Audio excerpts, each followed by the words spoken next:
formation and maybe sung a couple of Jodies. Well, that's true. And there's nothing like getting in shape at 7,250 feet above sea level. Oh, I don't think I could breathe. I was on the track team and ran the 400. Well, at that time it was the 440-yard dash, and I was a member of the mile relay team. And we used to run the 800 individual race to warm up for the mile relay because when we would go to lower altitudes like Miami of Florida or Western Michigan relays, our recovery rate was really fast. I couldn't run it if I had a oxygen mask strapped on, or a tank strapped on. But that's high country, you can say. Yes, sir. So you went on from there. You want to give a little bit of the rest of from there to your graduation ceremony, and you were commissioned by Curtis LeMay, and I think most folks know that name. And then you went on to air. I guess. Well, you tell the story of where you went after graduation. Oh well, after graduation, I was sent to Texas to James Connolly Air Force Base for navigator training. As it turns out, looking back, the Air Force had made a mistake on my physical, determined that I was not qualified for pilot training, but they sent me to nav training. So I got my navigator wings in Waco, Texas, at James Connolly Air Force Base, which, by the way, is now no longer an Air Force base.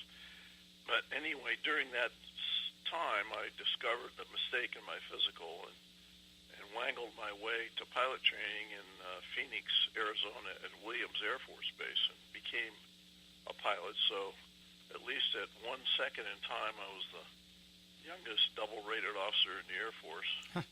And went on and was assigned to fly the KC-135 and ended up in Merced, California, checking out in the 135, and then sent to my permanent base at Dow Air Force Base in Bangor, Maine.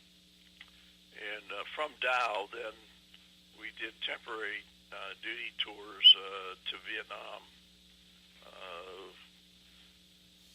coasting out of the coast of California up near San Francisco. We'd hook up with 2 other tankers and 12 fighters. So this gaggle of 15 airplanes would be on their way to Hickam Air Force Base or Honolulu International, take your choice. And that was the first stage of dragging fighters across the pond to Vietnam. So the second part of the mission was to take off the next day out of Honolulu and meet the 2 other tankers as well as the 12 fighters, and on our way to Guam, which was I guess as I recall, about an 8-hour flight. And the third tanker would offload all his fuels when we were about halfway across the pond to Guam, and he would land at, I think it was Midway or whatever, and go back to Hawaii. So now we got 2 tankers and 12 fighters on, for the rest of the way to Guam.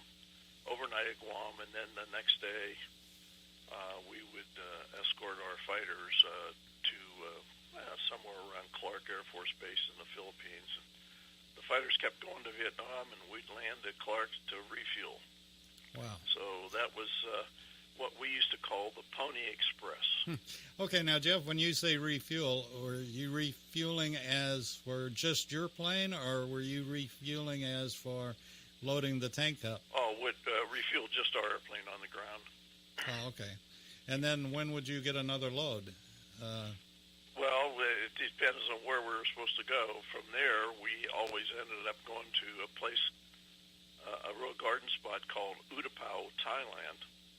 Utapao is a base that was carved out of the sand and on the coast of Thailand, just southeast of Bangkok, Thailand, and used to be known as the Gulf of Siam, and that base had a 12,000-foot runway, I think, and the first tour there was mostly tankers who were stationed at the base. And then on my second tour, a year and a half later or whatever, they had brought the B-52, some of the B-52s in from Guam to Utapao, and of course they had to expand the base and increase the runway. I think the runway length was increased a little bit, and then of course the taxiways and the revetments were built, and this kind of leads into the story because in order to push back the jungle, they were using Agent Orange to kill the vegetation. Then guess where they put our hooches? The hooch being the manufactured housing sitting up on concrete blocks for the crews. Now, our crew was 4 people. We had 3 officers, 2 pilots, a navigator, and a boom operator. And the boomer was responsible pretty much for the airplane behind the pilot's seats, and he was the loadmaster, boom operator, you name it, and his responsibility was enormous. So we all lived together. The boomer generally was a E6, E7, very, very mature, and that's how we lived, all together in this hooch. And guess what? The hooch was put right where they had sprayed the Agent Orange. So therein sometimes lies the rub. And out of the four of you, how many contracted any problems or have any problems from Agent Orange? You know, you never know.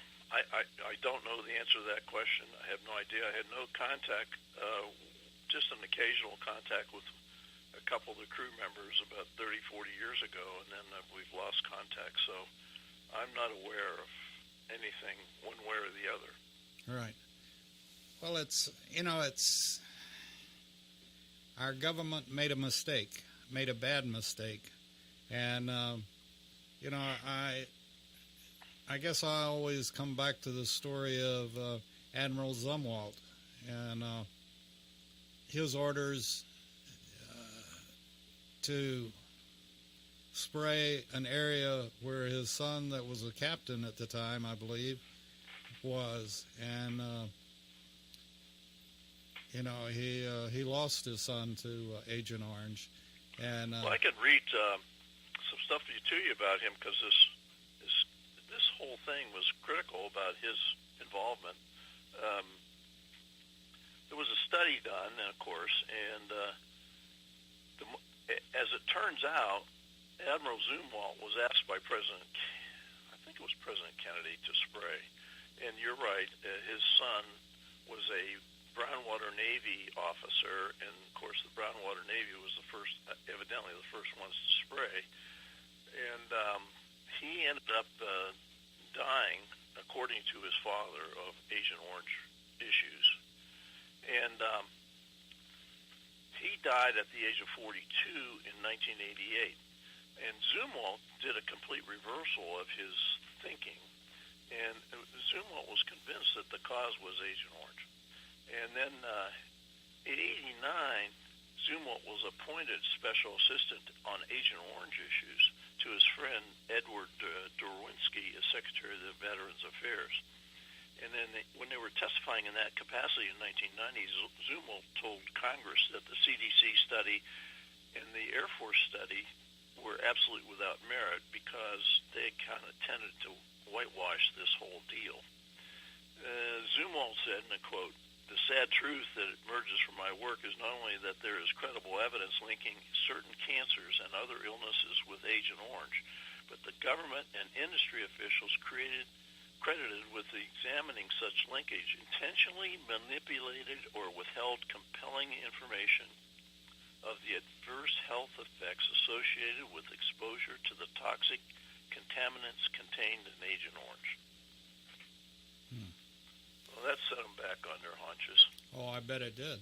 And the one, not good thing, but one thing that it took years and years and years for the government to recognize it and do anything about it, whereas, thank goodness, as far as the burn pits are concerned, regarding the Gulf War, they've at least Congress has gone ahead and started acting on it and taking care of our veterans like they should be taken care of.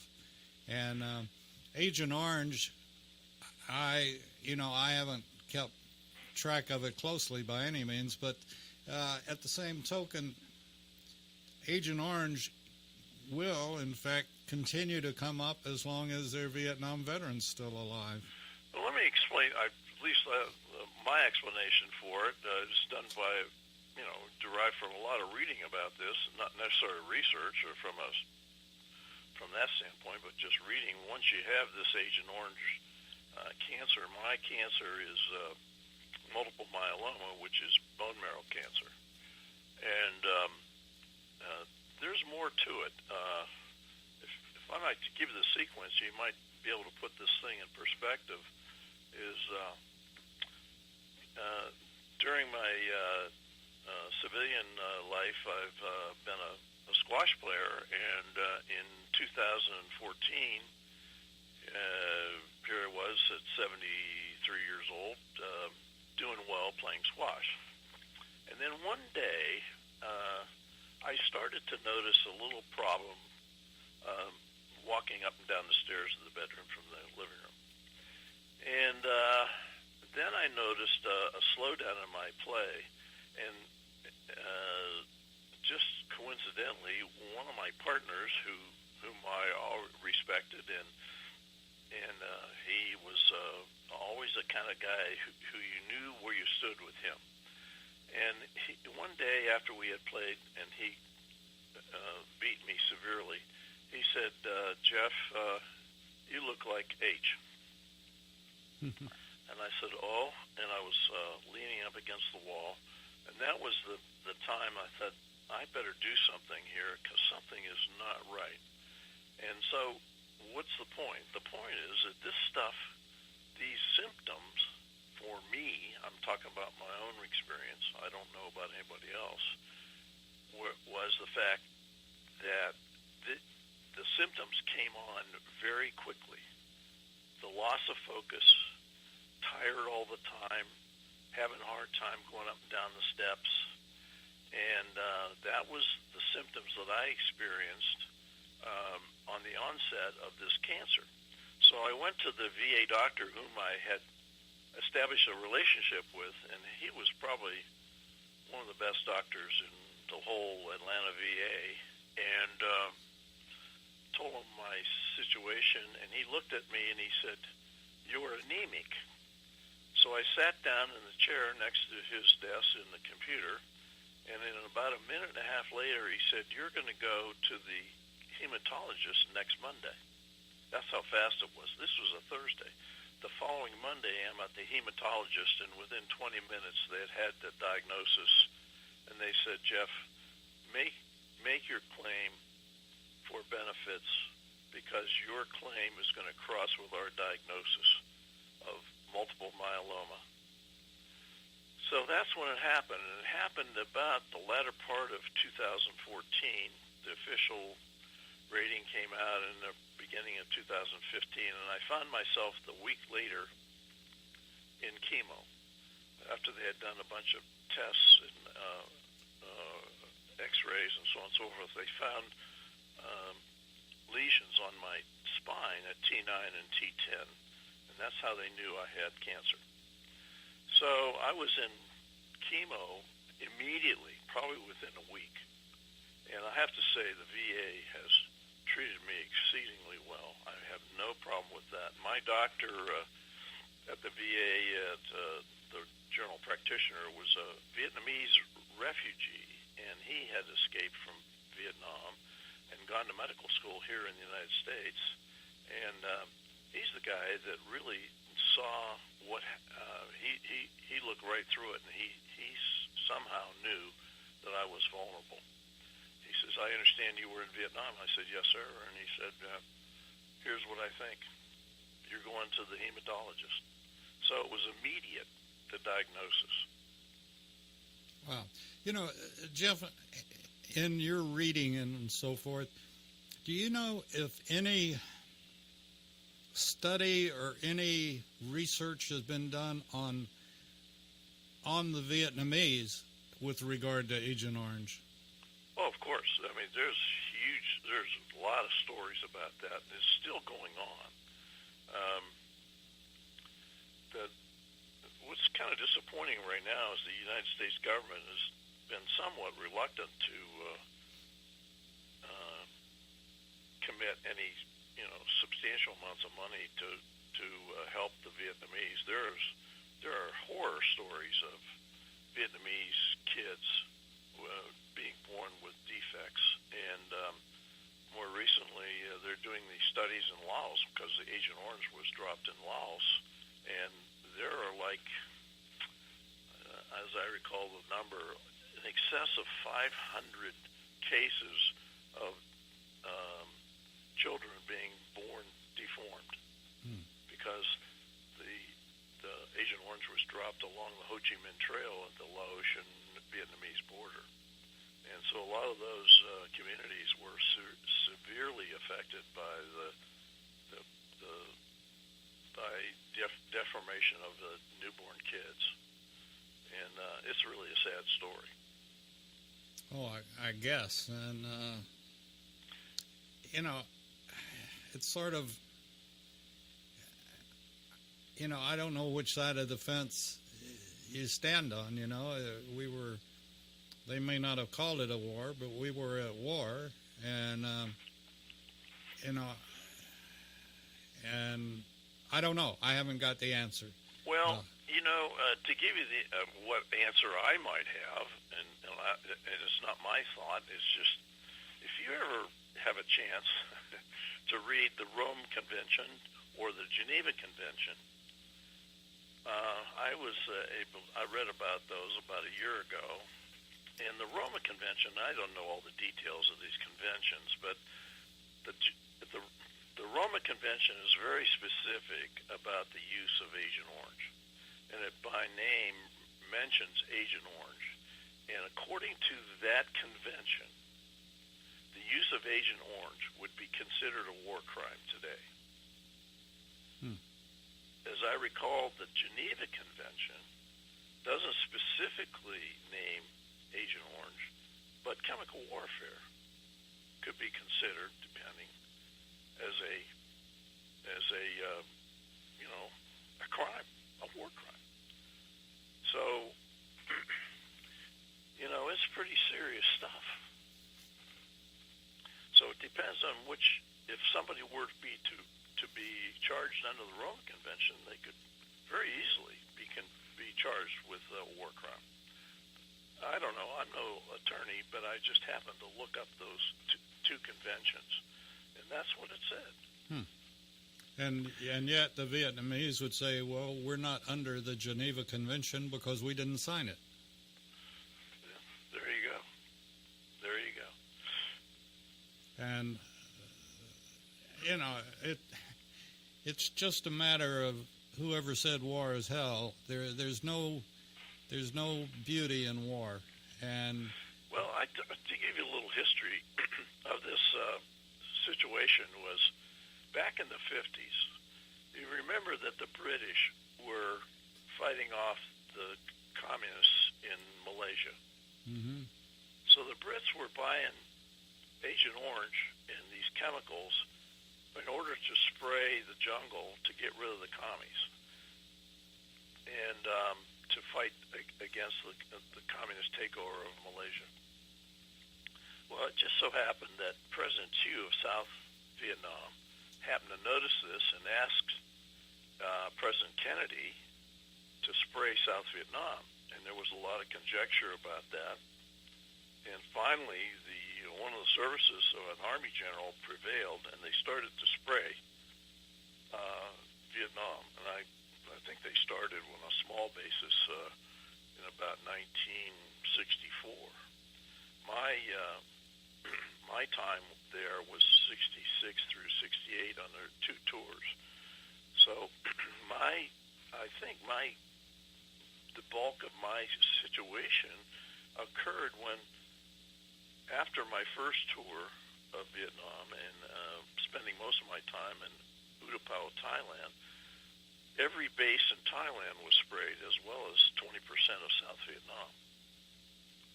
And what happened is that as the B-52s were moved in, of course, they sprayed more jungle, and of course, their excuse was this was being used as a defoliant, Right. which it was, and very effectively.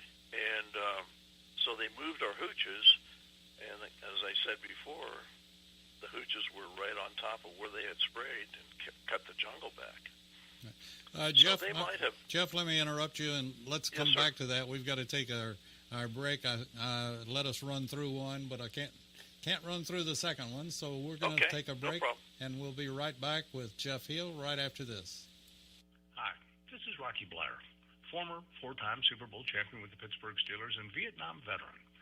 As a board member, I'd like to talk to you about Warriors to Citizen, a nonprofit organization that helps American heroes, soldiers, police, fire, EMT, and their families recover from the psychological harm caused by career-induced stress. Over the last 20 years, broken relationships have been a major causal factor for the highest documented divorce rate and resulting suicides in this population. This program, From Warriors to Citizen, is delivered free to families by professionals, all whom served in uniform and understand the needs to be addressed. I ask for your support, so please go to our website, warriorstocitizen.org, and find out how you can help, either by making a donation or sharing this information with an American hero that you may know. And thank you. I want to encourage all Georgia veterans to consider being nominated to the Georgia Military Veterans Hall of Fame. And if you are a Georgia veteran, and the definition of a Georgia veteran is either you were born in the state of Georgia, or you've lived here 10 years, or you were raised your right hand and joined the military in this state, you are considered a Georgia veteran. For further information, go to www.gmbhof.org, or you can contact me at 678-427-0915. We'd love to have your nomination for the Georgia Military Veterans Hall of Fame. Thank you so much. If you live to serve and want to make an even bigger difference, consider joining the U.S. Army. With training in fields like medical care, linguistics, and engineering, an Army career can amplify your efforts with humanitarian opportunities all over the world. Plus, you'll receive competitive pay and incredible benefits, so you'll be taken care of, too. Learn more at GoArmy.com. You're listening to America's Web Radio on the AmericasBroadcastNetwork.com. Thank you for listening. And we do thank you for listening, and want to thank all the folks that are supporting the radio station through becoming patrons. You can become a patron, and or you can also subscribe to our newsletter and be the first to know just by going to our home page, and you'll see a little button there that says become a patron, and we'd love for you to become a patron, and we appreciate those that have, and certainly appreciate the fact that that's what we're able to bring stories like Jeff Hill's story right now, and many other veterans' stories, as well as great medical shows, and many other shows that no other station in the country handles like we do. So, Jeff, welcome back to America's Web Radio, and the story that you're telling about Agent Orange today. You all were in a hooch that was constructed right on the site where Agent Orange had been sprayed, correct? That's correct. Let me ask, how long, so you're living in this hooch, small house, and breathing this stuff all the time, I suppose. Is that the conclusion that your doctors assumed? Well, I don't know. It was breathing and touching and so on and so forth. I'm not up on the on that process, but if you're exposed, you're exposed, whether it's via breathing or actual touching. I don't know, but it just happened to happen. Every base in Thailand was sprayed, by the way, and 20% of South Vietnam. And so I have these guys that I know, like through the VA, American Legion, VFW, saying, well, I was in Vietnam, but I wasn't exposed. Well, that's total baloney, because that's a statement born out of ignorance. Here's what happens when they sprayed. a lot of the spray never came down for days, never touched the Earth's surface for days because of the wind, updrafts, downdrafts, so on and so forth. So generally, when they sprayed, using South Vietnam as an example, they were using C-123Ks, obsolescent Air Force aircraft, to find a new life. They would spray in formation, and let's say the first aircraft was going to spray Agent Orange, and then let's say the second airplane was going to spray Agent Blue, because there was Agent Orange, Agent Purple, Agent Blue, Agent White, blah, blah, blah, depending on who cooked it. So let's take, for example, just for the heck of discussion, let's say Agent Orange was cooked at 1,000 degrees. And let's say his wingman was loaded with Agent Blue, because there was no distinction made by these people. And Agent Blue was cooked at 1,500 degrees. And you say, so what? Well, when they cook these chemicals at these high temperatures, the molecules for the dioxins that are created from the cooking process. By the way, the dioxins are labeled as probably the most evil chemicals known to man. So when the dioxins were created at a different temperature, their molecules on Agent Blue were probably slightly different than the molecules on the Agent Orange. But when they were mixed together from the wind, it's not a arithmetic factor. In other words, it's not 1 + 1 = 2 times more toxic. It's 1 + 1 = 1,600 times more toxic. In other words, when these dioxins, who like each other, combine, their toxic level goes 1,600 times more toxic. So it could be 10 miles away, and the Agent Orange, Agent Blue falls on the trees and the bushes and the ground, in the water, and you're a soldier. Guess what? Mm-hmm. It's 1,600 times more toxic. Let me ask, what altitude were they spraying at? They were pretty low. I would, I'm going to guess maybe a couple thousand feet, if that. But you can still get a pretty good deal of drift from that. The thunderstorms in Southeast Asia are formidable. That stuff could be taken up to 30,000 feet. Mm-hmm. And this is where the powers that be are ignorant with regard to, for example, it's just recently until the guys in the Blue Water Navy were able to get some sort of relief. Right. Because a lot of times obviously the chemicals were sprayed over the landmass of South Vietnam, and the wind took it out to sea. And the Navy guys they're sucking the water up out of the ocean to wash their clothes and cook their food. Well, guess what? They were getting affected also. Let me. I don't know if we discussed this in one of our earlier chats, but my degree's in agriculture, and I farmed while I was going to school, and this is one reason that you have your crop dusters, and those guys are nuts. But we've sprayed my farm with defoliant. We used to use defoliant. If we hadn't had a first freeze by November or late October, then we would probably defoliate the cotton so it would stop growing and we could harvest. And when they say crop duster, they are literally, a few feet off the ground spraying this stuff. And it's the same. We didn't call it Agent Orange or anything else. It was just we were spraying a defoliant. And well, according to what I've just recently read, that we have some of these defoliants, the farm chemicals, that are just reduced versions and reduced power of Agent Orange. And I'm sure that's very true because, within days you could see the leaves, it looked like they'd been hit by a burst of hot air or something, but they'd start dying. The plants would start dying. Here's the insidious part of this whole situation.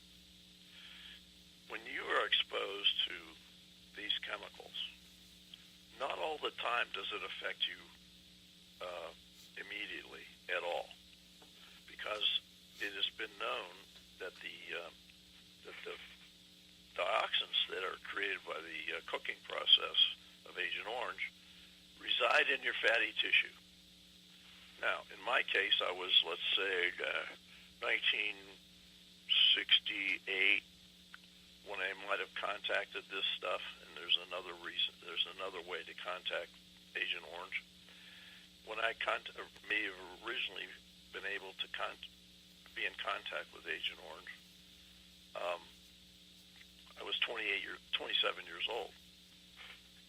My age at diagnosis was 74. The average age of diagnosis for Agent Orange exposure is 69 years old. So the math works out because these dioxins hide in your fatty tissue. Now, as you get older, let's say you get a little thinner, well, here come the dioxins out of your fatty tissue. And therein lies the rub.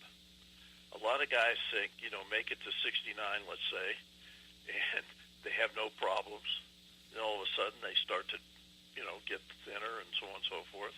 Here come the dioxins, and they get in denial about this. I've had many of my friends and acquaintances at various organizations say, well, I was in Vietnam, but I wasn't exposed. Well, let me tell you, you were in Vietnam, you were exposed. You just don't know it. And you wouldn't know it for maybe 30, 40, 45 years. That's so scary. It's very insidious. And these guys that say, well, I'm okay, I wasn't exposed, are just whistling Dixie. So, to give you another example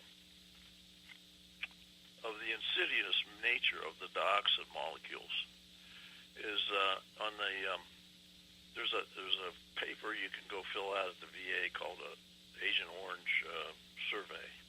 The first question was, where were you and when were you? So that would be dictated by your DD-214 possibly. And the second question is, when were your children born? And I thought to myself, why do they want to know that? And then it all of a sudden came to me. They want to know what their liability tail is. Because unfortunately for me, my children were conceived prior to going to Vietnam.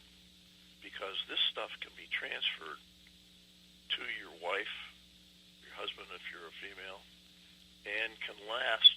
These things, these dioxin molecules, have a half-life of anywhere between 15 and 30 years. Wow. So, this stuff can go on for generations. I've seen as many as 7 and 8 guys, making predictions. I've seen literature saying, this could last for 7 generations, being passed on down to your grandchildren, your great-grandchildren, and so on and so forth. But if your children were conceived prior to any contact with Agent Orange, you're okay. But anywhere afterwards, Katie bar the door.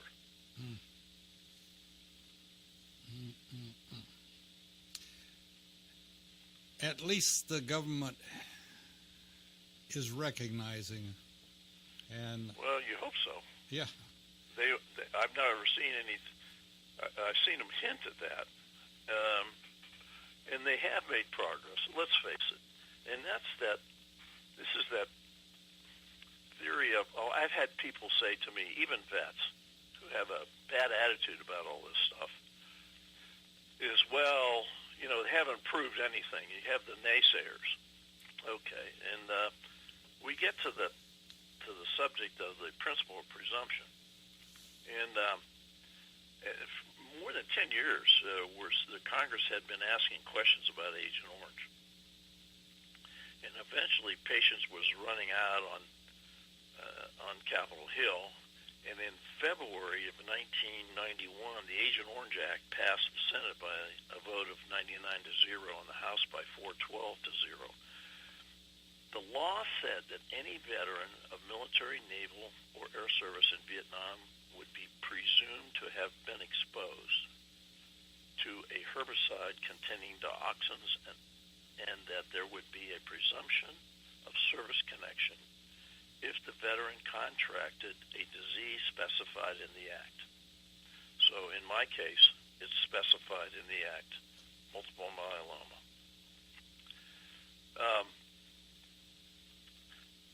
Medical conditions were listed as non-Hodgkin's lymphoma, soft tissue sarcoma, and chloracne. Then the law further assigned primary responsibility for Agent Orange to the VA, redesignated in 1989 as the Department of Veterans Affairs, but keeping its old initials. And it was named the National Academy of Sciences to review and evaluate available scientific evidence and advise the VA. And if warranted, the VA could add to the list of diseases. So as far as I know, there are more diseases being added, and I'm not familiar with exactly which ones, but anyway, one of them I believe is ALS. And anyway, the law further assigned primary responsibility for Agent Orange to the VA, redesignated as the Department of Veterans Affairs. We've already talked about that. Mm-hmm. And Jeff, if warranted, the VA could add to the list of diseases. Well, we have a problem: the budget. You know, how sincere is the government going to fund all this stuff? Because it's expensive.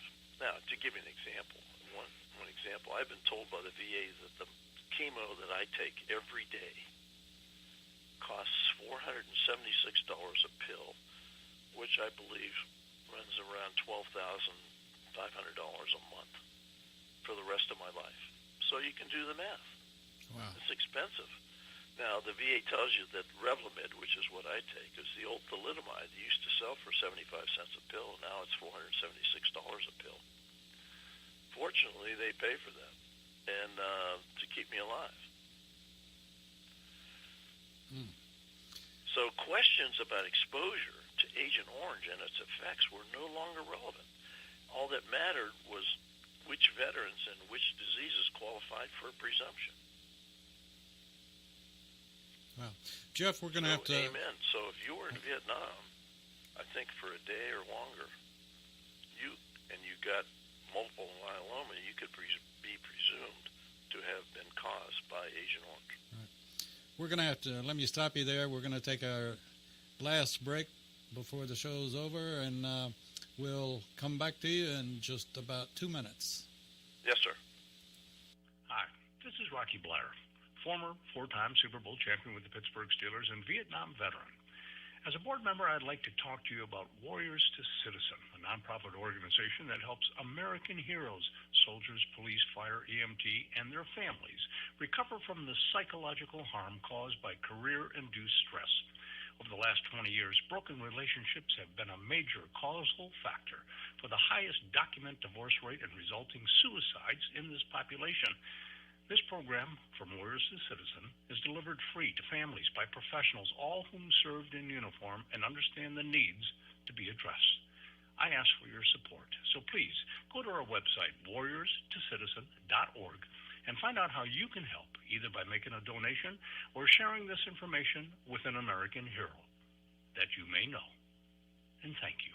Hello, my name is Rick White, and I'm the director of the Georgia Military Veterans Hall of Fame. I want to encourage all Georgia veterans to consider being nominated to the Georgia Military Veterans Hall of Fame. And if you are a Georgia veteran, and the definition of a Georgia veteran is either you were born in the state of Georgia, or you've lived here 10 years, or you were raised your right hand and joined the military in this state, you are considered a Georgia veteran. For further information, go to www.gmbhof.org, or you can contact me at 678-427-0915.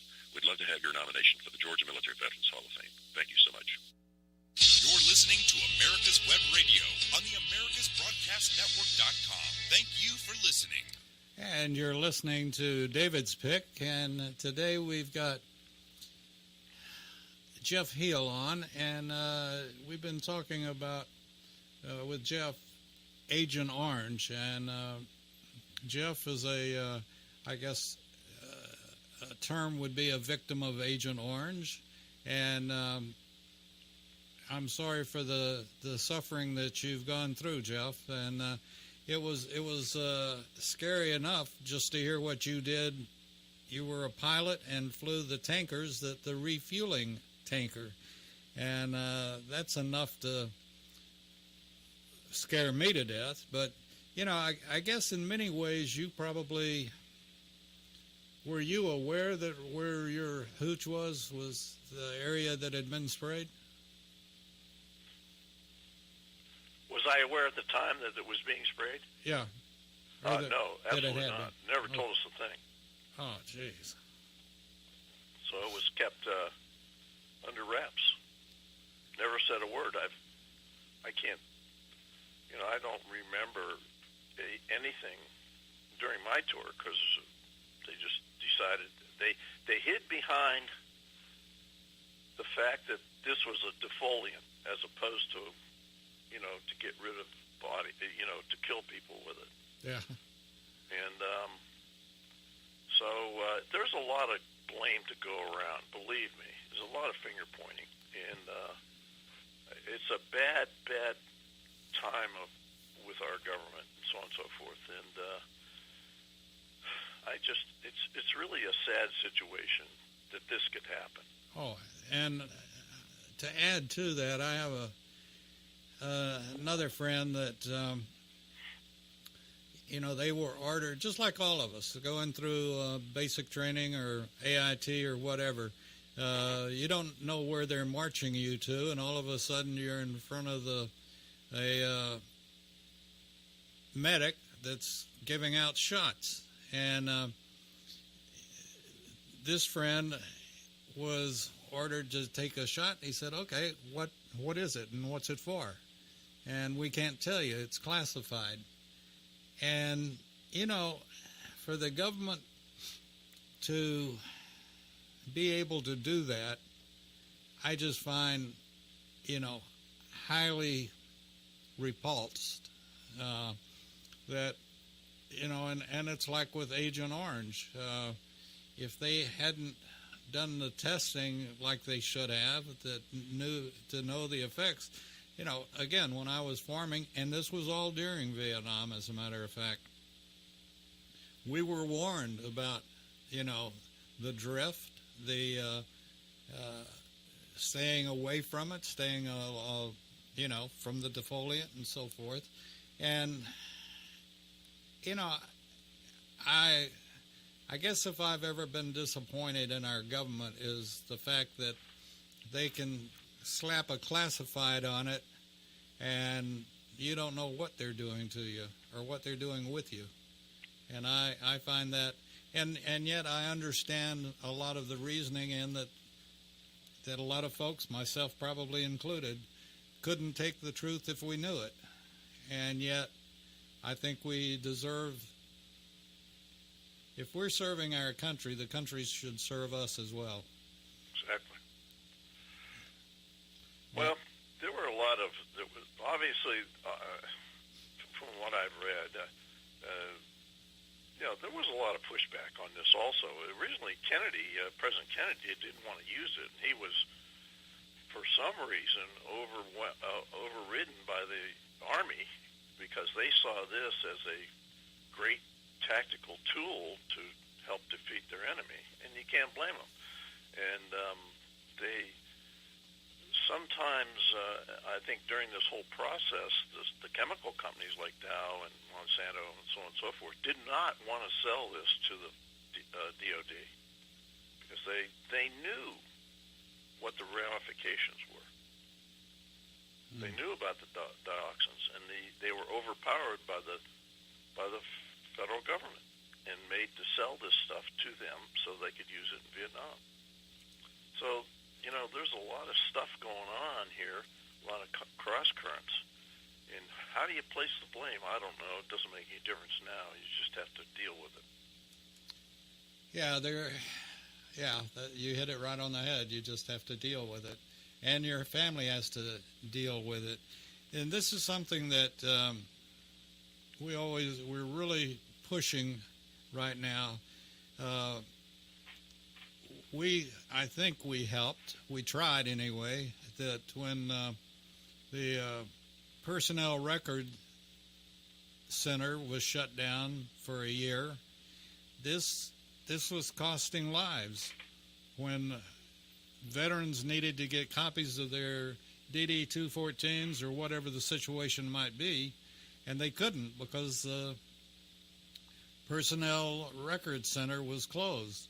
And the excuse they used, and whether it was true or not, was that there was a huge fire in St. Louis at the Record Center. Well, that was several years ago. This was all due to COVID in Washington. Oh, I see. Okay. And they closed it down for a year, and we finally got two colonels, one general, and two U.S. representatives helping us to get them to open it back up with at least a skeleton crew. And these people were getting paid for doing nothing for over a year, and sure.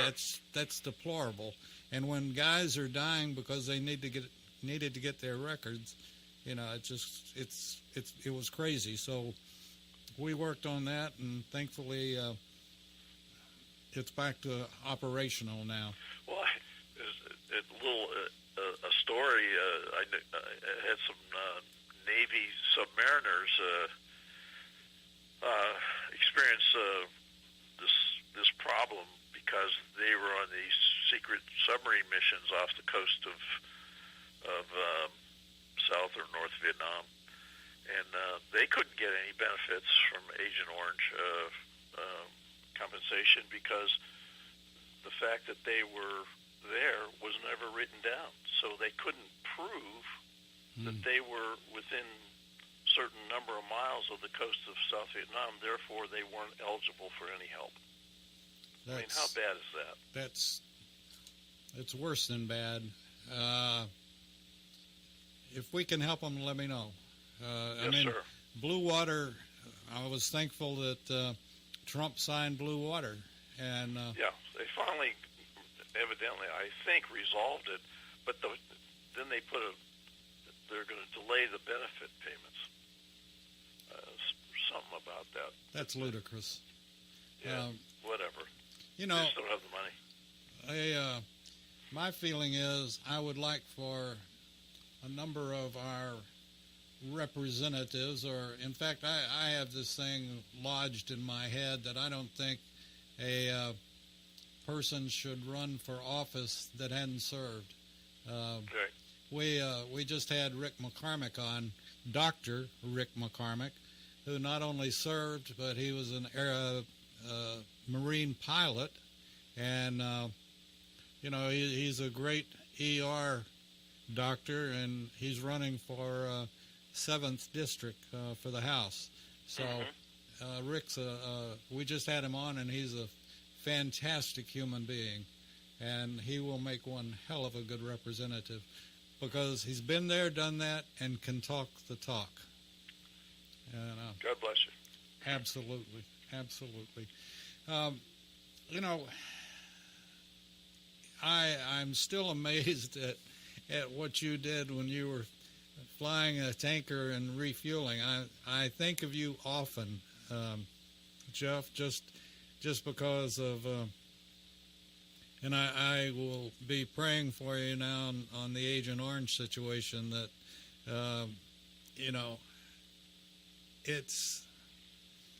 it's a shame for those that have raised their hand, and it's terrible when they're wounded or killed in action, and it's almost worse with the Agent Orange folks that are suffering. It's like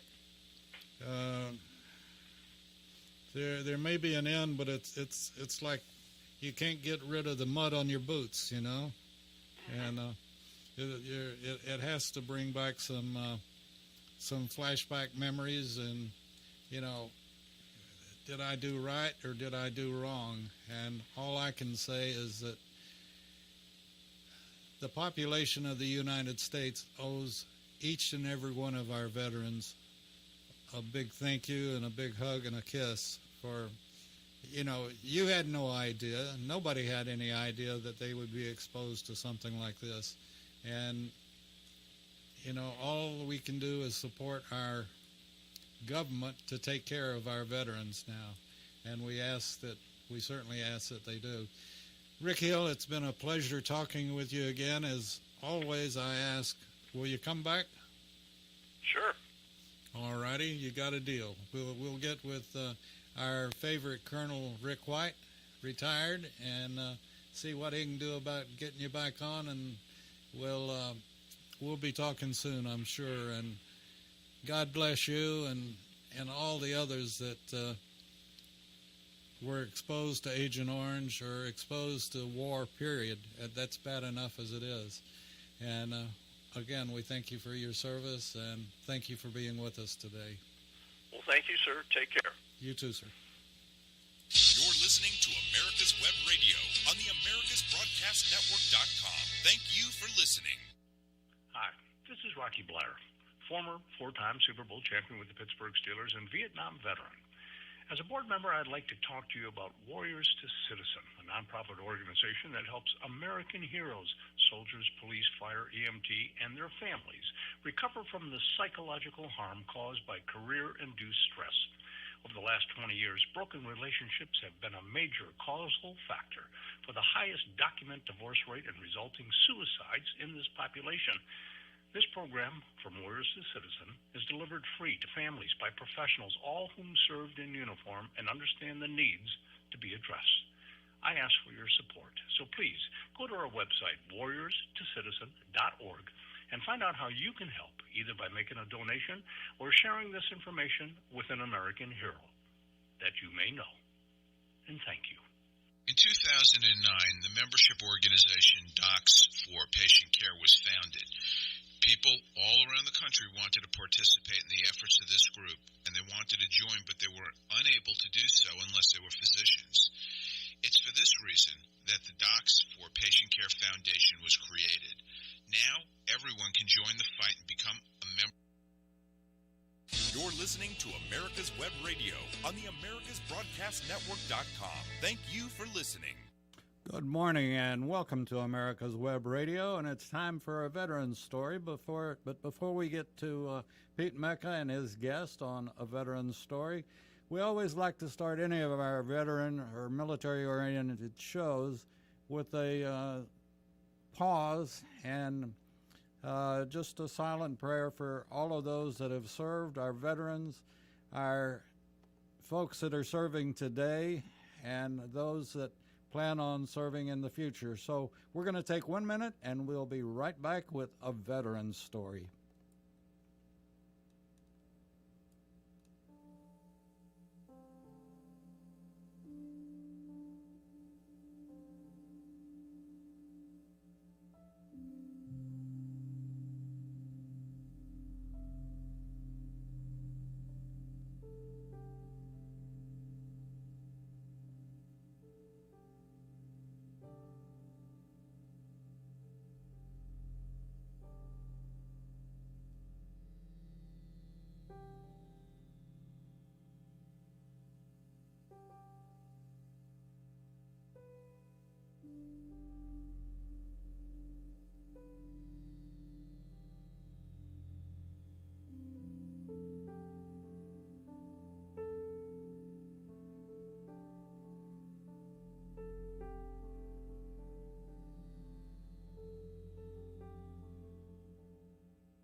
Amen. And it's now time to start a veteran's story, and we've got Pete Mecca and his guest on the line. So let's get going with Pete, and it's all yours, Pete. Thank you, David. Good morning, America. This is Pete Mecca, your host for a veteran's story on AmericasWebRadio.com. My guest today, Jeff Bickerton, is much like yours truly. We were both addicted to aviation from early childhood. As a matter of fact, we both trained on the little Cessna 150, a great little trainer, but as we matured, so did the aircraft that we flew. In Vietnam, Dick served as a crew chief on the Canadian-built U-1A Otter, one of the unsung, invaluable aircraft of the Vietnam War. Dick, welcome to the show. Well, thank you, Pete. I'm honored to be here, and I've read some of your books and some of these stories, and I sometimes feel I'm not in the same league as these guys and ladies that you've interviewed. But thanks for having me. Yes, sir. And Dick, you most certainly are. Like I tell everybody, hey, you made out of boot camp, you got a story to tell.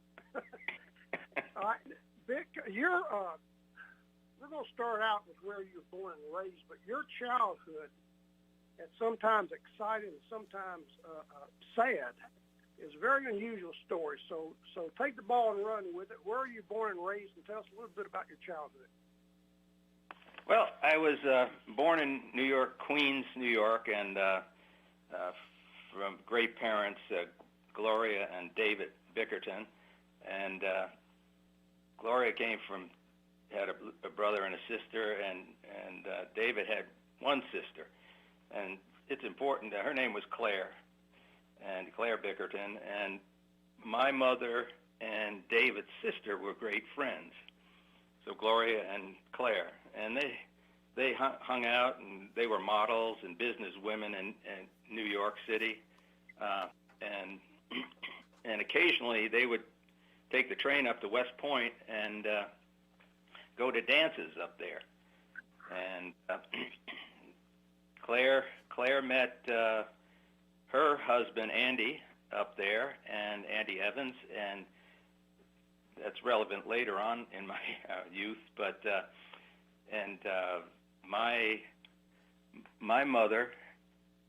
my mother Gloria married David, so that's how it started. They were very productive in the early years and had children, and especially after the war.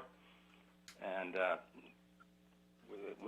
Andy and Claire had 4 children: Jay, Dick, Susu, and Kathy, and of course my mother had at that time 3 children: my older brother Steve, myself, and my younger sister. And first things I remember was when my father came to me. We lived in Queens Village, New York, on the island, Queens, and he called me upstairs to go see my mother. She was laying in bed, and she said, she and he told me that she was very sick.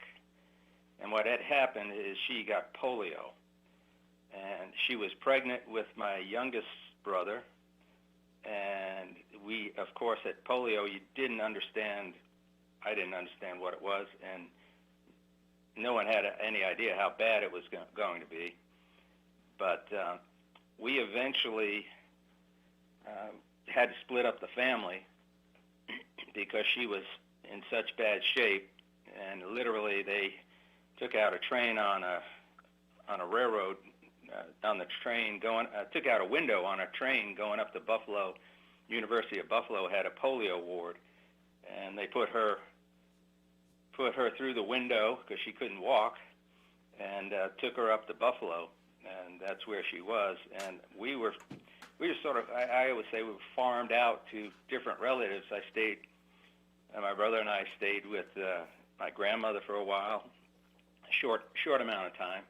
I can't remember the timing. But we eventually went down to Alabama, to Maxwell Air Force Base, and lived with the Evanses. That was Claire Bickerton's husband. Andy Evans was just back from Korea, and he was a prisoner of war there, the senior most prisoner of war, because he was also an ace in World War II.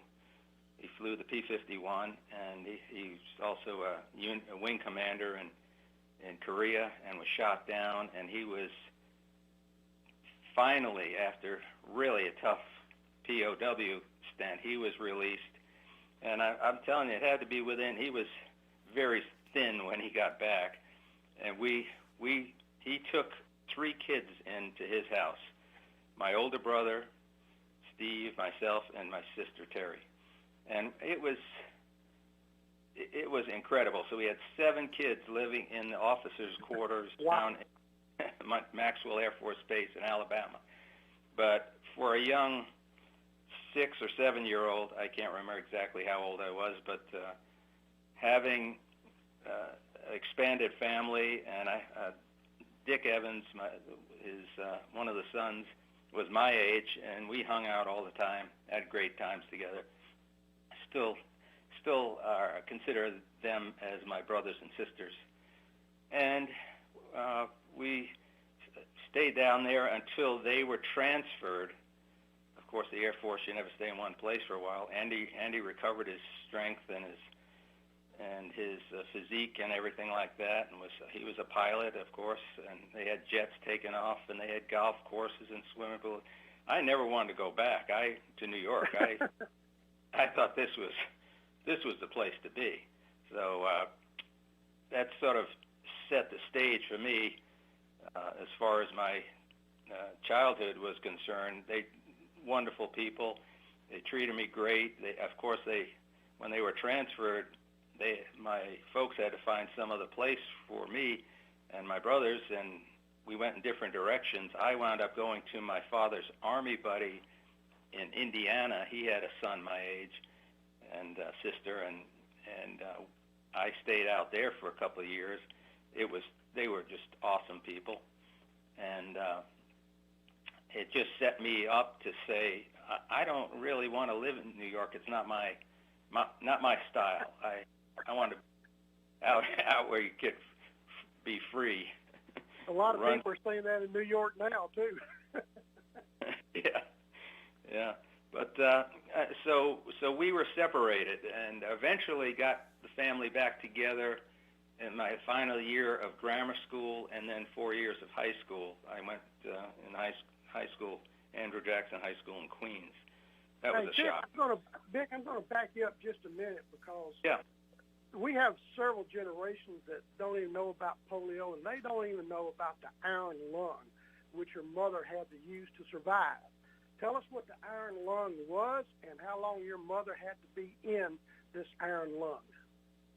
An iron lung was like a big tube with like surgical inserts coming in from the side to somebody could reach in and help her and things like that on both sides, and it inflated the chest with air pressure, because the whole body was in it except for the head.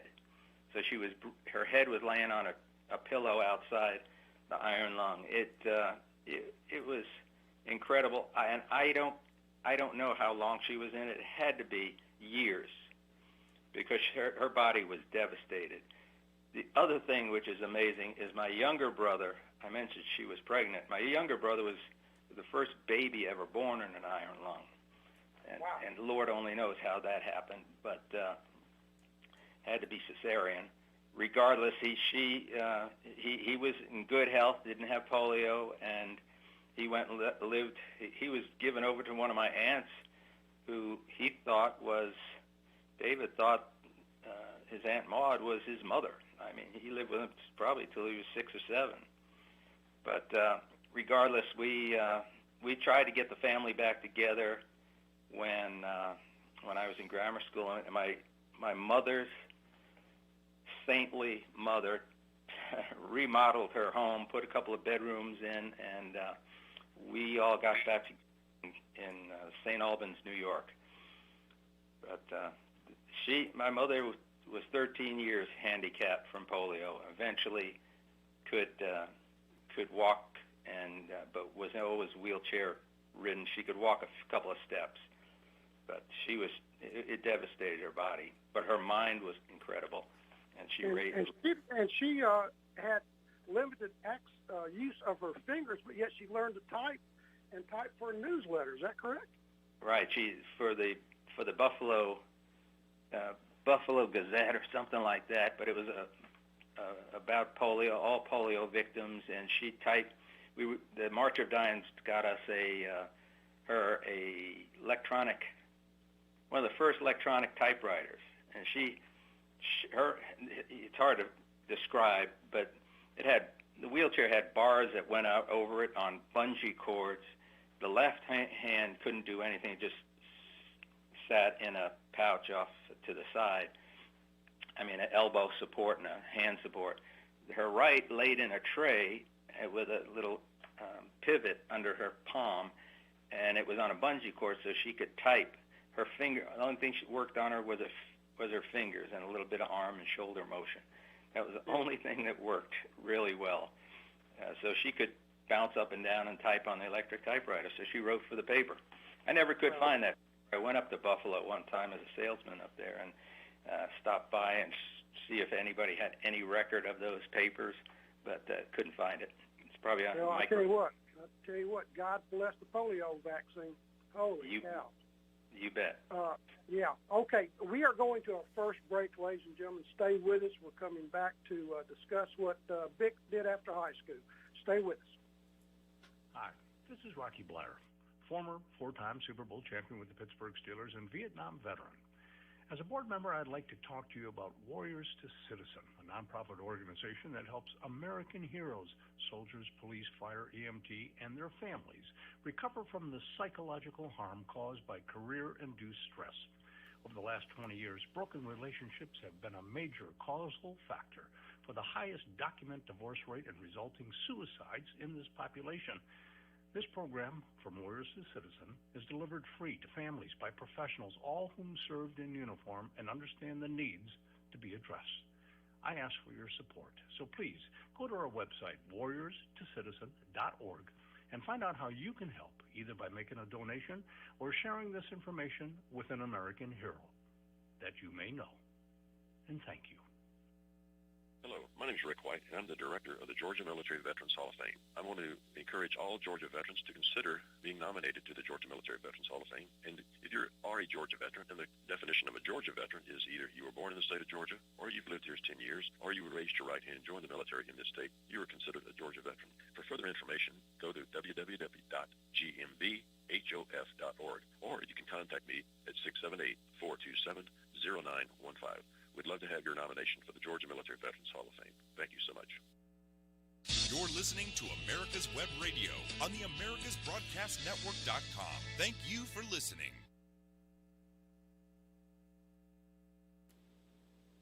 Thank you, David. We're back with Bick Bickerton. Bick, tell us about what you did after high school. It seems I remember you said you walked around an airport somewhere. We live pretty close to Kennedy Airport, saw all those new things they call jets flying over, and I just wanted to be there because I didn't really want to stay in. We didn't have money for college, so I had to go get a job. So I worked for my father in the city, and I didn't want to during the summer in high school, and I didn't want that job at Bickerton Packing and Trucking Company, but he wanted me to work there. I didn't want to. I walked around the airport and luckily walked into United Airlines hangar area, and they had an operations office out front, and somehow wangled a job out of them and got a clerk's job in the flight operations office. It was really eye-opening as far as aircraft, flying, pilots. Back then they called them stewardesses. It was a world I really thrived in and wanted to be part of. So I started flying lessons after speaking with a pilot, trying to figure out how I could become a pilot. I also saw the young women back then coming in to argue with crew scheduling about their schedules, and thought, this was the age of, as I said, stewardess. They had to be young, single, personable, beautiful, kind. I don't know, but this was the age of miniskirts, and my Lord, I was a 19-year-old kid, and I certainly appreciated that. And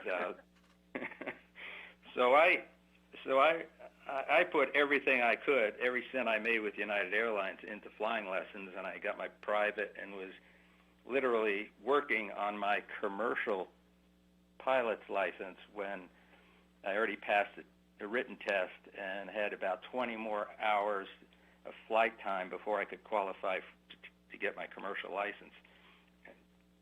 And I received my draft notice.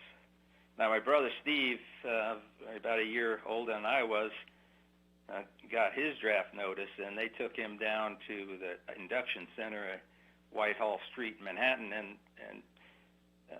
said, when he was there with the big group, he said, anybody with the last name A, B, or C, step into this room. And there was a Marine drill sergeant, and he said, welcome to the Marines, boys. And my brother was down in Paris Island that night, and he was not a Marine type. He was a much bigger person than I was, stronger and everything like that, but he was a bookworm. And so he was not a Marine material, but I got my draft notice, and I said, I don't want to be in the Marines. I want to stay around flying. And everything I checked out with the recruiter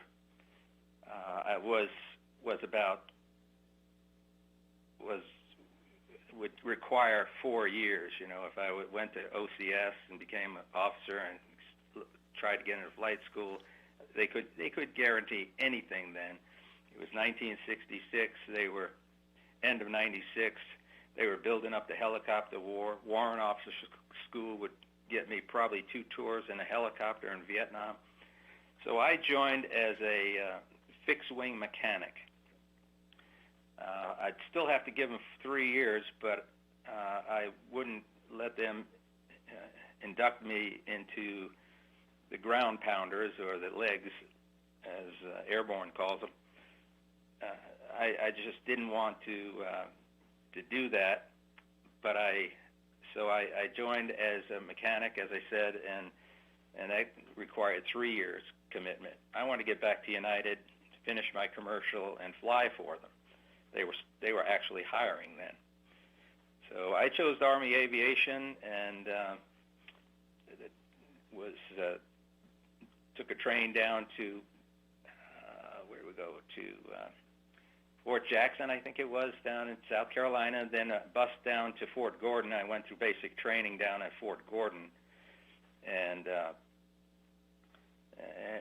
didn't have any problem with basic training. I could handle it easily. I was in great shape. And then I was sent off to Fort Rucker with some people. I actually, in basic training, I felt so good about it. I volunteered for Airborne Ranger and all that stuff. Thank God they didn't pay any attention to me. So they would have just changed my MOS and put me in the infantry, where I didn't want to be anyway. But regardless, I did go down to Fort Rucker, the home of Army Aviation, and I was trained as a single-engine mechanic, fixed-wing mechanic. And it was pretty easy for me. I was mechanically inclined. But I ran across this one sergeant. I'll just call him Sergeant X. He was I can't remember the name. I wish I could, because I would have liked to talk to him now. But he really got on my nerves. He was crazy. I thought he was crazy anyway. I didn't like him very much. Later on, after Rucker, I went off to Savannah, Hunter Army Airfield. We were the first Army people to arrive there. It was great because they had Air Force civilian cooks still working. But it was a great place to work. They had a couple of de Havilland Beavers, and they were bringing in helicopters, and they had bird dogs and things like that, and spotter planes. I was down there for a while, eventually got orders for Vietnam, which I didn't have to go because my brother was there. So he was already in the Marines over there. So I wound up staying in Savannah while my unit went off to Vietnam. And I knew, of course, where they went and all of that stuff. I eventually got orders and to go to Vietnam, and made a visit home, of course, and that took my time getting out there. The airlines were they were free. You could just fly anywhere you want. So I stopped in Chicago and Denver and was leaving out of Fort Lewis.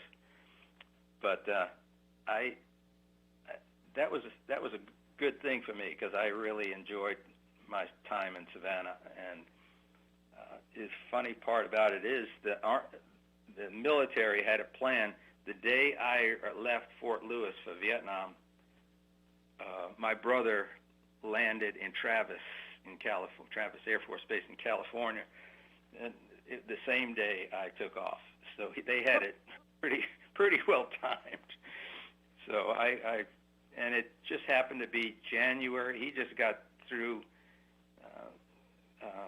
up by the DMZ, and I flew into Cam Bay, which was on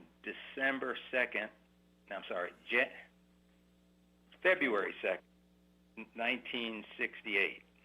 Yeah, if anybody knows about Vietnam, the Tet Offensive happened on the evening of the 1st, or the 30th or something.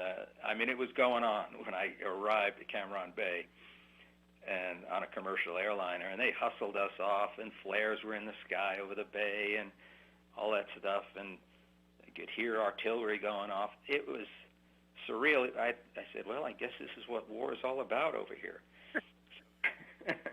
So I wound up, the transit barracks was just a crazy place because they were trying to get rid of everybody as fast as they can get them in. So I eventually got out of there by helicopter up to Nha Trang and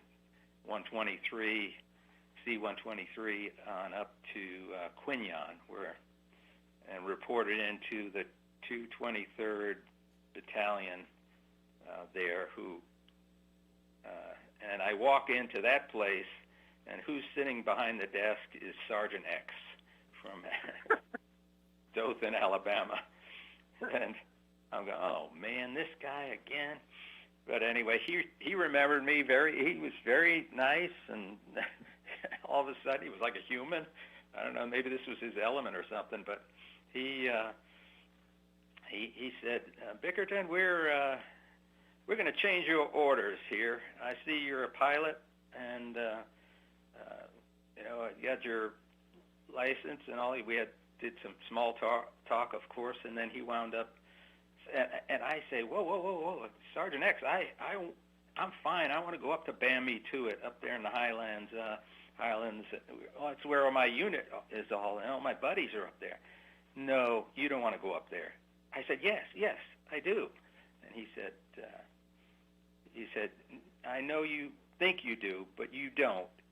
We're going to keep you here at the 18th Aviation Company, and they fly otters. And I said, I didn't even know what an otter was. And he said, we're gonna send you up to Pleiku. You're gonna train up there on the ramp to work on otters. And I go, oh man, I walked out of there. I was so pissed at Sergeant X. I'll tell you what, if I knew it now, I would have given him a big hug, because I've been in the Bam Me To It. It wasn't any great place to be, especially in some of these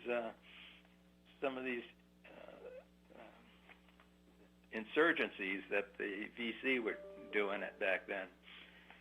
Regardless, I wound up staying with the 18th Aviation Company, which is a super group, and I went up to Pleiku, up to Camp Holloway in the Highlands, and we had a platoon up there, and I worked on the ramp on the otters when they came in, and the crew chief showed me how to do it and all that stuff. I was up there probably 2 or 3 weeks, and some guy came into our tent, and we were staying over at the Special Forces camp, because that's who we served, the 5th Special Forces. We flew them out to their camps and brought out supplies and all that kind of stuff along the Cambodian border. And we were up at the camp, and this guy comes into the tent and says, hey, the captain wants to see you over his tent. So I remember walking over there, it was at night, and opened back the tent flap and looked in, and there was he said, "Come on in," and he was sitting there around a table with another officer, and I had hardly even met him, probably a couple of times, but I didn't remember who he was. But I walked in there, and he said, "Well, I got some bad news for you. Your father has passed away," and he actually died of his first heart attack. So he of course, he was a smoker and a drinker, like most people were back then. And my mother had already died a week before I graduated high school. Wow. So now I didn't have anybody. So he said, "We're sending you home for 30 days," and he sent me home, and we've arranged a funeral and everything for my father. But I also got to know my future wife, who I only met about a week before I left for Vietnam, and wound up getting to know her a lot better, and she helped me out a lot. And it was good to have some support from the home front. And we wound up living with my grandmother. My grandmother again took care of the kids, and I wound up going back to Vietnam for the second time. And when I got back, Vic, I'm going to have to interrupt you for a second break. Great story. We'll get back to your going back to Vietnam after taking care of your father and everything. Folks, we'll be right back. Stay with us.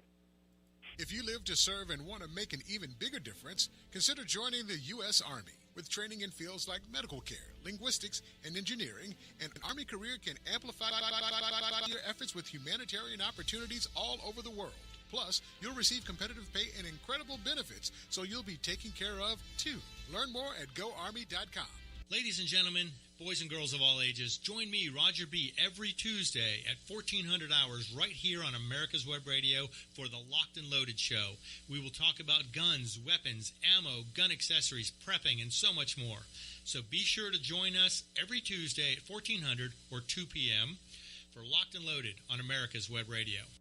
Hello, my name is Rick White, and I'm the director of the Georgia Military Veterans Hall of Fame. I want to encourage all Georgia veterans to consider being nominated to the Georgia Military Veterans Hall of Fame. And if you are a Georgia veteran, and the definition of a Georgia veteran is either you were born in the state of Georgia, or you've lived here 10 years, or you were raised to right hand and joined the military in this state, you are considered a Georgia veteran. For further information, go to www.gmbhof.org, or you can contact me at 678-427-0915. We'd love to have your nomination for the Georgia Military Veterans Hall of Fame. Thank you so much. You're listening to America's Web Radio on the AmericasBroadcastNetwork.com. Thank you for listening. Okay, folks, we're back with Vic. He had left Vietnam for 30 days to take care of his father after his father's passed. He's back in Vietnam.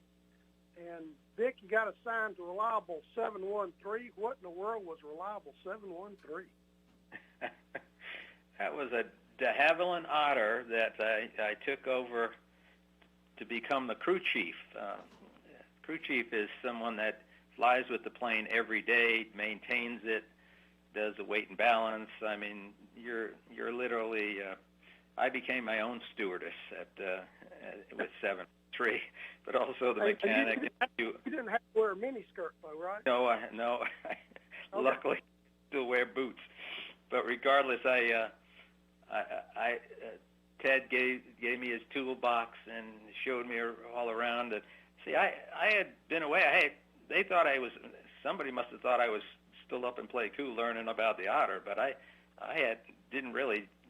wasn't an expert in it at all. But I had to study the books and everything like that. But Ted was a great help, the crew chief before me, and he was getting out of the Army. And I wound up taking over Reliable 713, and it was really 58-1713. And our call sign for the 18th Aviation was Reliable. So that's when you talk to air traffic control or tower or anything like that, you were Reliable 713. But we'd go on different missions, and almost every day we'd have some different different pilots flying, warrant officers. Sometimes we didn't have enough, and I got to fly right seat, which was a great thing. I eventually learned how. One of the guys had his civilian instructor's rating, so he was able to write my logbook and give me some flight time and sign me off, as they say in the logbook. But I wound up learning how to land it and doing stalls and taking off and everything like that. But we flew missions to support the 5th Special Forces in most cases, and then we had some other courier runs. But 5th Special Forces were headquartered in the Trang, and also they had regional headquarters up in Pleiku. So I was sent to the different platoons and did some different courier runs, and that's what you usually start off with, because they get kind of boring flying into the same place all the time. But then eventually I became what they called a floater ship. They had me sort of based in Quy Nhon down by the coast, but when one of the planes from Pleiku would have to come in from maintenance, that's where our maintenance base was, Quy Nhon, they'd fly down and I'd fly up there and take their spot. So I flew out of Da Nang, I flew out of Pleiku, of course, and then also Nha Trang down the coast. And from Nha Trang, we went south toward Saigon, toward Can Tho, across the Delta, Lac Dinh, and all those places. But made a lot of stops. Back up just a minute. Number one, you had a very unusual assignment in Vietnam, because most guys just got stuck in one corps. You know, like the Marines were in I Corps, or maybe the River Rats down in the Delta, and that's all they knew. But you went to all 4 corps in Vietnam. That's very unusual. Very unusual. But also, explain what a reliable 713 is. Tell the folks exactly what an Otter is. Okay, an Otter, it was de Havilland made utility aircraft for the Canadians and put them on floats and all that kind of thing. They made a Beaver, which was very successful and still flies today. And then they made its bigger brother, the Otter. It also made a twin-engine aircraft called a Caribou, and that was there before we were. That was flying for the Army before I got there, and but the Otter was a large aircraft. Had a crew of 3, could handle comfortably 10 fully armed soldiers with their full packs, everything like that, 9 or 10, and then also carry cargo. The seats would fold up, and you could double doors on the side, and the crew chief sat in the back by the double doors, had an open window, and of course the crew up on the flight deck. But we carried everything you can think of out to the Special Forces camps, and carried passengers, transported the paymaster, the chaplains, took back dead soldiers and prisoners, all kinds of things. Anything you can think of, we carried. I can remember carrying sides of beef, bar stools. Believe it or not, they set up a bar underground out at one of these Special Forces camps. I think it was Budap Special Forces Camp. And, I mean, we carried goats for the mountain yards and chickens, and, of course, they weren't loose, but regardless, all kinds of things. Anything you could load on an airplane, we could carry. And the beauty of an Otter was that it was a STOL aircraft, STOL, short takeoff and landing. It was probably the premier small STOL aircraft of its time that could carry a load. The Caribou was taken away from the Army just before I got there and was turned over to the Air Force. And the Air Force did a lot of missions, but Special Forces was so really upset that they lost the Army support, and we sort of were the main, almost flying into some of these camps every day bringing supplies, because some of them were out. You wouldn't want to take some of the roads out to these remote locations. So it was a support airplane, and we did some crazy flying into some of these places. Really dense jungles, dirt runways, all of that, and I enjoyed seeing how the Special Forces did. I mean, most of them had a perimeter, a barbed wire area full of mines and everything like that. They call it the wire, and then out beyond that was jungle and Cambodia, were lobs, and there were usually mountains around, depending on where you were. But so it was a dangerous country.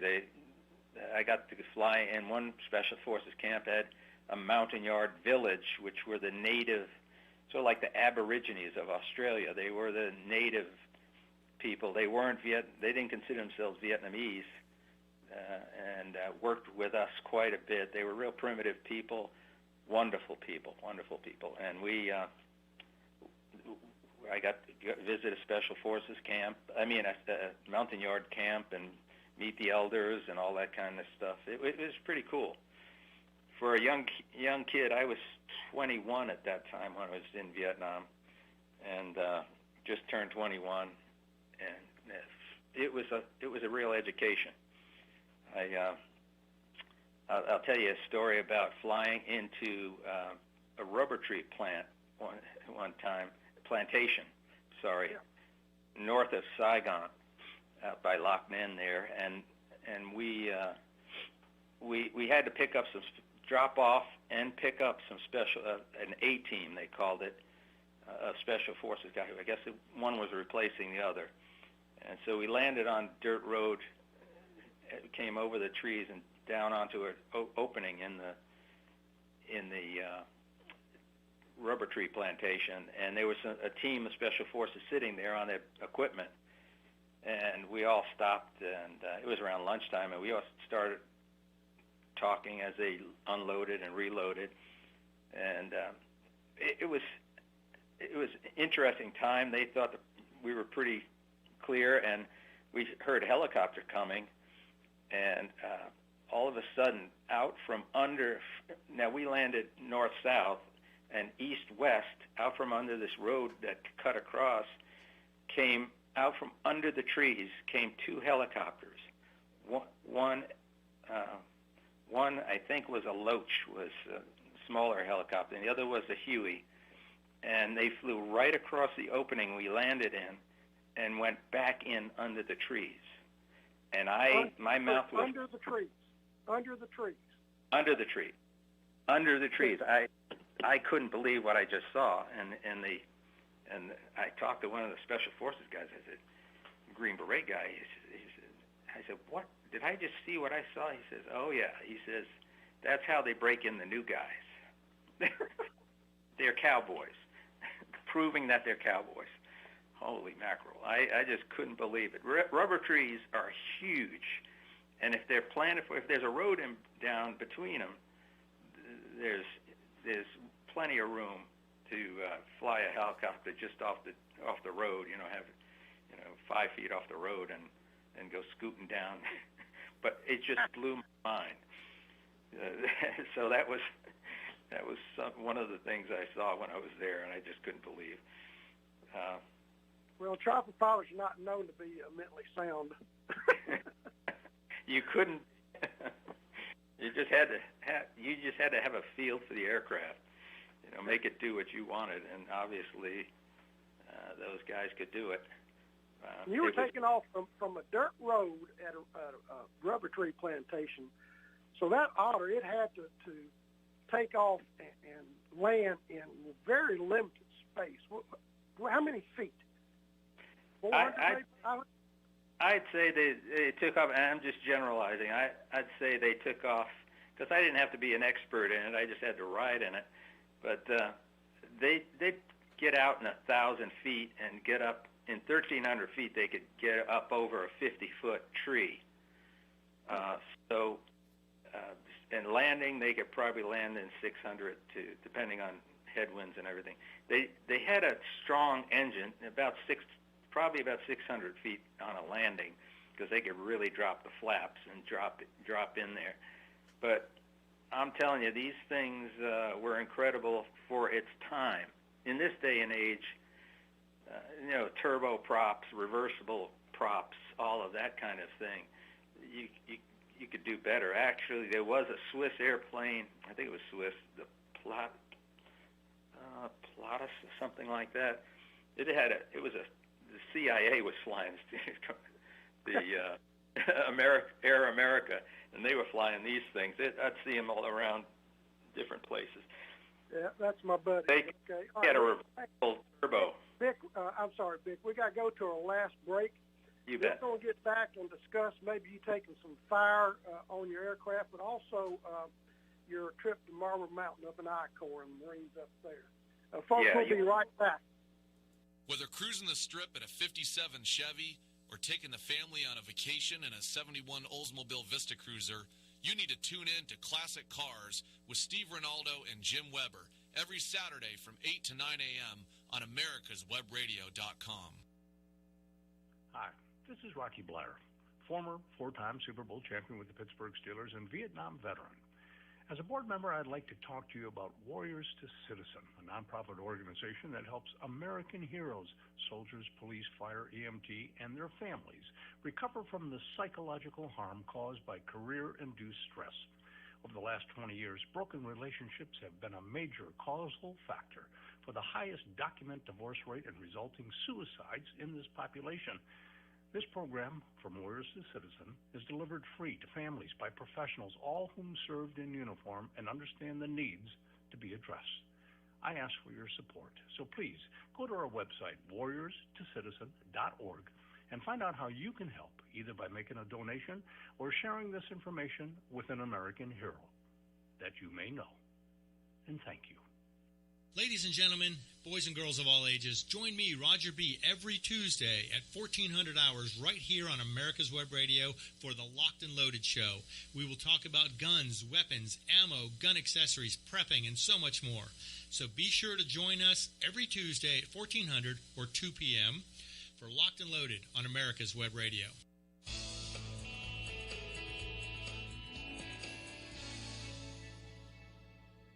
This is America's Web Radio. Would you like to have a show, talk about your business, or express your opinion on America's Web Radio? Just email gm@americaswebradio.com and we'll get back to you. Thank you.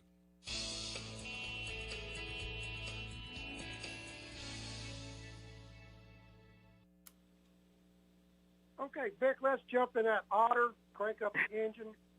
Let's fly up to Marble Mountain in I-Corps. Tell me about that day.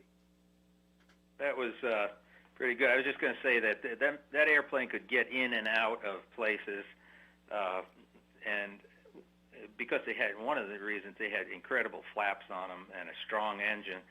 So, but the trouble was you'd have to crank up the flaps to start cruising. So you'd have to circle the airfield. So quite a bit. It wasn't one of these things that just blasted out of there and it was gone. So we became a good target for anybody who wanted to shoot at us. So we had a couple holes in my plane, and then also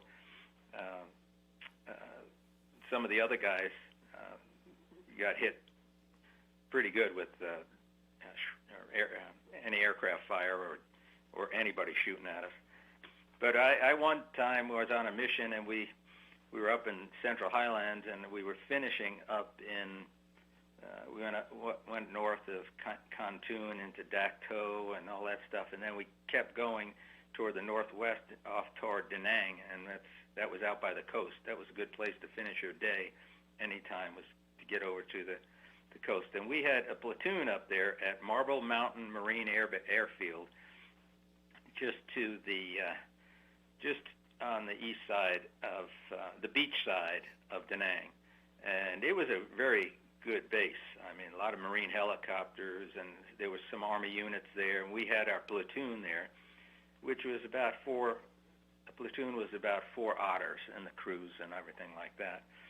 But I staying overnight, and someone had told me, probably one of the Special Forces guys, about smoking pot, and I was not a smoker at all.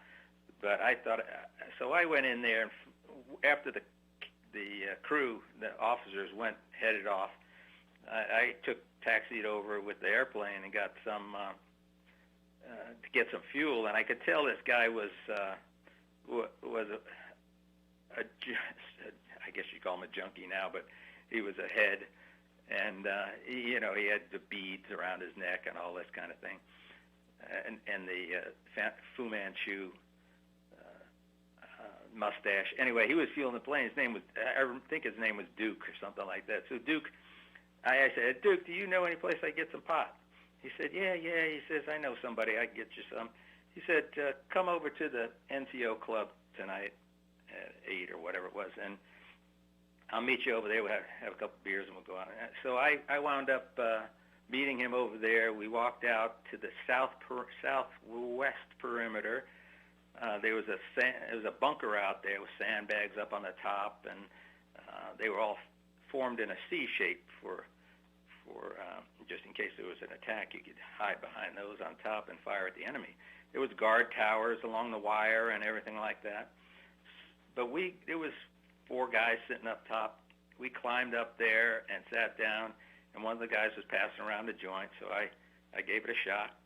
And it was probably one of the nicest evenings I ever spent in Vietnam. The stars were out, sea breeze. It was a beautiful night. We talked about home, about families, about it.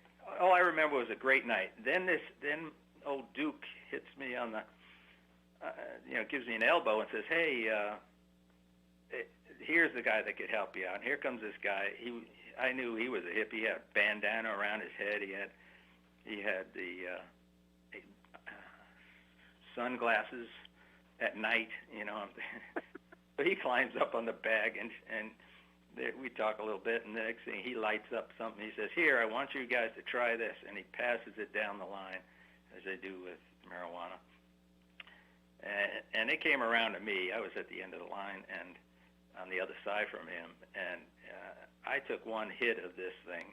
Again, I wasn't a smoker anyway. I didn't smoke cigarettes, but this went into my lungs and went directly to my brain. I mean, I thought to myself, my God, what in the name was that?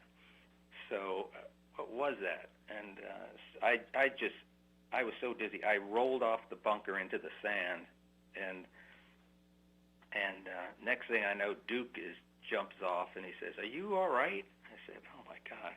I said, "My head is just totally spinning. I don't, what was that?" And all of a sudden, the first rocket came in right over us and hit a hooch that was probably 50 yards away or something like that, and just took off the end of the hooch.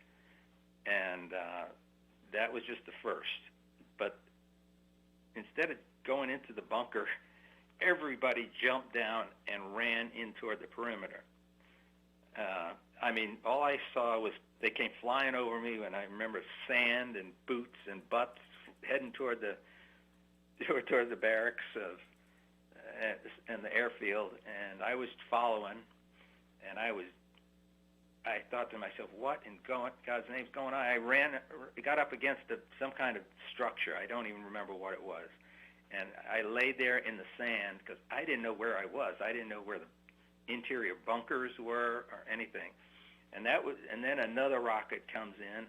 I mean, there was 18 rockets. That's what one report. One said 22. I don't remember. I wasn't counting, but I lay there with my head on the ground in the sand, up against this building or structure, and I had a tremendous self-talk. It was, thinking to myself, what am I doing? And so I knew before I laid there for 30 minutes, 45 minutes, whatever it was, when it started to clear, I realized that I had to, I had one mission there. It was to get home and make it out of here. And, I thought to myself, I need to stay focused and stay frosty, stay alert. Don't lose my my focus, and just be aware of what was going on, and always be armed. And so because all I had with me was a pocket knife, and if they came through the wire or through the gates or whatever, I had nothing. I didn't know where I was. That was never, ever going to happen to me again. And to this day, it really taught me a lesson for the rest of my life. I even when I'm in dangerous situations, I always know what's going on, think about the possibilities and things like that. But it's kept me going for a long time. And, I made it back to the world, as they said, and left the Army in 1969. But, and wound up marrying my girlfriend and went off to college down in Florida, got my commercial instrument rating and all of that kind of stuff, and wound up working in air cargo industry for the rest of my career. And I had a good life, and never smoked again. So you tried marijuana that one time. You got rocketed, and you had what they call a come to Jesus a moment. Is that correct? Then some. Yeah, you don't forget that when you get your ear on the ground, and every time the rocket hits, the sand lifts off the ground slightly into your. So it just makes you aware of, you're in God's hands, as they say. Yeah. But, there are no agents in foxholes. I was sure lucky that Sergeant X had put me in otters. I'll tell you, when I flew up over the clouds and looked down into some of those places out there in Oshawa Valley or along the DMZ, and thought about walking through some of that stuff out by Quezon and down by Loch Ninh and all, what was that, Nui Ba Din, which is a mountain down by Tay Ninh, which many aircraft were into the side of that thing because it was just popped up like a pimple on the face of the earth, and on cloudy days. We didn't have great navigation systems in Vietnam, so you had to do a lot of pilotage and flying under the clouds and things like that. So you can get in trouble real quick. And there were people that just could get lost in the clouds and couldn't get their way back down. We flew with some great pilots with these Otter guys. Many of them wound up being airline pilots. I never could, because when I got back, the time I got through 2 years of college, the airlines needed 4. When I got 4 years of college, excuse me, they needed an air transport rating, and I was broke, so I couldn't. I came to Atlanta looking for a job and wound up getting on with the all-cargo airline, the Flying Tiger line, which was later bought by Federal Express, that little small package airline. Yeah. that no one thought would make it, except Fred Smith. Yeah. But flying that Otter in Vietnam, you were above the ground, and God bless the ground pounders and the Marines and Special Forces guys, because they had it so rough. All my so-called combat was up in the air. I never had to witness a buddy die before me. All my friends just took off and never came back. Different kind of emotion. But I think you and I, for Vietnam veterans, were very lucky. We were. We were. You were there, 14 months? I was, yes. I literally extended so I could get right out of the Army and get back to United. So I extended until March of '69. Got home in time for the moon landings and courting my girlfriend and Terry, and then wound up driving a truck. I literally, because United, my job had moved down to Dulles Airport down by Washington, D.C., and I wasn't smart enough to buy property down there. I just said, nah, I don't want to. But I wound up staying in New York, driving a truck, going to college, community college, and then wound up, said, I got to get full-time college if I'm ever going to catch up with what they need. And wound up going down to Florida, which was a good thing. Terry and I, Florida's always good. Vic, we're going to have to close out here. We're running out of time, but close us out with this thought right here. You told me that you could hear the Marines taking a hill, and you got so mad about that because what happened after they would take a hill and losing guys? Well, you know, we could listen to Okay, Pete, we got to close out. combat radio. I couldn't control it from where I was, but in the plane. But we could listen on our headsets to what was going on the ground. And Pete, we got to close out. it would Sorry, Vic. scare you up. Yeah. So I We appreciate. Got to go, Vic. Thank you so much, man. Great interview. Okay. Thank you for having me, Pete, and the station as well. Thank you, sir. Bye-bye.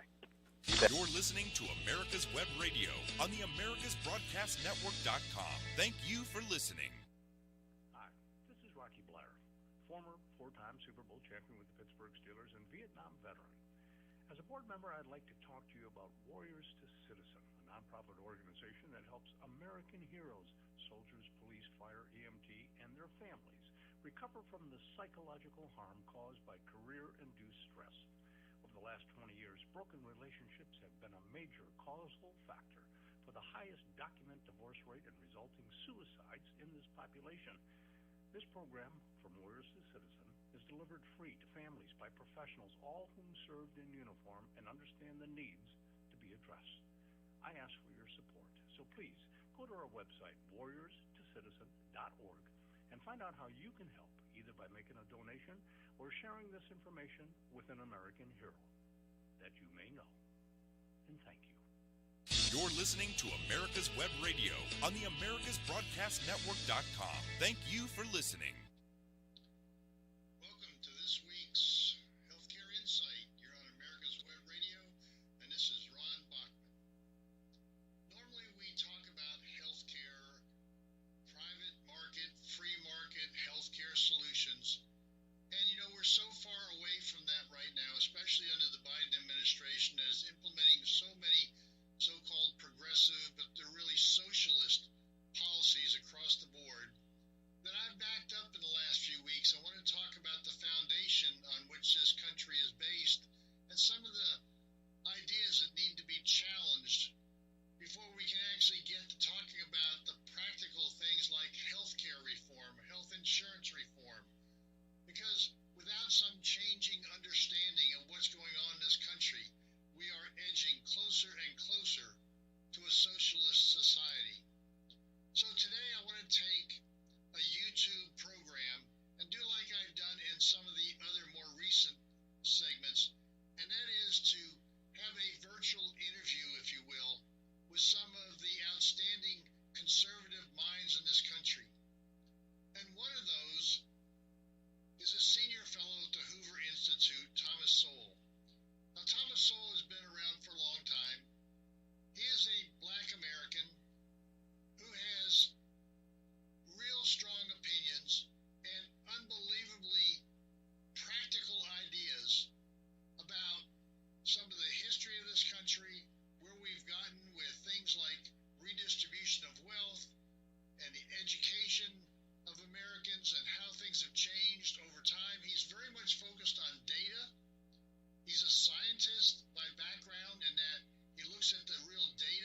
what's happening in this country and compares different eras of this country, past to the present, but he also takes a look at what's happening in other countries around the world and compares it to the United States and gives examples that are clear and obvious about what's going on, because so many of us in this country, especially the new generation, doesn't know about our history, doesn't think about anything other than what they see in front of them today. And so I want to talk and have this dialogue and bring forth a YouTube presentation with my own sort of questions and commentary on Thomas Sowell. Now, the original YouTube is an interview by Peter Robinson of the Hoover Institute, and so you'll hear him jump in every once in a while in all likelihood, but I want to talk to Thomas Sowell and bring forth his ideas to this audience, because it's so important that people start to learn the truth and not the propaganda that they've been fed, and not buy into the social justice issues, the redistribution of wealth, the white privilege that supposedly exists, or institutional racism. So I want to start today with talking to Thomas Sowell about the prevailing social vision that we're under, and talk about something that Barack Obama really started to emphasize at the presidential political level back in 2012, 2008, when he talked about redistribution of wealth. So I want to ask Dr. Sowell to talk about this idea that, okay, if economic benefits are not due to individual merit, in other words, we don't earn what it is that we have, that it just happens by stance or some biases that exist, wouldn't there then be some justification for having politicians redistribute that wealth? So the comment that you didn't build this industry, you didn't build this wealth, it came from other people, and so I have a right as a politician to take it from you and give it to somebody else. Dr. Sowell, give us your thoughts on the ideas of redistribution of wealth. You can imagine now, I'll take the extreme case where someone is literally no merit. He knows, he inherits some empire, I don't know, like grocery stores or whatever. He knows nothing about it, cares nothing about it, hasn't a clue how to run it, and so on. He said, well, clearly turn it over to the politicians. Well, what's he going to do with that empire? That it will be worth far more to almost anybody else than it would be to him. Now, when things have radically different values to different people, what usually happens in a marketplace is it transfers to somebody else. If it's worth $2 billion to him, somebody who knows what he's doing, it may be worth $5 billion to him, and he will pay the $5 billion to get it, and he will run it better than a politician is going to run it. Okay, let's talk about how things have changed over time, because in your book, let me quote it. You say, during the 20th century, the key factor behind socioeconomic disparities, as seen by leading progressive intellectuals of that era, was genetics. So that was a racist argument that black people had a ceiling that they couldn't get beyond, that they were just intellectually inferior. That was actually a proposition that was made during the 20th century. But we know that that's not true. So how would they explain the higher IQ of many black Americans? Why are you surprised that there are black children with IQs of 115 and above? That in the earlier time, in the early 20th century, it was thought that there was a ceiling so low that you had to make sure that certain people simply did not reproduce. That's the whole eugenics movement, right, which was very big, and there were eugenics courses by the hundreds in colleges and universities across the country. And so Jensen rejects that rendition of it. Well, once you've rejected that, really, the rest of it becomes a matter of much smaller consequence. So clearly, the argument about racism and the inferiority of one race over another one is rejected on scientific grounds. Yes,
openly end up with the same results.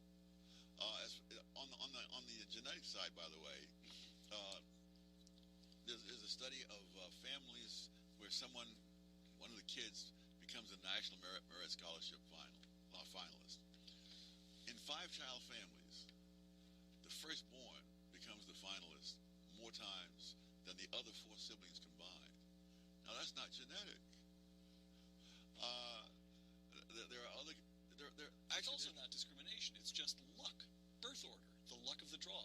Well, it's more than that. It tells us something about the importance of parental attention in the development of a child. And that's also reinforced by the fact that twins tend to average several points lower IQ than people born singly. Because obviously neither twin ever gets the full attention of the parents. And also, backing that up is that where one of the twin is either stillborn or dies shortly after birth, the other twin has an average IQ much closer to the norm. So, Professor Soule, you're dispelling the idea that first it's racism. You're dispelling the idea that the difference in accumulated wealth or in the outcome that we have in a competitive society, that is from discrimination or some sort of internal bias. So let's go on and let's talk about some of the other issues that you think might be playing into the different outcomes that we see. It's true in Britain and Norway and a number of other countries where there have been huge tests done. So, Dr. Soule, what I'm hearing you say is that people many times have a natural skill that they develop themselves, a certain proclivity for certain occupations or professions that either comes to them from their education, their history, their culture, their background. There's a lot more involved in the idea that, well, there's not equal outcomes. There's so many other issues that should be taken into consideration of how people live and work together. But we used to work together, taking those skills of each individual, each group, and apply it across the board and live together harmoniously.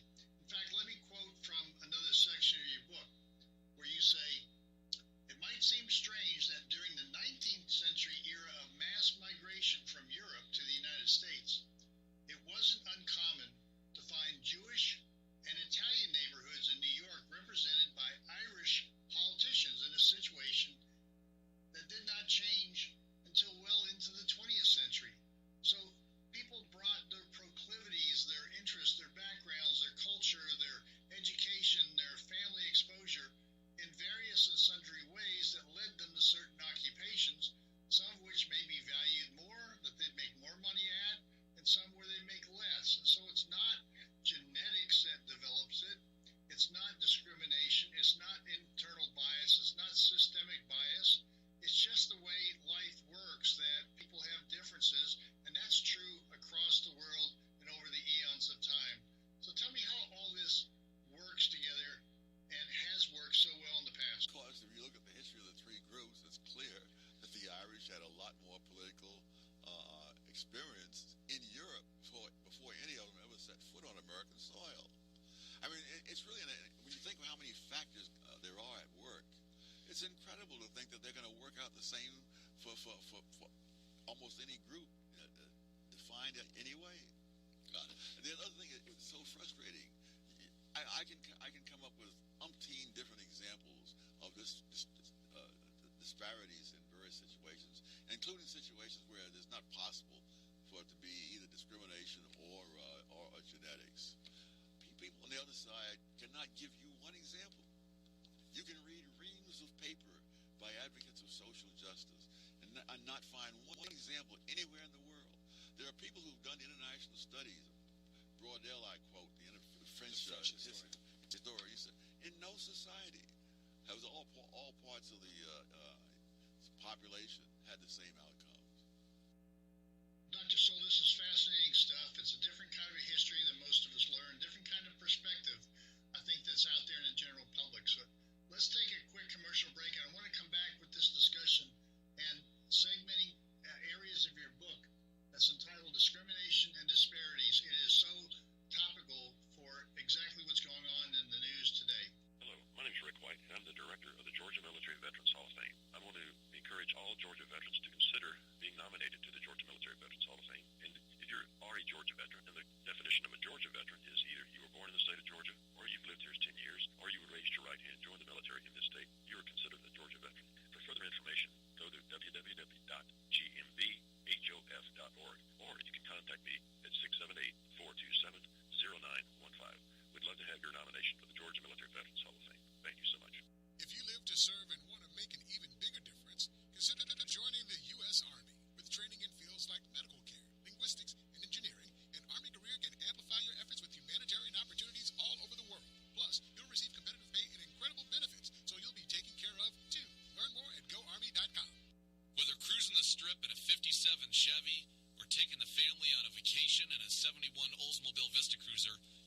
1400 hours right here on America's Web Radio for the Locked and Loaded Show. We will talk about guns, weapons, ammo, gun accessories, prepping, and so much more. So be sure to join us every Tuesday at 1400 or 2 p.m. for Locked and Loaded on America's Web Radio. You're listening to America's Web Radio on the AmericasBroadcastNetwork.com. Thank you for listening. Welcome back to Healthcare Insight here on America's Web Radio. And today we are talking to one of the great thinkers of our time, Thomas Sowell, who happens to be a senior fellow at the Hoover Institute. Now, he's talking about a new book that he's written called Discrimination and Disparities. And it is very topical to everything we're hearing in the news today about redistribution of wealth, about white privilege, about racism. And this is a man who knows what he's talking about. He is a black American who has experienced a life change from where he started to where he is today and has a unique perspective. Having lived a life in this country, he's seen the changes and he sees the impact of what policies have made and has a view that we really don't have a society that's built on racism and that disparities are a natural outcome of life. And victimization by politicians, putting that thought in people's head, is destructive. And I want to talk to him more about his ideas on this whole issue of how society is changing, how our thinking, how our vision of what's happening in this world, and how we interact with each other is changing as well. Dr. Sewell, I want to make a personal observation that I've experienced in my own life and then quote from your book and get you to make some comments on it about the way people think, the way cultures think, the way groups think sometimes has a big influence on the direction they go and the skills that they tend to gravitate to. I know when I was younger, I had a number of Jewish friends, and they would tell me that the expectation of their families is that they would be doctors, lawyers, or entrepreneurs starting their own business. That was what was expected of adult, male, Jewish families. And so the children tried to live up to that expectation. Didn't always work out because of their own personal interest, but that was the general thrust. Now I want to read from your book that sort of highlights that as well and gets you to add some additional commentary.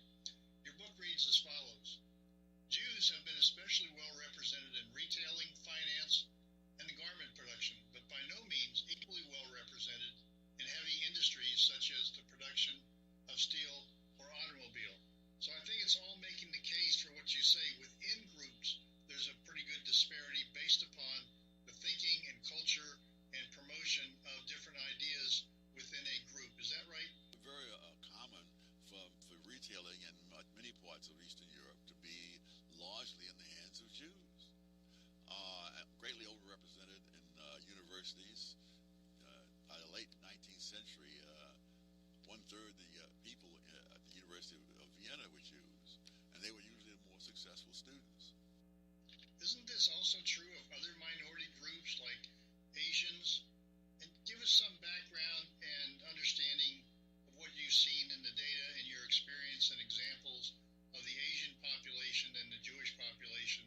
Oh my gosh, some people call them the Jews of Southeast Asia. Considering the numbers involved, you might call the Jews the Chinese of Eastern Europe. But there are country after country where over half of the retail outlets are by people who are Chinese. I mean, Malaysia, Indonesia, Thailand, whatnot. There are countries after countries where most of the billionaires are Chinese. Outside China. Outside China. And this, one of the other things, too, is this ties in to some extent with a genetic thing. As of 1994, there were 57 million overseas Chinese and 1 billion people in China. The 57 million produced as much wealth as the billion people in China. Well, let me quote from another section of your book. It says, statistical underrepresentation or overrepresentation of various groups is not particular to the United States or to our times. For centuries, there have been countries where most members of various professions and most business owners in whole industries have been members of some subordinate minority group. So in other countries and other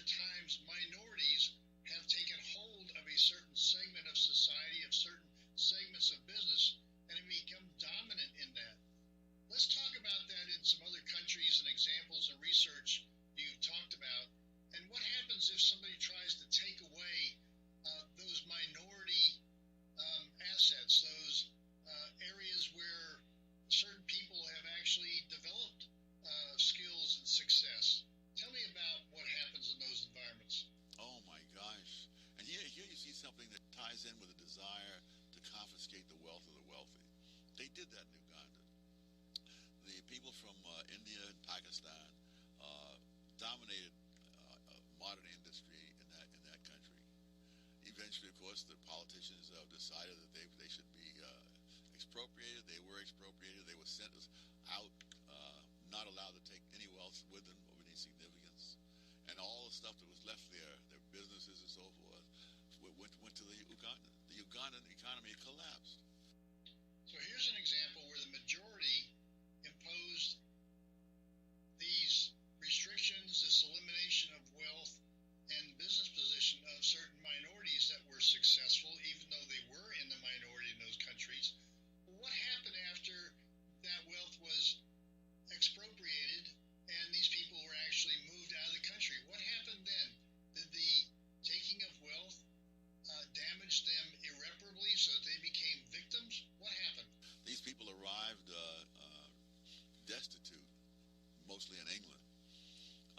And within a decade, they were on their way to prosperity again. The same thing with the Cubans here, that when Castro took over... Castro takes over in 1959, 1 million Cubans leave with almost nothing. Yes, and he left behind all the wealth they had in Cuba. You fast forward a half a century, and the Cuban-American businesses in the United States had a revenue that was larger than the revenue of the entire nation of Cuba. Even though, and they weren't, in the United States, they weren't driving 1950s cars in the 21st century. So let's take some of these concepts that we've talked about, that disparities in outcomes and within cultures, across countries, across eons on time, and not due to racism, it's not due to genetics, it's not due to biases.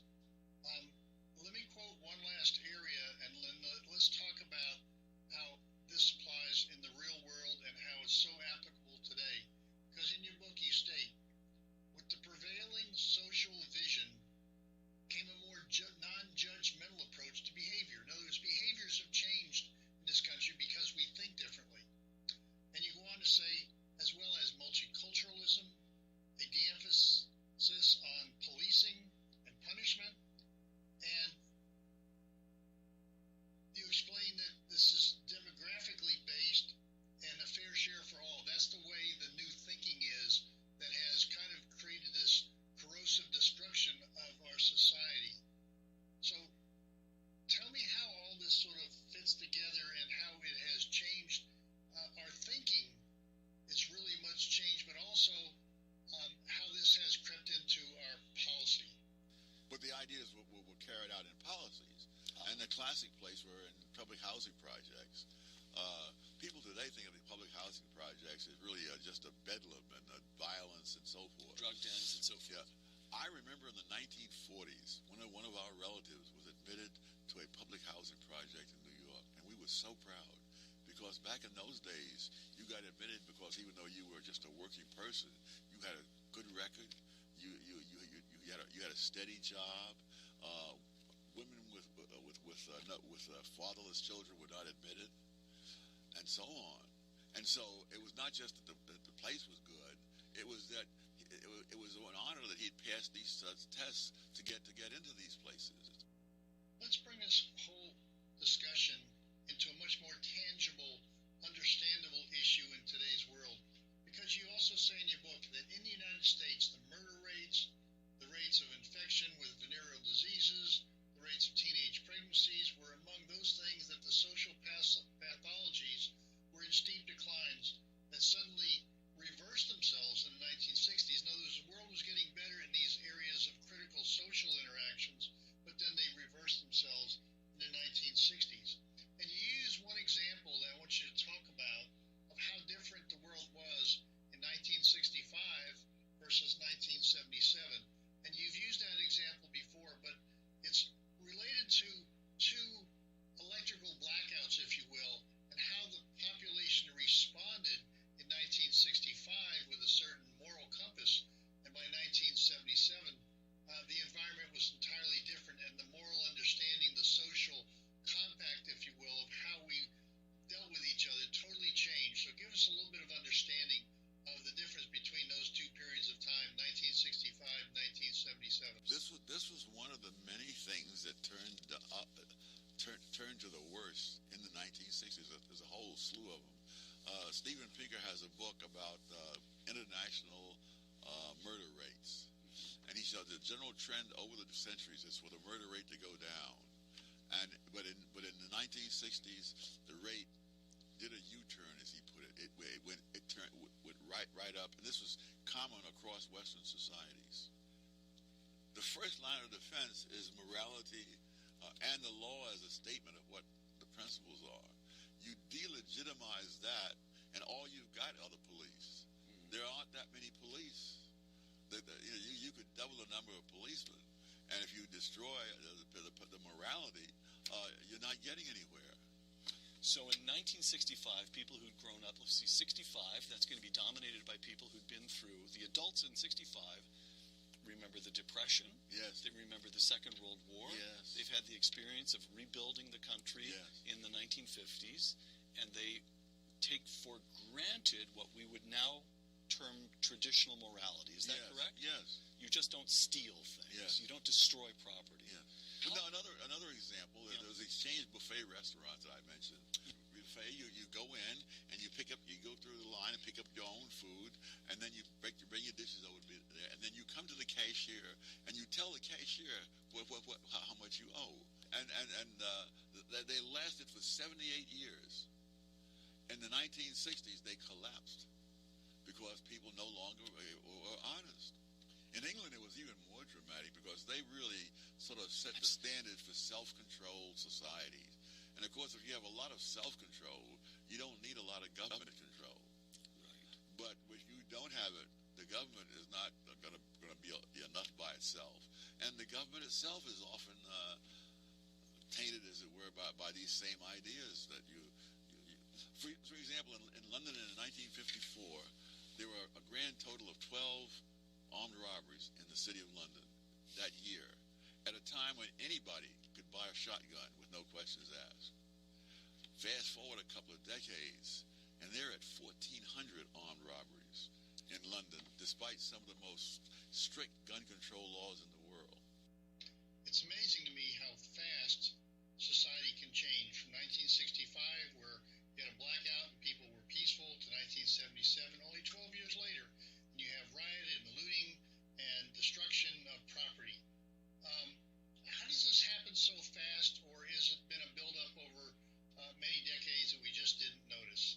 Well, it was going. I mean, these ideas weren't invented in the 1960s, right? But the number of people who progressively moved towards those ideas greatly increased, and the whole political and intellectual scene was very different.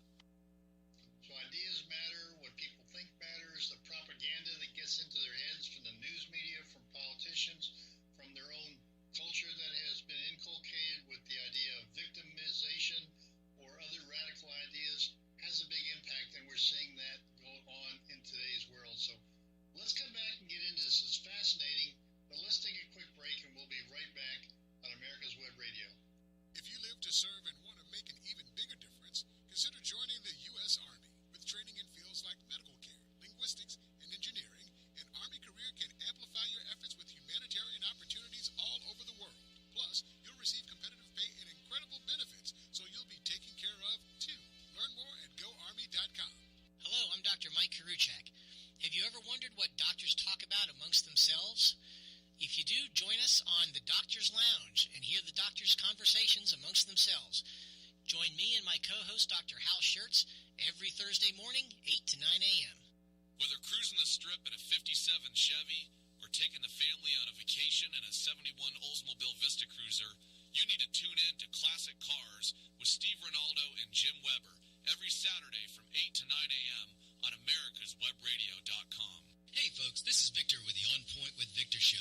Make sure you listen every Tuesday 1 to 2, only right here on America's Web Radio, the On Point with Victor show. Remember folks, I'm not angry, I'm just right. And you can find out why every Tuesday from 1 to 2, the On Point with Victor show, only right here on America's Web Radio. You're listening to America's Web Radio on the AmericasBroadcastNetwork.com. Thank you for listening. Welcome back to America's Web Radio. I want to continue the discussion with Senior Fellow of the Hoover Institute,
welfare state vision, the idea that the world owes you something takes off.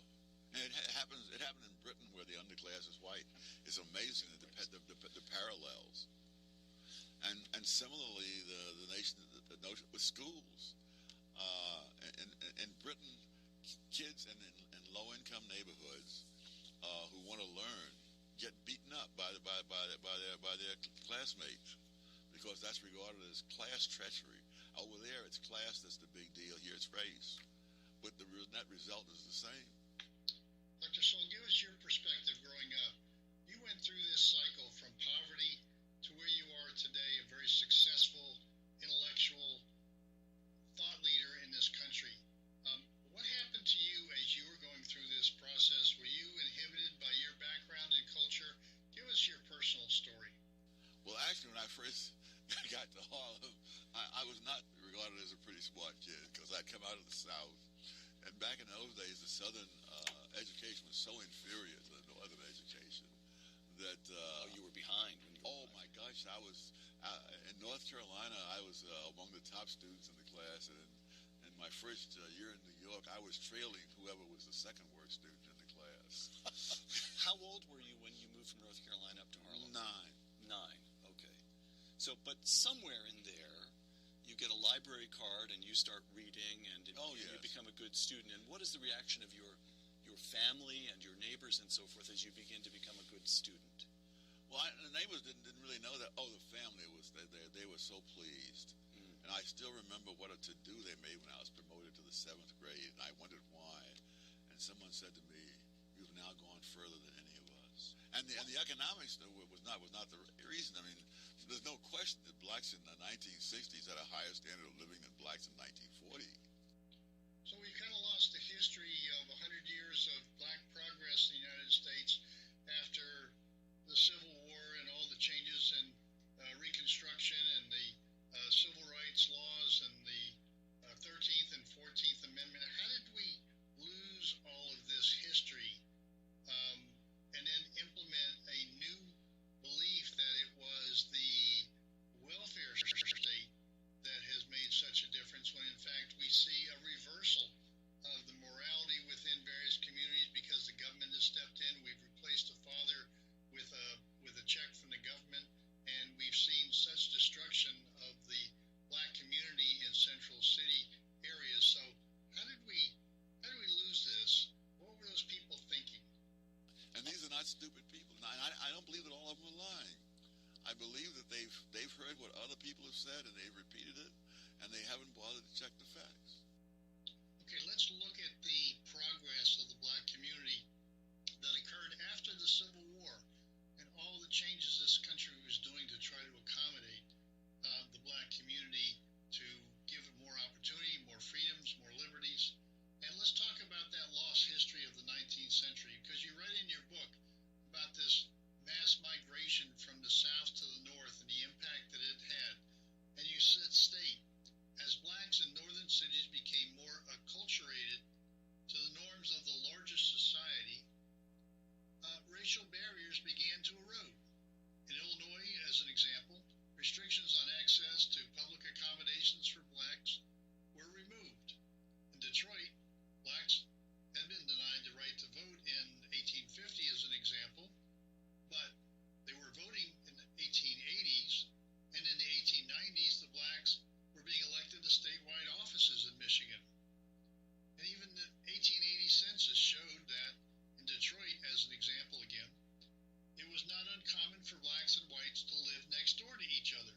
So, with the progress that was going in this period of time, and you've documented it now with facts and figures, all the way up to the 1960s, where continued expansion, the continued solidification of the black family, of reduced poverty rates, of increased opportunities, all that was happening. But what occurred that sort of create a retrogression of this whole progress that was happening for 100 years? Well, in Washington, D.C., for example, blacks had been able to go to various restaurants, theaters, and so on, prior to the mass migrations that began in the early 20th century. when I first arrived in Washington, blacks could not go to those things in 1950. So things have gotten worse. Oh, yes. And it's not so much the movement of blacks to the north in the 19th centuries.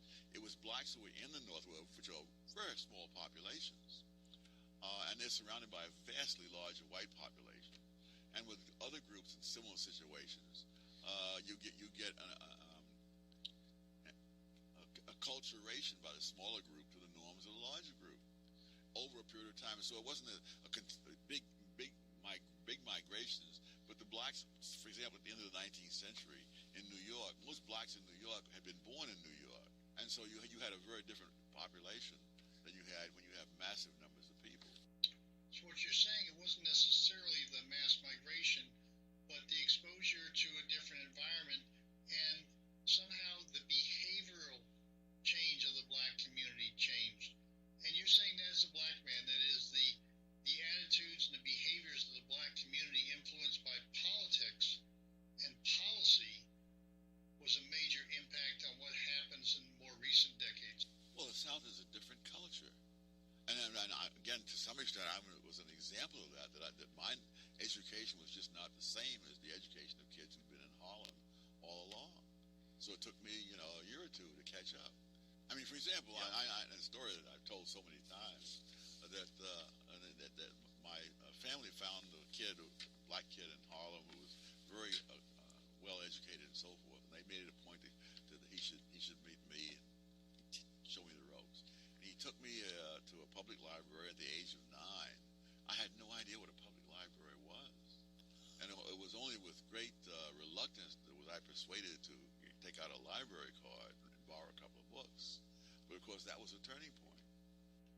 Let's go back to this whole issue of social justice that we hear so much about today and the redistribution of wealth. You have some very interesting ideas on this. In fact, you state that this whole idea of redistribution of wealth, the income from wealth, is very unlikely.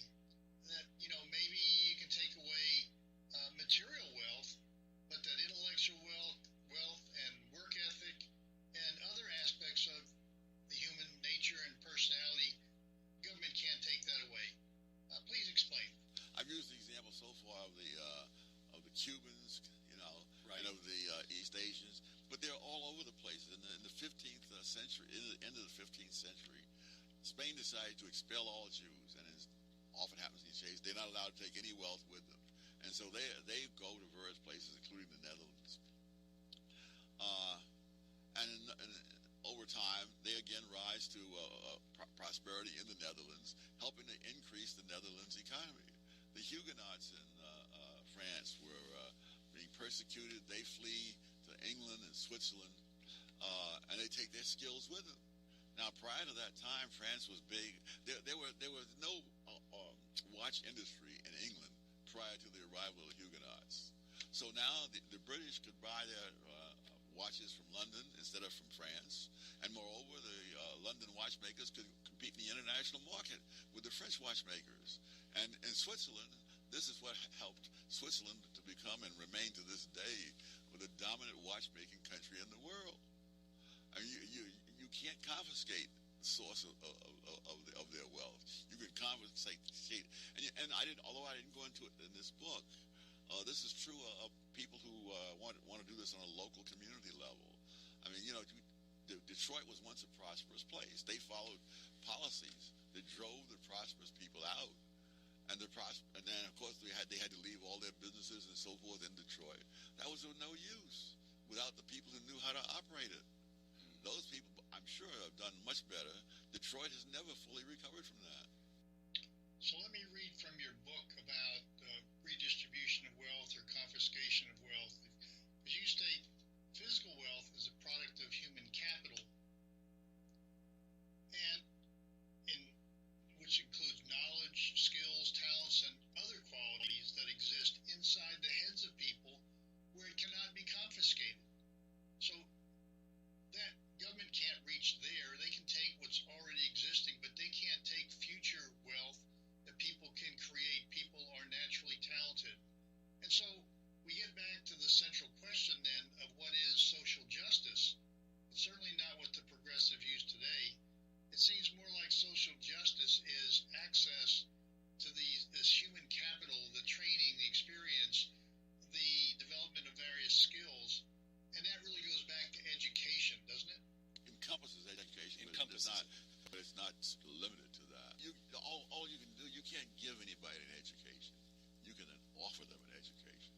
show them where the public library is.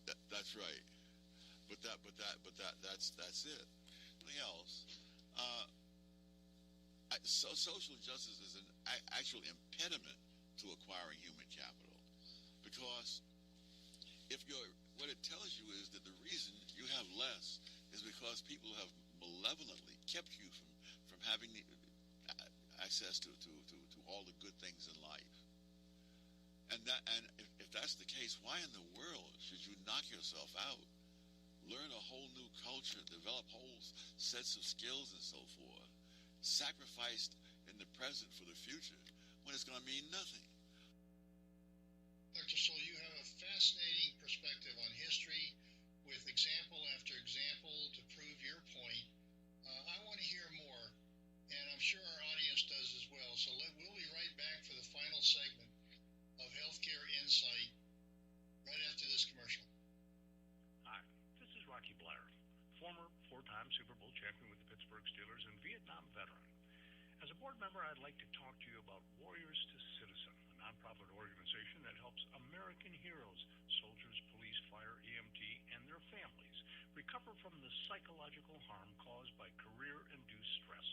Over the last 20 years, broken relationships have been a major causal factor for the highest documented divorce rate and resulting suicides in this population. This program, From Warriors to Citizen, is delivered free to families by professionals, all whom served in uniform and understand the needs to be addressed.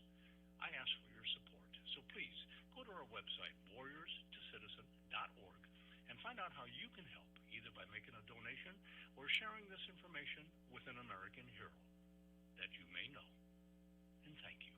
Ladies and gentlemen, boys and girls of all ages, join me, Roger B., every Tuesday at 1400 hours right here on America's Web Radio for the Locked and Loaded Show. We will talk about guns, weapons, ammo, gun accessories, prepping, and so much more. So be sure to join us every Tuesday at 1400 or 2 p.m. for Locked and Loaded on America's Web Radio. You're listening to America's Web Radio on the AmericasBroadcastNetwork.com. Thank you for listening. Welcome back to America's Web Radio and Healthcare Insight. For those of you who have been listening, not just this week, but in the last several weeks, you know that we have sort of strayed off the path of talking specifically about health insurance and health care reform and focusing more on the underlying causes that are changing this country that make it very difficult to talk about free market, personal responsibility, engaging in dialogue that makes any sense by having an honest debate about issues.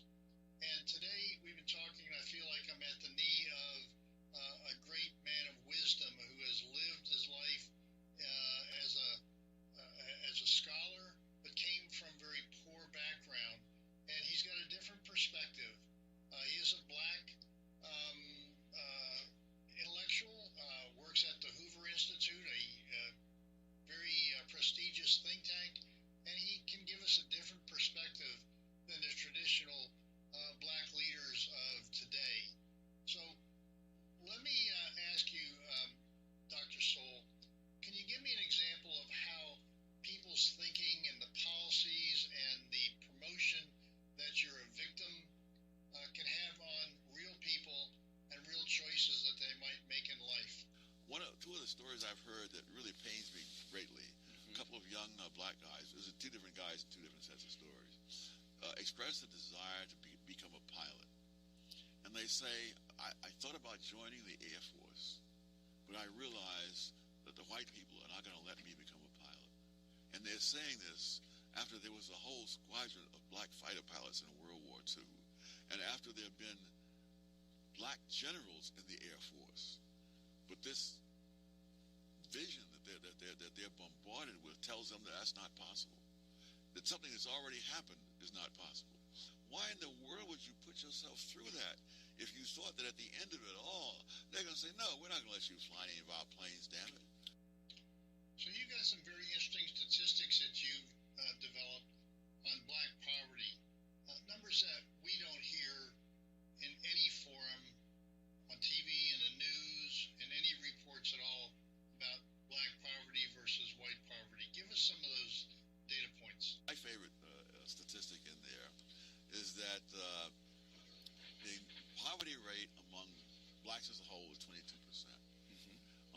whites as a whole is 11%. And among black married couples is 7.5%.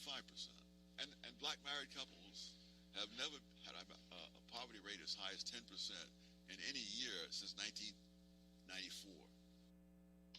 So your answer in data points to the obvious, doesn't it? That what works for everybody else to get out of poverty would work for every community, including the black community. That is, get an education, don't have kids until after you're married, and hit the books and stay up on things that are going on in the world around you. Be educated. Well, yes, the things that work for other people tend to work pretty generally. Okay, let's talk about a topic that's actually in the current Biden administration in this Congress. It's been around for a while, but it's now taking root, and we may see some bills passed in Congress about reparations. And reparations obviously are coming out of some level of resentment and the hangover of slavery in this population and the feeling of entitlement of the black community for the sins of racism. What are your feelings about reparations? You can imagine somebody whose parents, great-grandparents, came here in the 1880s after the Civil War, being asked to give reparations to people. Even in the antebellum South, most whites did not have slaves. The cost of one male adult slave was more than the average white person earned all year. So they weren't all living in terror with their plantations and all the rest of it. It's insane. The other thing, I have a slight sidebar in there on the history of slavery. Mm-hmm. The history of slavery existed all over the world for thousands of years among all sorts of people, as far back as the history of the human species goes. It's one of many evils that the left tries to localize, when in fact it is a universal evil. So is the history of slavery in this country not so much that we had slavery, because as you say, it existed around the world and has been with us for a long time, including slavery going on today, but that we made such great efforts in this country to eliminate slavery as part of the dominant economic structure of the South and as a recognized evil in the world. So is it just that we work so hard to get rid of it, or is there more? That's part of it. But more than that, as much as slavery is repudiated around the world today, prior to the 18th century, I know of no serious effort to abolish the institution anywhere. Anywhere. Not in Africa, not in the Arabian. Not in Africa in the 21st century. When Adam Smith wrote in 1776 that the only place in the world where slavery had been abolished completely was Western Europe.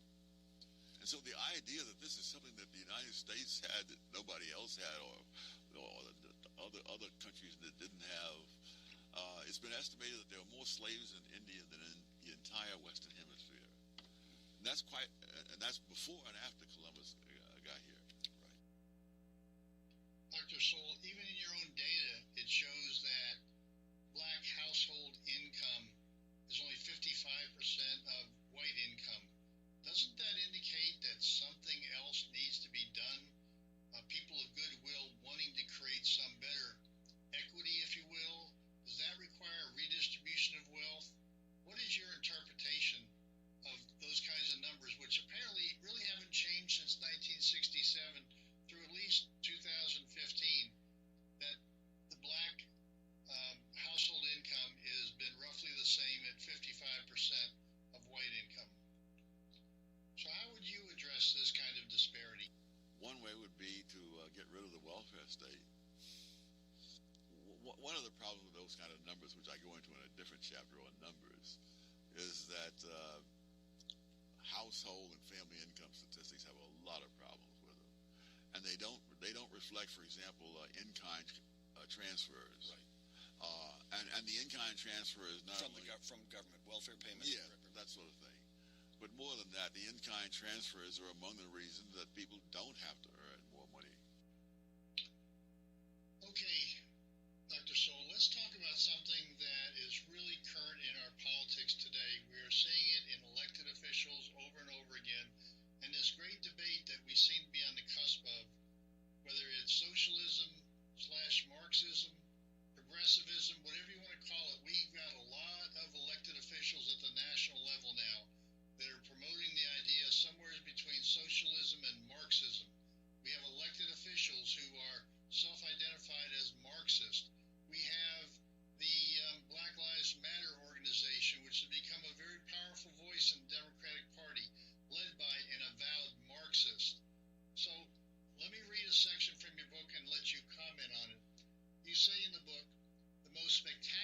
successful political doctrine in the 20th century was Marxism. Yet, if the wealth of the rich capitalists comes from exploitation of poor workers, which is the theory behind Marxism, that is, the capitalists taking advantage of poor workers, you say then that we might expect to find that where this happens, there are larger concentrations of rich capitalists and large concentrations of poverty. Yet, the hard facts point to the opposite. Give us a little bit more insight as to this great debate that's going on in our country today, where there seems to be an acceptance of socialism and Marxism, and what do we do about it? Well, the United States has 5 times as many billionaires as there are in all of the Middle East and Africa put together. And so, according to the logic of Marxism, ordinary Americans should have a lower standard of living than the standard of living of people in the Middle East and Africa. It is just the opposite. I mean, Americans on welfare have a higher standard of living than the average person in Africa and the Middle East. I think the education system has a lot to do with that. Back when I was quite young, 20 years old, I read a book called China Shakes the World about how the communists took over in China. And in the last chapter, he tries to explain it. He says the education system had a lot to do with it. Now, at the time, it struck me as a very odd explanation. Now that I've had a half a century or so in the American education system, it doesn't strike me as odd at all. Tom, I love your examples. I love the data and the facts that you bring forward. Would you just read a segment to close us out for this hour from your new book on discrimination and disparities? I think this message hopefully will reach more people through this broadcast, and I hope that people will start to listen and take to heart the messages and the experiences and the examples that you've given, because this country seems to be off path. So please read this section of your book for the audience. The last Western nation to end slavery, Brazil, did so in 1888, and the first totalitarian dictatorship arose in Russia in 1917. There was barely a generation between the suppression of one form of monumentally brutal subjugation of human beings and the creation of another. Yet these dehumanizing dictatorships were often founded on stirring rhetoric and lofty visions that resonated with many leading intellectuals in countries around the world. There could hardly be a clearer example of the need for the historic warning, eternal vigilance is the price of liberty. Thank you, Professor Thomas Sowell. It is truly inspiring to hear your words, your descriptions, the facts that you laid out in your book, Discrimination and Disparages. So, we've learned here today some very important lessons that you, as a Black American, have discovered and researched and written so often about, that the differences in outcomes is not due to racism, it's not due to bigotry, it's not due to bias, it is due to some natural causes, but the core underneath all that, it seems that your message is it gets back to education and family culture and the promotion and expectations of high achievers. So this bigotry that really is going on in this country is the bigotry and the racism of low expectations of the minority community and packing their head with falsehoods about victimhood, victimization, so that they feel that somebody owes them and that they can't get ahead because it's already predetermined. The predestination is that they are going to fail. That is such a lie that is destructive to this country, and your information, your facts, your research, your teachings, your books, your writings all point to that, and we are such indebted to you. So thank you, Professor Thomas Sowell. Please join us again next week at Healthcare Insight on America's Web Radio. This is Ron Bachman signing off. I hope you will join us again next week. Hello, my name is Rick White, and I'm the director of the Georgia Military Veterans Hall of Fame. I want to encourage all Georgia veterans to consider being nominated to the Georgia Military Veterans Hall of Fame. And if you are a Georgia veteran, then the definition of a Georgia veteran is either you were born in the state of Georgia, or you've lived here 10 years, or you were raised your right hand, joined the military,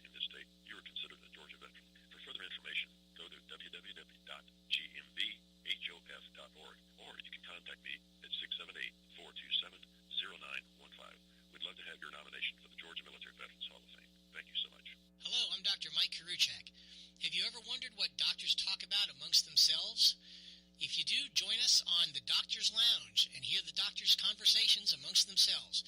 Join me and my co-host, Dr. Hal Schertz, every Thursday morning, 8 to 9 a.m. Hey folks, this is Victor with the On Point with Victor show. Make sure you listen every Tuesday 1 to 2, only right here on America's Web Radio, the On Point with Victor show. Remember folks, I'm not angry, I'm just right. And you can find out why every Tuesday from 1 to 2, the On Point with Victor show, only right here on America's Web Radio. Hi, this is Rocky Blair, former four-time Super Bowl champion with the Pittsburgh Steelers and Vietnam veteran. As a board member, I'd like to talk to you about Warriors to Citizen, a nonprofit organization that helps American heroes, soldiers, police, fire, EMT, and their families recover from the psychological harm caused by career-induced stress. Over the last 20 years, broken relationships have been a major causal factor for the highest documented divorce rate and resulting suicides in this population. This program, From Warriors to Citizen, is delivered free to families by professionals, all whom served in uniform and understand the needs to be addressed. I ask for your support, so please go to our website, warriorstocitizen.org, and find out how you can help, either by making a donation or sharing this information with an American hero that you may know.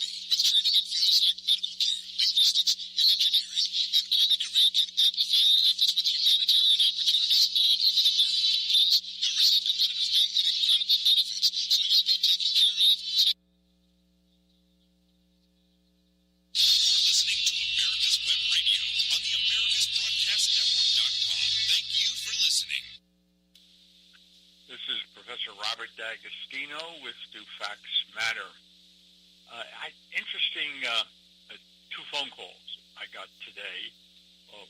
One was from a good friend of mine who was scheduled to be a guest, and he backed out. And I said, why are you backing out? You have a lot of interesting things to say. You have a lot of knowledge about certain things. And he said, well, I'm in an area, in a field where I have a lot of clients. And some of these clients are quite wealthy, and they're, politically correct. And coming on your show could endanger my relationship with some of these clients. I said, well, how about anonymously? He said, no, I'll think about it. So we'll see. He might appear in a few weeks. He might not. And the second one I got actually was an email from a good friend of mine, and it was the greatest baseball play ever. I said, well, that's interesting.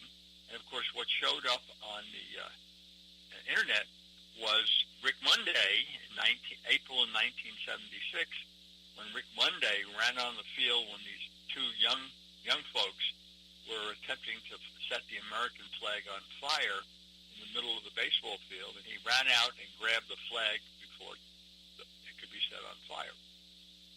And I was kind of wondering about that. Obviously, young folks are the ones who do. Young folks are suckers. They always are. Any utopian scheme, any nonsense, you always rely on the young.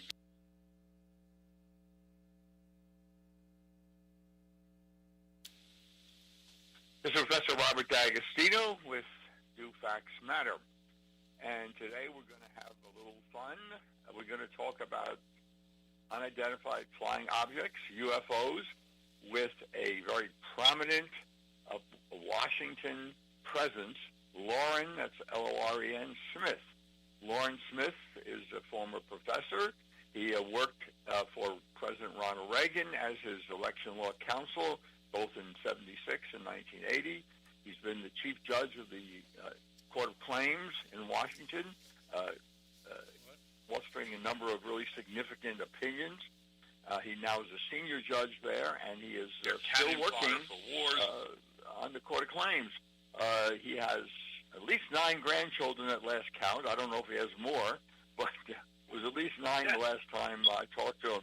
So, Loren, welcome to Do Facts Matter, and today we're going to talk about UFOs.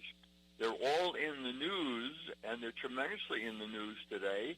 And the question is, what are they, where do they come from, and how do we explain the various sightings, including the fact that some of the sightings are, show a huge variation in physical descriptions. We got flying saucers, we got flying triangles, we got flying pyramids, We got flying oblong pieces, like cigars. The different people describe different things, and that's something that we need to, address too. Anyway, Lauren, let me give it to you for you to talk about what you think these things are all about. Okay, well, thank you, Bob. One of the things about UFOs that I guess is a good beginning point is there are huge numbers of reports of them. And as you correctly noted, they come in all sizes and shapes and colors and flavors. The number of reports, I think, in 2020 was a record high of something like 20,000 reports. That was just the United States. They also reported in virtually every country in the world, with certain countries having lots of them, like the Russia, Chile, and Italy all seem to be relatively hot areas for UFOs, or as they're called in the trade, hotspots, which for some reason encourage more UFOs. They've also been seen by virtually every kind of observer, from military, police, government officials, to people doing every kind of job, from people who are working on farms to people who are driving trucks and people who are in the middle of big cities. So it's a very broad phenomena. Estimates might be as high as, assuming they're only getting a small percentage of people reporting them, the actual numbers may be huge, plus remembering most of the Earth is water. About, I think, 3/5 of the Earth's surface is covered with water, so there's not a lot of reporters out there to see them, though people on ships see UFOs as well, and see what would be underwater UFOs, UFOs, and so it's a broad phenomena. And Lauren, but wait 1 minute. Many of the sightings can be explained. Weather balloons. How about space debris? There are thousands of articles of space debris up there, partial satellites, spent rockets. So a lot of the sightings are probably very explainable by either man-made objects floating around or coming into the atmosphere, maybe a meteor, or maybe natural phenomenon. So even though there's a lot of sightings, don't you think most of those sightings are really explainable?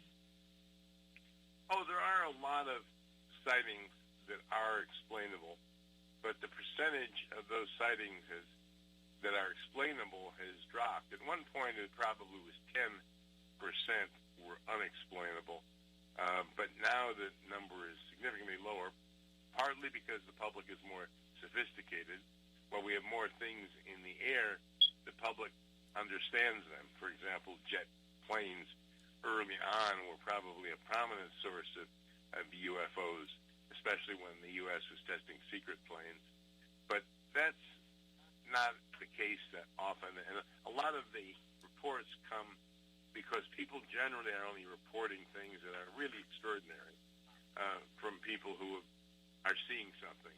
And many of the reports are fairly up close, so they're not the traditional space junk, meteors, bright planets, and that sort of thing. But well, I guess go ahead. Yeah. No, as I said, there's a lot of this idea about turning some out of space debris. There also this idea is that there really is something.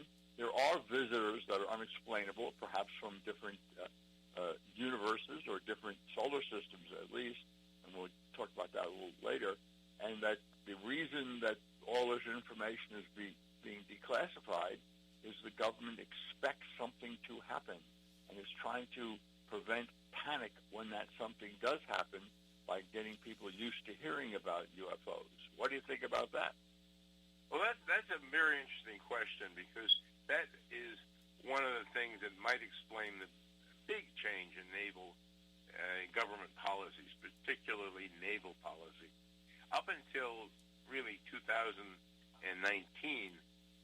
no government validation of any UFO report had occurred in the United States. There were some validations from the Italian government and the Chilean government of UFOs, and they were pretty much open and honest about it. The U.S. has had a very tight approach to denial. They have not taken any UFO accounts seriously, at least publicly, and have denied them. So I think there's a change coming. It's interesting that the Air Force, which probably has the most UFO reports and the best opportunity to see UFOs, has remained silent, while the Navy has reported at least 2 groups of films on UFOs, and the Coast Guard has had one very dramatic UFO set of photos. Well, of course, in the Chilean UFO sightings, the implication is that there's a UFO base in Chile, that they actually come and go from some place in Chile. Yeah, I've heard of that. Those theories that the Andes would be a perfect base for UFOs, and of course you've got these mega structures that were built by Machu Picchu, that were built by the Inca, and then the Nazca, vast line figures. It seems to me that doesn't make a lot of sense, the reason why is the abilities that UFOs seem to have. They can move at incredible speeds. They can apparently cloak themselves with some device, because some Italian photos recently showed a UFO performing strange things in the Italian sky, but it wasn't visible to the naked eye. The Italians were testing a new infrared camera that had been issued to NATO forces, and they were still as an experimental device. They were testing it, and the UFO showed up on them, whereas none of the people in the plane could see the UFO. So with that need, the question is, why do they need a base in the Andes? Maybe they come from the Andes, but a base doesn't seem to me to make sense. Well, how about the theory of underwater bases, that these UFOs, certain UFOs seem to disappear just to dive into the ocean? A recent case of a spherical UFO, not one. Usually they talk about triangular shaped or saucer shaped or pyramid shaped or cigar shaped. This was spherical, and they've got a film of what looks like a spherical unidentified flying object just jumping into the ocean, and others, observers have said they've seen these UFOs dive into the ocean. So underwater base? I think there's a lot of evidence to the fact that they do go into the ocean.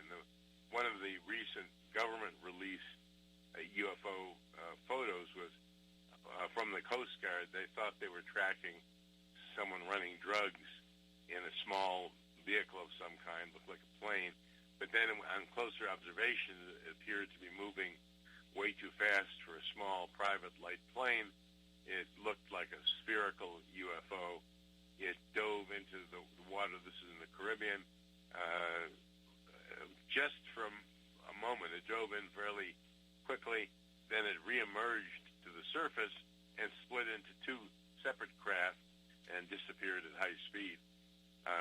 So there also been reports for a long time in Scandinavia of what were thought to be Russian submarines going around the Scandinavian peninsula or Scandinavian area north of the Baltic, and some of these may well have been UFOs, since the Russians denied they were Russian subs, and in some cases they performed in a way that is unlikely Russian subs could perform, of moving at incredibly high speeds underwater. So getting back to my question, assuming this UFO phenomenon is real, and we'll talk about your theory about this in a minute, assuming that the UFO phenomenon is real and there really is visitors from somewhere else, not of this Earth anyway, is the declassification really to prepare us for some dramatic event that the government expects is going to happen? I've heard that theory expressed, and it has a certain credibility to it. The problem with the theory is knowing government doesn't work that rationally.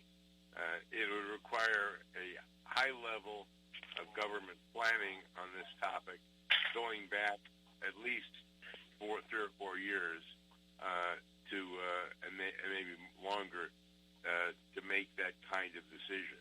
I tend to think it's a bureaucratic decision more than anything, that the Navy has its own program, its own institutional culture. It released these things as part of that. The Air Force isn't buying it, so the Air Force hasn't followed suit. So I don't think it's a government-wide policy yet. I think it tends to be more of an accidental policy. Someone in the Navy decided it was easier than denying that these photos were real because of the pilots who were getting tired of denying it. Let the pilots talk about it. But the Air Force has taken a very different approach. So are you suggesting that the bureaucracy operates independently of their so-called political supervisors? I think that's definitely a case. Part of it is a practical matter. Bureaucracies always operate to some extent independently because they focus, they're pyramidal shaped. Every bureaucracy is large at the bottom and ultimately comes to a point where they interface with the political system, that point being the secretary of the department. And so even in an ideal world where everyone wanted to cooperate with everything, you couldn't, because it is not enough time for the people at the top to supervise whatever's happening at the bottom. I think I saw as a management theory a person can supervise up to 10 people effectively. Once you get beyond 10 people, effective supervision doesn't work. So you have to have a person at level 1 supervising the level 2 people who then are supervising level 3 people and so on. So the pyramid grows, and of course, at some point, the people at the top couldn't have any idea what is happening at the bottom. The information chain is too heavy. And I think UFOs have been an example of how things at the bottom filter up and often don't get all the way to the top. But occasionally there are definite things that do filter through, and there are also ways in which people can't make decisions. I think one of the problems with the Air Force's decision-making is if the Air Force were to admit these things were real, and I don't know that they have much choice anymore, but if in the past certainly the Air Force would not like to say there are things filling the air with abilities that we can't even think of matching, theoretically, and we can't defend you against these things. No Air Force general or cabinet member wants to say that, and that's what the Air Force, I think, is faced with.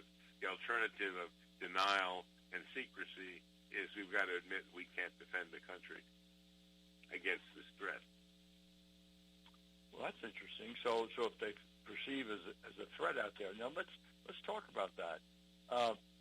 If there's a threat out there, then how do you explain, and how does one explain, maybe you have to go to your theory, the fact that the observations don't agree with each other on the shape of these objects?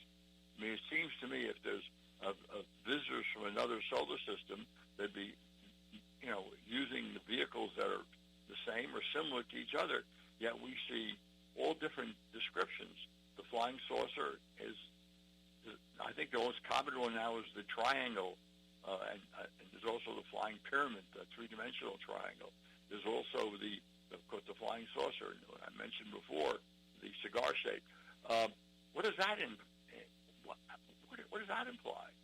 More than one source?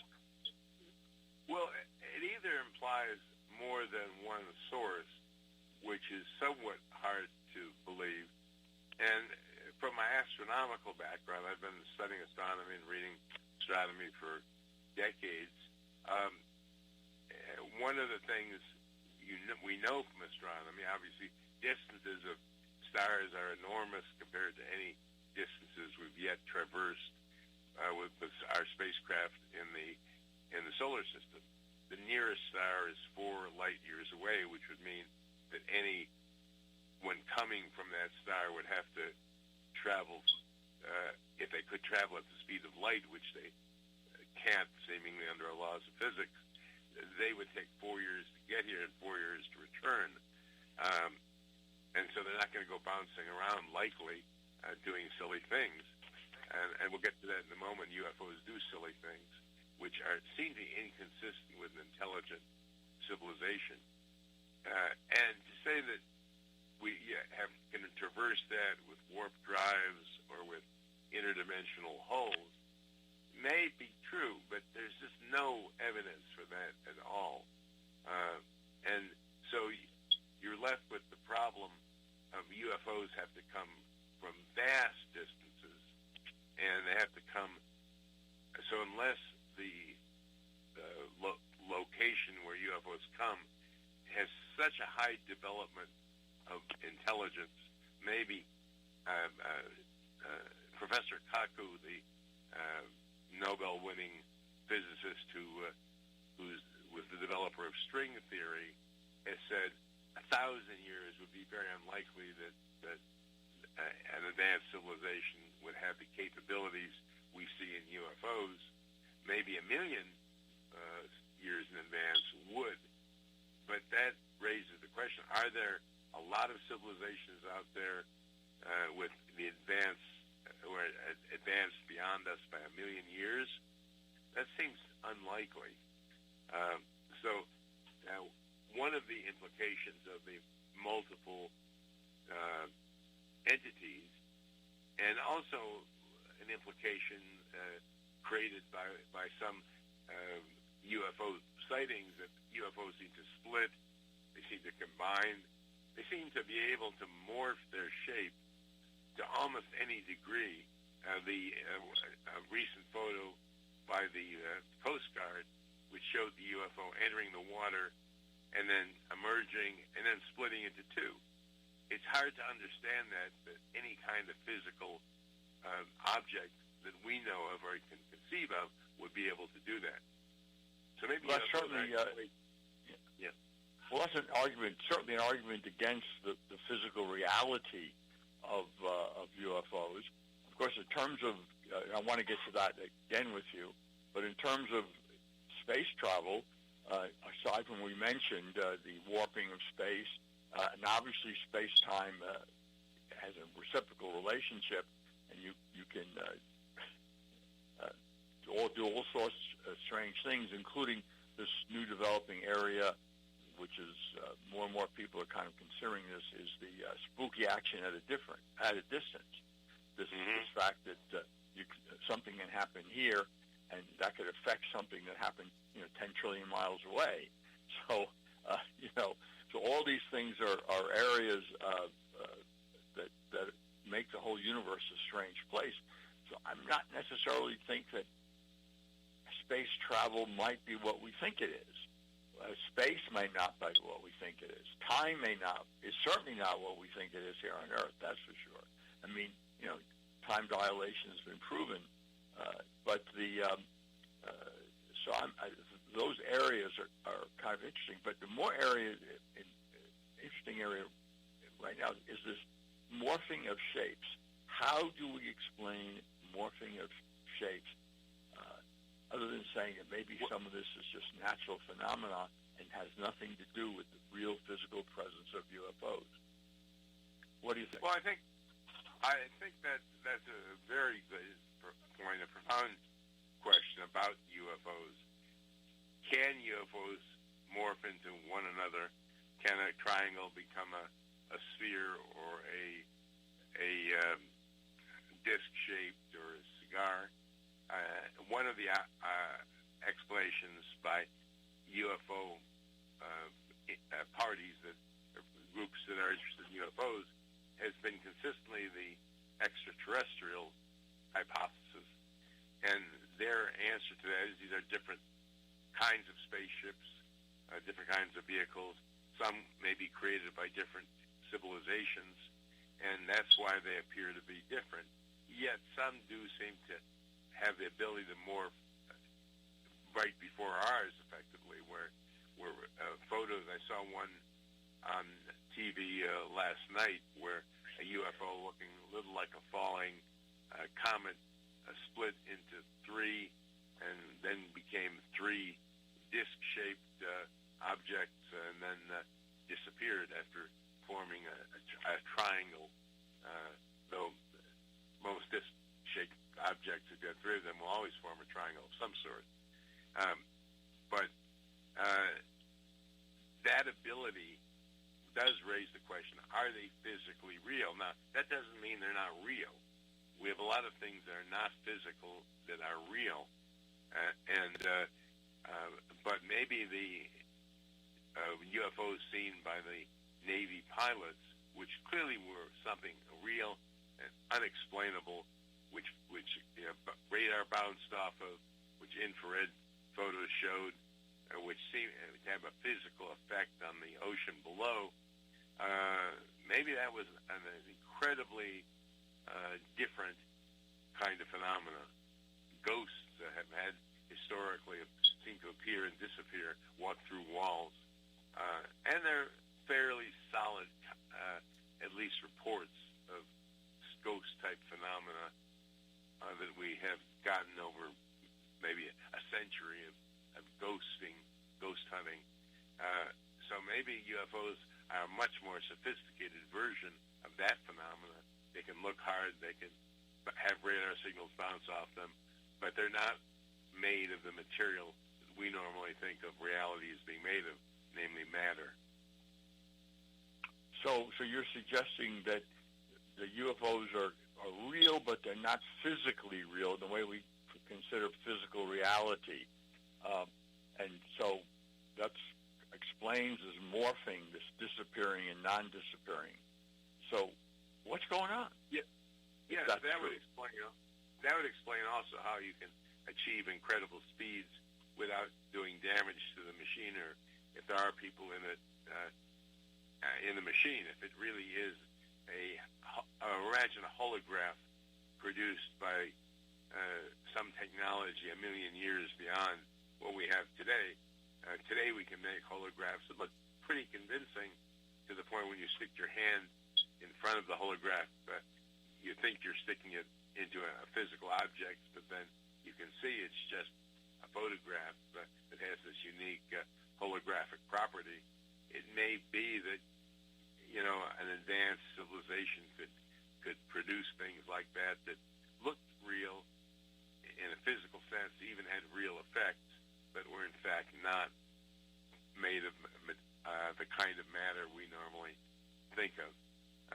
That's certainly a possibility. Another possibility is they are like ghosts or other spirit phenomena that science has been reluctant to deal with for a long time, but that phenomena is still a lot of evidence recording something is happening in the ghost realm or the supernatural realm.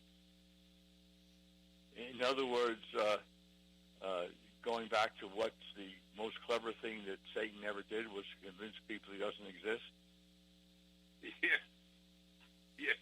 C.S. Lewis had a section in the Screwtape Letters where he and Wormwood are discussing Wormwood and the demon on Earth, Wormwood being the higher up in the lower hierarchy of hell, are discussing what's the best approach to humans. And in the Middle Ages, we used to scare them with demons, and now we think they better if we just convince them we don't exist. So that may be relevant to this UFO problem. Right. So what you're suggesting is possibly, essentially, the existence of demons is a possibility, or the existence that there is a physical presence out there, and they are projecting holograms and images to maybe confuse people, maybe confuse what's going on, so that there are real physical objects that are flying around out there, and maybe these objects are, in order to cover up or to confuse people, projecting holograms and projecting these morphing objects around, and that's certainly a possibility. There's another possibility to explain the differences in the physical objects, and that is there may be more than, as you mentioned, more than one civilization, and they're jockeying for domination of the Earth.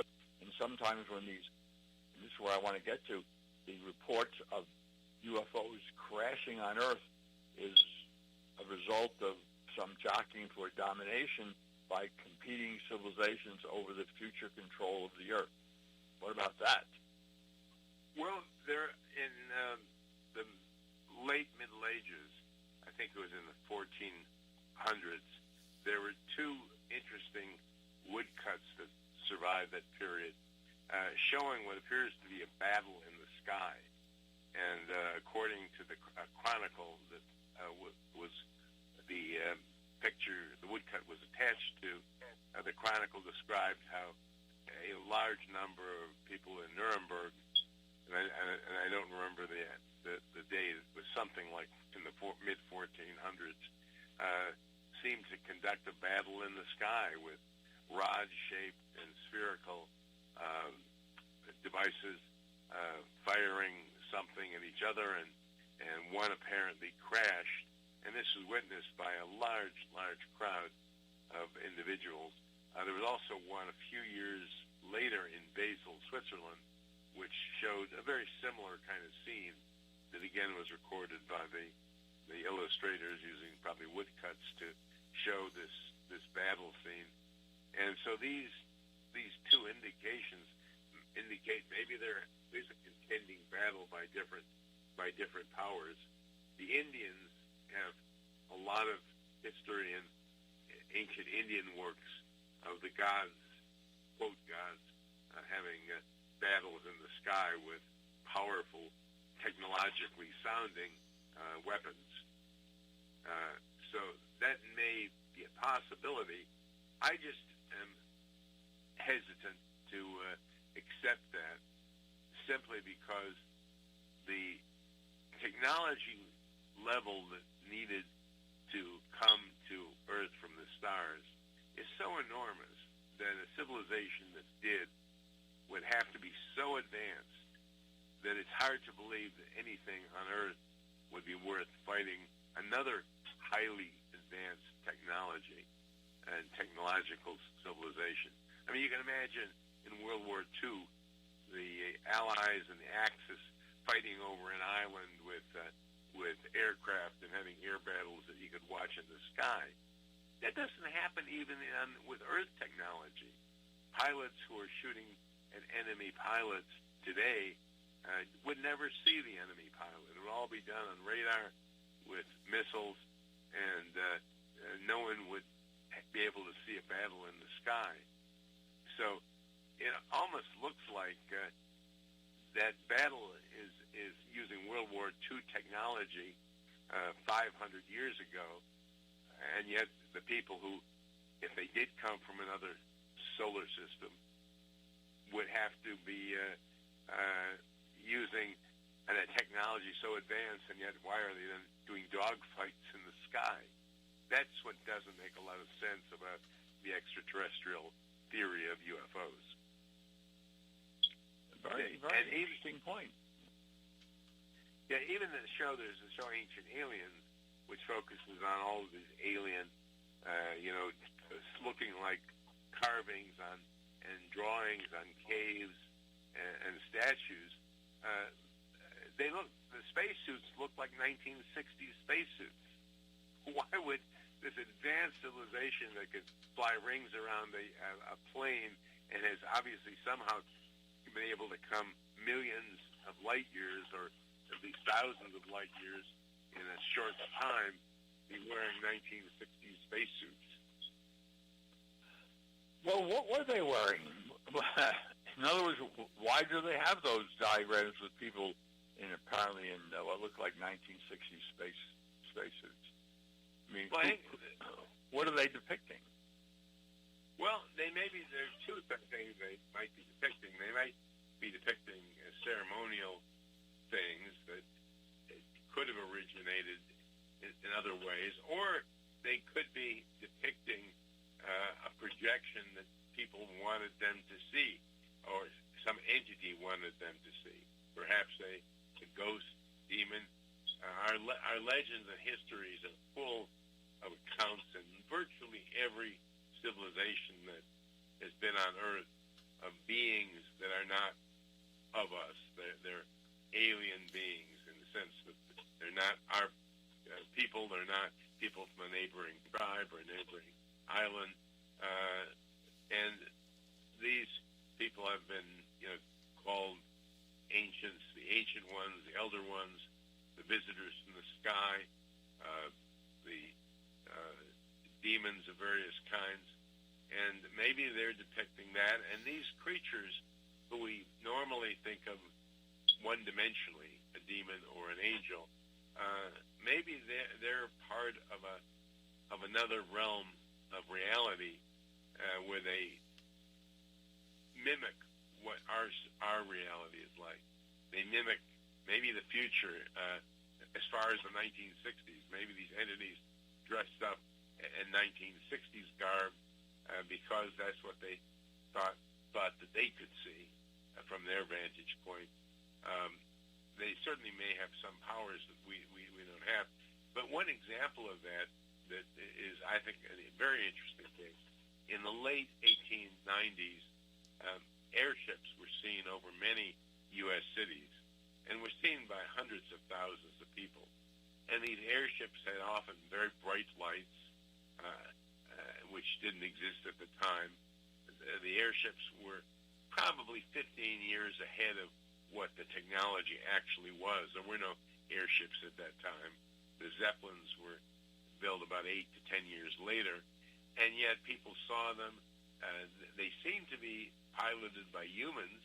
They often waved at people when they came low in cases, much like the contactee reports, but they never claimed to be aliens. In fact, there's one account that they claimed they were setting up a new transatlantic balloon trip, balloon route to fly across the Atlantic.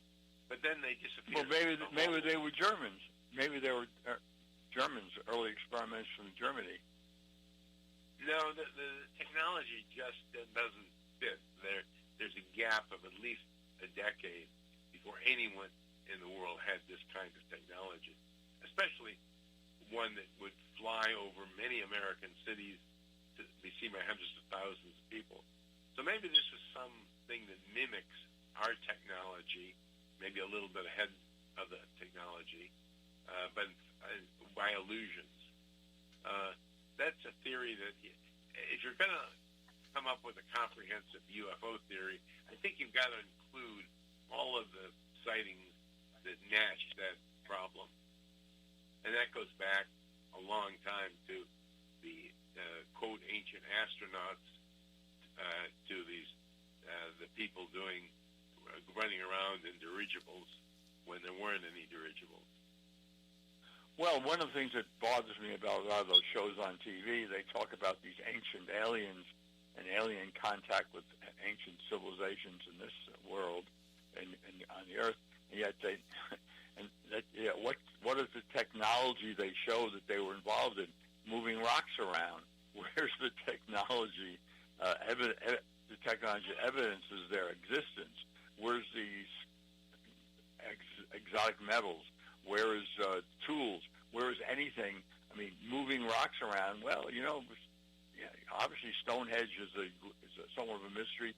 Getting stones from Wales into the center of Britain, but where is the advanced technology? The evidence of advanced technology, other than big rocks have been moved around. Yeah, that's very interesting question. I think, and a very relevant question. If indeed these ancient aliens existed, what were they doing that really was technological? One example of why a lot of it seems silly to me, they talk about a number of stories about how these aliens left on a column of flame and fire and smoke. Well, we know we're at the level that we can understand now technologically. Chemical rockets are not going to get us anywhere near another star. We've got to come up with some other technology. And so the UFOs don't have exhausts. And that's one of the mysteries, how they fly, because there are no evidences of heat signatures, of anything that would look like an exhaust or a flame coming out of the rear of them. So how could they have evolved so quickly from when, say, 2,000 years ago when they had these columns of flame in which they rose? They had to be as evolved as they are today if they are really extraterrestrials to get to Earth. And that wouldn't use anything like rockets. So the accounts of flaming vehicles just don't make any sense under any theory. They either were advanced beyond that or they couldn't get here. So we're after looking at these inconsistencies and these illogical conclusions, we left with demons? Well, one of the things there are three things that are strange, particularly in terms of the extraterrestrial theory. Remember, be extraterrestrial, it has to be very advanced, beyond even our immediate conception, not 1,000 years, as Professor Kaku said, but maybe 1 million years. So what do they do when they're here? They do strange and silly things. There are three that particularly deserve some focus. One are crop circles, where a lot of accounts of UFOs in conjunction with crop circles. And these are not made by pranksters. There were some evidence, some pranksters claimed they were making crop circles, and on further, and then that kind of ended the media's interest in crop circles. But in fact, the pranksters couldn't have made most of the very sophisticated ones that seem to appear overnight and seem to appear in connection with UFO reports. The second inconsistent thing they do is mutilate cattle. Since the 1960s, 40,000 U.S. cattle have been mutilated. All over, I think, 30 states have had the mutilations. And they've occurred in other countries. Australia, I know, has had some that I saw reported on. But there are other places, too, where cattle mutilations occur in conjunction with people seeing bright lights in the sky over where the mutilation occurred. I talked to a congressman some years ago from one of the western states, and he was a friend of the Utah Commissioner of Health, who was in charge of investigating cattle mutilations, among other things. But the fellow who was the chief, I guess, of that veterinarian of Utah was amazed at these cattle mutilations because all of the evidence looked like it was done by some highly sophisticated technique where they used lasers, where there was somehow no blood at the point of the mutilation, and the mutilation wasn't taking any meat; it was taking the sex organs of the cattle and the eyes of the cattle and a few of the glands of the cattle. So that's inconsistent with a highly advanced civilization. You might take one cow to kind of examine what cows are like, but it's highly unlikely you're going to mutilate 40,000 cows. Well, who would mutilate them?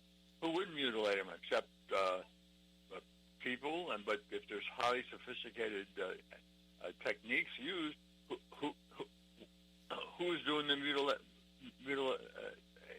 Who's doing it? could be advanced civilizations that need organs to experiment on, so they keep mutilating cows to get certain organs. Yeah, that I don't think makes a lot of sense, because unless they're getting something strange from cows, they're not experimenting. After 40 years, you'd think if you really were an advanced civilization with at least some kind of moral code, you would either get a couple of breeding cattle and breed your own cattle, which wouldn't be that hard since they seem to be able to pick up heavy things and pick up people occasionally. And but going around to different farms over this long period and mutilating cattle doesn't make a successful strategy. If you were a government official and saying, we need some cattle to experiment on, how do we get them? Well, we go out and buy them.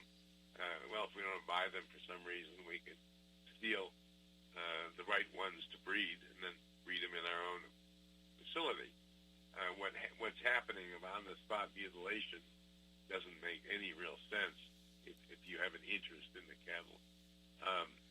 But the third thing, which is also one of the more upsetting of any kind of extraterrestrial theory, is the kidnapping of individuals, the phenomena where individuals feel they've been taken to a UFO and experimented upon. Now, the first one to make national news was the case of Betty and Barney Hill, where they were stopped on the New Hampshire highway, were taken aboard a UFO and given various medical tests, and then released after what seemed like about 3 hours in lost time. They didn't remember the 3 hours. They suddenly got to where they were going in New Hampshire to their home 3 hours late, which they couldn't explain, but then eventually their memories came back under hypnosis to relate this story of the kidnapping. And they seem to have some physical evidence of the kidnapping by the UFO, the abductee phenomena it's called. And they were abducted.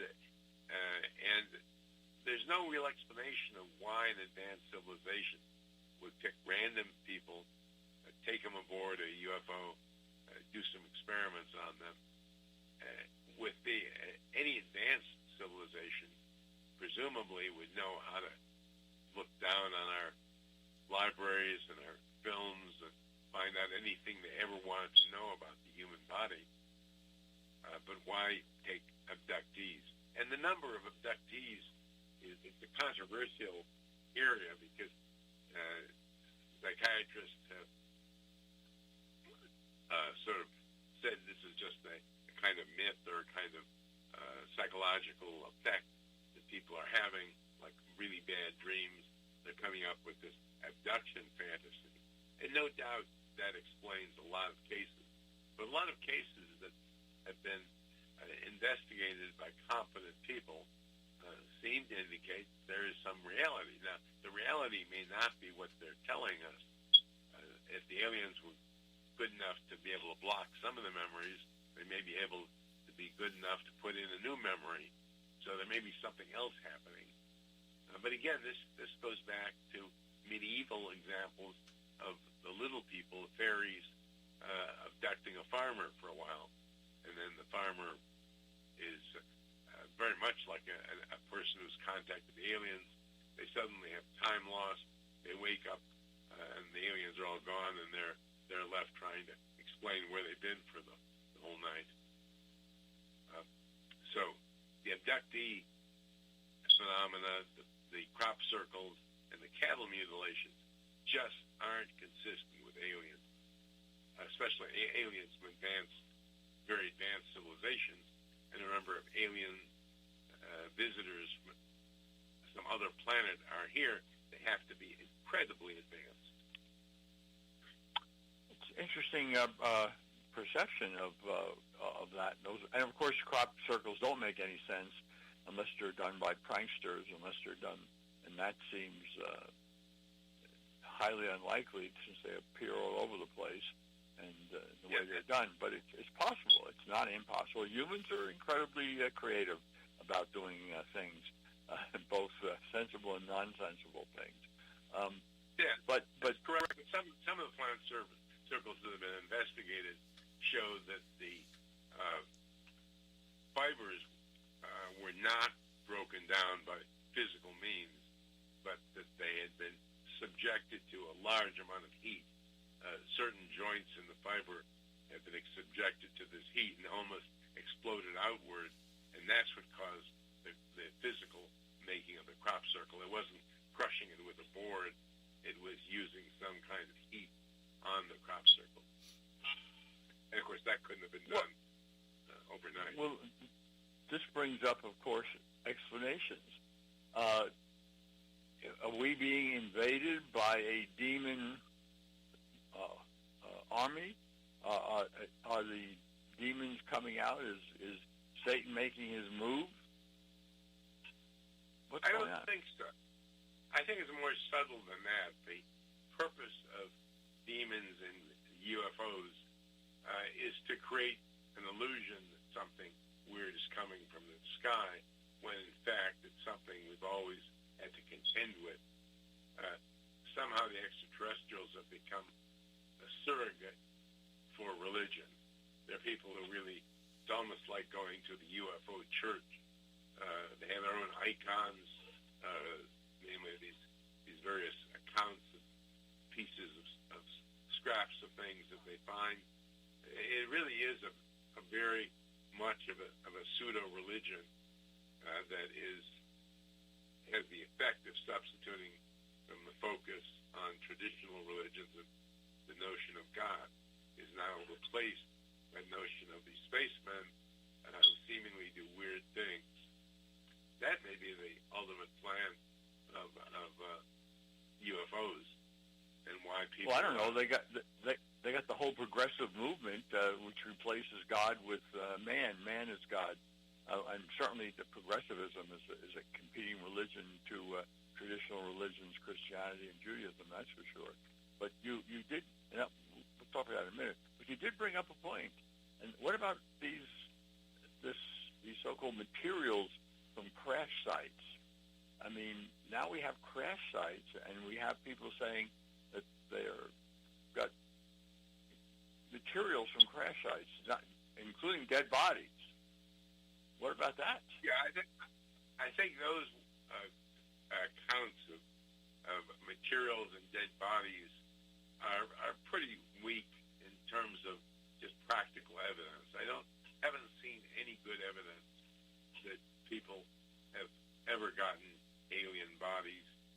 There are these that film that was shown to be a fraud in Roswell, and it also is somewhat hard to imagine you have a technology to cross thousands of light years of space and you keep crashing. The UFOs don't seem to have any problem with zipping around our planes with abandon, and yet they somehow crash. Machines are machines. Malfunctioning machines also go back to this idea that there are competing civilizations out there for control of Earth for whatever reason, and every so often one of these things gets shot down. Well, interferes that's with another. That's a more logical hypothesis. But it seems like if there are, Star Wars type battles going on in the universe, and or in Star Trek, where you have different competing alien civilizations, there's a real question of what's the benefit. What if you were a ruler of a planet, and you had enough technology to rule the planet effectively, or even if it was being governed peacefully by some kind of republic as our public, why would you want to control another planet? Well, there are a couple of things you might be interested in. You might be interested in colonizing. So if your sun were to go supernova or die and become a red giant, you'd want your people to be able to survive by having a base, a new civilization outside your world. But that doesn't seem to fit what the aliens are doing here. They're not trying to come and colonize or develop an alternate place to live. There is highly likely many planets now. I think there's many as 2,000 Earth-like planets we've discovered that are at least right size. Not all in the habitable zone, but there are a lot of planets in the galaxy. Why spend a lot of focus on this one if there are, as our science seems to believe, a lot of other planets? I mean, certainly in terms of minerals, the asteroid belt is full of more minerals than the Earth has. In fact, the cores of asteroids may have large amounts of things like gold and iridium and platinum, as well as radioactive materials.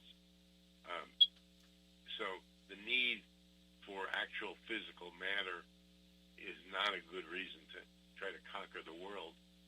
It's sort of a good 1930s science fiction drama. Well, of course, just the idea of adventure is always out there too, and benefit is unknown until you do the adventure. If you look at the Middle Kingdom in China and the way they were exploring the world until the mandarins, the bureaucracy, the socialist bureaucracy of the day, called all the ships back and said, "What's the benefit?" And you know, so you never know. People, humans or other intelligent life may feel that this could be a benefit, or they have a benefit that we don't see. Obviously, if we go back to the Middle Kingdom in China, if the mandarins hadn't taken control of the country, we'd probably be speaking Chinese today here in this the world. Robert, but in any case, we're not. Yeah. Robert, we have about 4 minutes to go. Thank you, David. That's producer.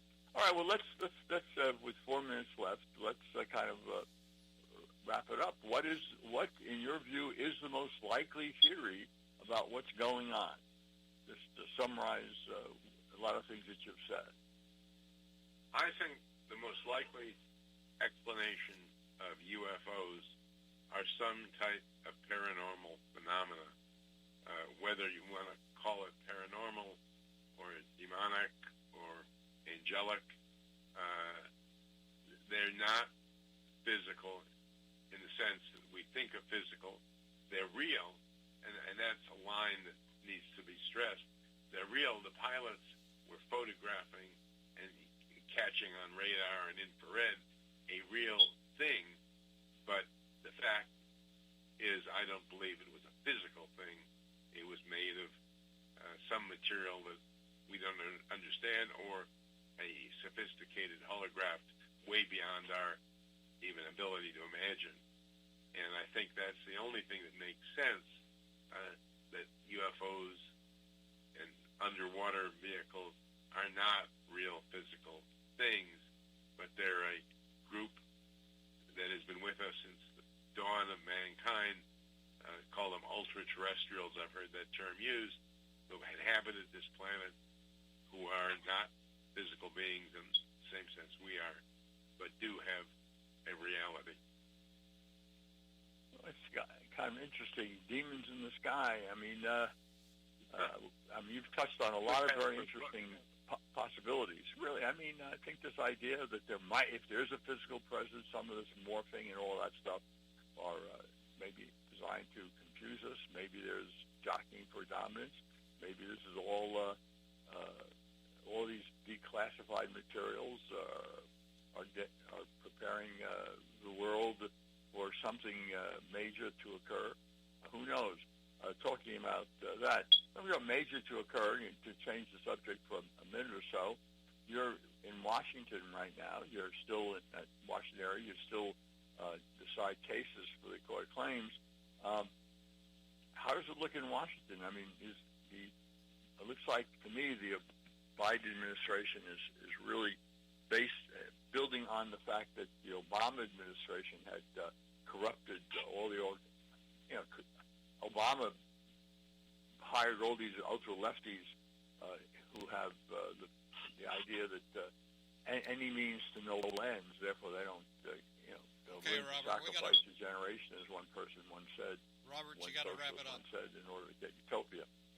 But anyway, we'll talk about that because we've just been told by the producer that we're out of time, and so we'll interview on that issue later on. But I thought the UFO discussion was really interesting, and hopefully the audience have a lot to think about. All right, David, turn it over to you. You're listening to America's Web Radio on the AmericasBroadcastNetwork.com. Thank you for listening. Hi, this is Rocky Blair, former four-time Super Bowl champion with the Pittsburgh Steelers and Vietnam veteran. As a board member, I'd like to talk to you about Warriors to Citizen, a nonprofit organization that helps American heroes, soldiers, police, fire, EMT, and their families recover from the psychological harm caused by career-induced stress. Over the last 20 years, broken relationships have been a major causal factor for the highest documented divorce rate and resulting suicides in this population. This program, From Warriors to Citizen, is delivered free to families by professionals, all whom served in uniform and understand the needs to be addressed. I ask for your support, so please go to our website, warriorstocitizen.org, and find out how you can help, either by making a donation or sharing this information with an American hero that you may know. And thank you. Hello, my name is Rick White, and I'm the director of the Georgia Military Veterans Hall of Fame. For Locked and Loaded on America's Web Radio. Good afternoon, and welcome to America's Web Radio. And it's time for one of our favorite shows on America's Web Radio, and that's Remembering Desert Shield and Desert Storm. And we've got Lieutenant Colonel retired Phil Forsberg on the line with us, and we'll start the show very shortly.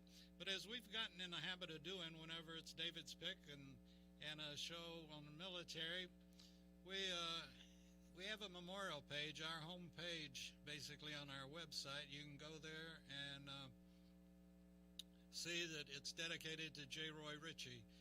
He was a Agent Orange victim and was my best friend and roommate through college. So we do that. We start our shows with a silent prayer for all of our friends that have given the ultimate sacrifice, our brothers and sisters that are still in, and those future brothers and sisters.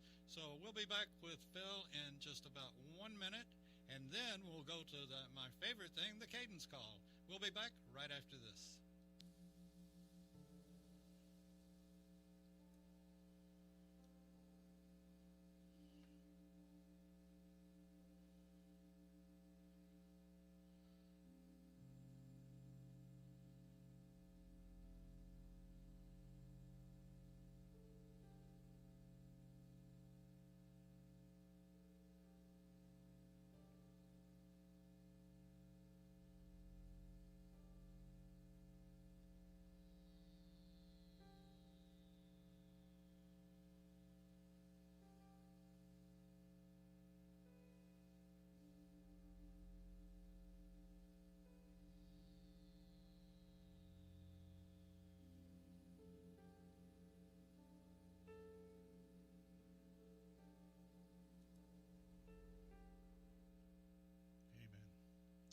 Okay, and let's go to our little, this is a morning rain and ride.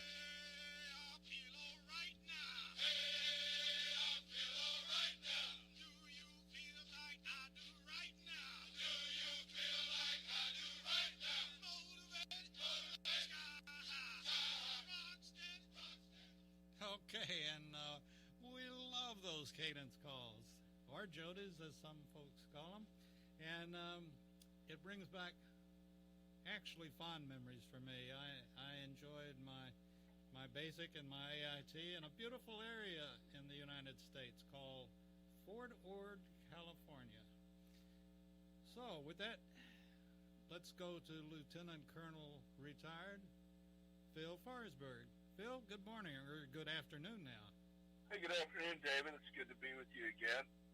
I had the opportunity to visit Fort Ord before I went in the Army. My brother was actually serving in the Army there, and I get to spend about a week there with him. Beautiful, beautiful place, but it's all gone now. It's all gone now. I guess they took all of the World War II barracks down and the matchstick jungle, as we called it. But I guess they did, and they turned it into a university, correct? I don't know what's there now. I know the real estate developers were big time. Oh, I bet they were falling all over themselves. Yeah, and they were drooling until they discovered the permanent dudded area at the impact area on the range. So I don't know what they ever did about that. You know, that's where I was on the range, and we as a 11 Bravo, we qualified on everything that they had at the time, and this was 1970, and with my luck, you know, ready on the right, ready on the left, commence firing, and I pushed the trigger on my law, and nothing happened, and I kept waiting for it to take off, and it didn't take off, and so at least I made it through it. And then they took that law very gingerly out to where the tank was that we were shooting at or supposed to shoot at, and blew it up. And I'm not even sure how they blew it up, but you know, people can, if they haven't been there and done that, and this goes for, you know, everything else, be it Desert Shield, Desert Storm, but I have to salute the military, for they have an answer to just about everything, and they know what they're doing.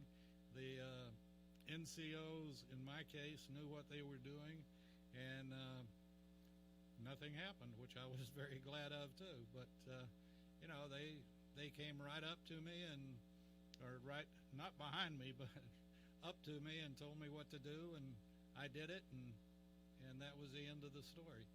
But yeah, and we used to, our range faced the Pacific, and that's where we would fire, is towards the Pacific, and but it was beautiful. We watched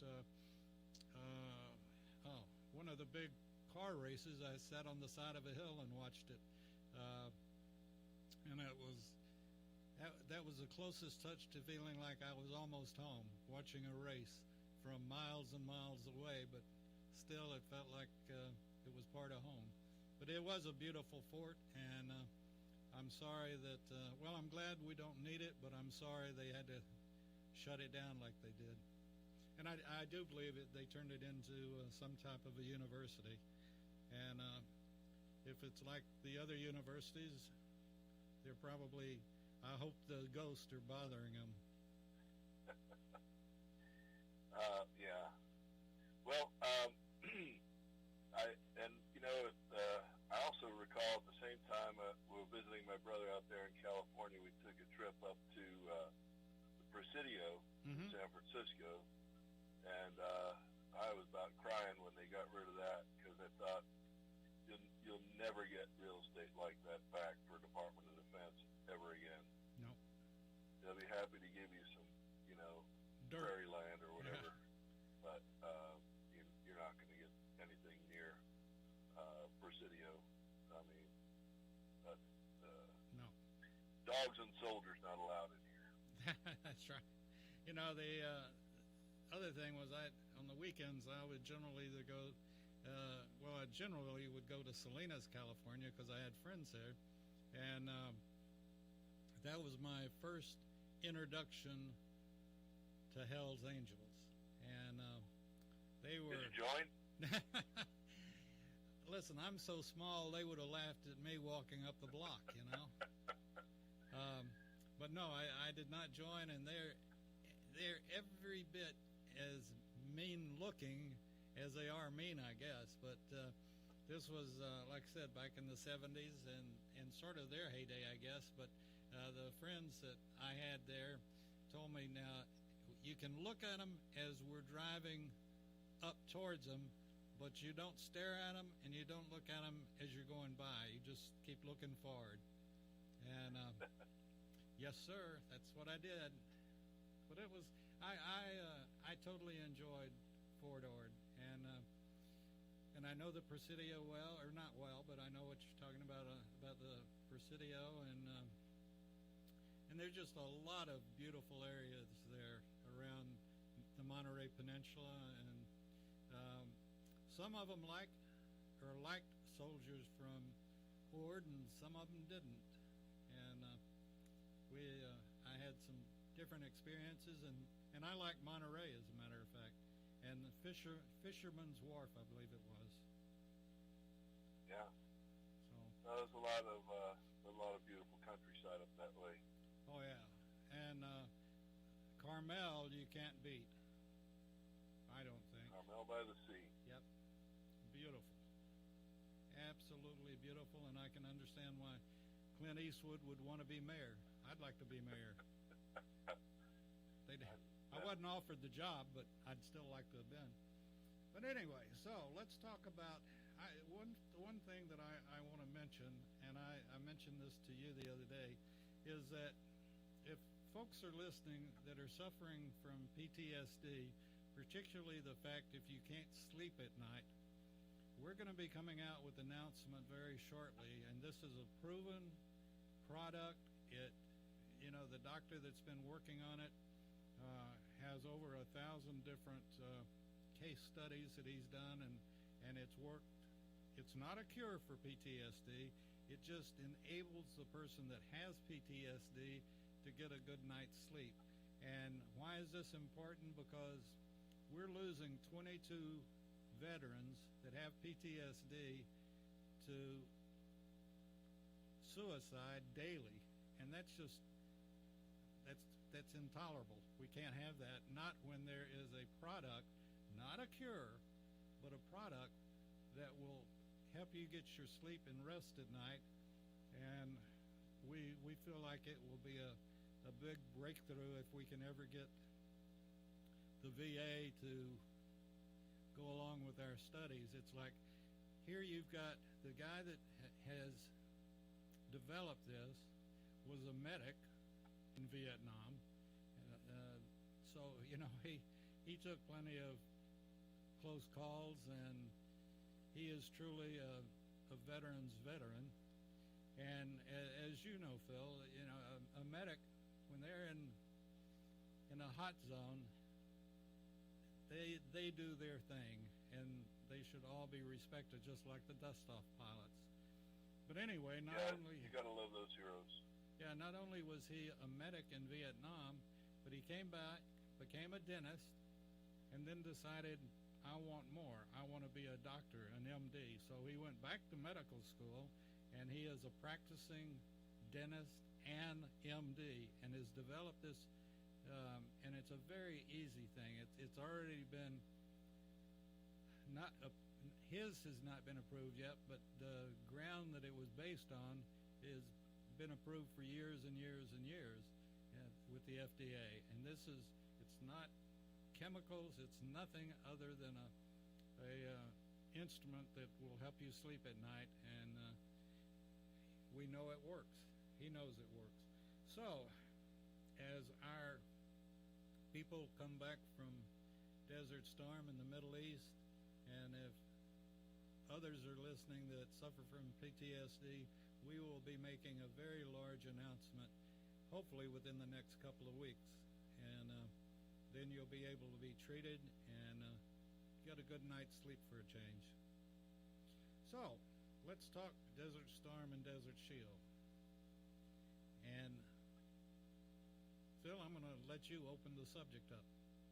Well, David, I guess what I thought we might talk about today is the different services and their contributions during the struggle. I served in the Army, and I had some exposure to what other folks were doing. I know that the Navy had SEALs in there that did a great job. Most of the Navy personnel that went on the ground, I would suppose, are either SEALs or folks supporting the SEALs. But of course, the Navy did a great aboard ships. They launched Tomahawk cruise missiles. They launched aircraft that did strikes, and they did quite a fantastic job.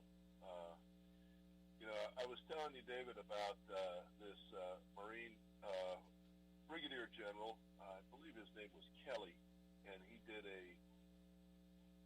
the morning or the daily briefings at the Pentagon, and things had advanced at that point to the point where we actually had a television with CNN in our operations center, and so we would watch it. Of course, the time difference was significant, and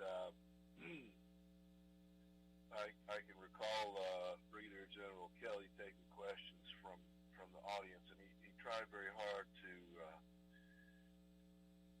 make sure that he wasn't saying anything that might compromise any of our operations. Of course, he was, I'm sure, well read in on the plans of what we were doing, but I can recall the one reporter asked him about submarines, and his answer was, "We don't talk about submarines." And then again, it came up, and he said, "Well, are the submarines launching these cruise missiles?" He just said, "We don't talk about submarines."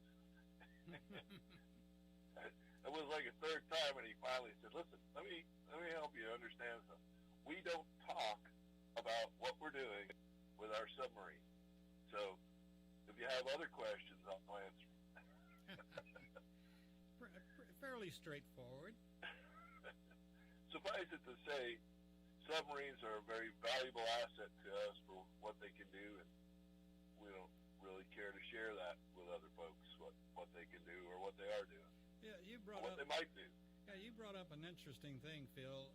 In your position, do you feel like that there was the, and you have your Joint Chiefs of Staff and so forth and so on, but was there the general, do you feel like there was a general, not only cooperation, but the avoidance of friendly fire or the communication of everybody talking and working together that was needed?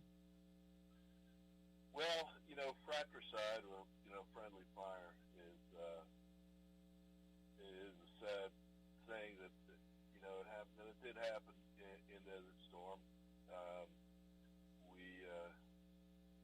We had some Apaches shoot up some.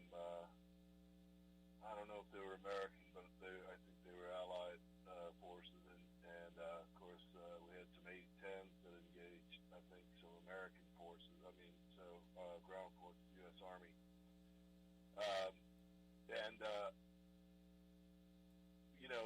everybody is really depressed about that, because everybody's on the same team there, at least on our side, and we don't want, we want everybody to succeed in their part of the mission, because it takes the whole team, and it just hurts, when there's any kind of fratricide. But I recall they came up with a method to minimize fratricide and make sure that our aircraft could quickly identify our friendly forces on the ground. And so they had us paint on our vehicles sort of an inverted V, like the letter V, and it was just a very simple thing. But we put it on the hoods of the vehicles and the tops of other vehicles and on the sides, wherever we could, just to mark them and identify them. And as a matter of fact, this same General Kelly was taking questions, and they asked him, what's being done to minimize fratricide. And he said, well, we've devised a way to paint these vehicles so it helps air crews identify them as friendly. And one of the reporters asked him, is this some sort of special infrared paint that can only be seen, with certain goggles, and of course, it's operational security. We didn't want the Iraqis to paint inverted V's on their vehicles, so he just kind of sloughed it off and said, "Well, I'm not going to talk about it." Then another one of the reporters, picked up on that, and he wanted to accelerate it. He said, "Well, is this can this these special goggles see these things during the day and the night as well?" And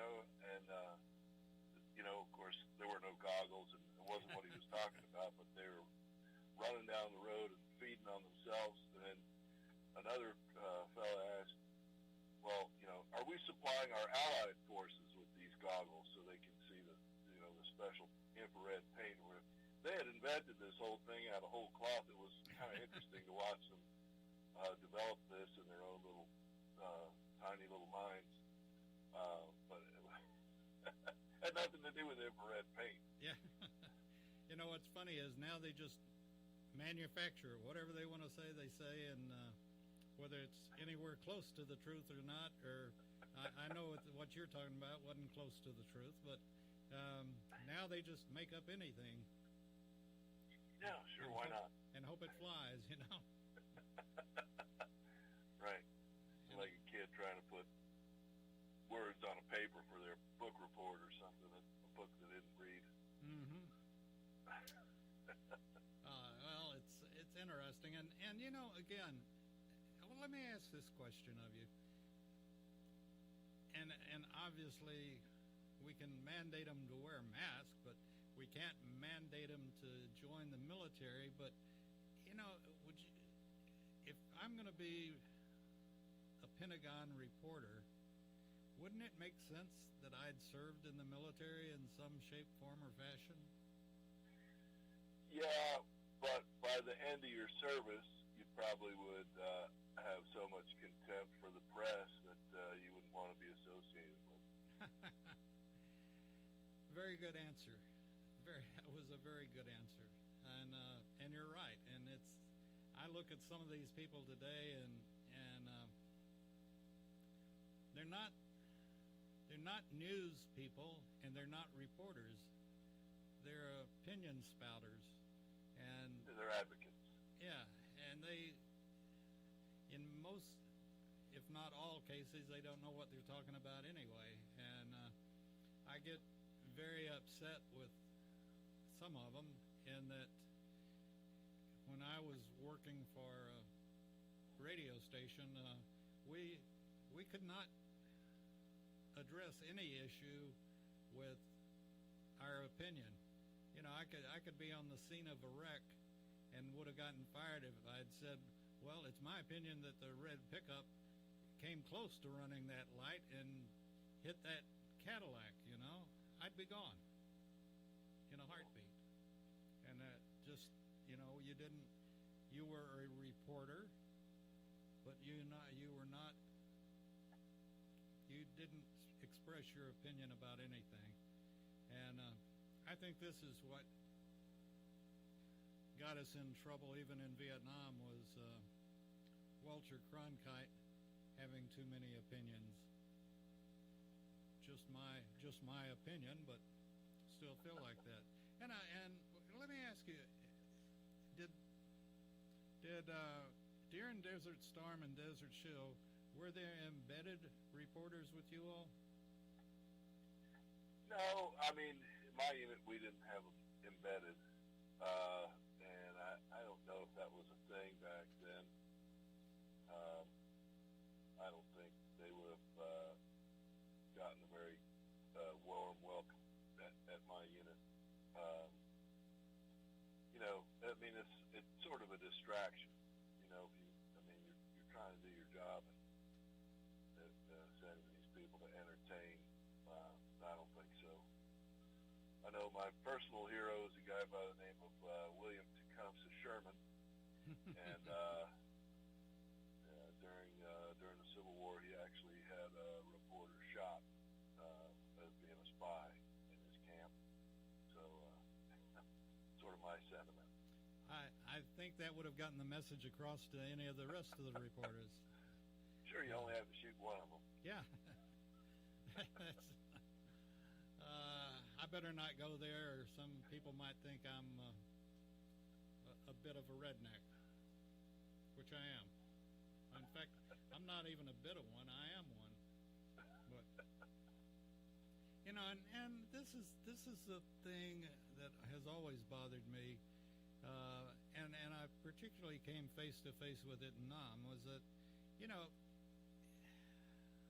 they a lot of times the reporters don't know what they're saying or don't know what they're talking about and don't realize that they've just slipped up and possibly endangered our own troops.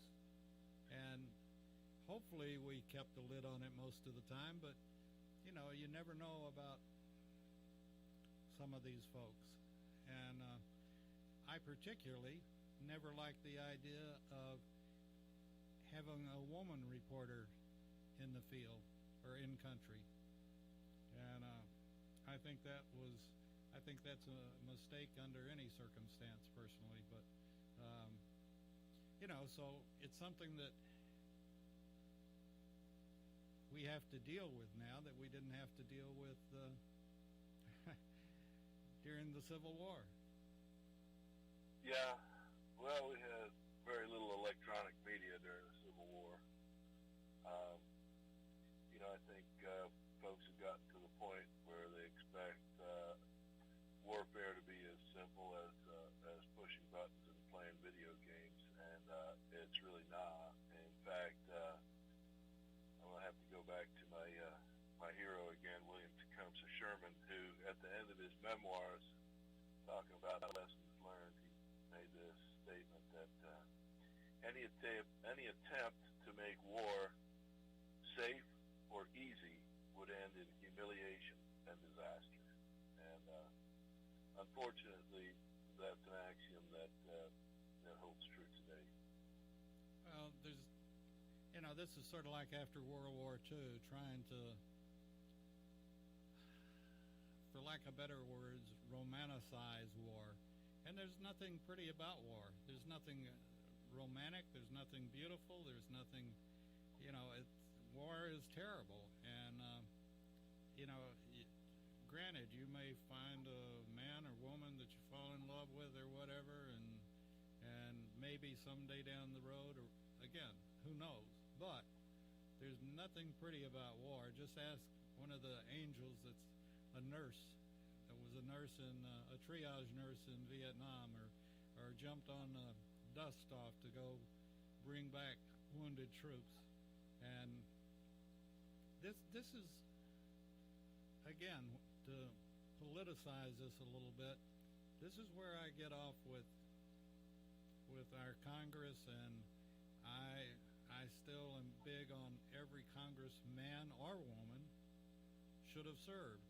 And the silliest words I know, in my opinion, are rules of engagement. The only rules of engagement is when a man asks a woman to marry him and they get engaged. Well, yeah, of course, there are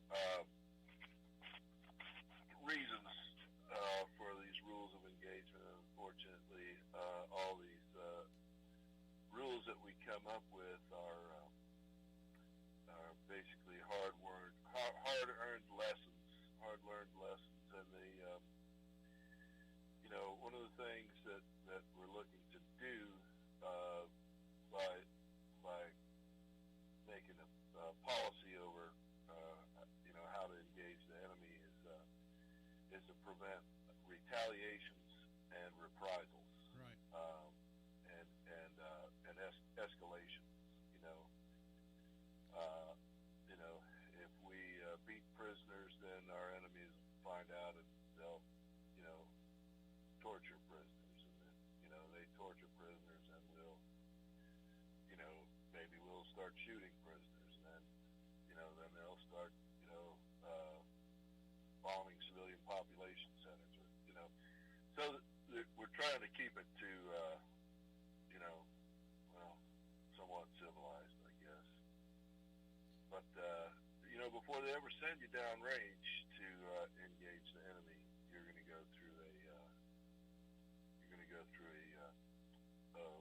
deadly force briefing with the attorneys, and they'll put everybody in a room and brief them about what they can do and what they can't do. Phil, with that, let's let everybody think about it, and we'll come back after we have a couple of messages. You're listening to America's Web Radio and remembering Desert Shield and Desert Storm. We'll be right back. Hi, this is Rocky Blair, former four-time Super Bowl champion with the Pittsburgh Steelers and Vietnam veteran. As a board member, I'd like to talk to you about Warriors to Citizen, a nonprofit organization that helps American heroes, soldiers, police, fire, EMT, and their families recover from the psychological harm caused by career-induced stress. Over the last 20 years, broken relationships have been a major causal factor for the highest documented divorce rate and resulting suicides in this population. This program, From Warriors to Citizen, is delivered free to families by professionals, all whom served in uniform and understand the needs to be addressed. I ask for your support, so please go to our website, warriorstocitizen.org, and find out how you can help, either by making a donation or sharing this information with an American hero that you may know. And thank you.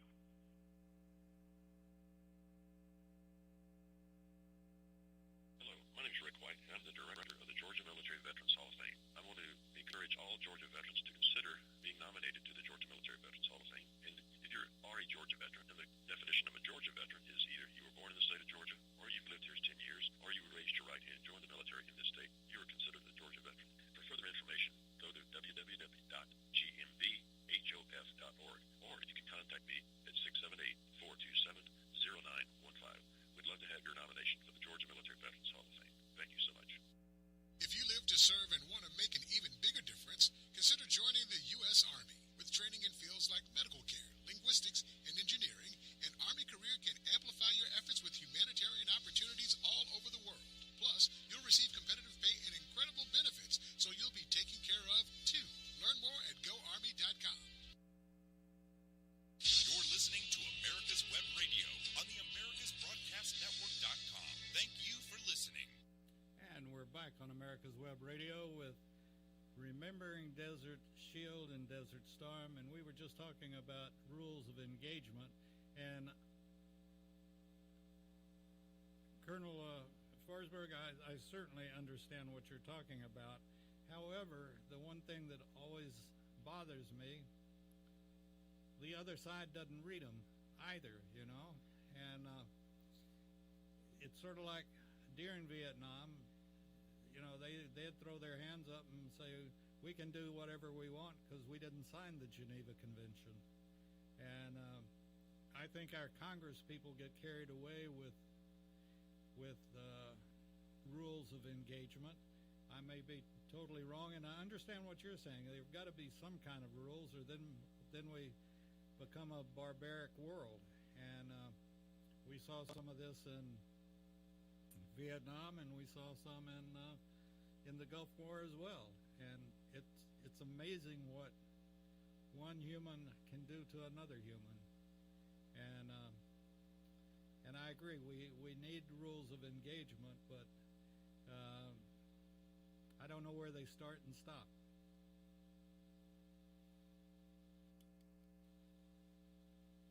Have I got you back? Yes, sir. I got to hit that mute button. I was just grateful that they didn't ask me to come up with the rules, because I surely would have done a poor job. But you know, I can recall. You know, we were talking about the others, or what the various services were doing. I told you a little bit about the Navy that I know of. I know the Marines. They were up along the coast, and we used to overfly one of their airfields that was called Jubail. Jubail Airfield was run by the Marines, and they had their forces up close to the Kuwait border before any hostilities had broken out. I think the town was called Al Khafji, and there were some some Iraqis come down with the turrets of their vehicles turned backward, and as if they were trying to surrender. And of course, the Marines let them come through because of rules of engagement. Well, the reason for the rule of engagement is so you can make it possible. If your troops have to surrender, that they can surrender in some relative safety. But of course, this was nothing but a ruse from these Iraqi forces, and as soon as they got inside the lines of the Marines, they swung their turrets around and began firing. At which point, our forces took them out. The Marines made short work of them, but that's an example of what why we have these rules of engagement, so you can actually have a surrender if that's what you need to do. And what they did in effect was by doing this, they made it nearly impossible for any of the follow-on Iraqi forces to actually surrender with any degree of certainty that their surrender would be honored. And and I'm sure Saddam didn't want any of his forces surrendering, or didn't want to facilitate that at all, and so that might have been just fine with him. But it's not really the way that we're supposed to prosecute wars. And but the Marines did a fantastic job. I remember at these briefings,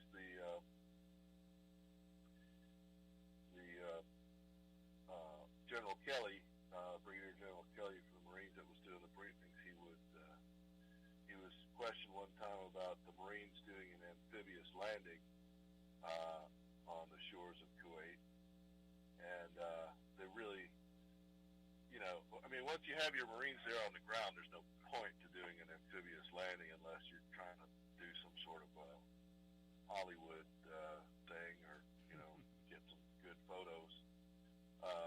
But they continually promoted this idea that the Marines were going to do an amphibious landing. The Marines were already on land, so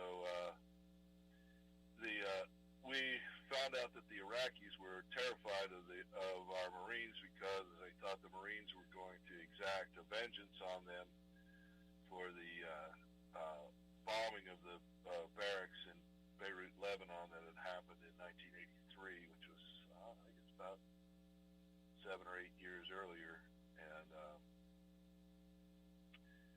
but that was not the plan.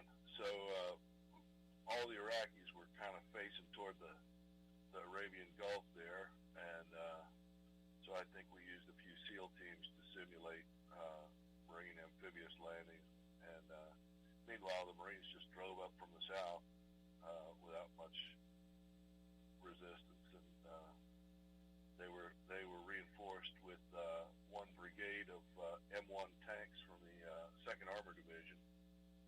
When we left Fort Hood, they were in the process of demobilizing the 2nd Armored Division, or they were going to roll up the flag on that division, and so they had one brigade left, the Tiger Brigade. Well, we got told, show up in Saudi Arabia with all your combat power, so that brigade from the 2nd Armored Division, they went along, and they were presented to the Marine Corps, or the Marine forces there, and they said, here's your M1 tank support. So the Marine Forces Central Command basically come up that east coast from the eastern Saudi Arabia coast up into Kuwait. They took Kuwait City and Kuwait Airport. The Air Force were big players over there. The air assets from the Navy and Marine Corps were also big players. But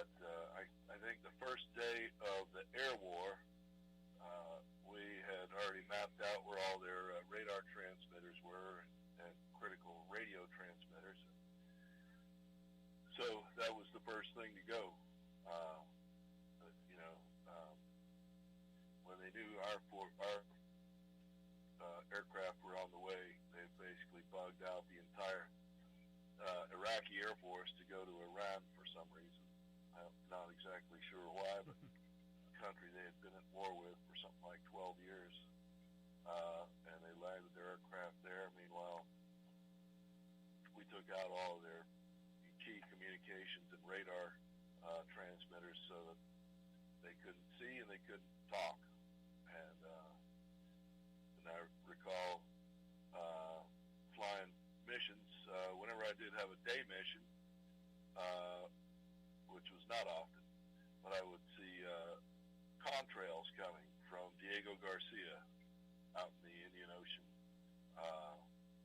The Air Force B-52s would come, and they'd come in a flight of 3 typically, and I just count the contrails. Of course, the B-52 has, I think, 8 engines, so what's that, 8 times 3, you got 24 engines running 3 aircraft up there, making these condensation trails through the sky. They're pretty easy to spot.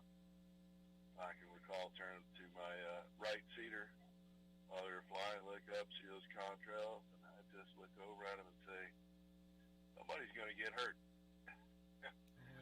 They dropped an awful lot of ordnance from those things, and they were not dropping blind, because we had found all their, with side-looking airborne radar, we had found all of their troop concentrations, their main supply routes, and their movement times during the day, and so we had them sort of well pinpointed. Did they have any defense at all left? They had, some anti-aircraft artillery, guns and stuff, but, without radar guidance, it's pretty easy to sneak up on them. So that by the time we launched the ground offensive in February, we had basically eliminated their ability to communicate and to see and to move, and they were beginning to surrender in mass. And then, so I covered the Navy and Marines and the Air Force, and the Army actually also played a little bit in there. We had the 18th Airborne Corps, which had the far western edge of our battle area, and they kind of rolled up the Iraqis like a clockwise wagon wheel, rolling from about the 9 o'clock position to the 12 o'clock position, and then but as I recall, to the far eastern part, we had the Marines. Then we had a group of coalition Arabian forces, Saudi Arabia, Syria,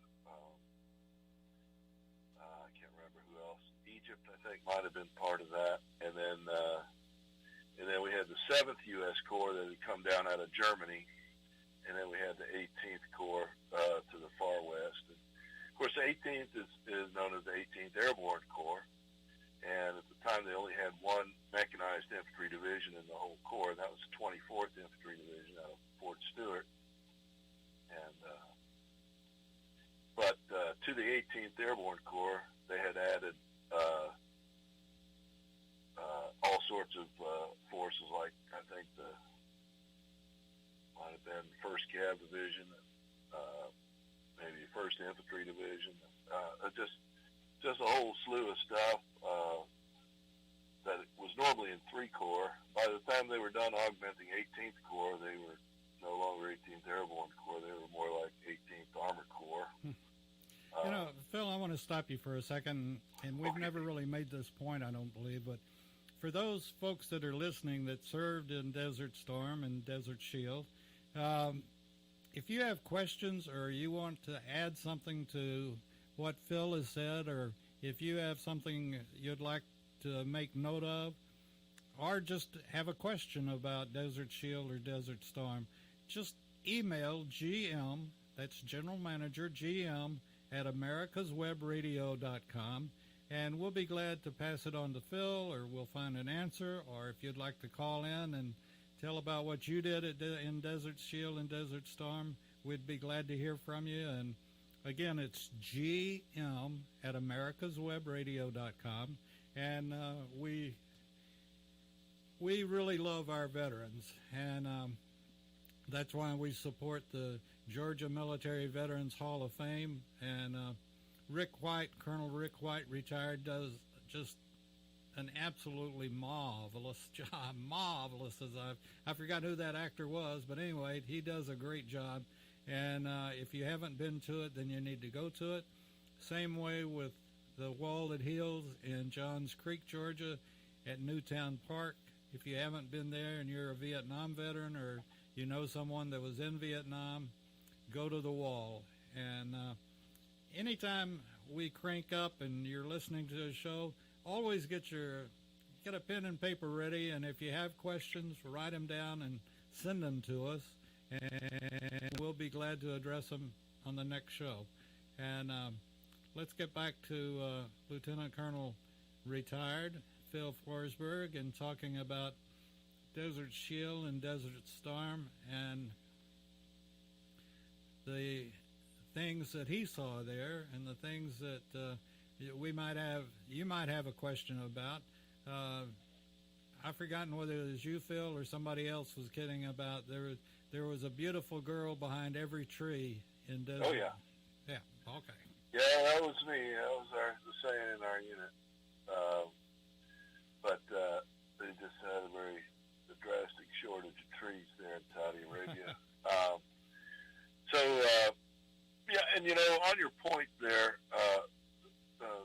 David, regarding what if people have questions, or if people want to call me a liar or something, I'm just saying things as I remember them, and it's over 30 years ago, and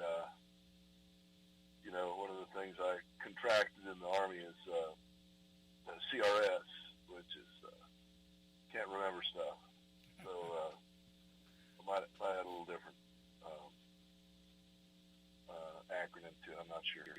Well, but anyway, yeah, I'll be happy to engage any questions that folks have regarding this, because maybe it'll shake something loose.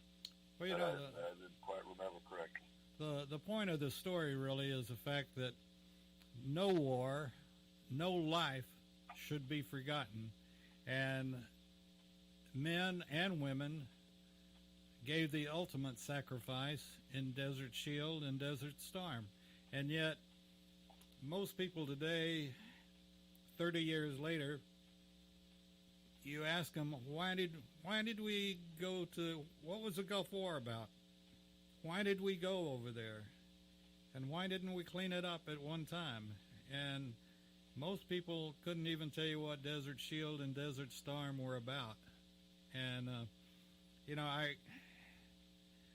I have to laugh sometimes when some of our politicians get so carried away about clean air and all this kind of stuff. They should have given Saddam Hussein a lesson on clean air as he was burning all the Kuwaiti wells. Well, that he did. Yeah, so that's my recollection. We kind of rolled them up there. I was very, very, very impressed with the performance of the 101st Airborne Division. They put 100 Chinooks in the air at one time. Wow. And I mean, of course, it's more than the division has, so they borrowed them from other places. But they were able to put their entire division 150 kilometers behind the enemy lines, and if you got a whole division running amok in your rear area, you got some real trouble. You can't scratch fast enough, can you? Yeah, I think to the far west was the 82nd Airborne Division. They had been augmented or interspersed among I think it was the 6th French Armor Division, French Senate Armor Division there. Of course, the 82nd, they're real quick to get there because they jump out airplanes and they bring a lot of equipment, but they don't bring a lot of mobile firepower, like tanks and armored personnel carriers. And so their function was to get there real quick and to make sure Saddam knew if he came any further into Saudi Arabia that he would be engaging U.S. forces. And I really don't know how much action the 82nd saw during that time, but they were a very good doorstop at the beginning, to prevent Saddam from coming south. And everything worked real well together. And, of course, I should probably also, point out that one of my most amazing things in there, of all the new weapon systems that were being used, Apaches and multiple launch rocket systems, and M1 tanks and the Bradleys and all these fancy new stuff. But some of the greatest work I saw over there were by the logisticians, the folks providing fuel and water and food and repair parts. Just amazing the hard work that was done by these folks. It was nice to see things all working together like that. They really can. What's the old saying? It's nice or great when a plan comes together. When a plan comes together, sure. Let me ask you about the AWACS. I think they have just a incredible job of, they're directing a whole sky. And what was your experience with them, and how they do their job, really? Well, they were real good. Typically when we took off to go fly our missions, after we checked out from the airfield we had just left, we would check in with AWACS, and we would do what they call a sweet and sour check. So we had 4 different transponders on our aircraft that did various things. Your commercial aircraft these days basically just have 2 transponders, but these transponders, these 4, had 4 different modes, and they basically would tell AWACS that AWACS would paint with their radar and get a response, and the response, would tell them exactly who we were, that we were friendly, and what our mission was, and various things. And so that was the job of AWACS, to make sure they were sort of like traffic cops, to find out if everybody in the sky was belonged there, and of course if they didn't get transponder responses, then they would just get what they call skin paint to get primary radar return, and they would know, okay, well this is a bad guy. And also, we were required to fly these missions without the benefit of civilian air traffic control and radar separation. So these guys kept us from slamming into each other while we were doing our mission. So AWACS is very important. Everybody had an important job over there. I don't care if you were a cook or a truck driver. We've had Jeff Hill on a couple of times, and Jeff was a tanker pilot, and they always had escorts. Do the AWACS fly with escorts as well? I don't know that they did. Whenever we would be in operation, there was something called Combat Air Patrol, and so there were a number of fighters in the air at any time that basically flew like a screen, and AWACS didn't have to fly over over the ground, over hostile ground, to see the skies over it. They had quite a range. So they would generally stand back some and be able to scan the skies. And I think they did their job pretty well unmolested because of combat air patrol would prevent any kind of intrusion toward them. I did have combat air patrol cover me at one point. That was very, very welcome, because there was an Iraqi fighter coming at me. And this is before the air war started, of course. Afterward, all the Iraqi fighters were parked in Tehran. But so the combat air patrol, another important job there. And as I recall, Jeff telling us that, many times he would refuel the combat air patrol, as well as, he had them with him. So I tell you, the tanker pilot, that's just 33,000 gallons of bomb. And the boom operator, I give them all the respect in the world. My goodness. Flying a boom is, the whole thing is just incredible. And, you sometimes wonder about all the research and development that's gone into figuring out how to kill people. What if we had turned all of it around in figuring out how to kill cancer? It would be nice. It would. And,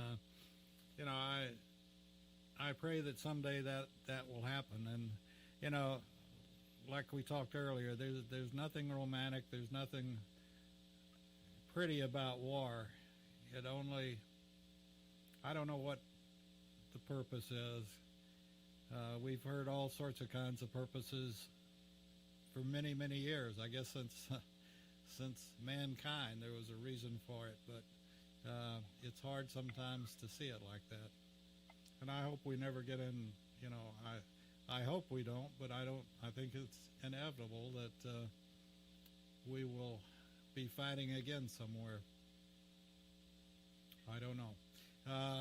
But once again, Phil, you've enlightened our audience, and I hope that some of the folks that have been listening will pick up that pen and paper and jot down some questions and send them to us. Email them, gm@americaswebradio.com, and we'll get you as many answers as we possibly can. And if you'd like to be on the show sometime, let me know, and we'll arrange for you to be on the show, assuming we don't get washed out today. But that's a whole nother subject, isn't it, Phil? Yeah. But it's we've had our fair share of a little rain today, but we needed it, so we got it, and the pollen should be at least washed off of most everything.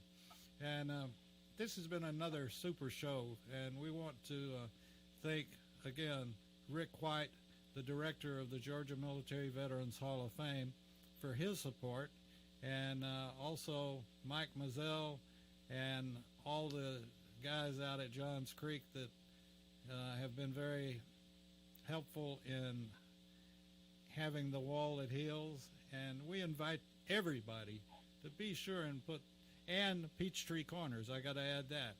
Alex out there has done a fantastic job as well in Peachtree Corners.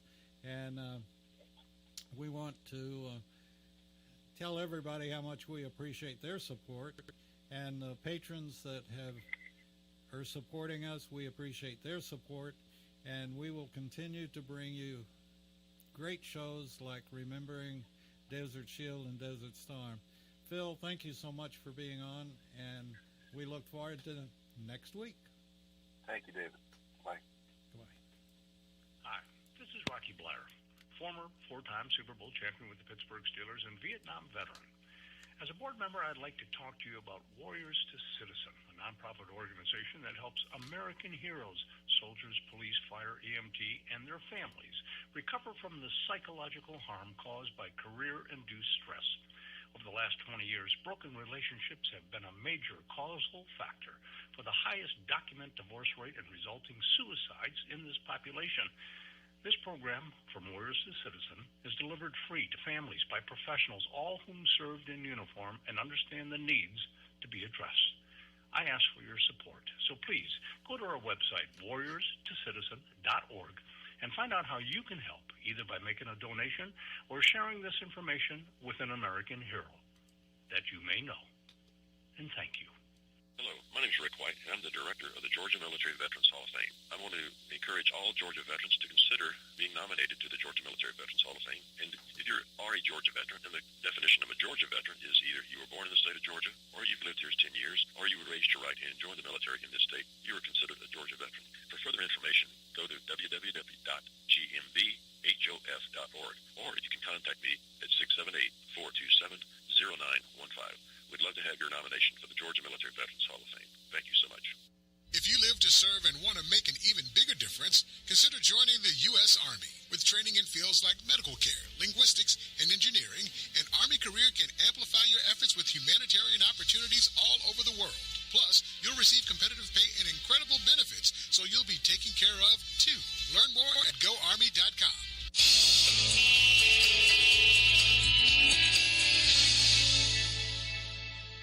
This is America's Web Radio. Would you like to have a show, talk about your business? You're listening to America's Web Radio, your voice in the matter. Pay and incredible benefits, so you'll be taken care of, too. Learn more at GoArmy.com.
jokingly, it's a beautiful place. It really is, and I'll get into that in a little bit. But it is a crazy state with a crazy governor.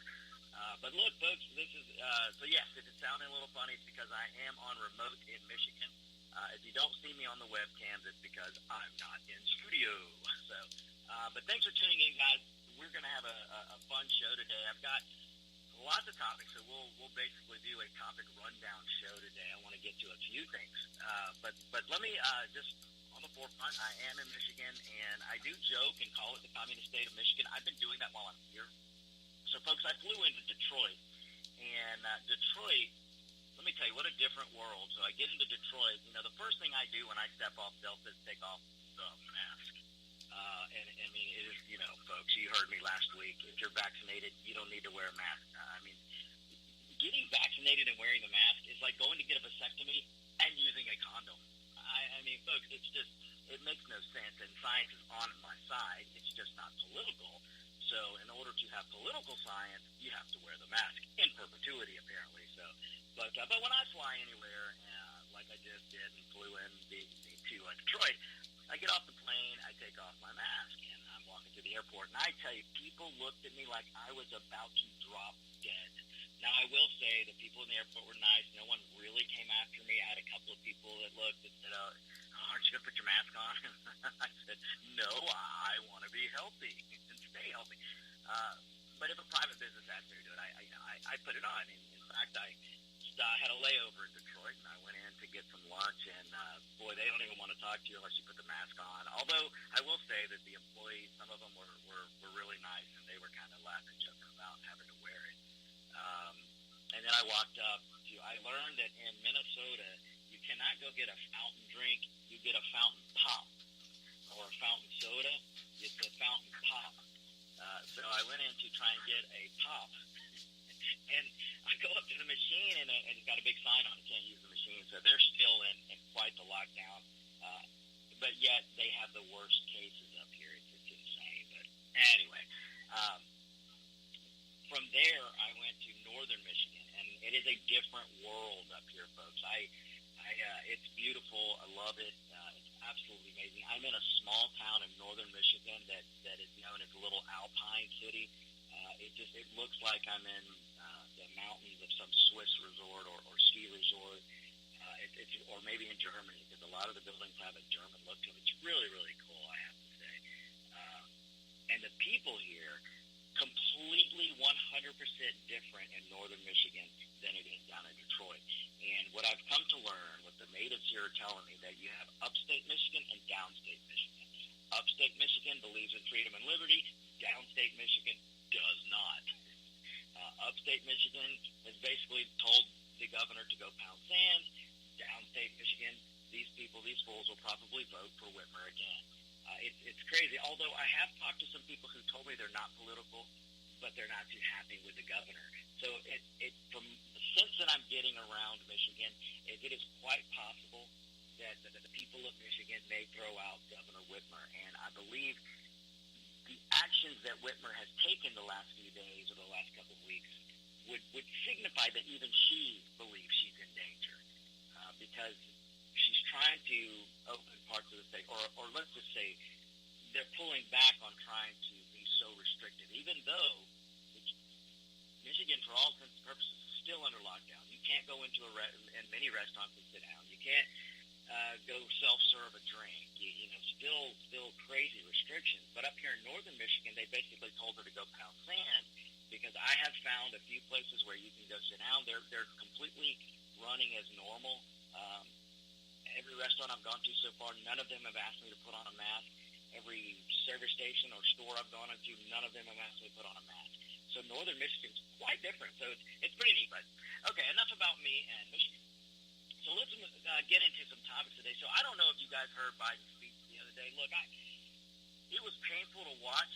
If you want to see, folks, that Biden is in decline, and if you're still one of those sycophants out there trying to deny his... And look, when I say he's in decline, I don't mean that he's completely detached. There are times when Biden is definitely coherent, and I think he's a walking statement for whatever new and experimental drugs are out there, because I am sure they're pumping him up before he does these speeches. But even while he loses his thought, he loses his train of thought, he loses where he is. He'll be talking about something. There was a spell that he was talking about some kind of track, and he used to ride a train and was trying to tell you where the train used to go, and he completely made 0 sense. So there are these episodes where you can see. So look, folks, it's sad to see Biden should be at home living out his latter years with his family. But instead, the Democrat Party wants to prop him up so they can assume and grab as much power as they can. Because if you haven't figured out that they're putting Biden up there trying to convince you that he's somehow some kind of moderate, or that he's a moderate from 50 years ago, so they can, while he's signing the most radical, leftist, liberal, Marxist things into law, or at least trying to sign them into law. I mean, they're doing a lot of this by dictate. Today's Democrat Party, folks, you got to understand, they're doing their dream list. They're trying to get the Green New Deal, the Socialist New Deal, the whatever you want to call it, but they're trying to put all these restrictions on the country. They want to turn the United States into the California or into a New York. They want the entire country to be like those two states. And they're doing this by coming up with all of these nicely worded bills. I mean, folks, just remember, never doubt a Democrat's ability to put nice, pretty words on horrible legislation or executive orders, whatever you want to call it, whatever he's doing out there. But what they're doing is this Democrat Party has propped up Biden, so trying to convince you that he's some kind of moderate. And then behind the scenes, just look at everything they're passing. Everything they're passing, they're trying to take over the whole entire voting system. They're trying to complete the takeover of health care. They want to completely take over transportation. Folks, they want to take you out of a vehicle and put you on some kind of rail or bus. And this is not hyperbole. It's just mark my words that what I'm saying today, and don't doubt me, that their goal is to completely take over transportation. Ladies and gentlemen, if you are having to rely on nothing but rail service and bus service and all of this, look, there's nothing wrong with it if you make that choice if you live in a city. But if you're in the burbs or another state and the government wants to confine you to rail so you get from wherever you want to go, you go wherever the government tells you to go because you can only go where the government builds a station. That's how this rail stuff works. Folks, Amtrak has never made a profit. Amtrak lost $700 million, or it may have been $1 billion last year. Altogether, I'm sure it's in the billions that they've lost. They've never made money.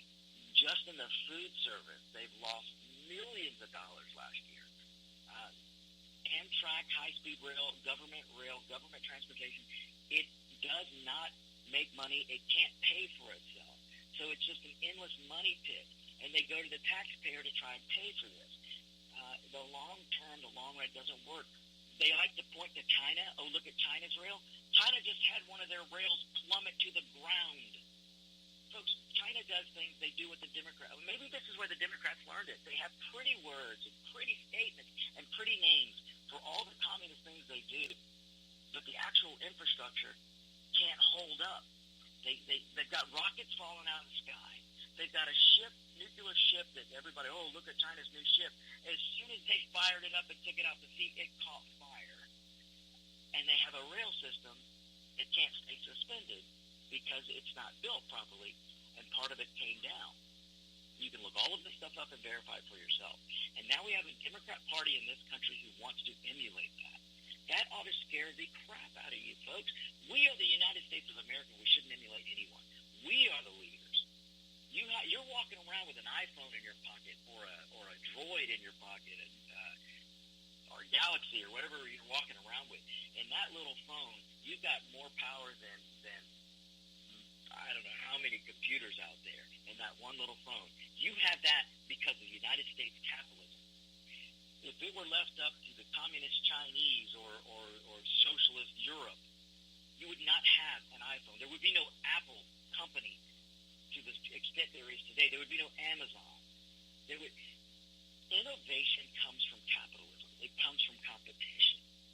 And it's about darn time we start teaching that, which is why I keep telling you folks, we have to take back the education of this country and get it out of the hands of government. There is no such thing as public schools. We only have government schools. And there's no problem. I don't have a problem with taxpayer help for elementary school through high school, but we've got to take control of it on the local level, the very local level, to get it down to where there's the least amount of politics in it, and more parents, more people, free people that are actually running education. That's what we're going to need, folks. That is the direction we've got to go. So, all right, folks, we're coming up on our first break, so don't you go anywhere. This is the On Point with Victor show. I am Victor Armendariz. We will be right back. If you live to serve and want to make an even bigger difference, consider joining the U.S. Army. With training in fields like medical care, linguistics, and engineering, an Army career can amplify your efforts with humanitarian opportunities all over the world. Plus, you'll receive competitive pay and incredible benefits, so you'll be taken care of, too. Learn more at GoArmy.com. Hello, my name is Rick White, and I'm the director of the Georgia Military Veterans Hall of Fame. I want to encourage all Georgia veterans to consider being nominated to the Georgia Military Veterans Hall of Fame. And if you are a Georgia veteran, and the definition of a Georgia veteran is either you were born in the state of Georgia, or you've lived here 10 years, or you were raised to right and join the military in this state, you are considered a Georgia veteran. For further information, go to www.gmbhof.org, or you can contact me at 678-427-0915. We'd love to have your nomination for the Georgia Military Veterans Hall of Fame. Thank you so much. You're listening to America's Web Radio on the AmericasBroadcastNetwork.com. Thank you for listening.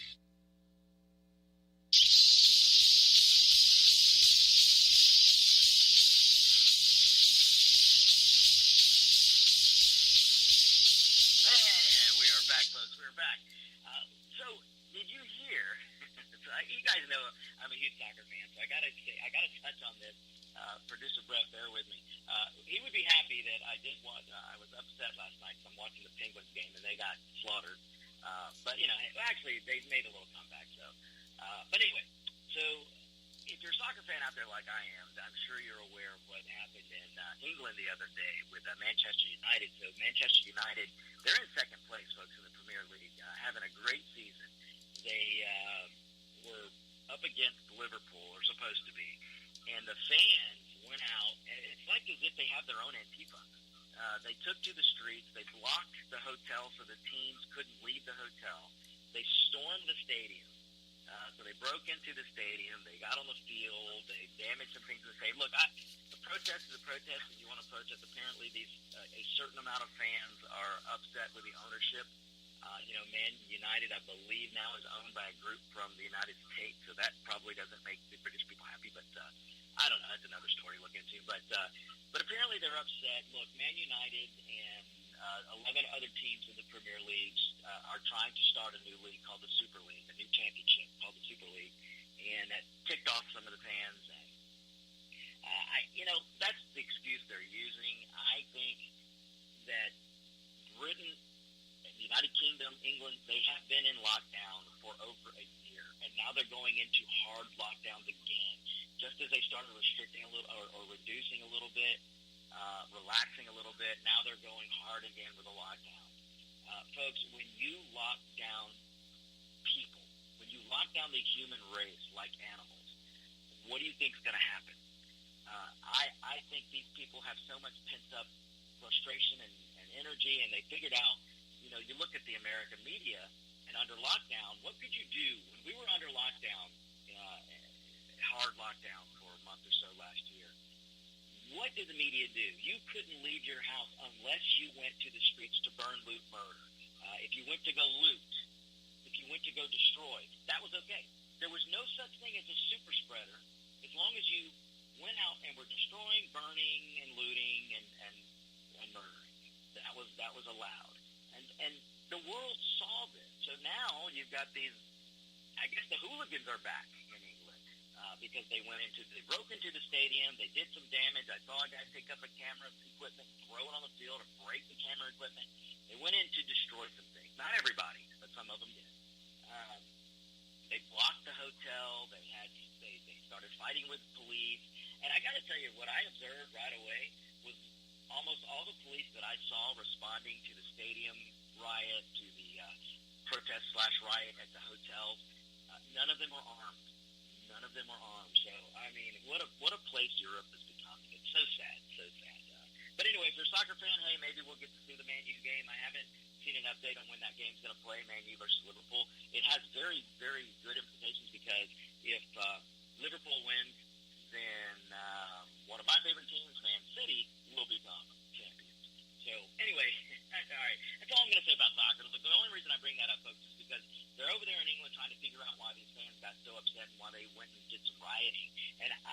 tell you, my contention is they are tired of being locked up. They're tired of being caged down into their homes. And they're using anything they can think of to go and get out their frustration. Now, I am not making excuses. Do not understand me. I'm not making excuses. I think anyone who participated in a riot over there in Manchester United, their stadium, anyone who participated in damage, if they broke in, if they did damage, they should be prosecuted. I'm not making excuses. I think it's crazy to have these lockdowns, and I think they shouldn't be surprised at what they're getting. So, but I'm not making excuses. Don't misunderstand me. Just as I will not make excuses for anyone in this country who goes out and thinks they have a right to burn someone else's property or destroy someone else's property. I mean, it's ridiculous, folks. So, all right, that's all I'm going to say there. Let's move on to some more topic rundowns. And I mentioned before we went to last break, I mentioned Joe Biden and his speech. You know, President Biden did his little speech to the House. Well, maybe a few people. Look, folks, the optics that the White House is putting out and the Democratic administration is ridiculous. On the one hand, they're pleading with you. They're getting Hollywood. They're getting Barack Obama the other day to try to convince kids, trying to tell your children, surpass the parents and tell your children that they need to go get vaccinated. It is ridiculous. But don't even have the discussion on whether you should get the vaccine or not. Let's have the discussion and look and pay attention to what government's doing, their messaging, how bad it is. Look at what the Biden administration, the Democrats are doing. They're on this hand, go get the vaccine. Please, please, please get the vaccine, get the vaccine. And then on this hand, he gives a speech to a room full of vaccinated people, only allowed about 50 people in, 50 senators and congresswomen in. They have to be 10 feet from each other, wearing a mask. Every one of them have been vaccinated, folks. And then you've got these morons sitting behind him with their mask on. At least Biden took his mask off when he was trying to read his speech. But, folks, the messaging is horrible. If you want people in this country to feel good about the vaccine and get the vaccine, then they need to have the understanding that when they get the vaccine, they can follow the science and off with the mask and go back to normal. But the Democrat Party and Biden and the rest of these, Ocasio-Cortezes and all of these people in the Democrat Party today do not believe in freedom, nor do they want you to have it. You've got to understand that, folks, today's movement right now, the political movement is, we convince the American people to give us unprecedented power that we cannot derive from the Constitution. But these people, the American people, have given us this power, so we don't want to let it go. And I told you guys, I told every one of my listeners, all of you guys, I told you for all of last year, if you continue to give up civil liberties and your freedoms to the government, you give them the power, they will not relinquish it. And that is what we're seeing now. So the Democrat Party is absolutely right now cannot stand that some states are becoming free again. Georgia, no restrictions. Florida, no restrictions. Texas, no restrictions. And those states, they're thriving. Texas is thriving, got one of the lowest unemployment rates. Georgia's thriving, one of the lowest unemployment rates. Florida, thriving, lowest unemployment rate. Tennessee, thriving. These states are thriving because they're putting freedom and liberty first. They don't have Democrat governors or mayors that are trying to pull power out of their nether regions that they don't have. And when you see Georgia and you see Florida and you see Texas, the coronavirus is not running rampant. We're not having trouble with hospitals. We're not having trouble with cases. We're moving in the right direction, and the people in those states are free citizens again. And the Democrat Party can't stand it because it's really throwing a wrench into their plans. Because when you've got people, say, up here in Michigan where I am, looking down going, oh, my God, I'm a rock star here, because when they find out that I'm from Georgia, they want to know more about Georgia. I talked to a couple yesterday who just moved. They're leaving. They're leaving Michigan and going to the free state of Tennessee. It is unbelievable, folks, that we even refer to states in the United States now as free states and non-free states. So this is what I'm saying about the message. If you want people to get vaccinated, you've got to stop convoluting the message. vaccinated, then you got to tell them, follow the science and go back to normal.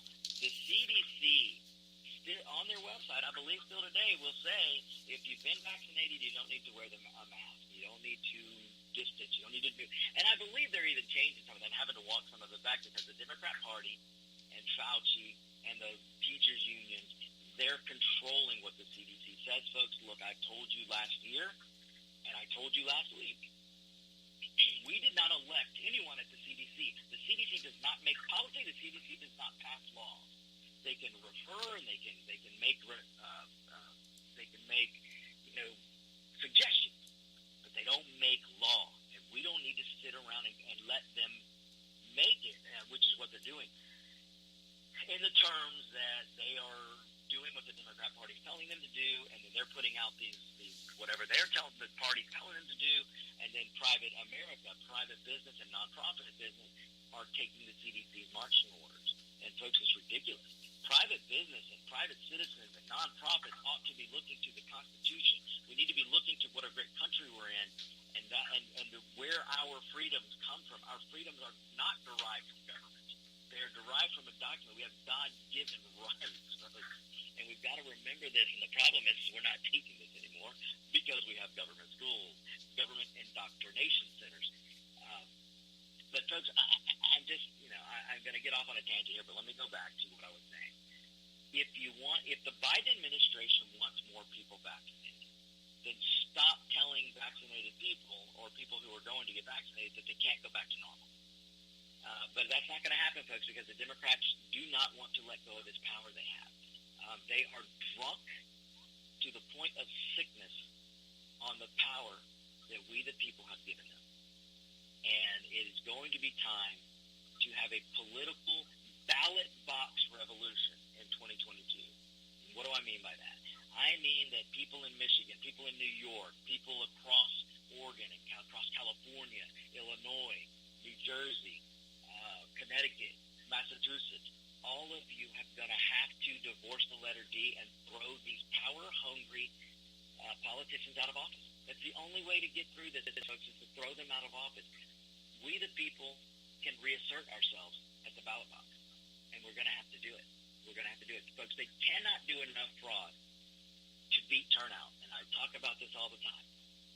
If you just go out and you talk to your friends, you talk to your family, and you tell them, look, we can't be sycophant to the letter D any longer unless you don't want freedom.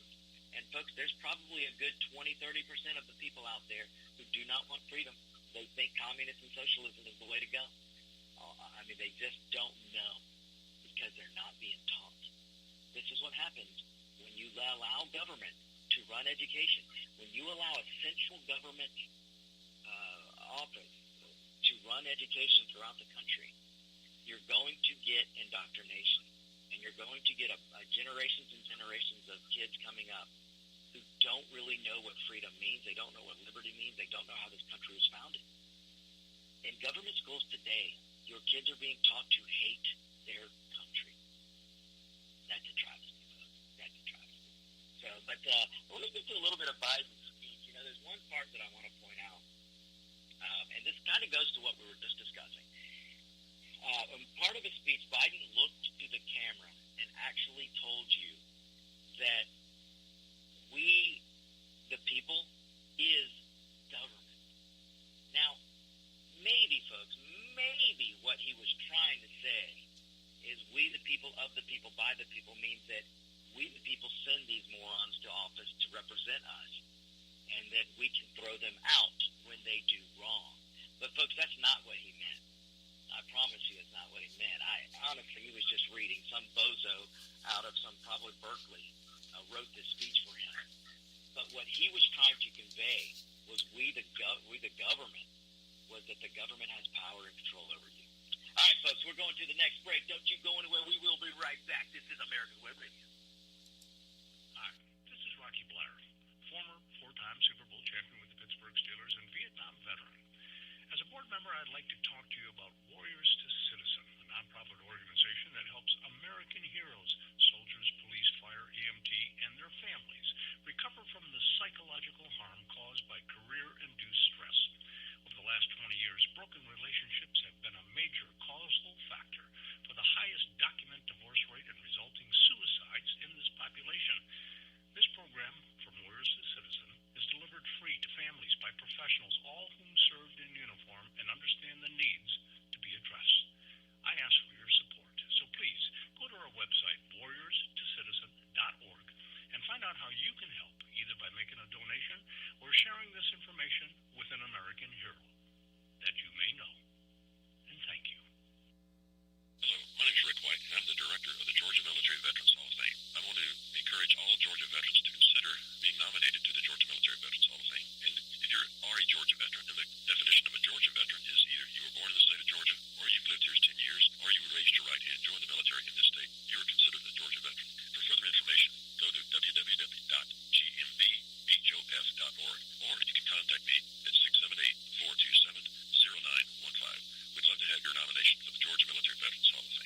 guys on the show, and you should email gm@americaswebradio.com, gm@americaswebradio.com, or you can shoot me a message, victor@americaswebradio.com. Shoot us a message, folks. We can advertise your business. You can be a sponsor. Get your message out. Talk about your business, whatever you want us to do. Folks, I'll even do a live read for you, and we'll give you a special deal for that to happen. You just email us at gm@americaswebradio.com. All right, folks, let's get back to some topic rundown. Did you hear? And I'm not going to say too much. I'm going to be done in brief time. Look, I feel sorry for the guy because they're abusing him, and the elderly should not be abused. So, it's a sad thing, but America's Web Radio, we even have a show that helps the elderly. But yes, the elderly should not be abused, and that is what they're doing to President Biden. But that's about it. What I'm saying, the reason why I told you that part of the speech that he said the government is the people, and it's not, folks. But because what he means, and I've told you this before, if you listen closely to the Democrats, they will slip up on occasion and tell you what they really think. And especially right now because they feel emboldened. Look, folks, politicians live in a bubble. Whether they're leftist, Marxist, socialist Democrats or they're establishment Republicans in D.C., they live in a bubble. They do not really know what's going on across America. And the bubble they live in just doesn't allow them to really stay in touch with reality. And the Democrats right now believe they have a mandate. You would think, look, folks, in 2020, in that election, I know President Trump, I know what happened there, and it's awful. And we have President Biden right now. But what the media just pretends didn't happen, and what the Democrats pretend didn't happen, is the Republicans won everywhere else. On state house level, Republicans won. On the governor level, Republicans won. On the federal, the House, the Republicans almost retook the House. So, and now, folks, look at what happened in Texas the other day. There was a special election the other day in Texas, and the Republicans ran shot across the Democrat, over the Democrat. And in an area that's not really so Republican anymore. But the Republicans won big. I do believe that there's a backlash coming. And when Biden stands up in front of America and tells you that, and it's because of probably some snot-nosed 20-something-year-old speechwriter who wrote this about the government is all great. A bigger you just had the Democrat Party, President Biden, the other day tell you that the big government, the bigger, the better. Folks, I remember a time when Bill Clinton, a Democrat in the 90s, had to come on and say the era of big government is over because of a guy named Newt Gingrich who swept in, and the Republicans came with him and won the House and won the Senate. And then Clinton had no choice but to play ball. And to Bill Clinton's credit, Bill Clinton was a politician who wanted to be liked more than he was a politician that wanted power. Back then, not like that anymore. But in the 90s, Bill Clinton cared about his legacy. Bill Clinton cared about who liked him. Bill Clinton cared about how many interns would come knocking on his door. That's what he cared about. So he played ball with Newt Gingrich and the Republicans. And Bill Clinton actually said the era of big government was over. That was a Democrat. He couldn't do that today. Today you have the Democrat Party telling you that the bigger the government, the better it is for you. And folks, the opposite is true. All you got to do is go read the Founding Fathers, go read the history of this country, read the Federalist Papers. The central government is supposed to be small. There's a reason there's only 18, folks, 18 enumerated powers in the Constitution. Let me repeat that. There's only 18 enumerated powers in the Constitution. And the reason that is because the federal government was supposed to be small. The majority of government is supposed to happen in the states. And while I'm mentioning the states, have you noticed that when President Trump was president, the Democrats love state rights. Now that they have total control, the Democrats control the executive branch, they control the legislative branch, and I would like to think they don't control the judicial branch. But right now, the legislative branch and the executive branch is controlled by Democrats. They have complete power. And now there's no such thing as states' rights. If if you listen to the Democrats, they want Biden ruling by decree. They want him to sign all these executive orders, and they want to crush state rights. They want to crush Ron DeSantis in Florida. They want to crush Abbott in Texas. They want to crush Kemp in Georgia. Why is that, folks? Why is all of a sudden, when the Democrats have power in the federal government, that suddenly states' rights don't exist? But let a Republican get elected, and they scream states' rights. Folks, I beg of you, I always beg you to wake up. Wake up. It's time for you to see what's really going on. And the Democrats are showing you. They're showing you. They don't have your interests. When Biden is telling you that government has all the answers, that the bigger the government, the better, that the government is we the people. No, folks, we the people are the independent, freedom-loving, liberty-loving people of this country who keeps government in check. That's not what Biden wants. It's not what Biden wants. So, okay, let's move on. Did you hear? Now, you know, folks, how I feel about masks, and we need to follow the science. We heard all last year, follow the science, follow the science. Well, if you follow the science and if you're vaccinated, you don't need a mask. And honestly, folks, even if you're not vaccinated, big deal. You don't need the mask. And you don't need to put kids. Kids should have never been in masks. And you've got high schools now in states like Oregon who believe in their, they've got this autonomous power now. These Democrats think they're all powerful. They're making high schoolers play sports in masks.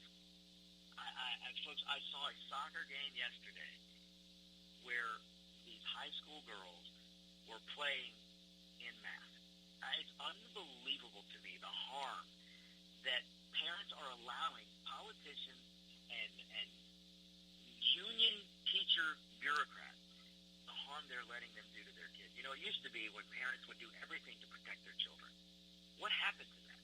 What happened? Because they're letting politicians and bureaucrats and teachers unions put their kids in harm. Putting your child in a mask is ridiculous. It should have never happened. And now, when we're here at a time when we need to be reopening everything, and the vaccine is really, really helping herd immunity, but you're still putting kids in masks. It's unbelievable, folks. Well, in Oregon the other day over the weekend, you had a high school girl who was running in a race and actually was about to set a record. Maybe she did set the record, but when she finished, she collapsed. She collapsed because she couldn't get enough oxygen because of the mask they made her wear. Outside, running a race, and had to wear a mask. It's the stupidity, folks. We need to call it what it is. It's stupidity. There's no science behind this. You find a medical doctor that's not being paid by the government, and they will tell you there's no science behind it. That, number one, if you were outside, you should have never been wearing a mask. Never. Not at all. And especially when you're vaccinated, you shouldn't be wearing a mask. And kids should never have been wearing a mask. But yet, look what these Democrat governors and states are doing. They're making the kids wear masks. The ones that are in school, they're making them wear masks. The ones that are playing sports, they're making them wear masks. And we just had, look, folks, these instances I hated, they're going to happen more and more. But you had a young high school girl who passed out because she wasn't getting enough oxygen because they made her run a race with a mask on. Where are her parents? Where are her parents? I mean, it's unbelievable. All of you parents out there, if you're in a blue, liberal, socialist state, you're allowing the politicians and the teachers unions, you're allowing them and the bureaucrats to put your kids in masks. It is time to stand up. And this is what I'm talking about. You got to stand up and you just got to start pushing back now. You got to tell these guys you're going to throw them out of office, and you better do it. You better do it. You got to do it. And while I'm talking about the bureaucrats and the unions, the teachers unions, and the government hacks and politicians, look what they're doing, folks. There is a story that's breaking, and I know you, if you're watching CNN and MSNBC and NBC and ABC and CBS and PBS and NPR, you haven't heard about this, I'm sure, and you probably won't hear about it, but you got to do some research, folks. There's a story breaking where emails have been leaked out, and the communications between teachers unions, Dr. King, Fauci, Democrat politicians, and the CDC. I told you, when an organization relies on the government for its livelihood, whether through grants or salaries or whatever it is, when an organization relies on the government, then that organization is going to do the bidding of the government. They're not going to bite the hand that feeds them. And the CDC right now, where this story is going to break, you can go look for it. You can go do a DuckDuckGo search, because Google's probably not going to let you find it. But do a DuckDuckGo search.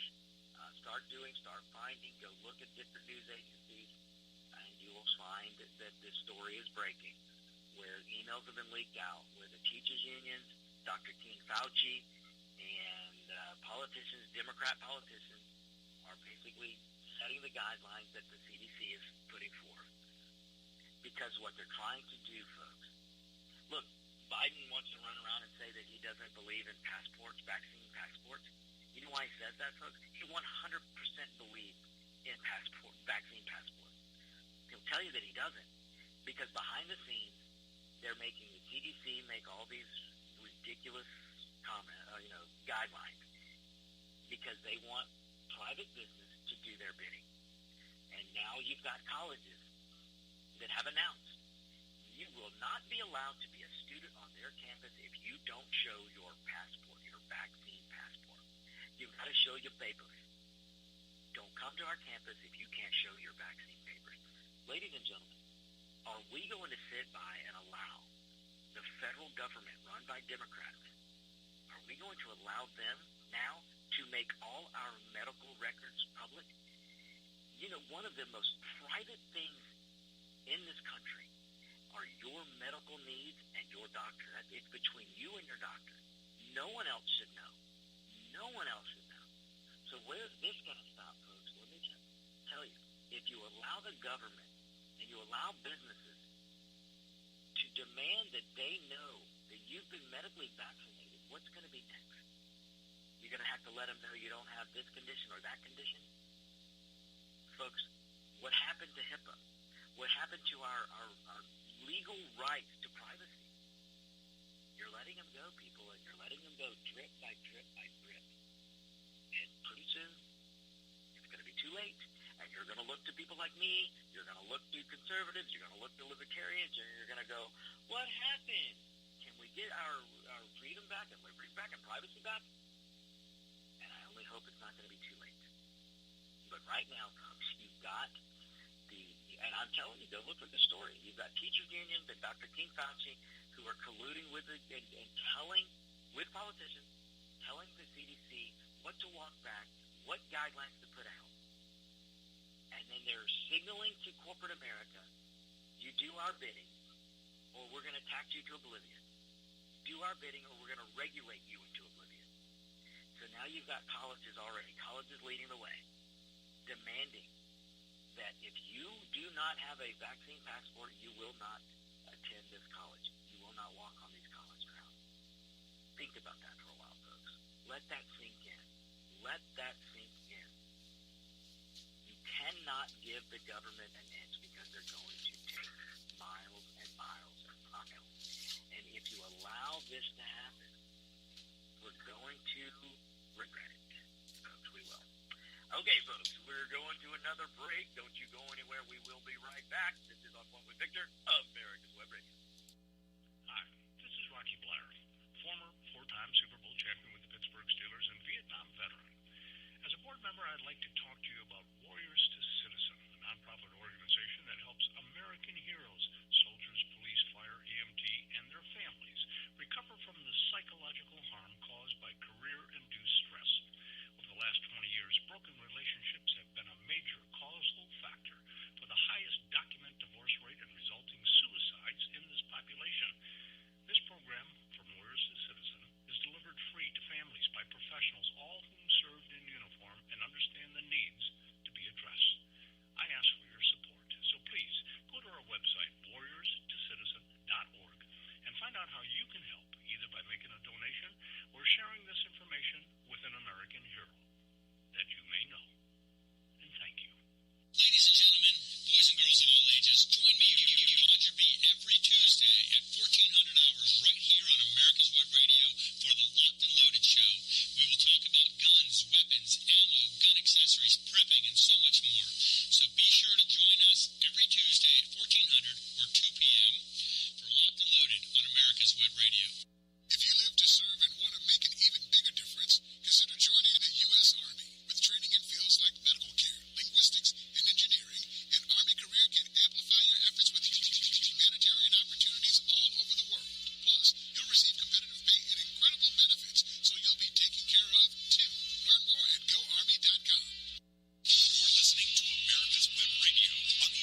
On Point. Victor, look, folks, if you're just tuning in and I sound a little different, it's because I am on remote in Michigan, in the communist state of Michigan. I joke. Look, folks, Michigan's beautiful. I'm up in northern Michigan. It's great. Not like the Detroit, and where the crazy governor has them locked in their homes. Look, folks, I have fun with this. I do. Let's get you some topic rundown. Did you guys hear, and you can look up this video, folks. I mean, this is the kind of stuff that we're putting, that we're getting to and coming to, and it's so sad.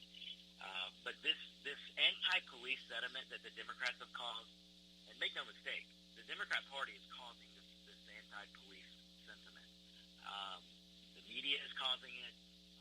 It's awful. But did you see the lady in L.A. who was pulled over?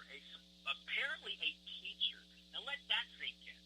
Let this sink in. This lady, what I'm about to tell you what this lady did, just remember this. She's a teacher. She's teaching kids somewhere. Now, I guess online, but the fact that she's a teacher, wow. I mean, folks, it's unbelievable. But so look up this video. So just do a search on L.A. cop Mexican racist.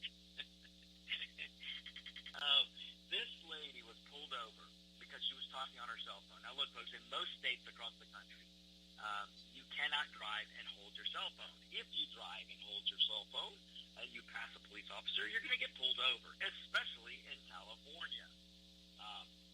So this police officer observed this so-called teacher driving down the road, just blabbing on her cell phone or texting away while driving. So he pulled her over, and he walks up, and she immediately starts berating him. She called him a murderer. You murderer, you're a murderer, you're a murderer. She gets irate. And folks, the body cam video is here. It's there. You can watch it. This police officer showed amazing restraint. He just walked up and he said, "Can I see your license?" And she went into a diatribe on how he was a murderer. She doesn't know him, folks. This lady is supposed to be a teacher. Now, look at the message that kids across the country or across California are getting from this teacher. That she doesn't know this police officer. She's never met him, but yet he's a murderer, and she's calling him a murderer. Not complying or talking with the officer or pleading her case. Nope, she's calling him a murderer, and it gets worse. So he just ignores it all, and he says, "Look, ma'am, you can't drive with your cell phone in your hands. You can't text while driving." And she continues to berate him. But he continues to say, "Ma'am, I need to see your license." And then she looks at him, and I don't even remember what she said about her license, that she didn't have it with her. And he just said, "Okay, well, you can't drive with your cell phone. I'm going to cite you for driving texting while driving or holding your cell phone while driving." And that's what the citation. And she went on and on. And then she looked at him and she goes, "You're a Mexican racist." Now, folks, I am of Mexican descent, Spanish descent, and I have been called a racist myself. I've been called a brown racist. I didn't know, I didn't know if you wrote a ticket for somebody who broke the law that he could be a Mexican racist. So apparently this officer must have been Hispanic because she started calling him a Mexican racist. And then he gave her the ticket. Thank you, ma'am. Here's your citation. And she goes, "You're a Mexican racist. You're a Mexican racist. You will never be white." This is what she said to him. Folks, you really need to go see this video. It's awful. And wherever she's a teacher, she needs to be put on leave immediately. This woman has no business teaching anyone, let alone children. Now, let's reverse this. Let's say that a police officer pulled over a teacher, and let's say this teacher let's say the cop was a little rude, and let's say the teacher in the car started reciting the Constitution, started reciting this, freedom, liberty, saying good things about this country. How much you want to bet that teacher would be put on leave? To have the audacity to speak of independence, to speak of freedom, to speak of liberty, and to speak of the Constitution. But no, in this case, we have a teacher who immediately referred to the police officer, called him a murderer, called him a Mexican racist, whatever that is, and then told him that he would never be white. I mean, it's unbelievable, folks.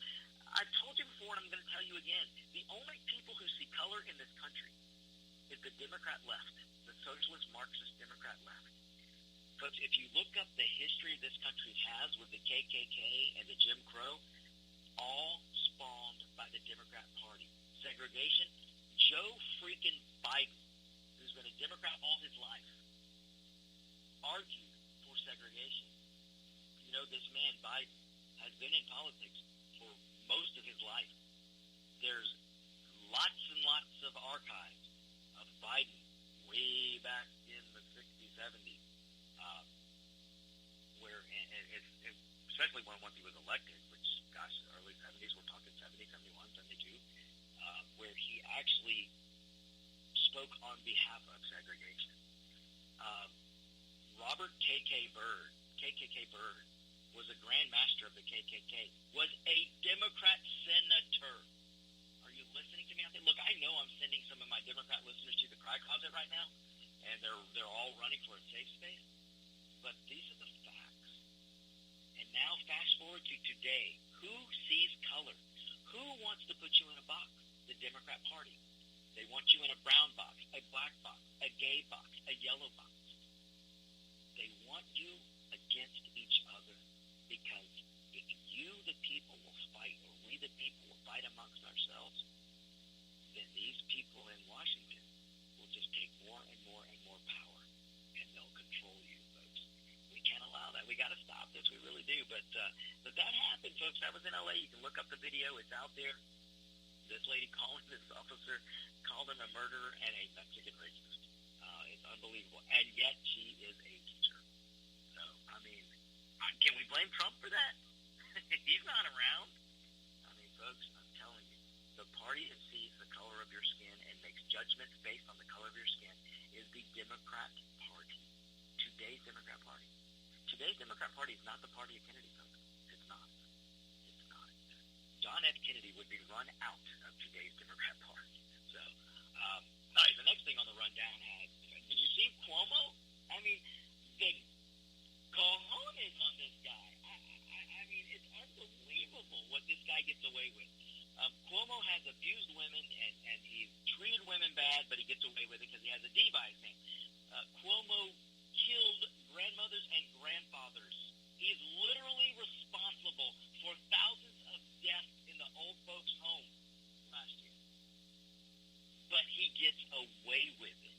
And now, the man who was responsible for signing an executive order last year, sending COVID patients to elderly homes, which caused massive death, this man had the audacity to go on TV the other day talking to the youth because he's mad because so many youth won't get vaccinated and so many Republicans won't get vaccinated. This is what Cuomo was saying the other day. He had the cojones to look and say, you youth people need to get you vaccinated. I mean, if you don't, then you might be a grandmother killer. You're going to go to your home, kiss your grandmother, and kill her. Says the guy who killed grandmothers, who literally killed grandmothers and grandfathers and mothers and fathers by sending COVID patients to old folks' home last year. He caused an unbelievable death rate in old folks' home in New York City. This man is still governor, and he's out there preaching to youth, to teenagers and kids, that if they don't get vaccinated, they're going to kill grandmothers. Well, I guess he would know. It takes a killer to know a killer. I mean, folks, it is unbelievable what we're allowing, what the people of New York are allowing. I'll tell you what, if you guys don't throw Cuomo out, he ought to be removed. He ought to be forced to resign after what he did. But apparently, the letter D, who knew that Superman, he didn't need an S on his chest. He needed the letter D. The letter D apparently is the all-powerful letter. All-powerful letter. If you stand by the letter D, you can abuse women. You can advocate for segregation. You can judge everyone by their color. And you can kill old people. And you can get away with it. Because that letter D is that powerful. I'm going to write a comic book. I got a good friend in Atlanta, Georgia, that we've known each other since kindergarten, and he's quite the artist and musician because we used to be in a band together. You know that band called Pointless? Yeah, that band. But him and I we loved comic books growing up. I am going to have to talk to my friend in Atlanta, Georgia, because we're going to write a comic book. I think we're going to create a new comic book, and it's going to be the all-powerful D. You too can be a super amazing person and all-powerful if you just pledge to the letter D. I think that has the makings for an amazing comic book, folks. So we're going to have to. I will keep you updated on that, but I'm going to talk to my friend down in Atlanta. He's an awesome listener, so we'll get on that. But folks, I mean, the arrogance of Cuomo, it's amazing. It's just amazing, and I don't know how the people of New York continue to put up with it. But anyway, and let me touch on another story here as we get close to the end of the show here. Did you hear about the Jeopardy winner? Folks, I don't know why you keep doubting some of you out there, some of you Democrats. You're going to have to wake up. But listen now to the winner of Jeopardy. So, folks, if you look at this winner, when he won his first game, he was so excited he put up the number one. I won. One game, I won. When he won the second time in Jeopardy, he put up number two. I'm a two-peat. I've won 2 games in a row. When he won his third Jeopardy round, when he won again on third time on Jeopardy, he puts up 3. He goes, number 3, I won 3 games. I'm a three-peat. Well, my goodness, this poor sap who won Jeopardy, who just signaled number 3, I'm a three-peat, had no idea that the wokes would come for him. Because apparently, if you celebrate winning 3 games on Jeopardy, you're a racist. You're a white supremacist. If you win 3 games on Jeopardy and you hold up the signal and celebrate, I won 3. Folks, this is what we're allowing to come down from the crazy cancel culture, from the woke culture, from the current Democrat culture. All this Jeopardy winner did was say, I won 3 games and hold up. And now he's being forced to apologize. Well, if I were that winner on Jeopardy, I'd be telling everyone to go pound sand, especially the wokes. And with that, folks, I'm going to tell the wokes, you go pound sand. So, folks, thank you for listening. We'll be back next week. Don't you go anywhere. Locked and Loaded with Roger B is up next. You guys have a great week. You're listening to America's Web Radio on the AmericasBroadcastNetwork.com. Thank you for listening. Hello, my name is Rick White, and I'm the director of the Georgia Military Veterans Hall of Fame. I want to encourage all Georgia veterans to consider being nominated to the Georgia Military Veterans Hall of Fame. And if you're already a Georgia veteran, for further information, go to www.americasweb.com. Web Radio for the Locked and Loaded Show. We will talk about guns, weapons, ammo, gun accessories, prepping, and so much more. So be sure to join us every Tuesday at 1400 or 2 p.m. for Locked and Loaded on America's Web Radio.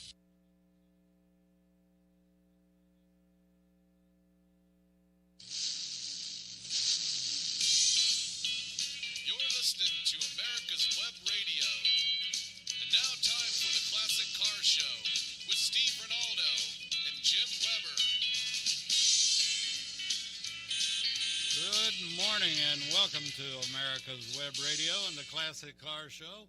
We're missing a person at the round table today, and I was talking to Steve just a few minutes ago, and we can't even come up with a really good explanation, but Mr. Weber is out doctoring his cracked ribs, and you know, I guess his best story is you should have seen the other guy. Yeah, but you know, with that being said, we're glad to have Steve in as always. He's the numero uno, and started the show. Gosh, we're going on 16 years? At least, maybe Yeah. more. I don't know. Been a long time. But today, Steve and I are going to talk about, Steve is a tour, you could be a tour guide on most of these tours these days. Well, Brenda and I have put on 3 big national tours. And to me, that's the most fun part of the hobby. But they're starting to come back. You're starting to see the tours come again, like they were before the COVID stuff. and we've done one earlier called the Cabin Fever Tour. It's a bunch of people from the Deep South and a bunch of people from Michigan, Indiana, Illinois. When they want to get out, guys in the South sponsor a week-long tour for them. It's not a big one, but it's kind of an interesting, an eclectic collection of different cars. Anywhere from me and my little cheap Model T all the way up to, $500,000 cars like Stevens Durier's and a few of these other big monster cars that you see. It's kind of funny. It was in South Georgia this year, and we went to some interesting places.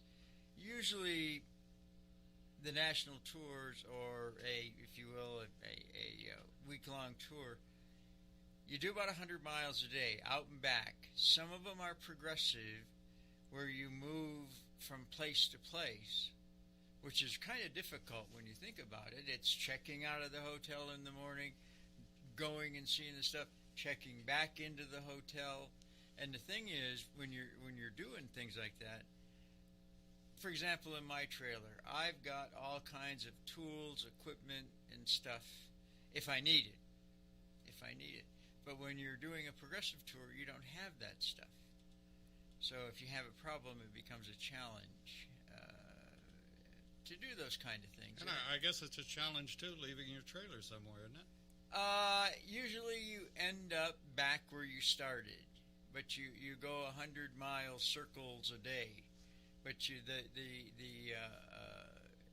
end up, say it starts on Monday, and you leave Monday morning, and then Tuesday you're here, Wednesday you're here, and Thursday night you're back where you started, and out and back from there. So you're gone 4 days usually. Most of the places are when you select the place, you have to take into account for trailers, especially if it's a brassier car. And that's what this one was. It was a brassier car. And when you're doing a progressive, it sounded, the first thing that came in mind to me was, who builds the campfire each night? Hampton Inn. Oh, okay. Yeah. And it's kind of fun. It's a challenge. They're kind of a challenge to do these kind of tours where you go and move from place to place. One of the stops we made is a guy I've known for a long time. He has a restaurant down in Cairo, Georgia, called The Big Chick. And anyway, there's a couple of them down in that area anyway.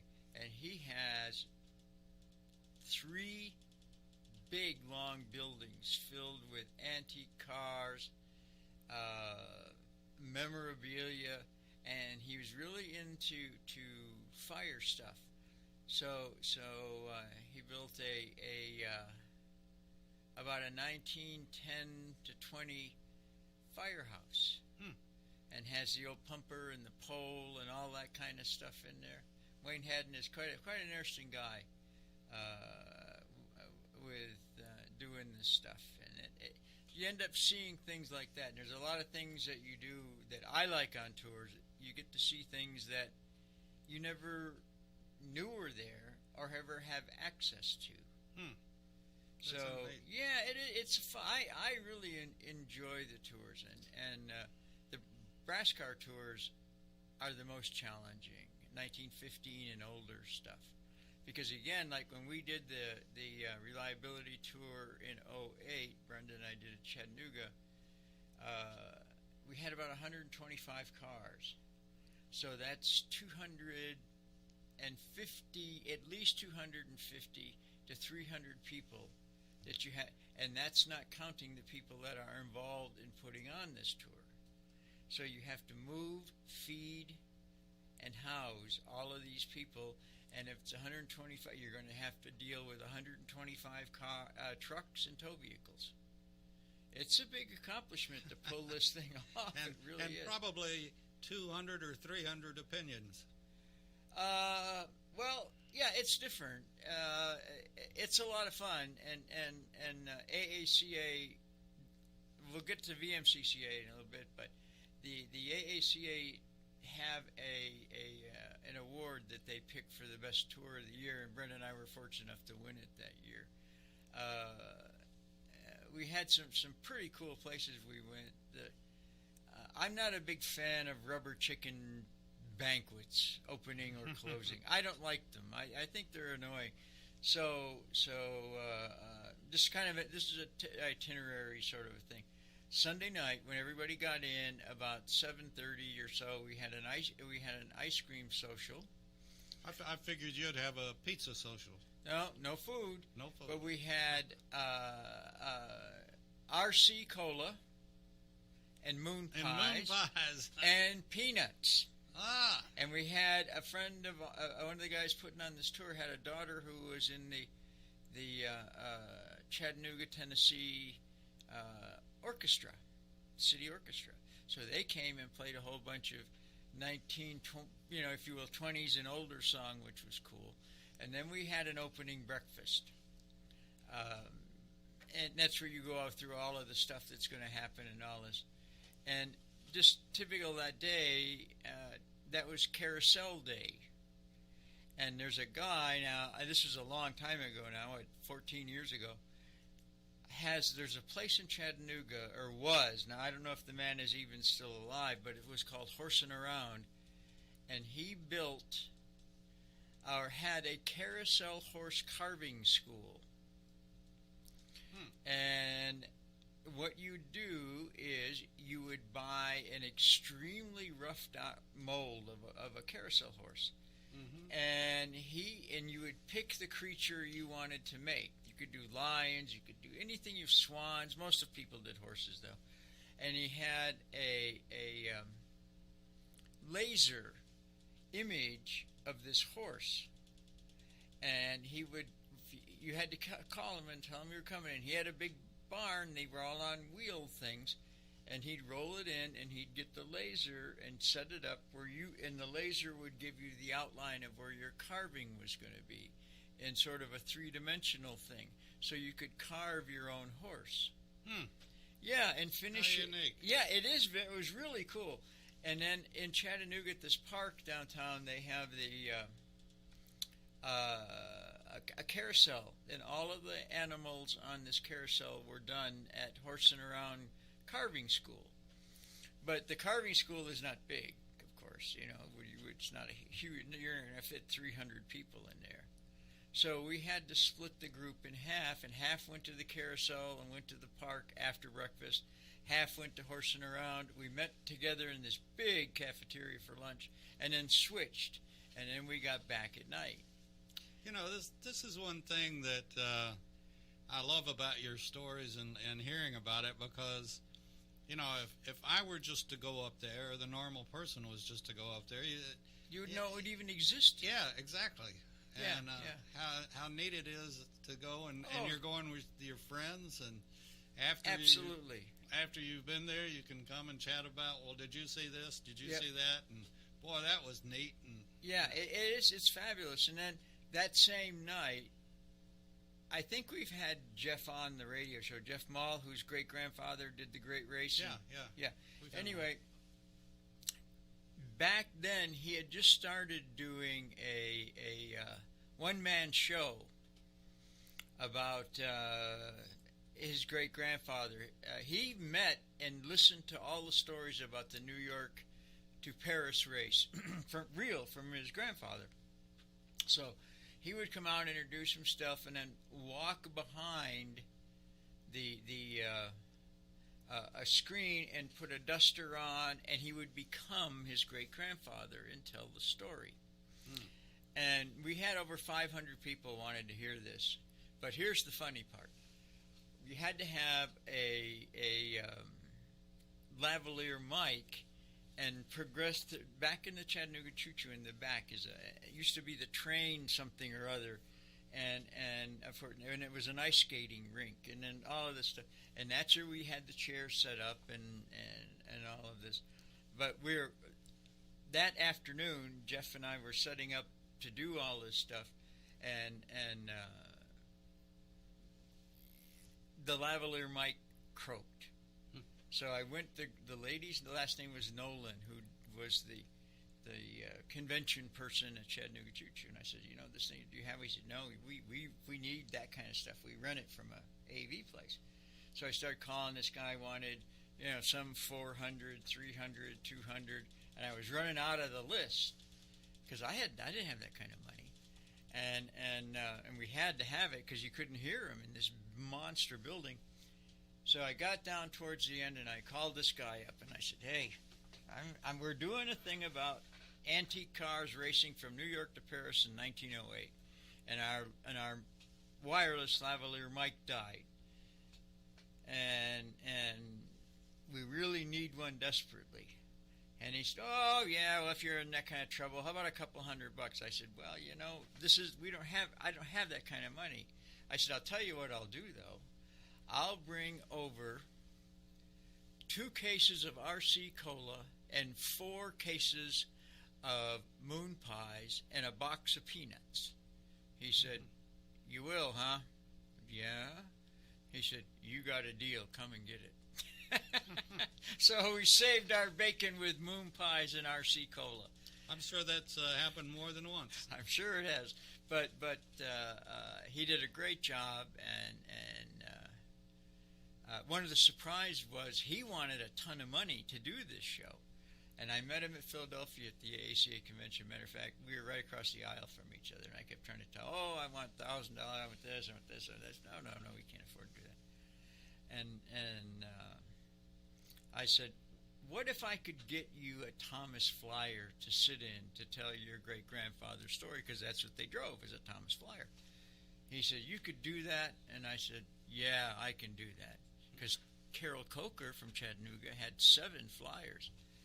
And I said, well, I was afraid to ask him. So getting about 60 days before this was all going to happen, I said, Harold, wouldn't it be great if we could get Jeff a Thomas to sit in and tell his great-grandfather's story? And if you ever met Harold, but he's a typical Southern gentleman, he thought a minute, he goes, yeah, Steve, I like it, I'll do it. And his son found out they were doing another flyer. And if you want to see a car, go ahead and take a look at the Thomas Flyer that went around the world. It had like wooden fenders that they could take off and use for things to drive on if there was no road and all of this crazy kind of stuff. And they were making a replica. They were making one, and they made the wooden fenders. And I didn't even know this was going to happen till the day it did happen. Corky and Harold painted this car white, made it an exact replica, almost exact replica of the car that went around the world. He had his guy come in that does his lettering and stuff for Coker Tire and letter it exactly the way the car looked. The paint, the red paint, the lettering wasn't even dry when they pushed it in, and that was just one of the coolest things I remember happening. Well, and that was a surprise to me. I didn't know that was going to happen. How cool was that? Oh, yeah. Well, on that note, we're going to have to take our first break. You're listening to America's Web Radio and the Classic Car Show with the Honorable Mr. Steve Ronaldo. Hi, this is Steve Ronaldo, host of the Classic Car Show on America's Web Radio. Just talking to you about antique car insurance. I think that if you're looking for the best coverage for your classic car, consider J.C. Taylor Insurance. They've been my insurer for years in this hobby and have the top rating of all of the insurance companies in the hobby. When you get ready for insurance, call J.C. Taylor or visit jctaylor.com on the internet. My name is Kyle Hayes, a motorsports student at Alfred State College. Every year, Alfred State students compete in the Great Race, which is a cross-country time endurance rally for vintage vehicles. As you can imagine, it's pretty costly. I'm asking for your help. Your donation can make it possible for these students to live their passion and promote the vintage automobile industry. Please visit our site at give.alfredstate.edu and search Great Race to learn more and help us reach our goal. Thank you. Hi, this is Rocky Blair, former 4-time Super Bowl champion with the Pittsburgh Steelers and Vietnam veteran. As a board member, I'd like to talk to you about Warriors to Citizen, a nonprofit organization that helps American heroes, soldiers, police, fire, EMT, and their families recover from the psychological harm caused by career-induced stress. Over the last 20 years, broken relationships have been a major causal factor for the highest documented divorce rate and resulting suicides in this population. This program, From Warriors to Citizen, is delivered free to families by professionals, all whom served in uniform and understand the needs to be addressed. I ask for your support, so please go to our website, warriorstocitizen.org, and find out how you can help, either by making a donation or sharing this information with an American hero that you may know. And thank you. Just want to remind everybody, when you call J.C. Taylor Insurance to talk about insuring your car or cars, be sure and tell them that you heard about it on America's Web Radio, and that you personally heard their first and probably be their last client, Steve Ronaldo, talking about it. Yeah, Mr. Wallace. Mr. Wallace. But please tell them that you heard about it on America's Web Radio. Check out their prices, and you'll find that you can't beat J.C. Taylor Insurance. Okay, let's get back to the show. And, you know, with I can see Brenda, your wife, doing this. I can't exactly see you doing this, but okay, so you're going on a tour that you've been on a number of times. And let me ask this. On each tour, do you have a different set of friends, or do you find that most people that are friends at one tour go to the next tour? It depends. That's a good question, because, and I'll pick AACA because that's the one I'm the most familiar with, and maybe even Horseless Carriage, but that's very specific. Horseless Carriage is always 1915 and older, so that's a smaller group of people to choose from. But AACA, for example, has the Reliability Tour, which is 1915 and older. And then they have the Vintage Tour, which starts and goes up through Model A. And then they have another tour, gosh, I can't think of the name of it, goes from Model A up through another era, and then they have the Founders Tour, which is anything 25 years old and older, and then there's the one, that Earl's Tour, that goes for up to 57, like a chrome car. So a lot of people tend to like one kind of car. I like all of them. So I have a car that fits each of these separate categories. So we do as many, and it's kind of interesting when you go.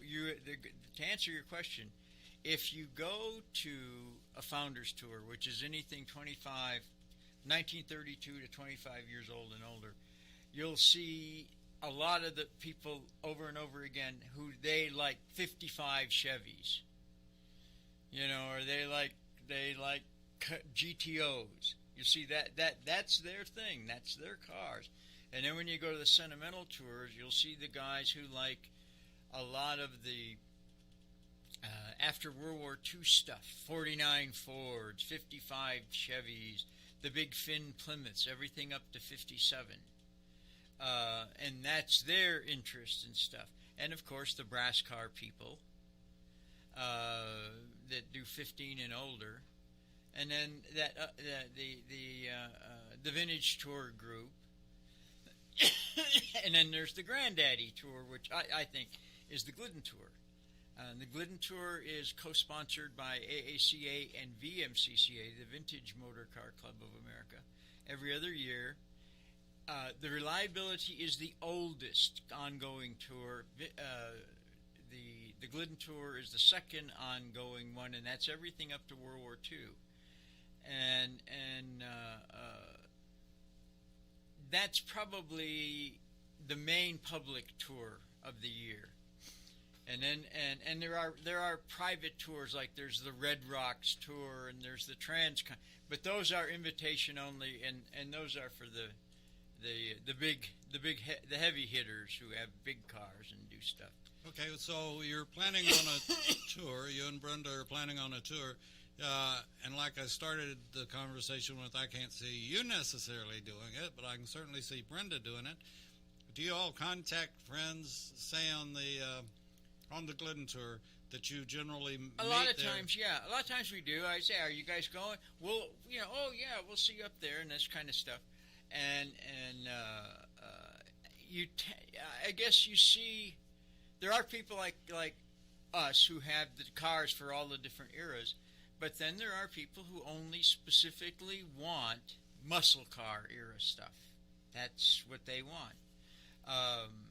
So yeah, and then some of the tours that you go on, like the Horseless Carriage Club, which is 15 and older, and the Reliability Tour, they would like you to dress in period.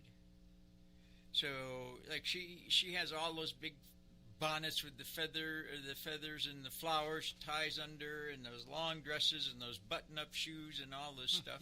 And I'll wear pleated pants, shirts without collars, and suspenders, and one of those, the little cap things. And it sounds silly, but that's neat. It adds a ton to these tours, especially the brass car tours. When we're out, you say you have 100 brass era cars, and you pull into a little town, and this is all prearranged. A lot of times they will let the kids out of school. And they probably have the brass band going. And they come and they talk to you and learn about the cars. That's great. Yeah, and if you have the outfit on, then it adds a lot to when you're going to do that. So, I'm sure. Yeah, it really is. And these small towns, they open up for you, and you park 50, 100, whatever it is, on the main street, and they have restaurants. You usually have lunch there. If they have a community college, a bunch of times, and the community college has a culinary department, they'll cook lunch for us. They'll have a very nice lunch that the students have made for you. Wow. I have a question. We do a lot of veteran shows, and as a veteran yourself, but I can see going on one of these tours, and I ask this question of all the interviews that we do, veteran interviews. Have you ever known one veteran that can tell one story only when you get a group together like that? And I can see it being the same way with your tours. When you get together with a bunch of people that have a common interest, I bet you can't name one person Evans, no. They got about 400 stories each. When I was doing the youth judging program with Tabitha from Haggerty, what we would do is we'd get young kids, and we'd go from line up some people, especially the most interesting cars at a national meet, and we'd take these kids to these cars and have them rate the cars, and the owner would talk about the history of the car. And the thing that made this last the longest was the owner. He wouldn't be quiet. It was he would tell this whole story. Wind them up. Yeah, the whole story, and these kids are just and kind of funny. I remember one we were in Stowe, Vermont, at a national meet, and they were doing Hot Wheels races. They had built a ramp and stuff. And we had some kids about 12 years old, and I was talking, "Are you going to come?" "Oh, yeah, I'll come for a while, but, we're going to do Hot Wheel races. It's, it's much more fun than listening to old people talk about their cars." And these kids wouldn't leave. And they came up to me afterwards, these 2-3 boys, and said, "This was way cooler than Hot Wheels." I want to interrupt again in that, again, with the veteran shows that we do, I get on all veterans that they should get their kids, depending on how old the veteran is and how old the kids are, or their grandkids and put them on their knees and tell them about their service and why they serve the flag and their country, because today our public schools and our history books are missing more than they got in them. Yep. And I think same way with the car hobby, that every grandfather out there that's in a, and they do, and they should talk about their cars. Yes, and they do, most Good. of them. Good, that's great, because they, you are a history book, and so are your friends that are in the hobby. Yeah, we're caretakers of these things. We pass them on. That's a great word. That's perfect. Caretaker. Yeah, we're caretaker. But see, we have physical things that gives us a more advantage than a veteran. A veteran doesn't have physical things. I'm not passing on a box of ham and lima beans to a kid.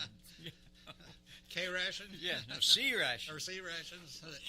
but anyway, yeah, and so we expose the younger kids and even college kids. And we've had a lot of colleges on talking about this stuff, and it's a great job. I mean, there's people are crying for people to learn to do this stuff. That this is what's going to keep this thing going. And one of the things, and I don't want to get off on a tangent, but I'll get back to the tour stuff, is I don't like when I'm not fond of these cars. The little tuner cars. This kid get these little Hondas and put that muffler on it and have these real wild paint jobs and make them go like holy hell, these little cars. They're the antique car people of tomorrow. We shouldn't criticize them. Our parents, my parents, criticized us with hot rods, open wheel roadsters and coupes of the 30s. I remember my father saying, "You're going to hang around with your hot rod hoodlums and polish your carburetors again? Is that where you're going?" That was. But this is, those kids are the future.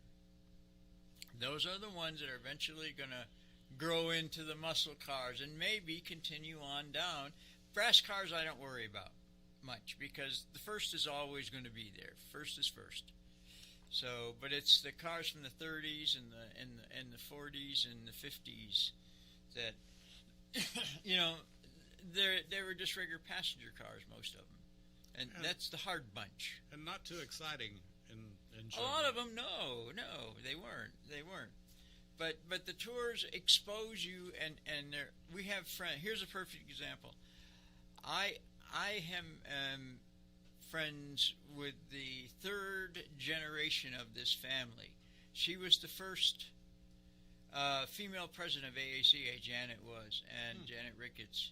And her husband, John, and I were very good friends. Matter of fact, kind of a funny, goofy story, but at the convention, AACA convention, they always have what they call the First Lady breakfast.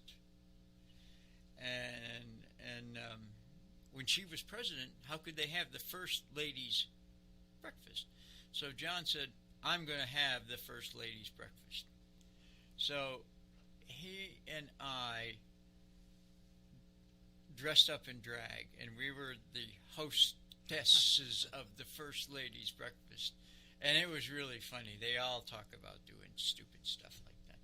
But anyway, this hobby has been more than a hobby to me. It's been a huge integral part of our lives, doing this stuff. And the tours are great because you get to go places and see things and drive your car. I mean, when you're on a tour like we were out west on Route 66, going over the mountains in Arizona and Nevada, and you get up these high mountains, you turn around and look back, and you see a whole string of 100 brass era cars behind you in this absolutely beautiful picture. It's just too cool. It just really is something to see. Well, you and Brenda are blessed that you both enjoy it.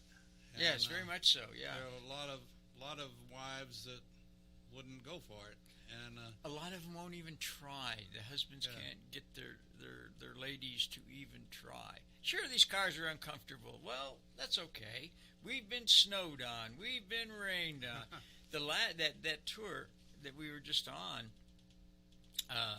the Tolmans had their Model T, and it was a horribly windy day, and we're going 40 miles an hour, wind blowing 20 to 30 miles an hour. It actually blew the windshield out of the mounts on the Model T. It was so strong. He caught it, and we put it back together. But, I mean, he was right in front of us. He pulled right over, and he caught the windshield. Wow. And we put it back in. I mean, things happen. With Yeah. with that story, we got to take a break. We'll be back in just a moment. Hello. My name is Colonel Retired Rick White, a United States Army veteran, and I'm the director of the Georgia Military Veterans Hall of Fame. I would like to encourage all Georgia veterans to consider being nominated to the Georgia Military Veterans Hall of Fame. If you are a Georgia veteran, and the Georgia veteran's definition is you are either born in this state, or you lived in the state 10 years, or you raised your right hand and joined the military in the state of Georgia, you are considered a Georgia veteran. For further information, go to your website at www.gmvhof.org, or you can contact me at 678-427-0915. Nominations need to be in by the last Friday in August each year. Again, if you're a Georgia veteran, or you're a friend or family member of a Georgia veteran, living or deceased, please consider nominating that veteran to this highly noble and rare Hall of Fame for our great state. Thank you so much. Hi, my name is Steve Ronaldo, host of the Classic Car Show on America's Web Radio, talking to you about antique car insurance. In this hobby that I've been part of for years, not all insurance companies and insurance coverage is the same.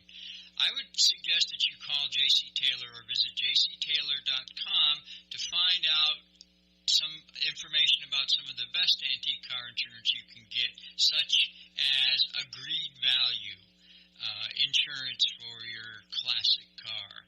Again, when you get ready to insure your classic antique or even your street rod, call J.C. Taylor Insurance or visit jctaylor.com. And again, when you call J.C. Taylor, be sure and mention the fact that you were listening to the Classic Car Show and heard about them. And if you're in the classic car hobby, you've already heard about them. Now it's time to act and go to them and get your insurance. We'll be right back.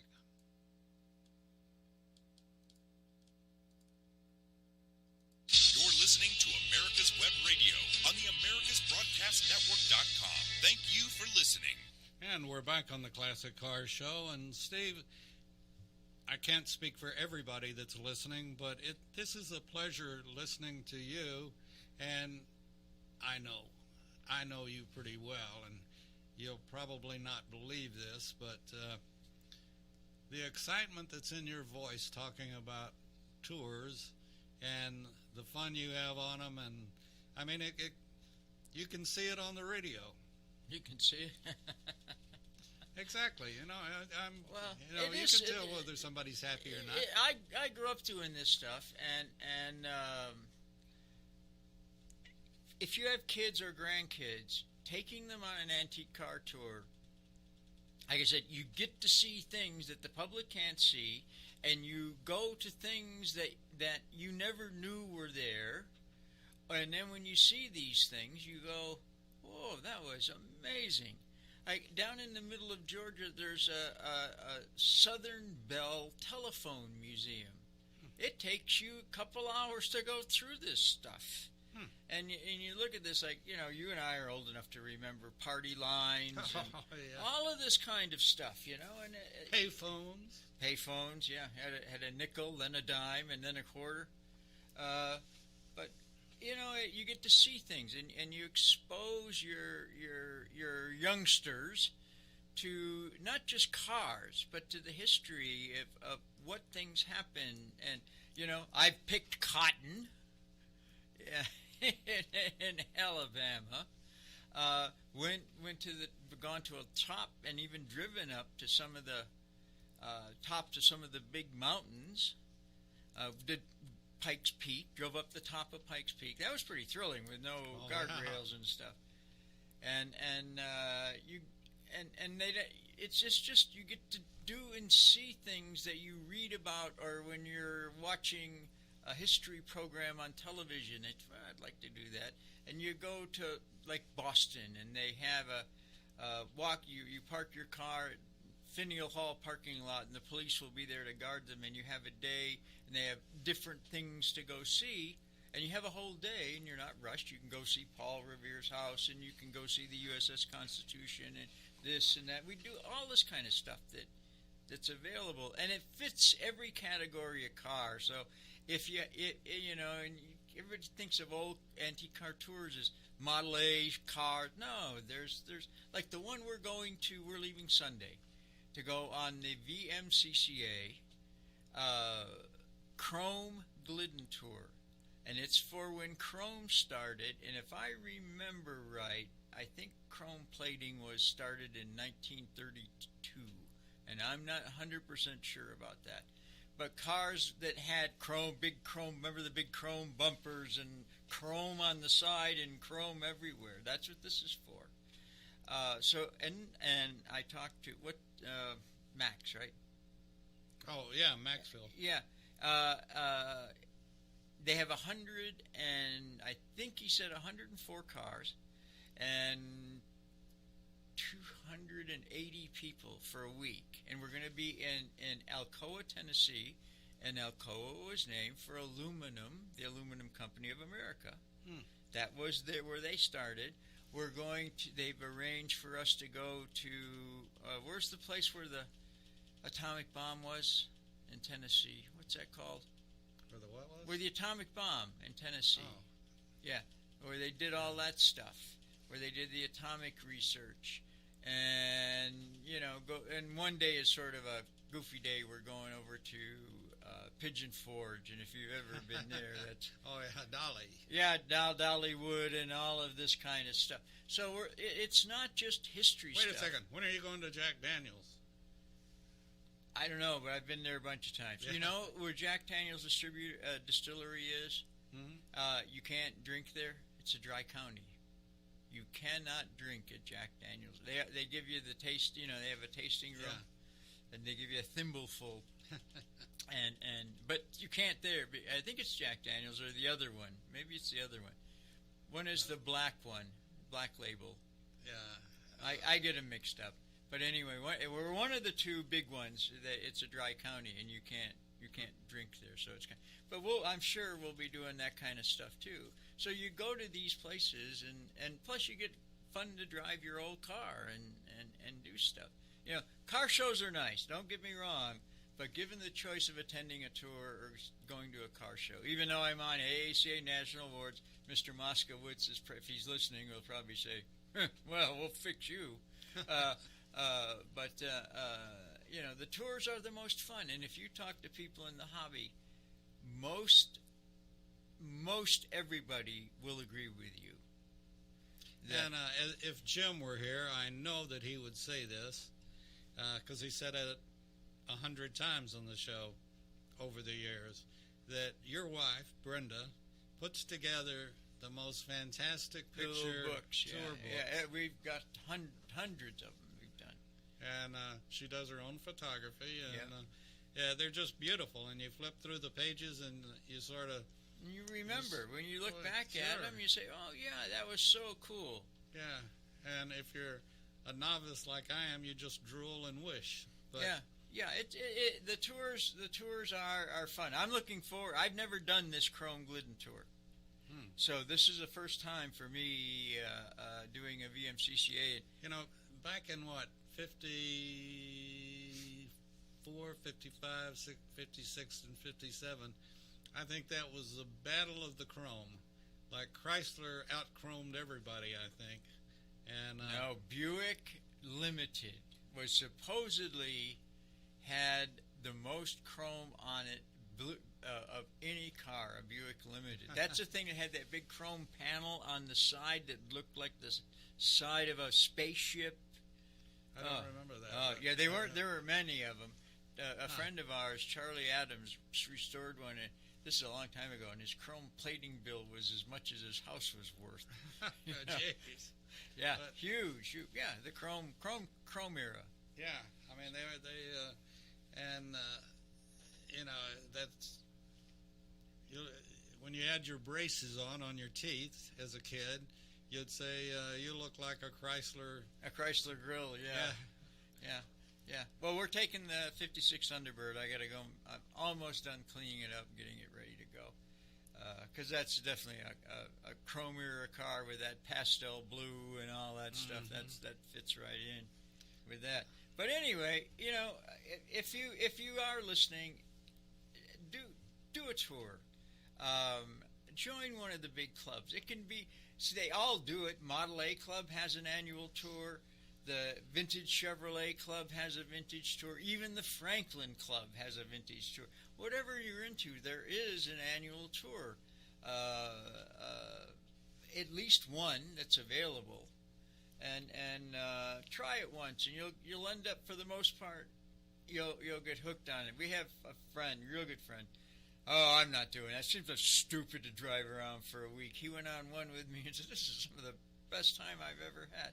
Plus, you're forced to meet people. You know, you sit around and sit in the lobby of the hotel, and they have usually a hospitality room, and you sit there and BS, and you meet some of the most interesting people. Like one of the guys designs the winches that are used on the America's Cup yachts. Wow. Yeah, that's his job. He designs those winches. Who would, you get to meet some of the most interesting people that have had some fabulous jobs and lived all around the world and done stuff. So it's really a lot. And like anything else, it's what you make it. And like the one that's coming up in November, I'm on the committee, and they're gonna do an Andy Griffith, a Mayberry tour. Mayberry. They are, and we're gonna be. And who's playing Don? Well, they wanted me to be Don Knotts, but I changed, and I'm gonna be Gomer Pyle. So golly. So I'm gonna, and we're gonna have a little skit and have some fun with that kind of stuff. Going up to Mayberry? Yeah, we're going to be staying in Mount Airy. Mount Airy? Oh, yeah, fantastic. and we're going to go to, I can't remember the name where he did that. And you're doing this in November? November, Isn't that sort of risky? Nah. That place where Barney would go and get that horrible pork chop sandwich, I've had one. It is just awful. And last time we were there, it's kind of a tourist place. They have a museum and not Ellie Mae. What was Andy Griffith's girlfriend's name? Oh, I can't remember. I know. But anyway. No, I had it. I had you. Beth, something Beth, wasn't it? No, I don't know. But anyway, she came, and we were in the Andy Griffith Museum, and what's her name came in. I'm sorry, I can't remember. So they announced that she's here and going to be taking pictures and signing autographs, and I just thought I'd let you know she still doesn't have a last name. So she never had a last name on the program. So, those are the things, you remember, the goofy things like that, the fun things. And about Andy Griffith, he had a big Model A collection. We used to go, Brenda's college roommate, her husband and family would go to the Outer Banks every year, and there's a little strip outlet mall. So I took the ladies over there, and I'm sitting there, and in comes this Model A. So I said, well, what do I care about outlet malls? So I said, I'll walk over and talk to the guy. And it was Andy Griffith. He lived in the one down from Kitty Hawk, where the island the Kitty Hawk is on. But anyway, so, those are the things that happen, and it's a lot of fun. Anyhow, let's sort of leave the tours. By all means, give it a try. It's so much more fun than sitting behind your car in a lawn chair on a 95-degree day, and a guy comes over and you have a 55 Chevy, and you're sitting behind there, and this guy comes up, "Oh, my grandfather had a Chrysler just like that."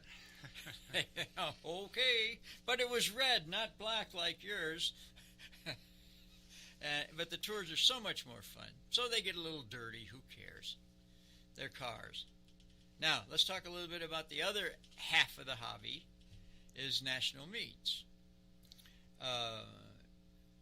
And these are AACA meets. I'm not familiar with judging in any other sport, and I personally believe that the AACA judging system is the most equitable in the hobby. Now, I'm not saying it's the best. The mark clubs, for example, the Thunderbird Club, when they have their national meet, it's about 2-seat Thunderbirds. And these guys know everything there is to know about these cars. But it's very precise, like Corvette. If you get a Bloomington Gold Corvette or any of these other Corvette Restorers Club stuff, they know about Corvettes. But when you go to a AACA National Meet, you have to judge cars anywhere from an 1890s car up to a 1990s car. So the system that they use is based on 4 categories: interior, exterior, chassis, and engine compartment, each carrying 100 points, and the proof of originality is on the owner. So if you go, you have to prove that this paint color was originally offered, or that this car had this option.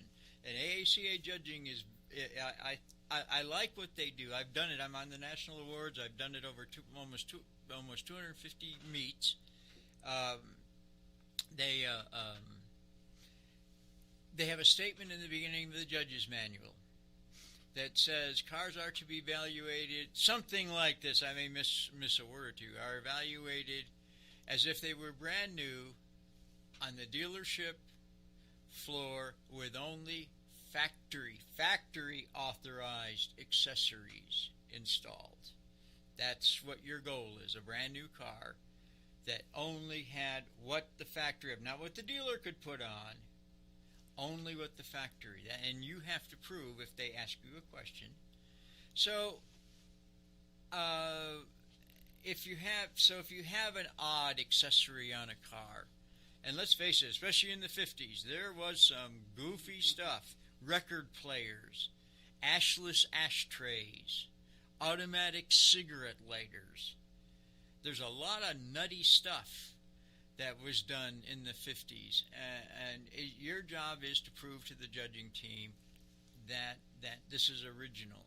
Now, and a lot, and you know, it's simple. Like, you know, if the car came with bias ply tires, it has to have bias ply tires, not radials. It doesn't have to be the exact make or whatever, but they have to be whatever size and stuff that were on there. So you have a team captain. And if one of the judges comes up and says, you know, I don't think that these cars had oh, I think we're done. No, we still have backup, but we just lost power, folks. So I guess we're going to put the plug in the jug, Steve. I don't know how long we'll be going out, but who knows what the hell. Well, it's trying to come back. Who knows? Weird things happen on Saturday morning sometimes. Anyway, you've been listening to America's Web Radio, and we appreciate it, the Classic Car Show. And be sure and tell your friends and neighbors about the Classic Car Show. And if you've got a question for Steve, send it to gm@americaswebradio, and we'll get you an answer on the next show. Steve, thanks. I enjoyed this. This was fun.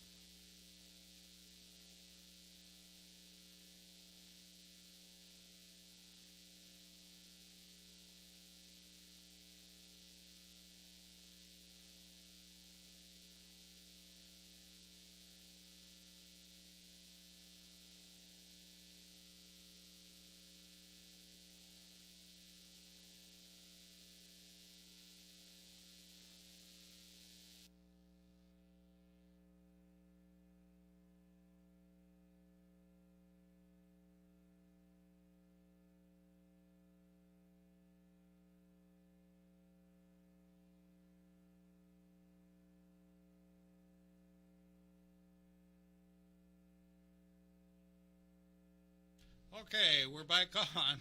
Yeah, the power's power back. has returned. For we hope. Yeah. Anyway, yeah, we were talking about judging, and in order to judge or participate in an AACA national meet, you have to be an AACA member. There are a ton of classes. So you aren't going to be, and you don't compete against the other car. So you bring your car to a national meet and you look at, oh my God, look at that car. Oh, I'll never do. It's a point system, and there are several different categories. It's your points to get, like, and I'll tell you what just happened anyway in a little bit, but to get a first junior, you have to score within 10 points of the highest point scoring car with a minimum score of 365. So, for example, like excessive dirt underneath, well, that's only a 1-point deduction. Wrong radiator hose clamps, up to 10 points maximum.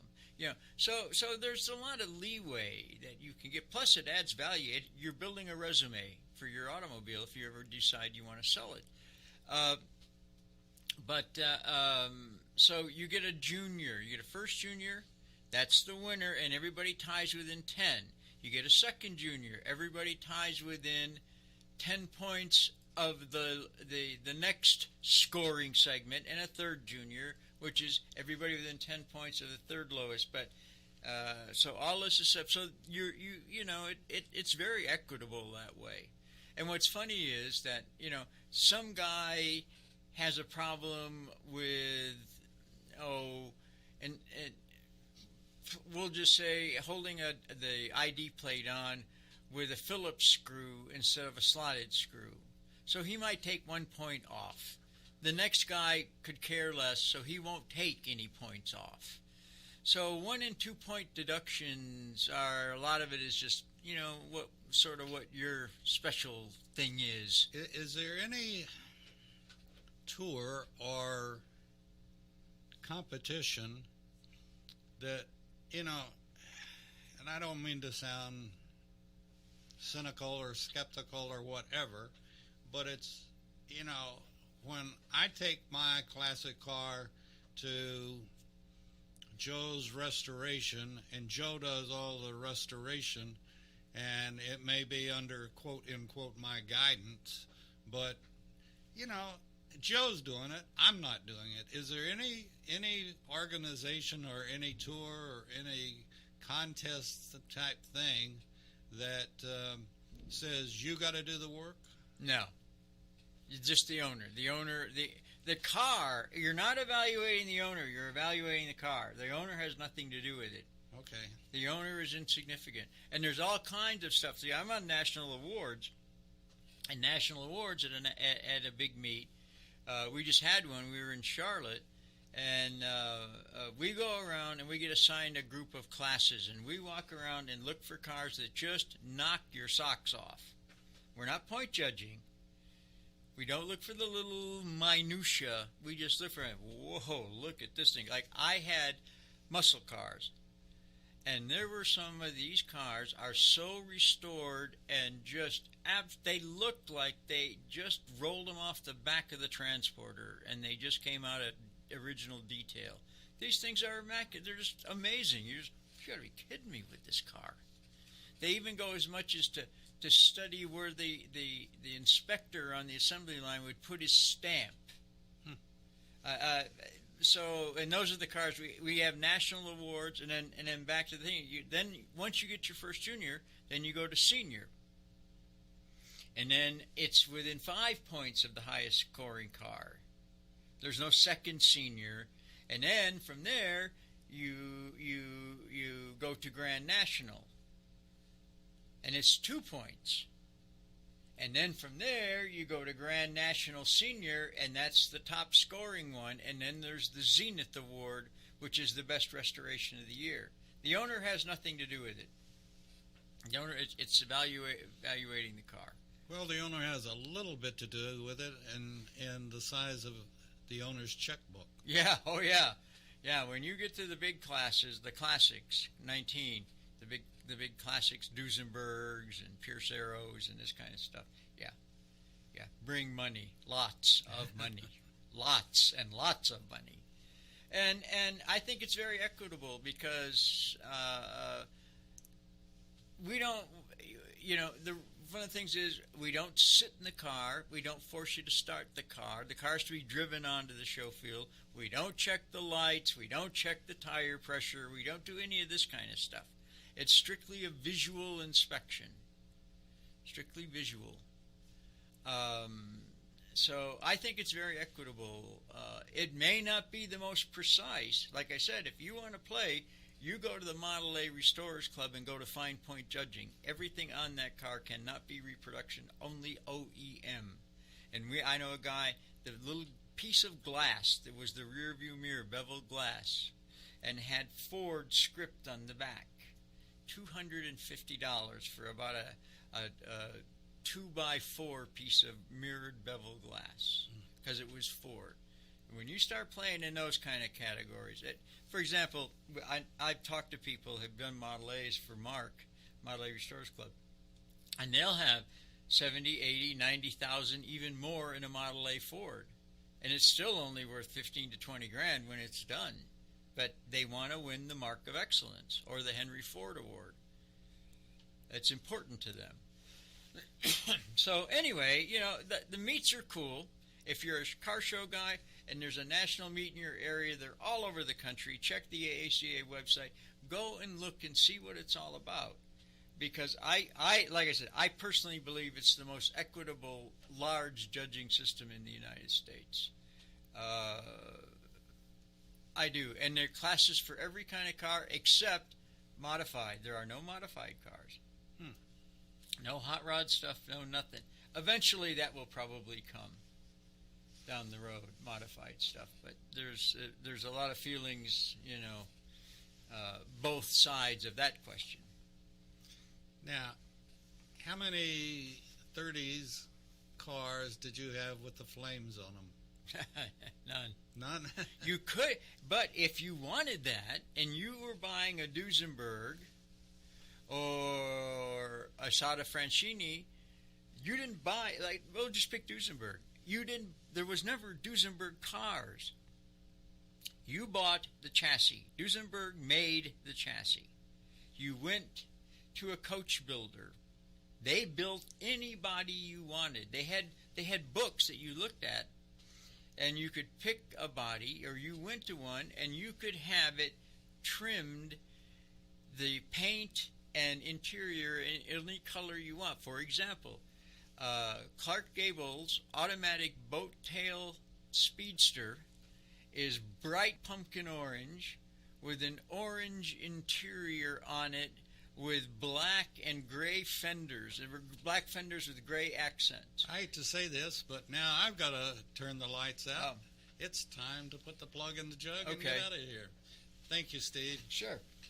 You're listening to America's Web Radio on the AmericasBroadcastNetwork.com. Thank you for listening. Hi, this is Steve Ronaldo, host of the Classic Car Show on America's Web Radio. Just talking to you about antique car insurance. I think that if you're looking for the best coverage for your classic car, consider J.C. Taylor Insurance. I've been my insurer for years in this hobby and have the top rating of all of the insurance companies in the hobby. When you get ready for insurance, call J.C. Taylor or visit jctaylor.com on the internet. You're listening to America's Web Radio on the AmericasBroadcastNetwork.com. Thank you for listening. Hello, my name is Colonel Retired Rick White, the United States Army. And find out why every Tuesday from 1 to 2, the On Point with Victor show, only right here on America's Web Radio. Good afternoon and welcome to America's Web Radio, and it's time for Remembering Desert Shield and Desert Storm, and we've got Lieutenant Colonel Philip Forsberg on with us again today, which is great. And Philip was there and seen that and done that, and we're going to be talking to him about a very interesting subject. It's not a good subject, but it's an interesting one, and Phil has some good news for us. And first off, we're going to start like we always do with our thinking of our brothers and sisters that have given the ultimate sacrifice one way or the other, and those that are on active duty right now. We'll be talking about that. And first, we're going to pause for just a moment of silence and let everybody think about how lucky we are to have the most wonderful military in the world, and those that have gone before us and those that will come after us. And we'll just stop right now for just a moment of silence.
man. Thank you. And we're going to do our next thing that we always do, and that's have one of those fun Jodies. And everybody loves them.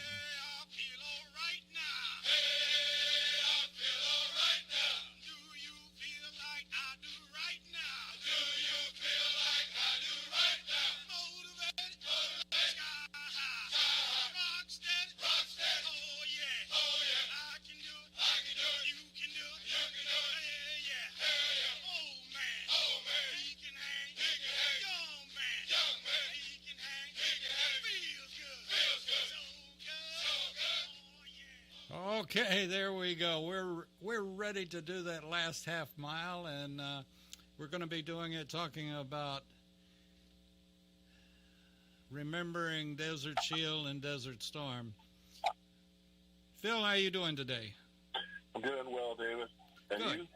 I'm doing just fine for Monday, and always like to get the Mondays behind me, you know, and just like being in the military, you always look forward to Fridays and being off for a weekend most of the time. Not all of the time, and it depends on where you're deployed or what you're doing. But I think you've got some good news. Let's, if we'll start out, and if you'll tell us about it, and the HR, and I don't know the number. Well, now, are you referring to the use of the DBQs? Well, and actually, I was thinking more about the acceptance of the burn pits, but I go into the other, and what's on the DD2 or 22? Well, disability benefits questionnaires, or DBQs, those are used for veterans that are filing claims. It basically is sort of a roadmap for a doctor or some medical practitioner to fill out that helps guides their diagnosis so that it asks the questions that are most pertinent to the standards in Title 38 of the U.S. Code for VA disabilities.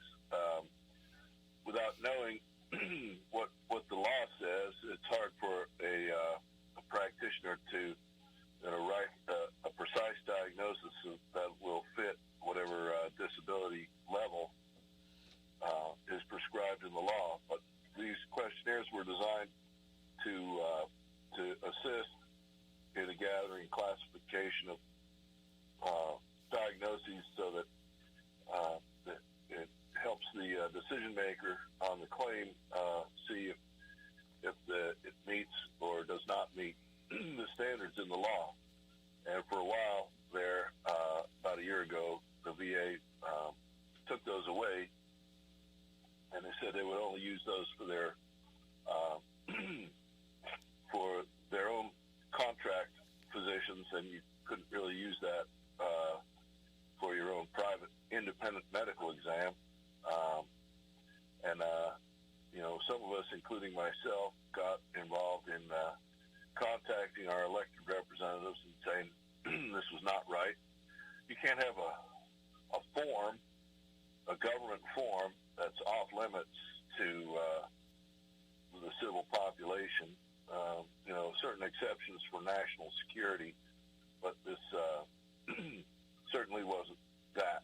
We don't have a secret government, and we shouldn't have secret forms.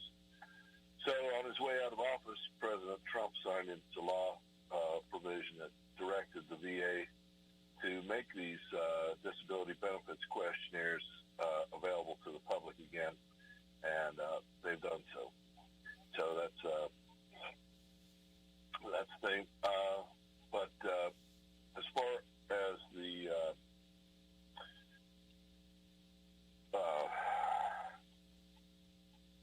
burn pits, well, that's let's see. Your burn pits are a registry that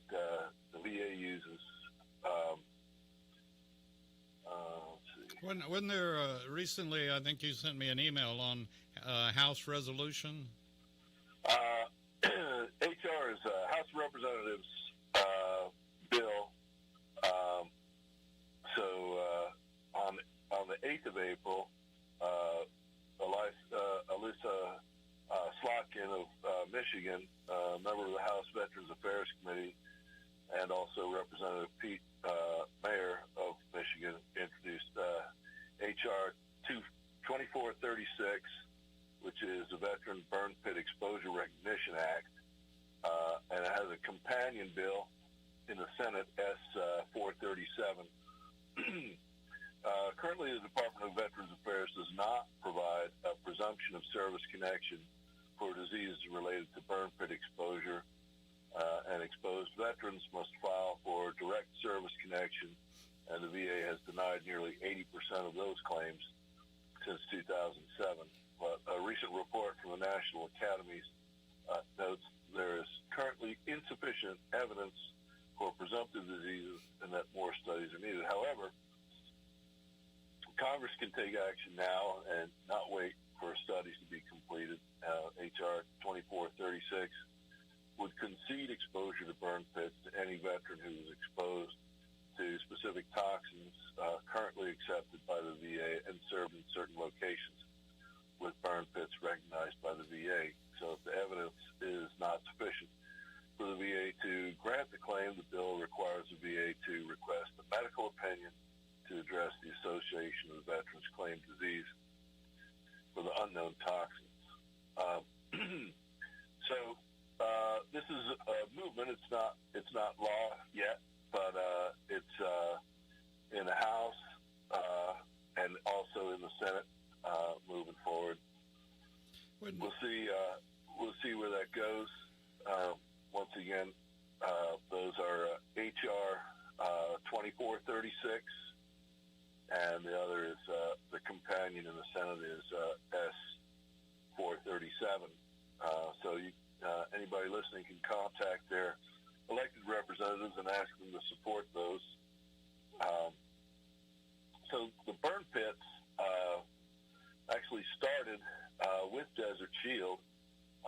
They were the Department of Defense was looking for an expedient way to get rid of the waste that was generated by our troops and their activities. And, people don't really understand, if you've never been part of a large operation like Desert Shield, that you come into a place, you bring your own civilization with you to support your troops, everything from feeding and maintaining and, transporting, supplying, and caring, for the waste. It's all part of this civilization. Called logistics, I believe. Yes, logistics. And then we go and we use our armed forces to destroy the civilization of our adversaries, and then we go and build up a new civilization where we had kind of cut the other one short. So, what they've done is the various amounts of types of waste burn and the smoke released may be made up any number of toxic chemicals. They burned in these open air pits as a means of disposal of metal, rubber, chemicals, paint, medical waste, munitions, unexploded ordnance, petroleum products, any human waste, plastics, and other forms of waste. And apparently, when you mix up something that's kind of toxic as that, and you aerosol it by burning it, sending it out into the atmosphere, you can cause some problems. So the initial exposures were eye irritation, burning, coughing, throat irritation, difficulty breathing, itching skin, rashes. Some of the long-term effects include, but are not limited to, reduced central nervous system function, reduced liver or kidney function, stomach, respiratory So literally, this was our service putting in these burn pits? Yeah. This is, in Vietnam, we decided that we wanted to be able to take a look at the landscape without the jungle, so we come up with Agent Orange to spray all over the jungle, and of course also sprayed on everybody else in the jungle, including our folks. And apparently it's not just a poison for plants, but it's also not very good for people. So they wound up with a whole laundry list of diseases that are assumed to have been caused by Agent Orange, but they were not able to really show enough causality until veterans of the Vietnam conflict registered in the Agent Orange database and allowed the VA to study their conditions as they've progressed, and they've found certain trends that were coincidental with service in those affected areas. And so, the fallout is if you have one of these conditions, from Agent Orange, in order to show service connection on anything that's a presumed disorder, all you have to show is that you served in that area and during the times associated. And so that the law under Agent Orange requires them to assume that it's, or presume that it's service connected. And so these other things are also being added to that. Okay, Phil, we're gonna have to take a quick break here.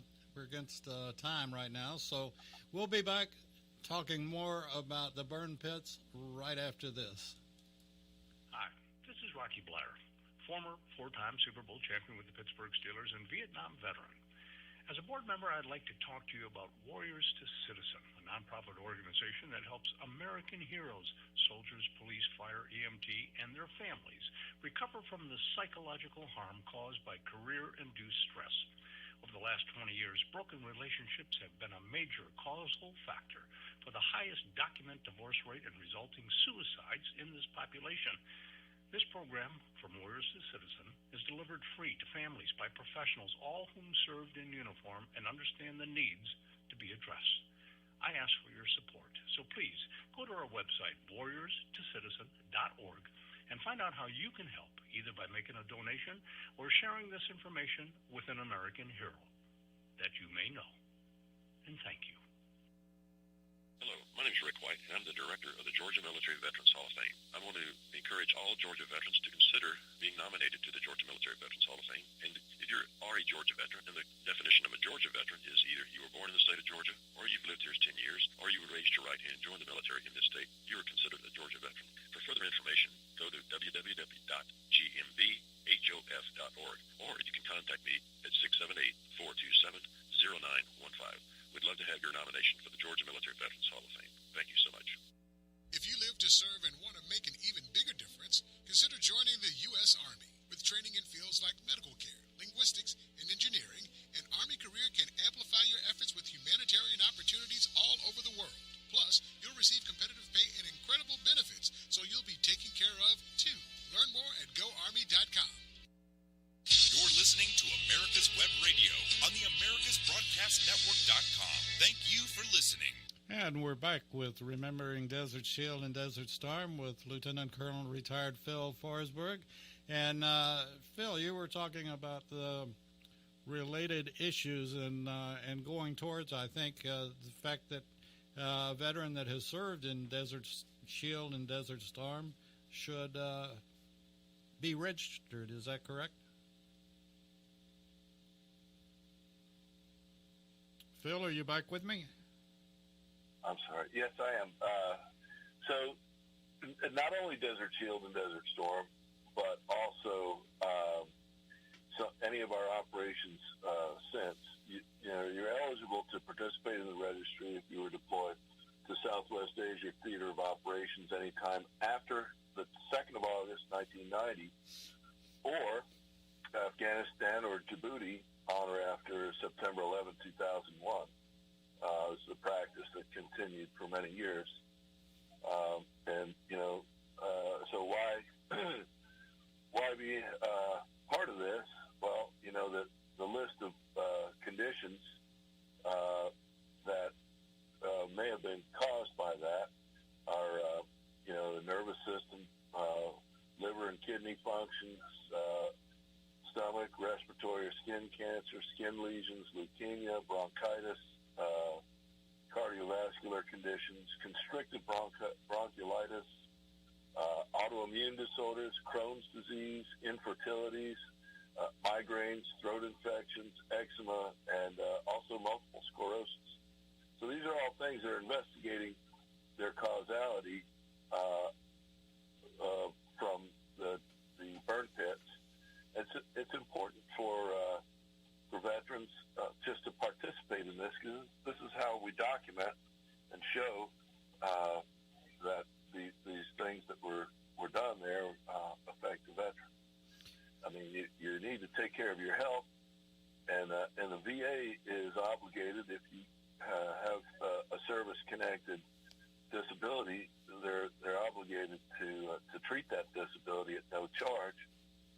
But also, there's compensation that comes to you if you are disabled as a result of a service-connected injury. So, very important to document these things for our troops, and it's very important that if you're there, you can just go on the VA VA.gov is your entry point, and you can search for Open Burn Pit Registry, and follow the instructions on there to register, and they'll give you a questionnaire, and you'll be part of their database, and they may ask you to submit to certain tests or whatever.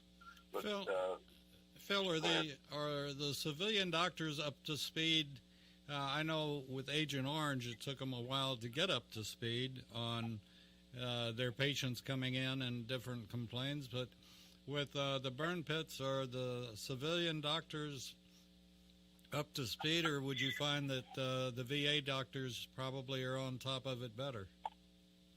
Well, doctors, for the most part, I don't think really care about causality, other than if they can come up with some preventative method. But, our doctors are skilled at treating the disorders and symptoms that are accompany that. And, what you really want is a qualified doctor to diagnose these things, and these can all be used as evidence in your claim. But most importantly, you want that for treating the condition itself. So I wouldn't expect it's necessarily the case that your family practice doctor might say, well, you have this because you were exposed to burn pits in Southwest Asia. Rather, it would be more important for them to document the condition itself, and then, of course, when we get the registry to the point where we've acknowledged these conditions, and then just having in your records that you served in those areas at that time would be sufficient to show service connection. Or as working in the DAV, are you seeing more, or are there more and more, and obviously more veterans are returning from the Gulf, but are the numbers increasing with problems? anecdotal information is yes, but really it's the hidden numbers that are the most elusive, and that's why I make this sort of impassioned request for veterans who served in these situations to come forward and get this recognized, because it's the only way we can do this. You do this for yourself, but you also be doing it for the greater community of folks you served with, and it's one additional method of service that you can do to your comrades. I would say you made an allusion to it, and those who may not be regular listeners to the program may not know that I'm a volunteer service officer with Disabled American Veterans, and we assist veterans in filing their claims and getting the benefits that they've earned through their service, whether it be disability compensation or health care or some, sort of those with greater need might have requirement for aid and attendance, which the VA will pay for, assisted living and that type of thing. So extremely important. And if anybody has a question regarding this, they don't know where to turn, I would suggest contact your local chapter of your Disabled American Veterans, or any number of other veteran service organizations. The American Legion and the VFW come to mind, but there are a number of others. Just ask to speak to a service officer, and they should put you in touch with somebody who can help you. And I would just say if that fails, then contact David, and he'll put me in touch with you, and we'll get you some help. Phil, let me ask you, not that our government has ever done anything dumb, but okay, we learned about Agent Orange, and now we're learning about burn pits. Do you see a time that they will say, okay, we're not going to use burn pits anymore, or we're going to figure out a better disposal method than, they can't put it in the local river either. So do you think they will come up with some kind of technology that will be a pure and better way of disposal? Because like you said initially, you're coming in and taking over a city, and that's where civil affairs used to come in many years ago. But at the same token, it's something that's waste is a big problem in any situation, even if it's just you're not taking over a city. It's just a location where you're at. You have 1,000 men, and that's a lot of waste. And by the time you've fed them, and by the time you've done this and done that, so do you think they will ultimately come up with a better solution? Well, will they come up with a perfect solution? Likely not. Well, perfect, no, nice. But better. It would be nice if we come up with a solution so we wouldn't have wars at all. However, that's going to have to wait. But perfect solution, I don't know. When you're in a situation, combat type situation, it's you have a lot of pressures on you to get the job done and sort out the unintended consequences later, and that's sort of where we find ourselves a lot of the time.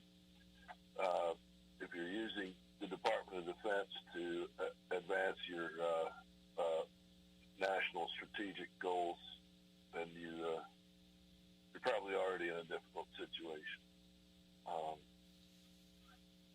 So I think it's always going to be suboptimal. Well, hopefully I'm like you. I'd rather do away with the wars than the waste. Yeah, it'd be nice if our armed forces were only there for parade ceremonies. That would be nice. That would be nice, and like you said, I don't anticipate that. But, you know, I guess what folks have to understand, too, is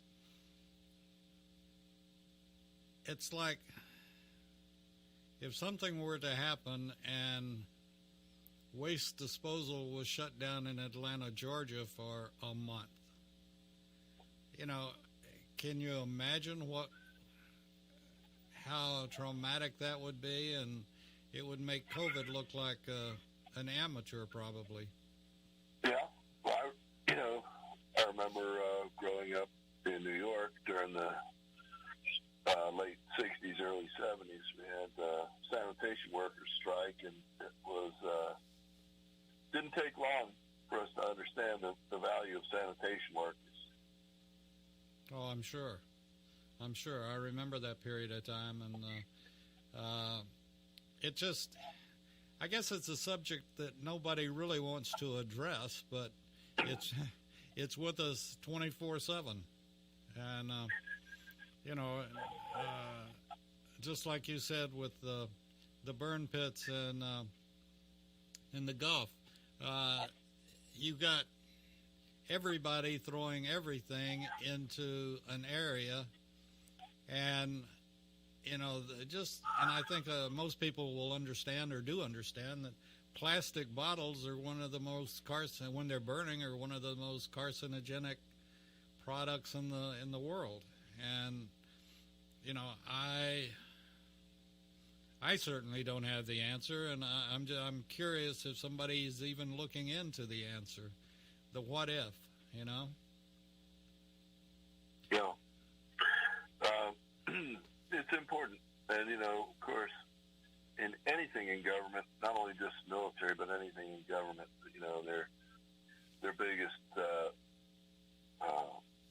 nemesis is the unintended consequences of their actions. Mm-hmm. And you know, I mean, you can't just throw money at situations because eventually, as Margaret Thatcher says, eventually you run out of other people's money. Very correct. And I think we're, with that being political, we're getting into that situation right now.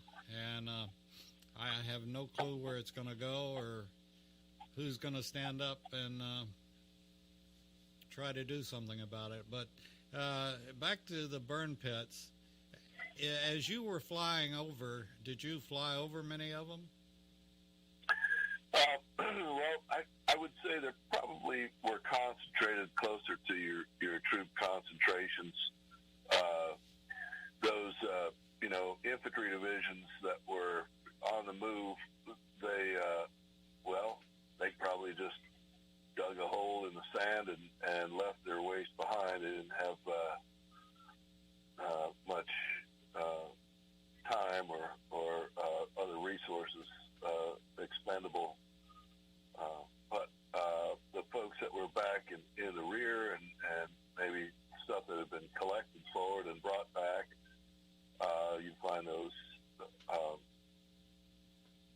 you know, in the vicinity of where the sort of the living areas were for the those troops, and so yeah, there was some that we flew over, but on the other hand,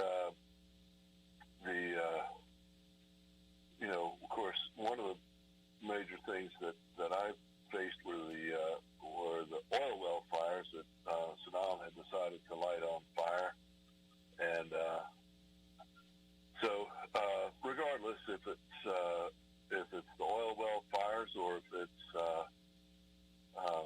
you know, our own burning of our own waste, you know, if it's incidental to having served there, then you know, it's the obligation of our government to take care of the health issues that arose out of that.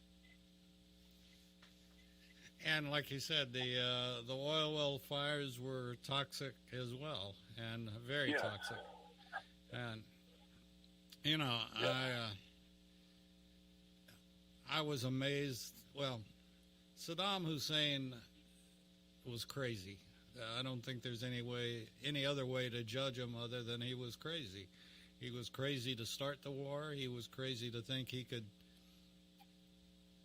do anything against the United States. And he was crazy when he torched the wells. And what a waste. What a waste. But like I said, I think he was certifiably nuts. And as history goes on, I think that'll be proven more and more in his lack of quality decisions and stupid decisions, as a matter of fact. Yeah, I think history will bear out the miscalculations that he made over the course of time. However, I think he was, found himself in a position where at some point he'd convinced himself he'd never have to deal with the consequences of his actions. And unfortunately, when you become as evil as he was, there's no roadway and there's no roadmap back to joining civilization again. You're kind of made your bed and you sort of go to sleep in it. Yeah, and he took a lot of folks with him, but I think it shows the fact that ultimately good does win over bad and evil, and this man was certainly evil. So back to the let's get back quickly to what you say about the fact that veterans from the Gulf War need to go to their VA. Do they go to the VA or can they register online? You can do all the registry online. Okay. It doesn't take very long. The VA will contact you and ask you to come in and do a short physical with them. Of course, there's no charge for that.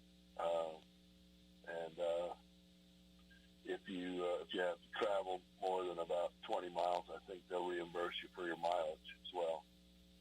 And I guess the good news, too, is that the Personnel Record Center is open and back to operational if they need to get their records. Besides, obviously, you've got the DD-214, which is basically the honorable discharge, but it doesn't identify where you served. So what do you get to identify what you served? On your DD-214, for instance, if you served in the Republic of Vietnam and you are trying to document that for Agent Orange, there's a campaign ribbon. And only folks that served in that theater were ever awarded that campaign ribbon, and that is noted on your DD-214, and that's precisely the reason for it. Oh, okay. Likewise, there's a Southwest Asia Service Medal for Desert Storm, and that's noted on my DD-214. And so there are other, Operation Enduring Freedom has a campaign ribbon. That's Afghanistan. Operation Iraqi Freedom, Operation New Dawn. So the regions that are included for the burn pit registry are Iraq, Afghanistan, Kuwait, Saudi Arabia, Bahrain, Djibouti, the Gulf of Aden, Gulf of Oman, Qatar, Oman itself, the Arab Emirates, the waters of the Persian Gulf and Arabian Sea and Red Sea. And that includes Operation Desert Storm, Iraqi Freedom, Enduring Freedom, and Operation New Dawn. Well, see, I didn't realize that because I have a DD-254, I think it is, which means I was a reservist and they couldn't stand me anymore. And, well, we like you just fine, David. But but I'm sure the document that you have lists the awards and ribbons that you were given. So,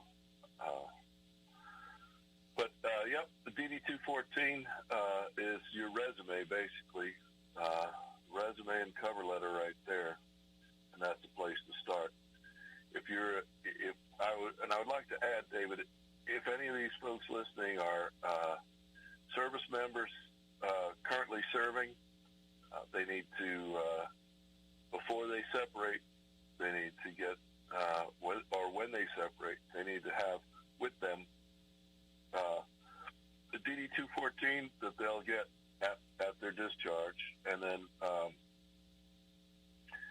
also before you leave the service, you should request a full copy of your medical records, because these are super important in essentially showing service connection with the situation or condition, illness or injury that you saw a healthcare professional while on active duty, then that would be noted in your medical records, and that is your proof. Everything has to be documented, and that's where it's documented. So I would leave with a paper copy and an electronic copy of all your medical records, your DD-214. I would have numerous copies of them in various places. Just make sure that your next of kin knows where all these things are. Very, very important for your benefit. Oh, yeah, and your last statement about the next of kin, your executor or your executrix of your will or whatever the situation might be sure they know where it is. And for all of those families, I would like to address that for a second, and we do it many times, is that the family members, they can go to a service officer just like the veteran can and talk to them and find out what is available and what they should do next. And since I went through a couple of situations not too long ago, I was amazed at the knowledge of some of the funeral homes and some of the funeral home directors that will assist you, and in many cases they will direct you to a service officer. But they can be very helpful as well. Absolutely. And, that's the unfortunately, nobody likes to deal with the final arrangements, but, it's much happier to be involved in births than with deaths. But,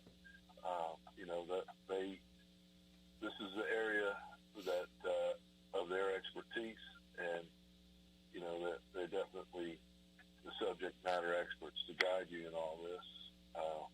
The funeral directors, when it comes to that. And,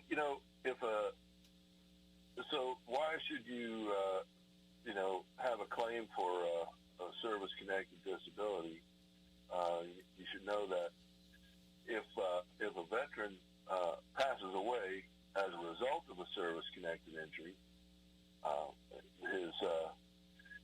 his unremarried spouse, his minor children are entitled to dependent indemnity compensation, so a portion of what had been paid to the veteran. Right. We, and I failed to mention this, and people that listen in the future to this show should always have a pen and paper ready. And I also want to remind everybody that we work very closely with Colonel Rick White, retired, on the Georgia Military Veterans Hall of Fame. And Rick he is the director of it. He does just an absolutely fantastic job. And we're going to play another spot with Rick in it in just a minute. But want to remind everybody, if you have a family member or a friend, or if you served in the military and you're from Georgia, they're looking for nominations of people that have served. And it's an incredible tour to go through the Floyd building, which is across the street from the state capitol, and read all of the folks from Georgia, read about all of the folks from Georgia that have served, and everything from Medal of Honor recipients up and down the gambit, and the things that people will do when they're called upon to do them. So with that being said, we're going to take our final break, and we'll be back with Phil Forsberg, Lieutenant Colonel retired, and Phil's the only host that makes me stand at attention the whole time, but that's okay. Hello, my name is Rick White, and I'm the director of the Georgia Military Veterans Hall of Fame. I want to encourage all Georgia veterans to consider being nominated to the Georgia Military Veterans Hall of Fame. And if you are a Georgia veteran, then the definition of a Georgia veteran is either you were born in the state of Georgia, or you've lived here 10 years, or you were raised your right hand and joined the military in this state. You are considered a Georgia veteran. For further information, go to www.gmbhof.org, or you can contact me at 678-427-0915. We'd love to have your nomination for the Georgia Military Veterans Hall of Fame. Thank you so much.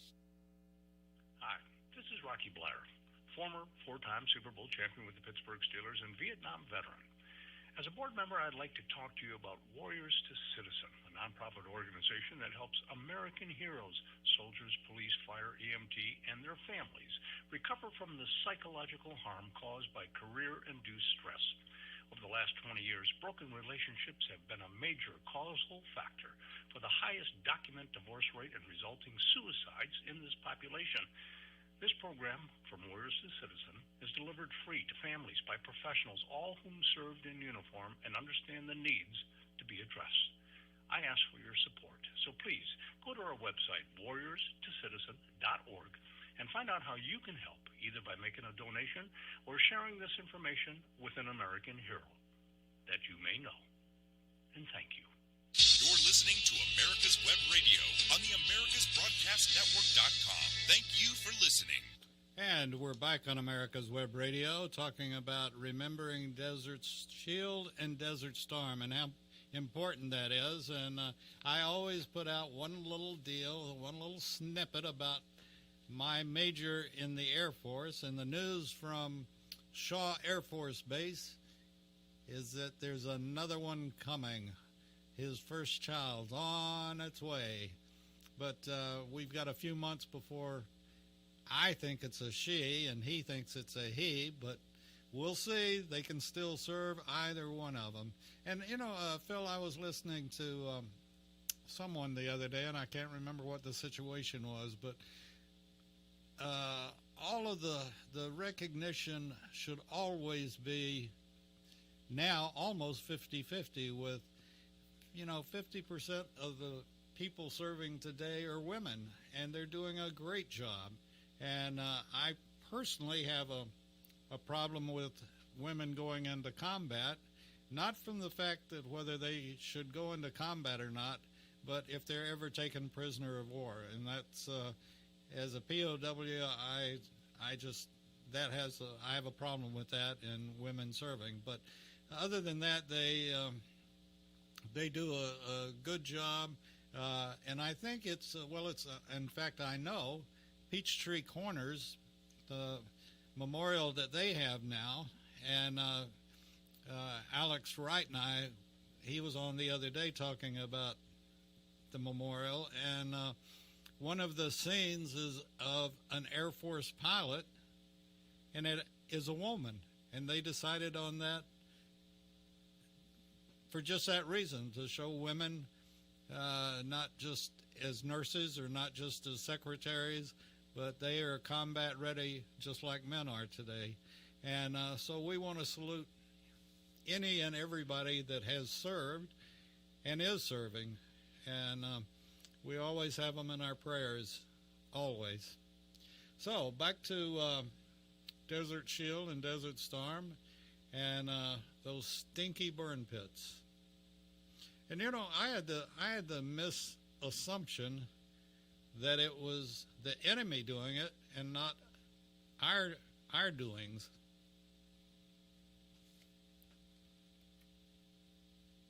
Am I wrong, Phil? No, you're not wrong. And of course, the Viet Cong aren't the ones that sprayed Agent Orange on us either. Yeah. That brings up a question that, again, just one of my questions is that it would be, I think, very interesting for, I don't know who it would fall under, whether it be the DOD or who, but to go back to Vietnam and see what their civilian population or military population, how they have suffered from Agent Orange, and then also do the same thing with burn pits at some point. Yeah.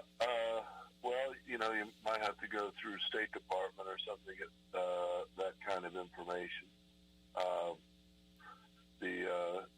I know I went to Vietnam last year, and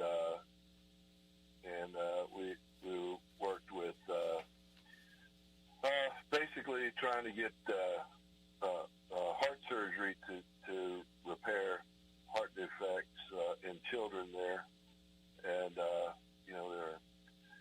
it could easily be traced to the Agent Orange exposure.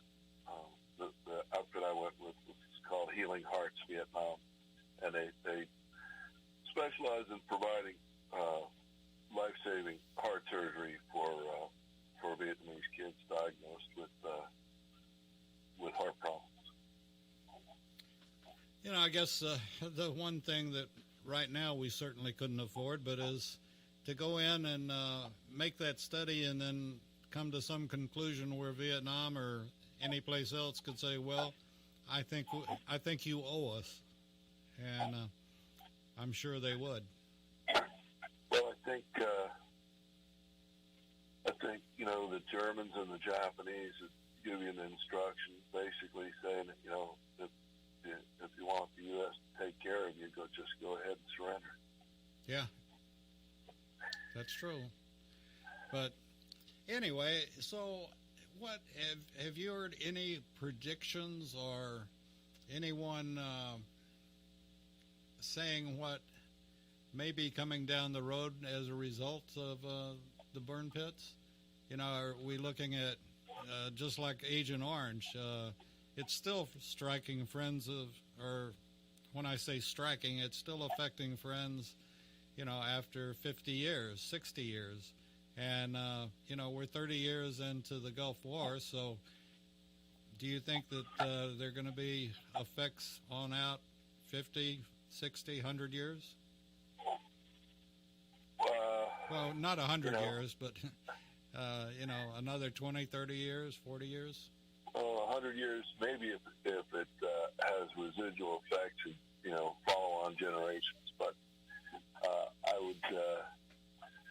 would hope we could get a little closer to, fixing what we've messed up, closer in time to when we actually did it. It's, it'd be best if those who were directly affected could benefit from the remedial action. Too many of the Vietnam veterans that have already passed away from Agent Orange related conditions. It's too late for them to ever get any kind of just compensation for what they suffered. Sure. And they did. And it was, in many cases, a very unpleasant time for them. And, I think the takeaway from that is, we need to be careful what we do. Actions have consequences.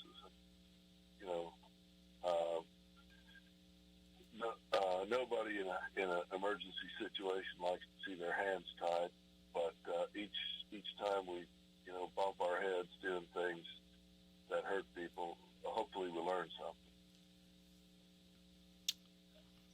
I think you have to underline that hopefully. Yeah, that's the challenge. Right.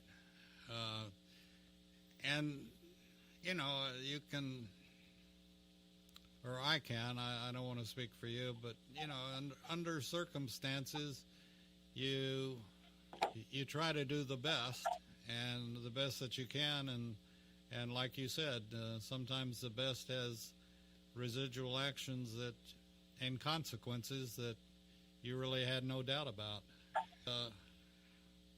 We may find this with the warp speed vaccination. I don't know. Yeah, I just had my first inoculation at the VA last week, and I'm hoping that we're not going to get some earth-shattering news just a little bit too late for me. Yeah, well, I've had them both now, so and it's funny. I was speaking with a friend, in fact, last night that had the Pfizer and then had the second Pfizer, and had no problems at all with the first vaccine, but when they went back and took the second one, had really traumatic, terrible headaches. And I was very fortunate. I took the Pfizer and no effects whatsoever yet. I don't think.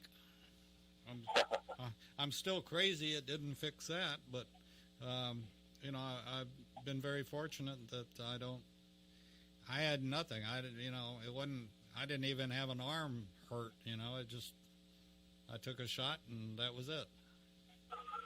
Well, speaking of that, they may or may not ever come clean about this, but I got marched into a tent one day and told I was getting an inoculation. Right.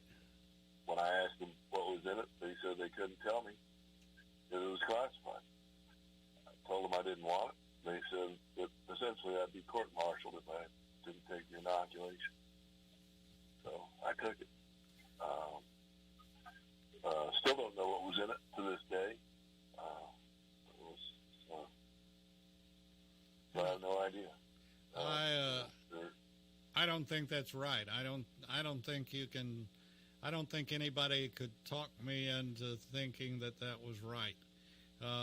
When I was in AIT, basic and AIT, we had a number of shots. But then again, we were also had the potential to go into Vietnam, and that's what they said. This shot's for that, and that shot's for this, and so forth and so on. But and we took that little yellow pamphlet thing or whatever it was, which was our inoculation records, and I think you had to have it on you most of the time. But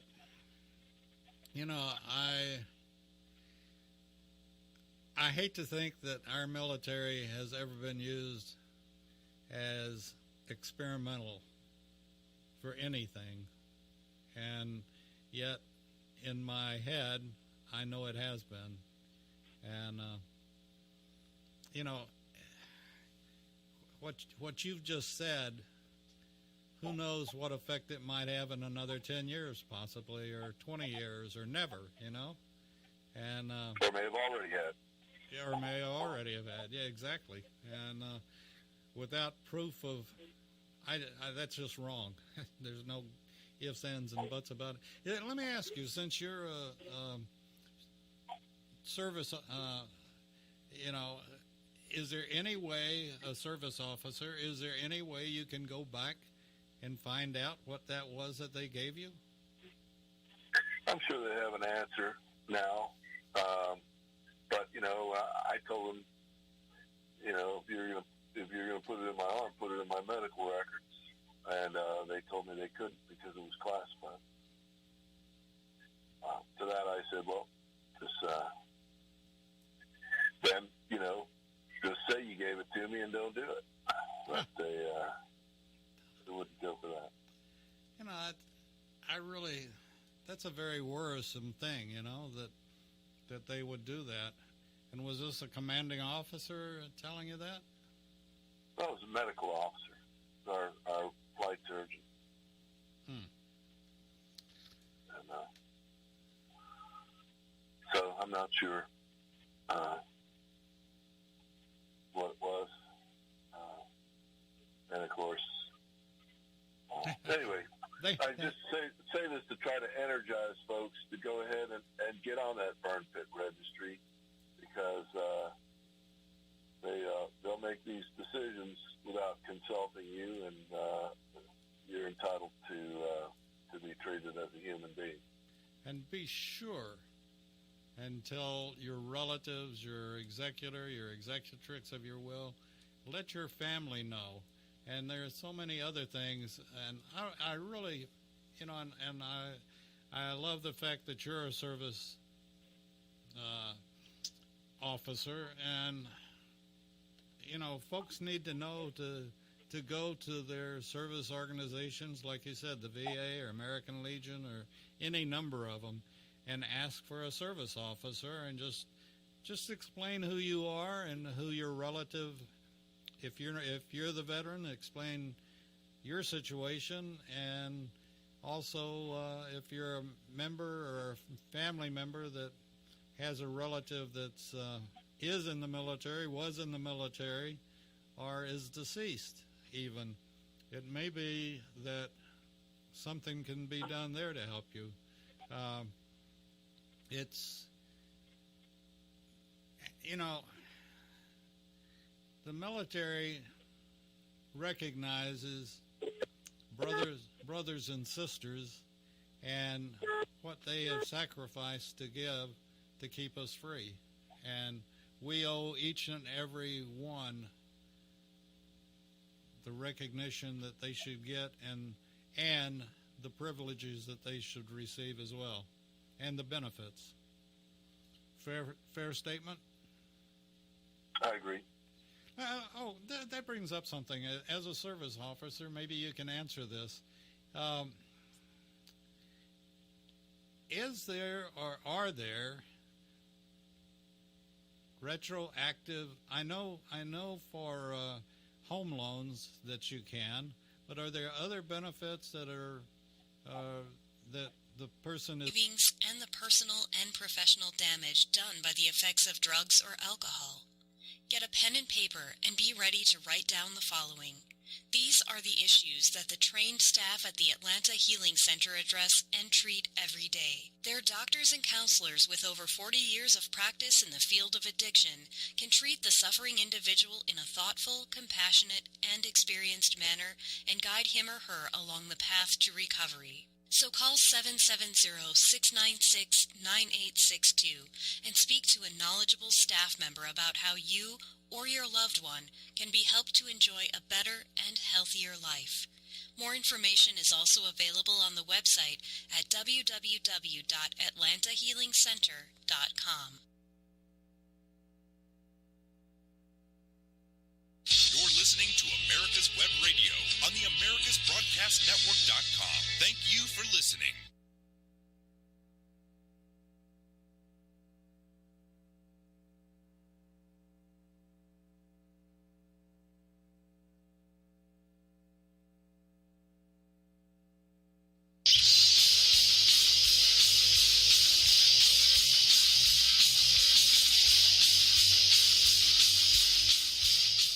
And welcome, folks. Welcome to another edition of the On Point with Victor show. This is America's Web Radio. I am Victor Armendariz.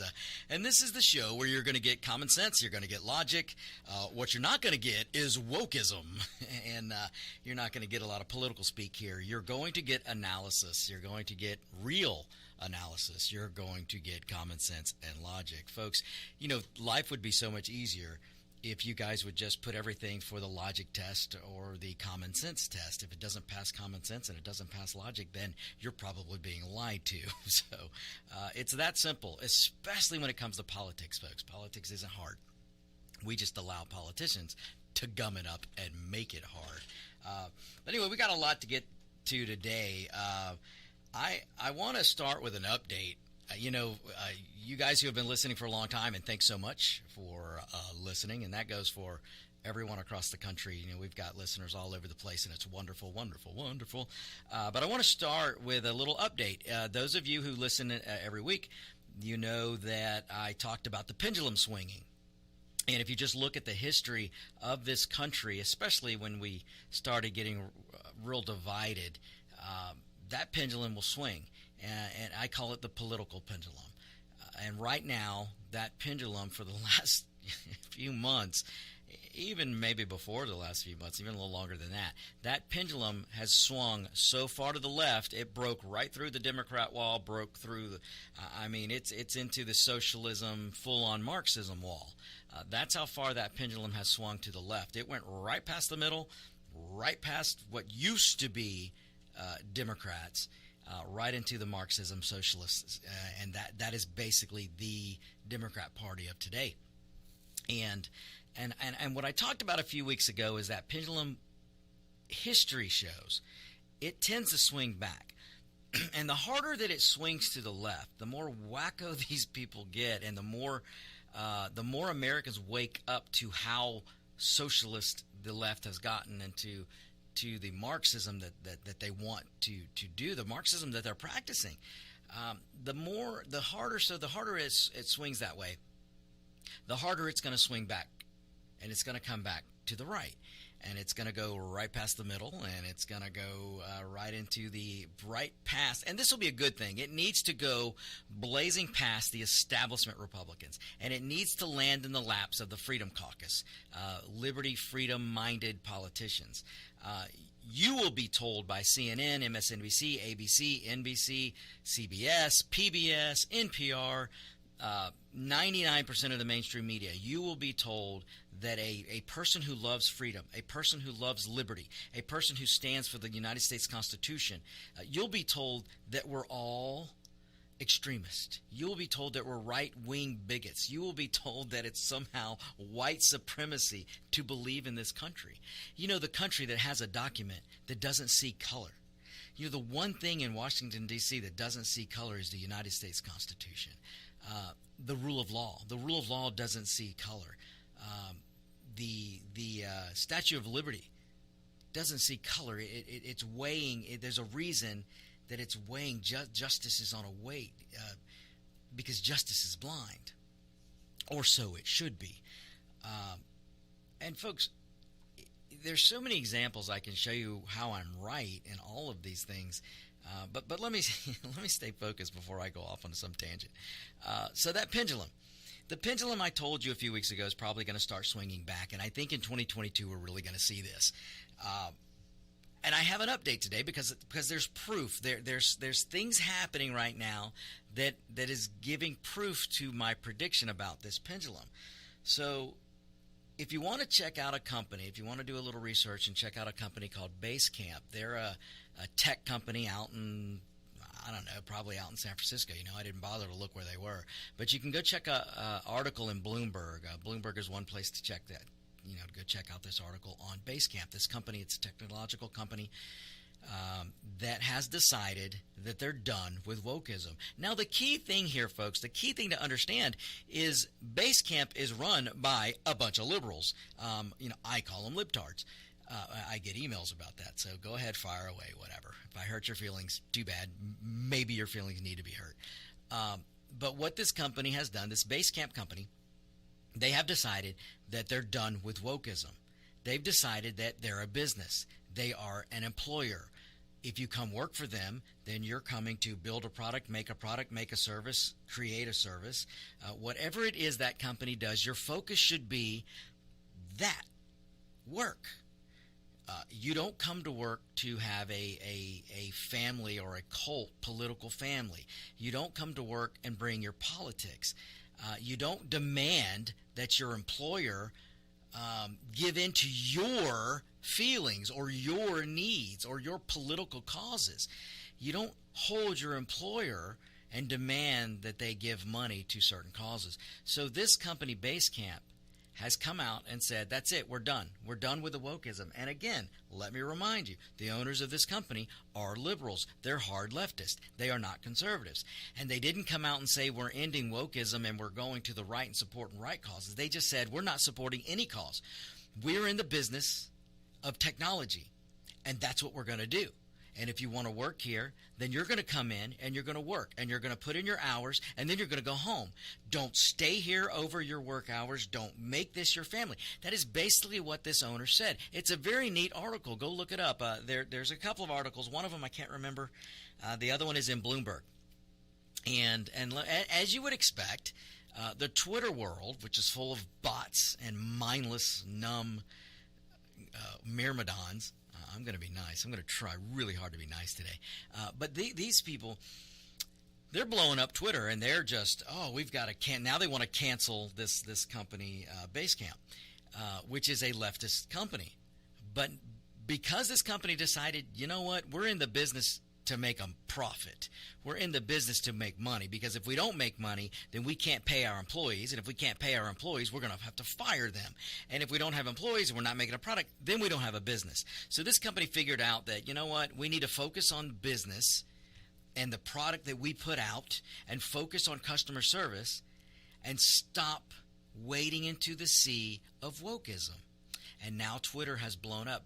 But contrast to that, the emails that they're getting is overwhelming support. Overwhelming support. So this lesson needs to be learned by corporate America. You know, Basecamp's just a small guy.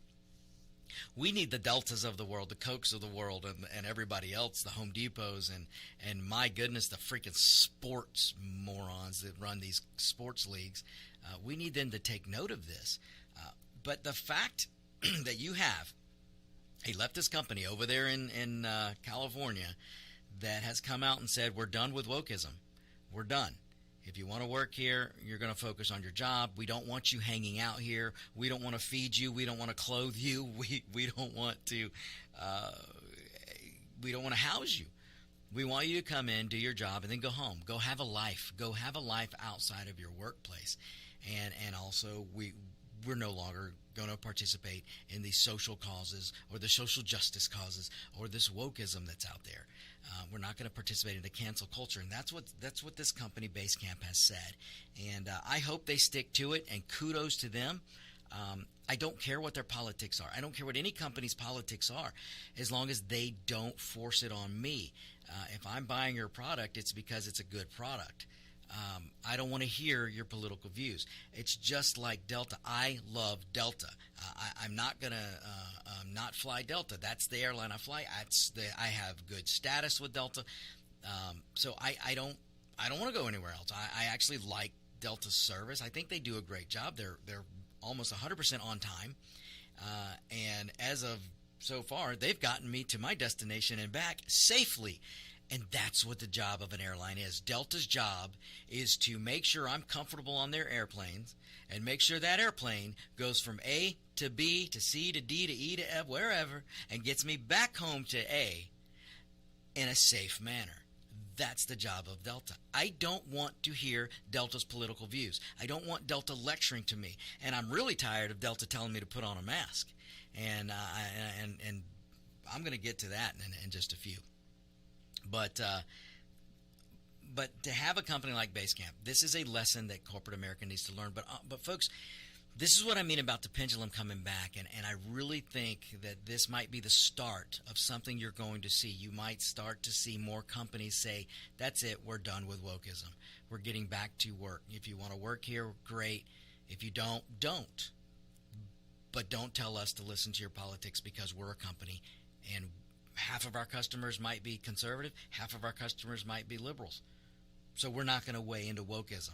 We're going to have the best customer service for our customers so we can obtain the most amount of business we can, so we can make profit, so we can pay you bozos who want to be woke. So it's as simple as that, folks. So I'm very happy to see that this is happening, that this company Basecamp has done this, and hopefully this will start a trend. I've got another example. Now, I don't know yet what this company is going to do, which direction they're going to go, but I would hope they go in the correct decision, the decision of freedom and liberty. But this is a company that I'm sure all of you have heard of, a company called Simon & Schuster. Simon & Schuster, if you don't know, they're a huge publishing outfit. They publish books. So they're in the business of the First Amendment. So I am not making this up, folks, because only Hollywood could make something like this up. So this is true, 100%. The company Simon & Schuster was given a petition signed by over 200 of their employees telling them, we're demanding that you don't print books. Now, these happen to be books that are from authors of the conservative or a Republican person. So, if and for this instance, they don't want Vice President Mike Pence's book or his memoirs. They don't want Simon & Schuster to publish it. So, this is very simple. Simon & Schuster needs to look at these employees, call them each in one by one, and go, "You're fired. You're fired." Maybe hire President Trump. Maybe hire President Trump for a day and have him sit in a room and have the employees come in and go, "You're fired. You're fired. You're fired." Because if you work for a book publishing company who's in the business of the First Amendment, and you're telling said company to not publish somebody's book because you don't like them, you don't like their opinion, they offend you, they make you sad, I don't care, folks. They're in the business of the First Amendment. All right, folks, we're going to go to our first break. We will be right back. Don't you go anywhere. This is America's Web Radio, On Point with Victor. Perhaps you are struggling to cope with the disease of addiction. If not, you probably know a family member or friend that needs help in battling the cravings and the personal and professional damage done by the effects of drugs or alcohol. Get a pen and paper and be ready to write down the following. These are the issues that the trained staff at the Atlanta Healing Center address and treat every day. Their doctors and counselors with over 40 years of practice in the field of addiction can treat the suffering individual in a thoughtful, compassionate, and experienced manner and guide him or her along the path to recovery. So call 770-696-9862 and speak to a knowledgeable staff member about how you or your loved one can be helped to enjoy a better and healthier life. More information is also available on the website at www.atlantahealingcenter.com. Hi, this is Rocky Blair, former four-time Super Bowl champion with the Pittsburgh Steelers and Vietnam veteran. As a board member, I'd like to talk to you about Warriors to Citizen, a nonprofit organization that helps American heroes, soldiers, police, fire, EMT, and their families recover from the psychological harm caused by career-induced stress. Over the last 20 years, broken relationships have been a major causal factor for the highest documented divorce rate and resulting suicides in this population. This program, From Warriors to Citizen, is delivered free to families by professionals, all whom served in uniform and understand the needs to be addressed. I ask for your support, so please go to our website, warriorstocitizen.org, and find out how you can help, either by making a donation or sharing this information with an American hero that you may know. And thank you. Ladies and gentlemen, boys and girls of all ages, join me, Roger B., every Tuesday at 1400 hours right here on America's Web Radio for the Locked and Loaded Show. We will talk about guns, weapons, ammo, gun accessories, prepping, and so much more. So be sure to join us every Tuesday at 1400 or 2 p.m. for Locked and Loaded on America's Web Radio. You're listening to America's Web Radio on the AmericasBroadcastNetwork.com. Thank you for listening.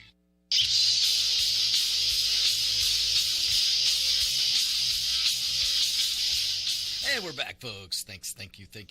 And see, these are short breaks, you know, folks. We can't do this for free.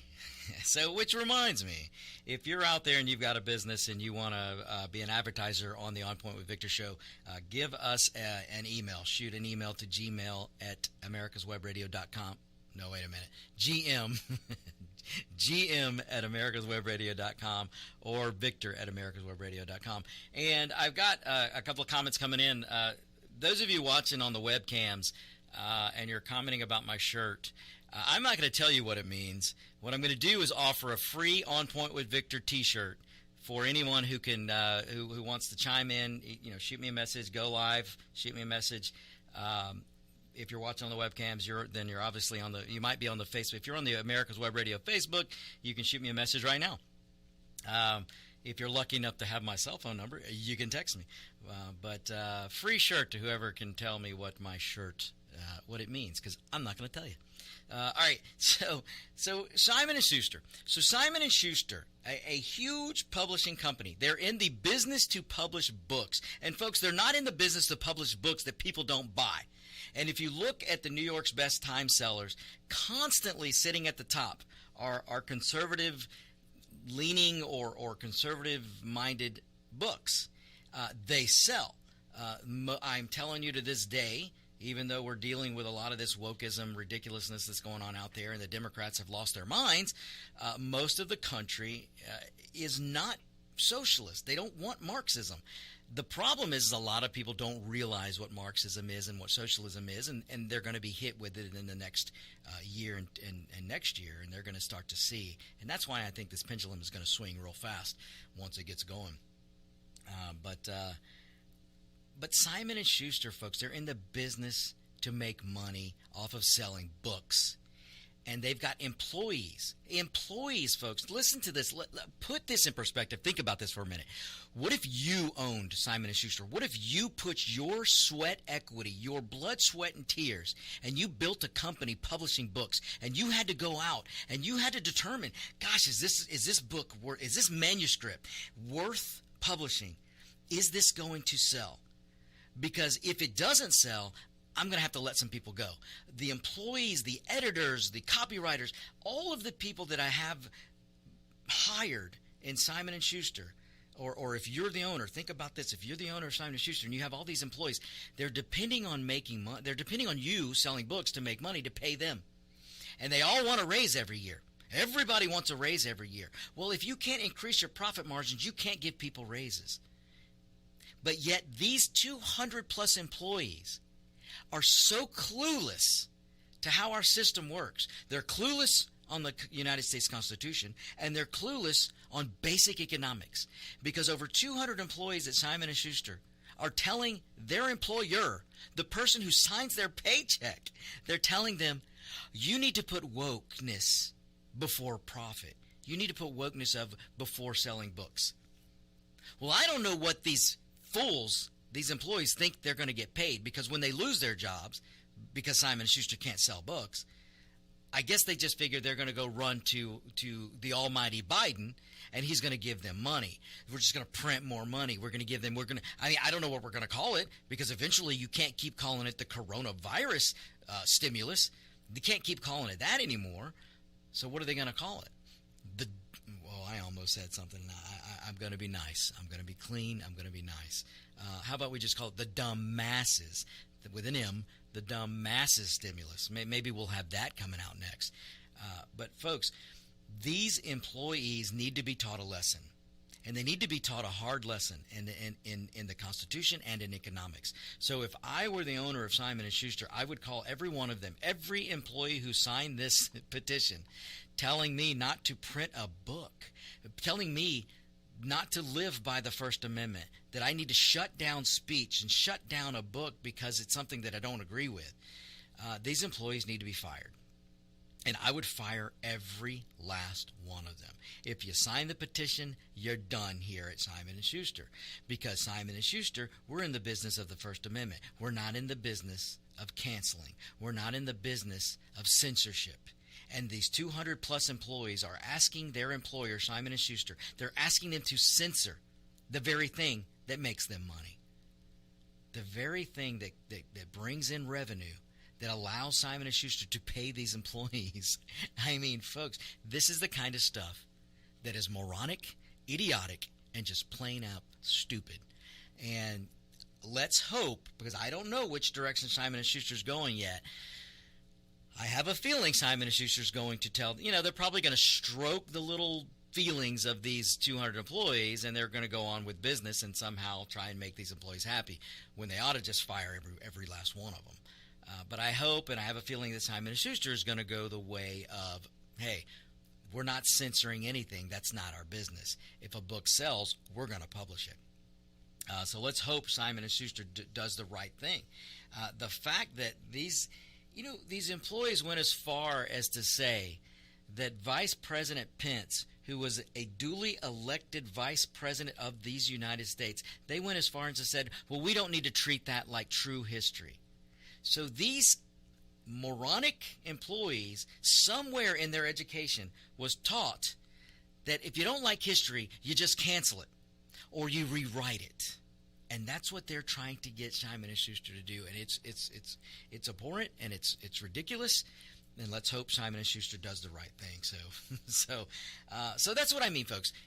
There are signs out there that pendulum's starting to swing back. And I'm telling you, it's going to swing back fast, and it's going to swing back hard. And the more American citizens, the more of you, especially those of you who are Democrat sycophants, those of you who can't seem to divorce the letter D, you're going to wake up.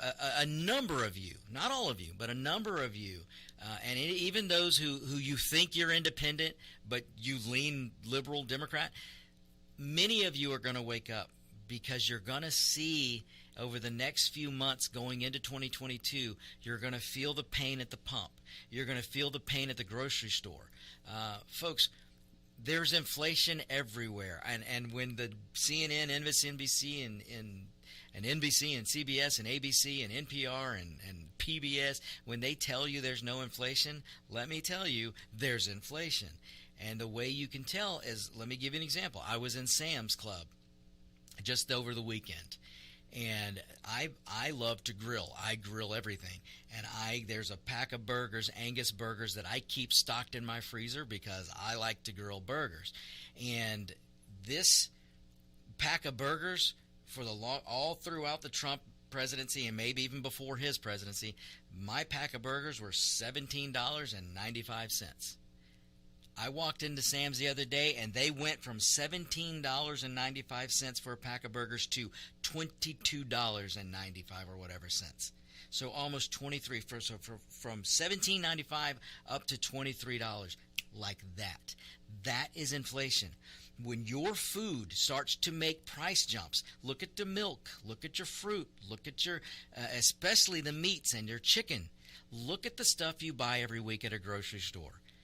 And notice the prices changing. That's inflation.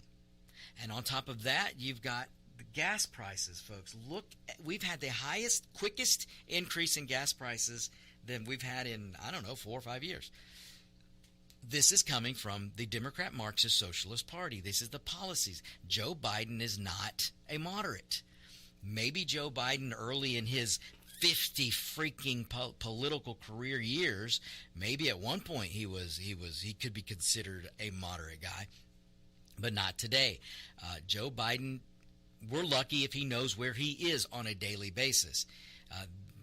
The White House, you shouldn't even call it the Biden administration. You should call it the White House administration or the woke administration, or call it the Ocasio-Cortez administration, because it is the far left that's running the Biden administration. My goodness, Ocasio-Cortez was out over the weekend even saying, we're so wonderfully surprised how left and how basically socialist the Biden administration has been. So make no mistake, folks. So what I'm saying is, at some point, many of you are going to wake up. And some of you are listening to me now who voted for Biden because Orange Man was just too bad, was just too mean. His tweets just hurt your little bitty feelings. Well, some of you are going to wake up. Some of you aren't going to like paying double or triple at the gas pump. Some of you aren't going to like paying double for what the food that you used to buy just a few months ago. Everything's going up, folks, and it's going to get worse. Biden, he's going to go out and he's going to try and give this speech, I guess, Thursday night. I'm not sure, Wednesday, Thursday night. Don't care. Don't want to see it. Don't have any desire to see it. I'm going to watch it, folks, because I'm going to have to report back to you what he said. But I don't care, and I don't want to watch it, but I'm going to do it for you. This is what I do. The pain that I go through for my listeners, let me tell you. But Biden's going to go out and he's going to give this pretend State of the Union or pretend address to the Congress, whatever. And he's going to try and take all kinds of credit. He's going to say his 100 days. He's going to say basically that he made the vaccine. Biden is basically going to tell you that the Democrats put on masks and suits and went into the lab and they made this vaccine. That's what they're going to tell you. And they're going to tell you that they created more vaccine and that that's how they vaccinated people, folks. When the truth of the matter is, when Donald Trump left office, we had over 100 million doses of vaccine. And that dosage was ready to get out and get into arms. If the messaging wasn't so bad from the Democrat Party, 6 months ago, the Democrats are telling you, we don't trust the vaccine because Donald Trump made it. And then fast forward to today, gosh, we don't understand why people won't take the vaccine. Yeah, because you Democrat people and you media, you guys are just fools. And then now you're telling people to keep on the mask after they're vaccinated? Ridiculous. All right, folks, we got another break to go to here. We will be right back. Don't you go anywhere. This is the On Point with Victor show. Hi, this is Steve Ronaldo, host of the Classic Car Show on America's Web Radio. Just talking to you about antique car insurance. I think that if you're looking for the best coverage for your classic car, consider J.C. Taylor Insurance. They've been my insurer for years in this hobby and have the top rating of all of the insurance companies in the hobby. When you get ready for insurance, call J.C. Taylor or visit jctaylor.com on the internet. Whether cruising the strip in a 57 Chevy or taking the family on a vacation in a 71 Oldsmobile Vista Cruiser, you need to tune in to Classic Cars with Steve Ronaldo and Jim Weber every Saturday from 8 to 9 a.m. on americaswebradio.com.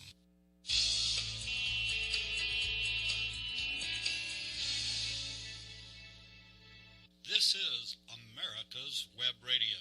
Would you like to have a show, talk about your business, or express your opinion on America's Web Radio? Just email gm@americaswebradio.com and we'll get back to you. Thank you.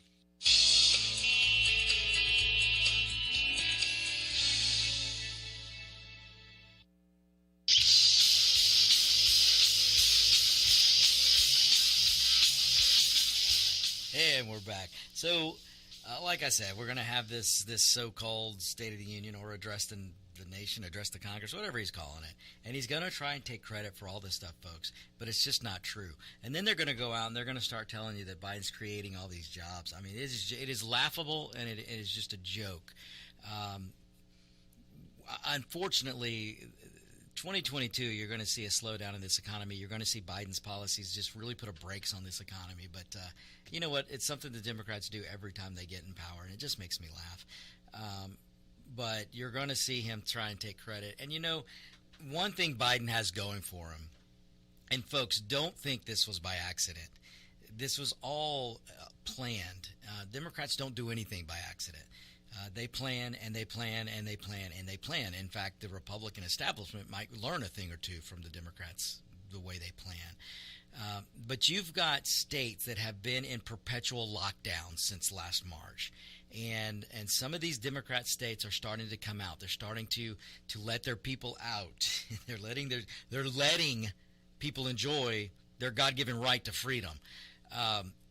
And so you're starting to see economic activity pick up, because when you let people out of their houses, they want to go spend some money. And so Biden's gonna see a boost. I'll tell you right now, folks, we're gonna ride a little wave in the next couple of quarters where we're gonna have good GDP numbers. We're gonna have a decent running economy, because when you shut down half your economy for as long as we have, when it starts to open up again, that's a big boost to GDP.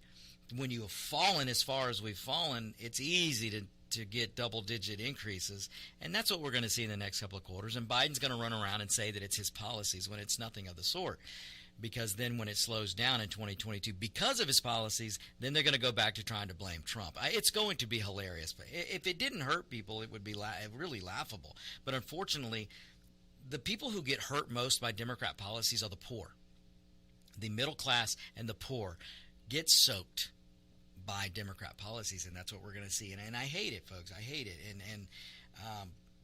But that's just the truth of the matter. And we'll get into more of that later.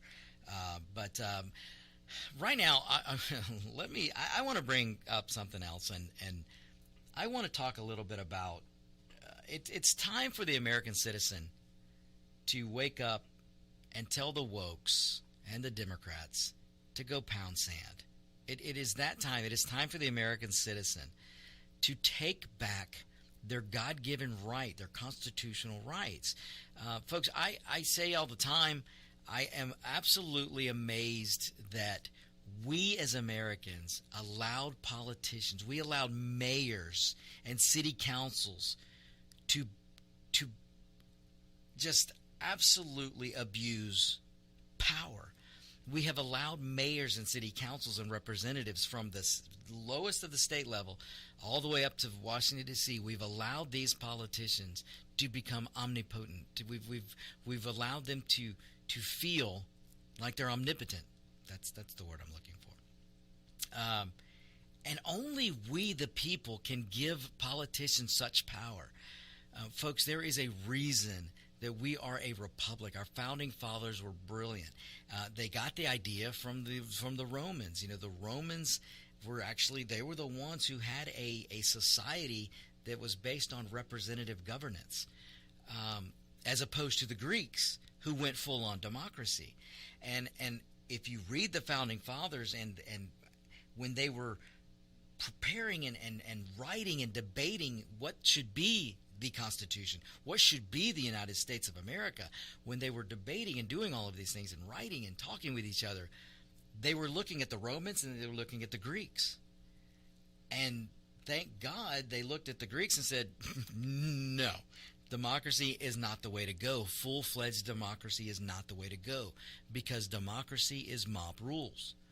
And instead, they went with the Roman example of a representative democracy. That's fine. You can call it a representative democracy. We're a republic.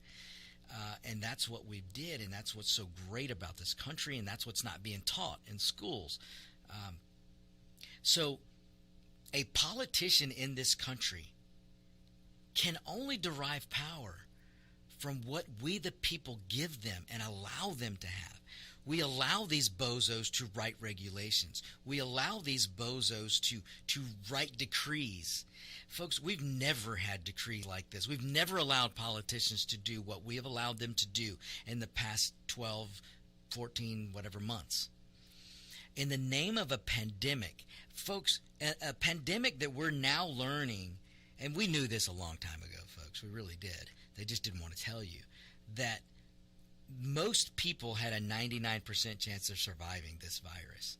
But because they scared the hell out of you and convinced you that you would die if you left your house, especially the Democrat states, convincing their citizens that they would die if they go breathe air outside, if they get fresh air and sunshine, that somehow they're going to die. They put that much fear into so many people across this country that those people let their guard down and let these politicians by decree. Folks, we don't have a government by decree. Everything that happens, whether it's on the local level all the way up to D.C., it has to be debated. It has to be brought forth through legislative branches. The legislative branches have to debate and put forth a legislation that needs to be voted on, and then it must be approved by the executive branch. That went out the window. We let these mayors and these governors just come up with powers that they dreamed about having but could never have, but they got because you were so scared that you traded your freedoms you gave for your security. Because of your fear, you willingly gave up your liberty and your freedoms. And folks, without liberty and freedom, you're nothing. This country will fall into utter, horrible peril without freedom and liberty. And that's what so many of you gave away. And it is time now. We're really going to get to a crossroads here as we head to 2022. And that crossroad is, are we going to be the people of our founding fathers? Are we going to be the American citizen that doesn't see color, that doesn't judge someone because of where they're from? We judge you merely by being an American citizen.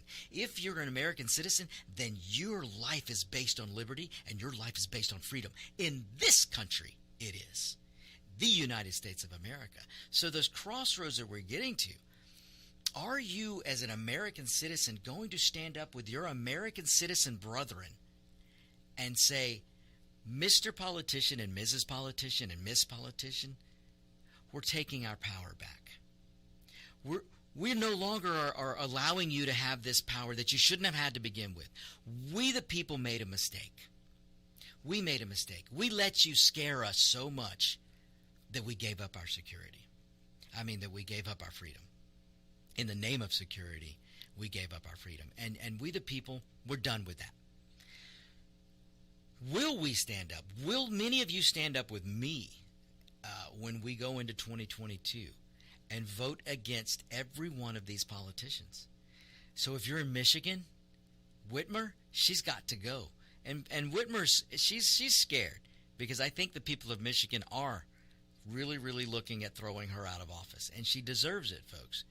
This is a woman who was governor of a state, the state of Michigan, who told you can't buy planting dirt. You can't buy plants and vegetables and plant them in your yard. No, you have to stay in your home. This is what she told her people of Michigan. She wouldn't let them. She somehow absorbed the power. Folks, there is no constitution in this land, whether a state constitution or the constitution, the federal constitution, nowhere does it give politicians the power to tell you what to buy and what not to buy. But yet, you had the governor of Michigan telling her citizens, no way can you buy those products. You can't buy planting materials. You can't buy dirt. You can't buy vegetables to plant because I want you in your house with your mask on. And what happened? Michigan has one of the worst full-blown out cases of the coronavirus just spreading all over the place because the coronavirus spreads in the house. Very, very unlikely that you're going to catch it outside, especially in the sun. So what the people of Michigan should have been doing during lockdown is outside, cleaning the yards, making a garden, doing whatever they wanted to do outside. But your governor said they couldn't. But then you know what your governor did? Your governor went to the lake, her private lake house, tried to get her boat out of storage. Because you see, what you must do, the burden that you will bear, will never be borne by the politician elitist. So the governor of Michigan had you in your house and you in your mask while she was off to the lake trying to get her boat out of storage so her and her husband could go enjoy the great outdoors. Not you, the peasant citizen. Oh, no. You can't. But she can. That's your governor there in Michigan. And then, folks, to make matters worse, as she's telling you, you can't travel. If you leave Michigan, you will be mandatory quarantine when you get back. She's putting all these restrictions on you, the citizen. And then what does Governor Whitmer do? She takes off and goes to Florida to enjoy a free, open state, to go enjoy some sunshine by the beach. And then she comes back to Michigan and she blasts the very governor of the state that she went to go enjoy because she can't enjoy it because she was afraid she'd be seen in her state. I mean, folks, you can't make this up. But this is the kind of power that we, the citizens, have given these politicians because, again, in our country, in our republic, a politician in this country is only given the power that we, the people, allow them to take. And it is time to take back every power that we've allowed these politicians to wield. We've allowed them to get on this throne, this political elitist throne, and it's time to take them down. It's time to take them off. Because, folks, if a power is not derived from the Constitution, then that politician can't wield it. And, folks, our Constitution restricts government. It doesn't give them willy-nilly powers over you. The power lies with the citizens. The power lies with you and me. And no other country on the planet has this kind of system. No other country in the planet can look at their politicians, officials, and say, we're done. We're done with this mask. We're done with you holding this ridiculous power over us. We're done with you using fear to try and put us into subjugation. It is time, folks. It's time. We have to. Folks, especially if you are vaccinated, there is no reason for you to wear a mask. No reason whatsoever for you to be social distancing. None. Now, I will go as far as to say I don't care if you're vaccinated or not. The time for normalcy is now. Take off the stupid mask and go about your life. Go be an American. And folks, if you're wearing your mask outside, I don't care if you're vaccinated or not. Never should you have been wearing a mask outside, not last March and not today. outside is the safest place to be in a full-blown pandemic. We know this. History has shown this. But because it was a political year, an election year, the politicians couldn't help themselves. Namely the Democrat Party. They looked at this pandemic and said, oh my gosh, this is a crisis we cannot allow to go to waste. Not only can we force people to do whatever we want them to do, we can create power for ourselves, subjugate the American citizen, and rule. That is what the Democrats have been trying to do. And hey, there's some establishment Republicans out there that have done it too. And you know what? They need to be voted out. I am not sitting here telling you to go jump in an establishment Republican's lap. Because, folks, if you've listened to me long enough, you know that I can't stand the establishment Republicans just as much as I can't stand today's Marxist Democrats. And any politician that is trying to exert power over you and forgets that they represent you, they need to be thrown out of office. ASAP. All right, folks, we'll be right back. We're going to take another break here. So don't go anywhere. This is the On Point with Victor show. Hello.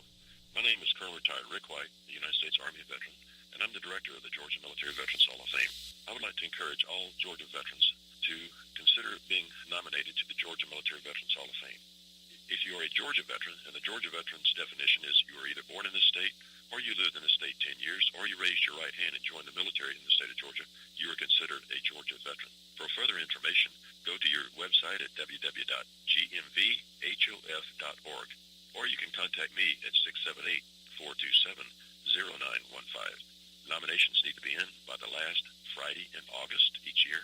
Again, if you're a Georgia veteran, or you're a friend or family member of a Georgia veteran, living or deceased, please consider nominating that veteran to this highly noble and rare Hall of Fame for our great state. Thank you so much. If you live to serve and want to make an even bigger difference, consider joining the U.S. Army. With training in fields like medical care, linguistics, and engineering, an Army career can amplify your efforts with humanitarian opportunities all over the world. Plus, you'll receive competitive pay and incredible benefits, so you'll be taken care of, too. Learn more at GoArmy.com. You're listening to America's Web Radio on the AmericasBroadcastNetwork.com. Thank you for listening.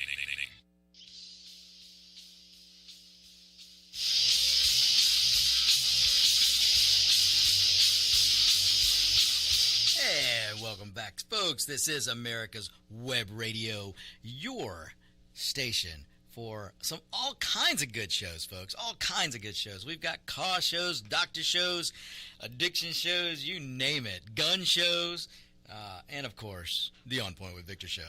So check out some of our shows. Not just mine. I love that you're listening to me, but listen to some of the other ones. They're great shows. All right, folks. I want to take a second. Look, many of you know that one of my passions is soccer and motorcycles. And I want to take a minute. I've got a good friend that plays soccer and tore her ACL. And she happens to be a listener. So if you're listening out there, Laura, get better soon. We all want you to get better soon. Even though I'm usually playing against you, we both play soccer, and I love it. So I want you to get better. Even though you've probably schooled me on the field a couple of times, I do want you to get better and get back out on the field. So, thank you for listening, and get better soon. All right, folks. So there's not much more I can tell you. It's funny. I'm getting some messages now from listeners. I got a listener in New York who just said, "Hey, Victor, you got to be careful. They're gonna come after you. They're gonna investigate you." And my answer to that is, look, if they want to come investigate me, knock themselves out. I could use the free press. But in all seriousness, how sad is it? And this is what I'm talking about, folks, that we have allowed the government to have too much power. The federal government in D.C. is way, way, way, way too big, and we do need to cut it down to size. This is a prime example. When a listener in New York sends me a message and say, "Hey, I love what you're saying, but I'm afraid you're going to be investigated." How sad is that, folks? We have a First Amendment. I have every right to sit here. I'm in media, in the radio industry, and I have every right to sit here and say whatever I want, whatever I believe in. And in this country, I have a right to my opinion.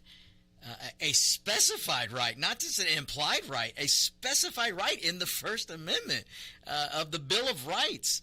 But yet, we're in an environment now where Democrats think that they can just put the powers of the government to come after somebody to shut them up. If they could shut me up, they would love to. I mean, folks, this is what I'm talking about. And if you are a Democrat sycophant, if you are married to the letter D, at some point, they're going to come after you too. Because Marxism doesn't have a place of equality, folks. You're going to hear Marxism, and the Democrats are using it now. You're going to hear them say equity. We want equity. Folks, let me look up, do yourself a favor and look up equity throughout history, what equity means. Equity is shared misery. Equity is we're going to have a whole pool of people down here that are going to be our subjects. And what I mean by that is you and me, whether you're a D or an R or an I or whatever you are, you're going to be in this big pool of misery. And then there's going to be the elitist, the political elite, with a few Hollywood elitists that are allowed to be in that gang.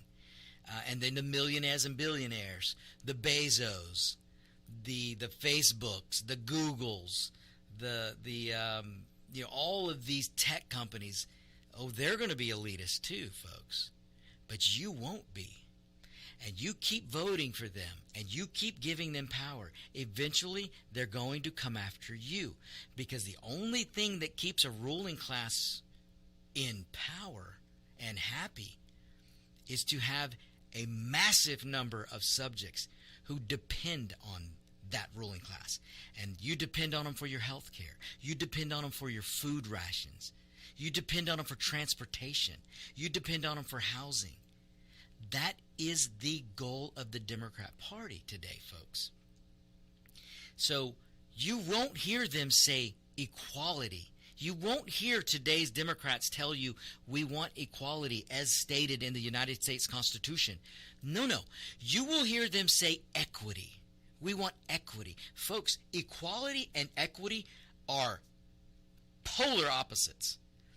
Equity is shared misery.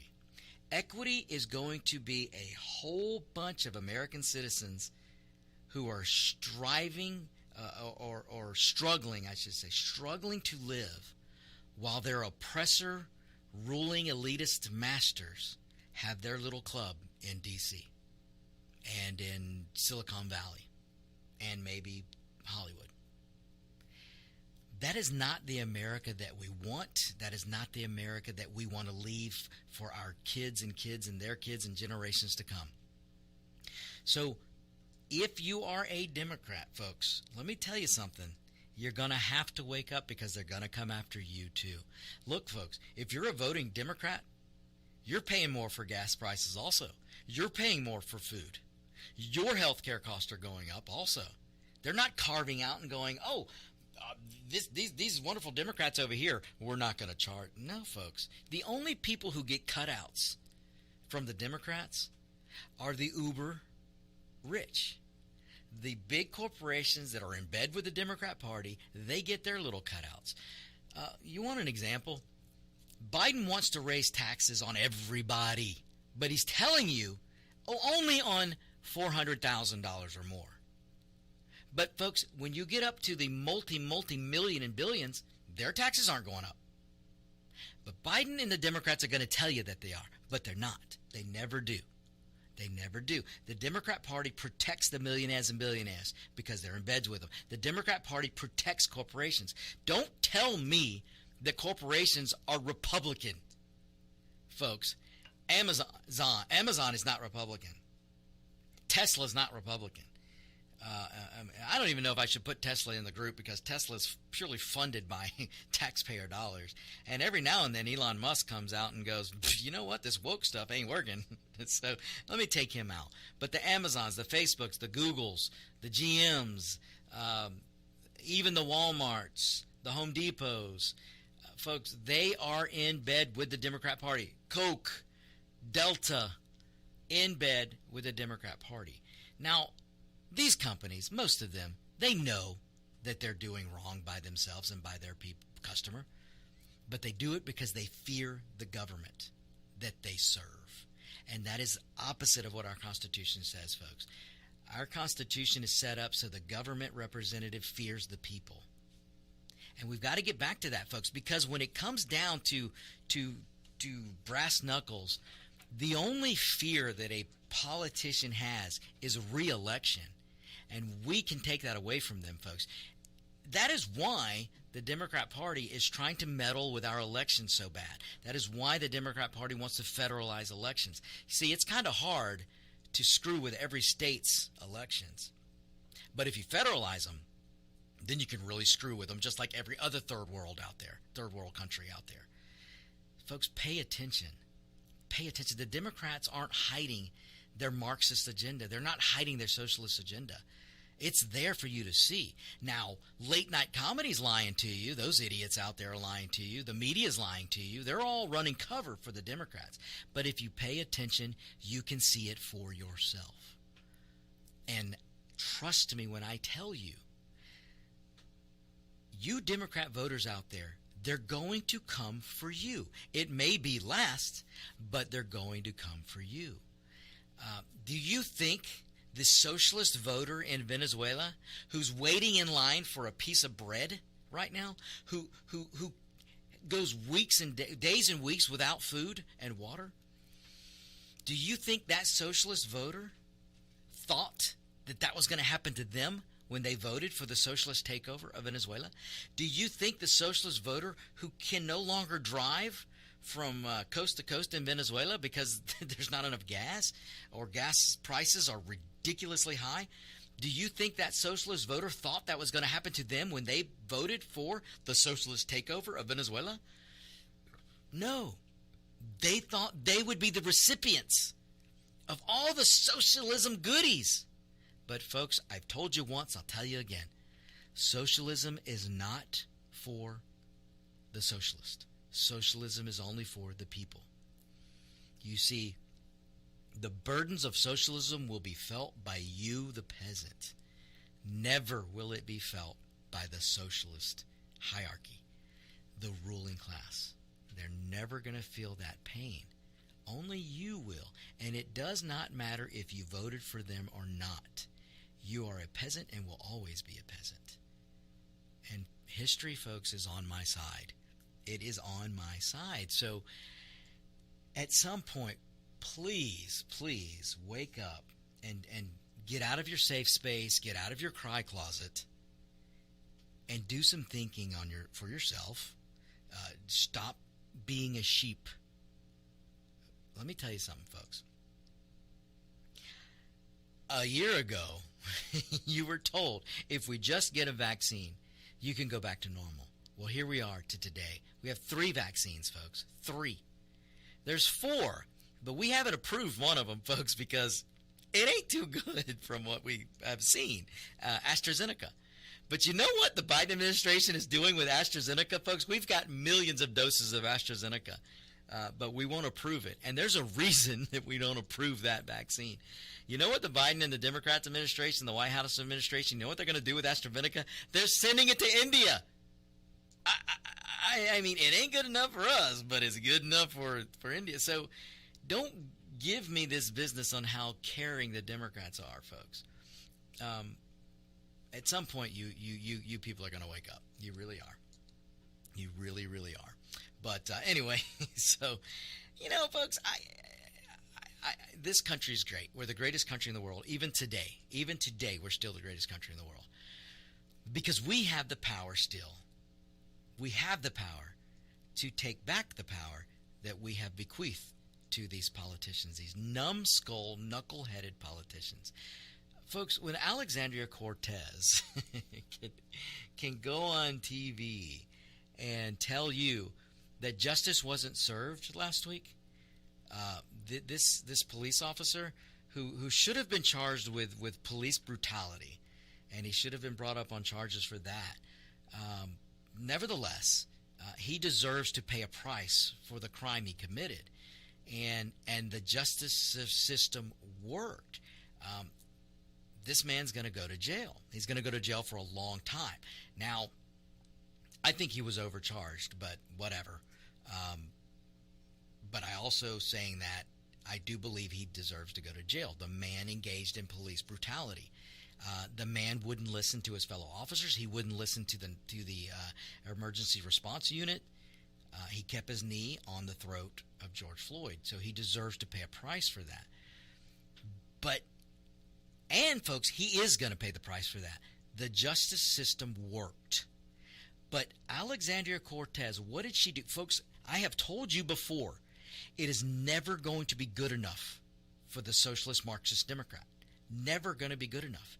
You can never solve this perceived racism. If it were solved, what are the Democrats going to do? How are they going to convince you to give them more power? That's bottom line, folks. Bottom line.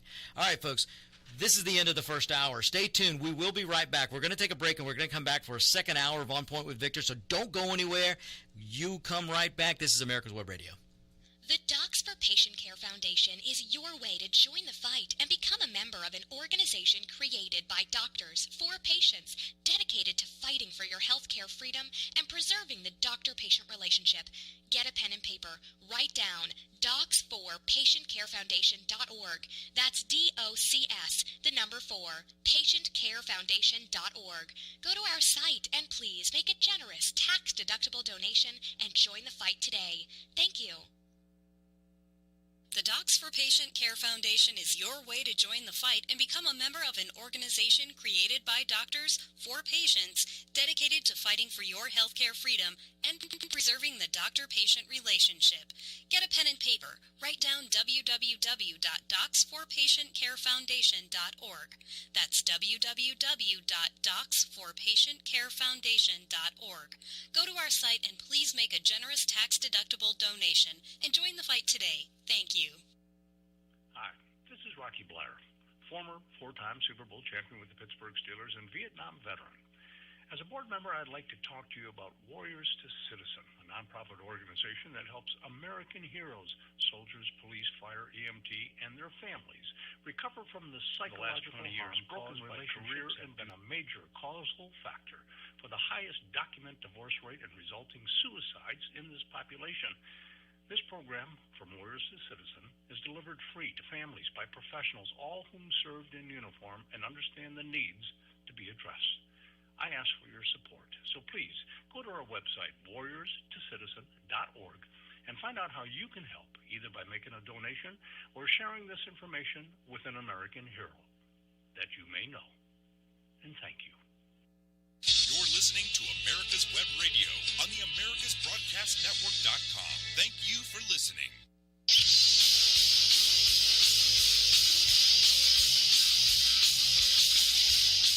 Hey, welcome, folks. Welcome, hour number 2 today for On Point with Victor. This is the America's Web Radio. Thanks so much for listening, folks. You guys are great. Listen, let me say this again. If you're out there and you need a good deal on advertising, you need to get your message out, whether it's in the state of Georgia or maybe you want to reach some people outside of Georgia, email us at gm@americaswebradio.com, gm@americaswebradio.com. We are taking advertisers and sponsors on a daily basis, folks. So make your call now, or better yet, like I said, email us, gmail@americaswebradio.com or victor@americaswebradio.com. So, folks, I am Victor Armendariz, and this is the second hour of the On Point with Victor show. Thanks so much for tuning in. Look, folks, if you want to find me, you can follow me on Facebook. Just spell my name right. Victor, Victor, Armendariz, Armendariz. That's Z as in zebra. Find me on Facebook. Follow me. You can find me on Instagram. I'm there at Radio Victor. And that's about it, folks. I can't stand social media. I'm just going to be honest with you. Can't stand it. If I could avoid it, I would. But, because I do this show, I like to be in touch with as many people as I can. So I do it through Facebook and I do it through Instagram. So Radio Victor on Instagram, Victor Armendariz on Facebook. Other than that, I just, I don't play in the Twitter world. I'm on there, but I don't play there. and I don't do any of the other ones either. So yeah, I just don't have time for it, folks. Nor do I have the desire. So, and you know what? You might want to do yourself a favor and maybe back away from so much social media. It'd probably do you some good, and hell, you might save your eyes. Get outside. You won't have to worry about the coronavirus so much if you get more sunlight. Folks, in the last hour, I talked about a little bit about how we've got to stand up and take our power back. One of the things that we need to start doing is taking off the mask, folks. Listen, these masks are not a symbol for pandemic. They're a symbol for oppression. And I know I'm going to get pushback from especially you Democrats. Look, if you want to wear the mask, if you're in a close pace and it makes you feel better, then do it. It's your choice. It should be your choice. But I'm talking directly to companies out there. You need to drop this mask mess. Over half the country is vaccinated, and under no circumstances should you be wearing a mask while vaccinated. Folks, there are people who are having problems breathing outside because they're wearing the mask. Massachusetts, Michigan, and some of these other ridiculous Democrat-run states are forcing their citizens who go to the park by themselves to wear a mask. Folks, I told you last year, if you wear a mask, you're restricting your oxygen intake. If you're elderly and you're restricting your oxygen intake and you're trying to walk because you want to be healthy, you're putting yourself in danger. And then if you're putting a children should have never been in masks. Folks, science, you know how they say science, follow the science. Science is on my side, has always been on my side. If you go look, you may not even find it now because whenever the CDC gets it right, the Democrats come along and make them change their narrative. They make them change the CDC website. And honestly, I don't care if the CDC gets it right or not. We did not elect the CDC to make law. They are not elected officials. And this is what I mean, folks. We've got to get back to what we are. We are a representative government. We are free people. We are founded in liberty and freedom. And we cannot advocate. Oh, I might need some help, Legendary Dave. Advocate, yes. We can't do that. We can't give our power up and just let these politicians run rampant because they don't have the authority to do it. We have this thing called a constitution. We have this thing called a republic form of government. And if we continue to give up this power, then we are going to be subjects. And that mask, folks, look, we have known throughout history the mask, first of all, don't even really do what you're being told they do. And if they did, then the politicians and the doctors and the hospital, whatever, the media would be telling you to wear a proper mask. But they don't do that, do they, folks? The restaurant you visit, the Delta flights you get on, or the Spirit flight where they're forcing 2-year-old kids to put on a mask, they're not telling you to put on a N95 or a proper medical mask. They just want your face covered. Why is that, folks? It is time to ask the question. They know darn well, and the CDC knows darn well, that a cloth mask does nothing. A gator mask does nothing. None of them are going to stop a virus, let alone a nanovirus. The N95 mask won't even stop a nanovirus. Not completely. So if you doubt me out there on what I'm telling you, then look at the obvious examples. If mask wearing were really that important and were really effective, then the Costco's, the Walmarts, the Sam's, the Deltas, the politicians, all of them would be telling you we've got to wear N95 mask or a proper medical mask. But they don't do that, folks. They've never done it throughout this whole pandemic. They just wanted you to cover your face. And you know why? You know why? Because this numbskull douchebag mayor in L.A. who said, boy, let me see how much power I can seize from the people here in L.A. And he said, you will be in a mask. And they did it.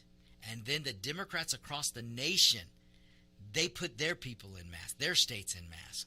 And thank God for people like Ron DeSantis and Kemp in Georgia and Abbott in Texas, because after they figured it out, they dropped any mask mandates in their states. In fact, in Georgia, we technically didn't have a mask mandate. But unfortunately, Kemp ran around telling people to get in a mask because he bought into all the BS on that side.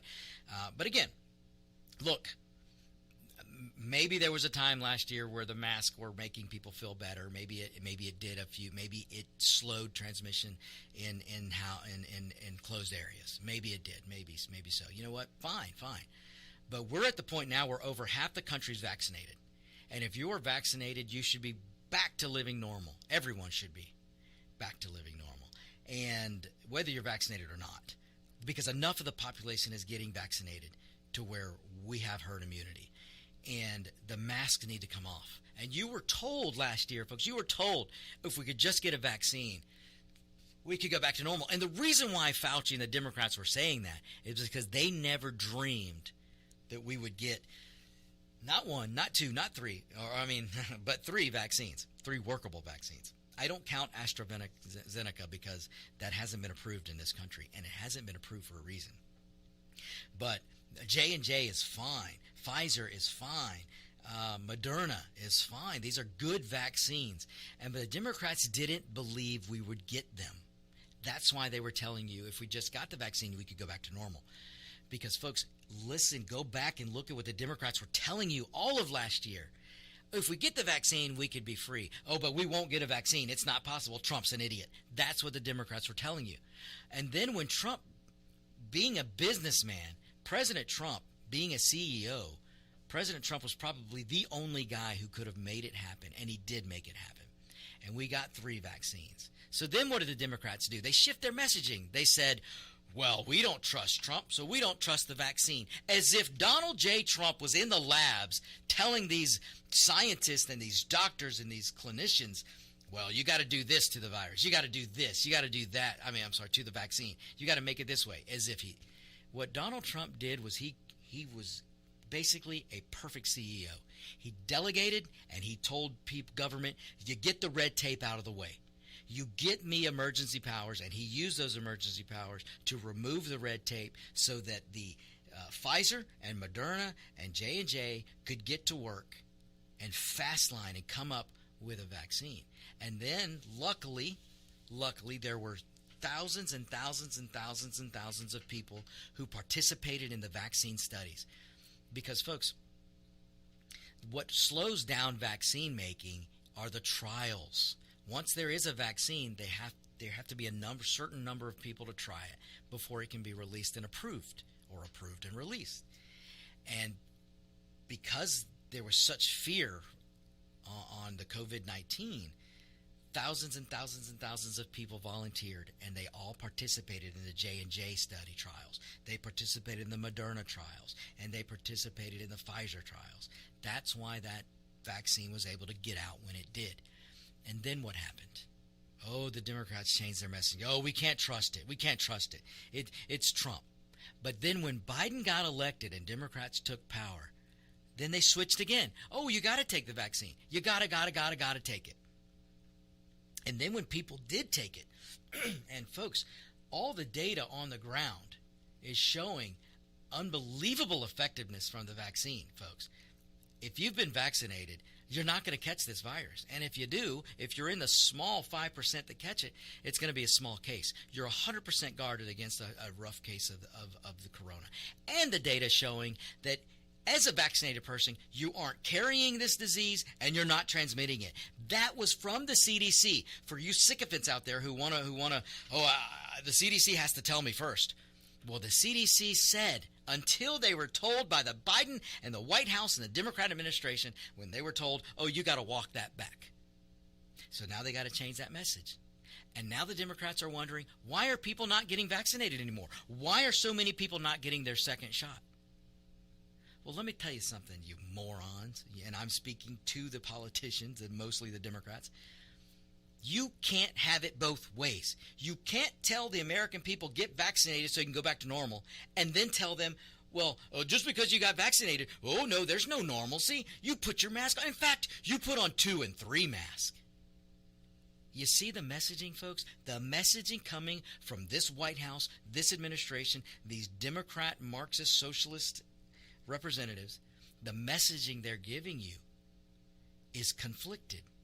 They want you to get vaccinated because they want you to do what you're told.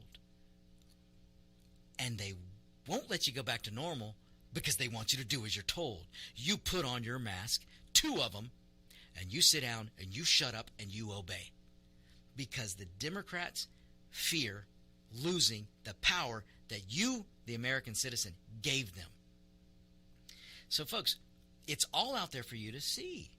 So what we have to do as a citizen is remind the politician we control the ballot box. We control how long you are in that representative seat. And it's going to be time to throw all of them out. I don't care if you are married to the letter D. You're going to have to divorce it. Even if just for one term, you're going to have to send an independent, a Republican, or a Libertarian. You got to send them to the office of representation. You're going to have to remove the Democrat. If you're in a state with a mayor like that douchebag in California, or a mayor like that numbskull in Illinois, Chicago, or a governor like the one in Michigan, like the governor like the one in New York, if you're under this tyrannical Democrat control, you have the power to throw them out, and only you have the power to throw them out. And it's about darn time you do it. All right, folks, we got to take a break. We will be right back. This is America's Web Radio, On Point with Victor. Hi, this is Steve Ronaldo, host of the Classic Car Show on America's Web Radio. Just talking to you about antique car insurance. I think that if you're looking for the best coverage for your classic car, consider J.C. Taylor Insurance. They've been my insurer for years in this hobby and have the top rating of all of the insurance companies in the hobby. When you get ready for insurance, call J.C. Taylor or visit jctaylor.com on the internet. Ladies and gentlemen, boys and girls of all ages, join me, Roger B., every Tuesday at 1400 hours right here on America's Web Radio for the Locked and Loaded Show. We will talk about guns, weapons, ammo, gun accessories, prepping, and so much more. So be sure to join us every Tuesday at 1400 or 2 p.m. for Locked and Loaded on America's Web Radio. If you live to serve and want to make an even bigger difference, consider joining the U.S. Army. With training in fields like medical care, linguistics, and engineering, an Army career can amplify your efforts with humanitarian opportunities all over the world. Plus, you'll receive competitive pay and incredible benefits, so you'll be taken care of, too. Learn more at GoArmy.com.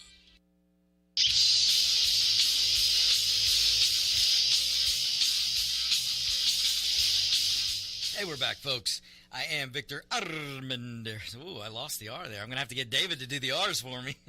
So, welcome back. Bienvenidos a mi show aquí, On Point con Victor. All right, folks, listen. Just to finish up that last segment, if you want people to get vaccinated, and I'm speaking again to the politician, then stop telling them they can't go back to normal. If you want a big number of Americans who haven't been vaccinated yet, if you want them to get vaccinated, then come out, Fauci and Democrats, and tell the American people, yes, you can go back to normal. Yes, restaurant owner, you can have a thriving business again with no restrictions. Just go out and get vaccinated. And you know what, folks? And yes, you can take off the mask. And you know what? I think thousands and thousands of people would go get vaccinated. But if you keep telling the American people that they can't have their freedoms back and they're going to have to have this mask on and put their health in jeopardy because of wearing a mask, folks, the masks are going to cause problems that we haven't seen yet. Maybe we've seen them in some place. They won't report it. And if you're putting your child in a mask, somebody ought to report you to child services because you're abusing your child. I'm sorry, but you are. And the science is on my side. But anyway, so stop telling the American people they can't go back to normal, and they'll get vaccinated. But if you tell them that you can't go back to normal, why would we get vaccinated? It's simple, folks. It's logical, and it's commonsensical, something that the politicians apparently have no clue about, especially the academic. But anyway, folks, okay, I want to move on. I wanted to hit some topics here on the topic rundown, the On Point with Victor topic rundown. Did you guys hear Well, first of all, let me do this. Those of you who are listening right now, I know it's a 2 to 3 hour. Normally, you would hear Locked and Loaded with Roger B. But Roger B is getting in some very much R&R time. I'm not going to tell you where he is. But I will tell you this. Producer Brett brought up a great point today. He asked me, he goes, how do all you Mexicans have this money to buy extra houses? And I strictly said, because we're smart. If somebody offers us a stimulus package, we're going to take it. And if I have to say I'm illegal to get more money, then I'm going to do it. I'm no fool. If Biden wants to print money and just hand it out willy-nilly, if Biden wants to make it rain to the illegal population, then by golly, I'm going to be illegal. So, all right, folks. Look, I there's some truth to this. But what producer Brett was talking about was I've got a friend of mine, good friend of mine. Look, folks, I am very blessed with an awesome group of friends. And I haven't talked about this in a long time, folks. Let me tell you something. There are two things that are so valuable as you go through life. Family and friends. Family and friendships. And, folks, let me tell you something. I tell you all the time, life is hard enough. If you ostracize your family, you're doing yourself a disservice. Please respect your family and stay close, folks. Stay close. Families you can't replace, and friendship is right there with families. Get a good core of friendship. Don't let politics or religion or anything else come between a good friendship, folks. Build a friendship out of commonalities and out of helping one another, not out of opinions. So I am blessed with an amazing group of friends. Most of my group of friends I have known since I was, 10, 11, 12 years old. And then we've added a few. As a friend of mine pointed out one time, we hand out membership cards every now and then, and we let some new members in. So that is an ode to my good friend Bruce, who passed away way too early. Bruce, we still love you, man. But folks, I'll tell you a quick story. My group of friends is so close that we would go out we get together all the time. We'd have bike nights, we'd have dinner nights, movie nights, and all of that stuff. And one time, every now and then, a member of the group, this close group of friends, would bring somebody from the outside in. And one time, a friend of mine, Bruce, somebody brought somebody else in, and that person went to the bathroom, and Bruce looked at the group, and without missing a beat, looks at everybody and he goes, who the hell gave them a membership card? So you see, folks, have a good, close thing of friendships. It's friends are everything. Friends are everything. So now I forgot where I was going with that. but it is so important. So anyway, I know where I was going with this. So a good friend of mine, one of this good from our friend group, happens to be of Mexican descent also, and he happens to own a second home in Florida. And so Roger B. went to go spend some time down there in this home. And so producer Brett pointed out, how do all you Mexicans get this money for these extra homes? So I'm sorry, folks, that made me laugh. And if you can't laugh at that, then, well, you know what? You need to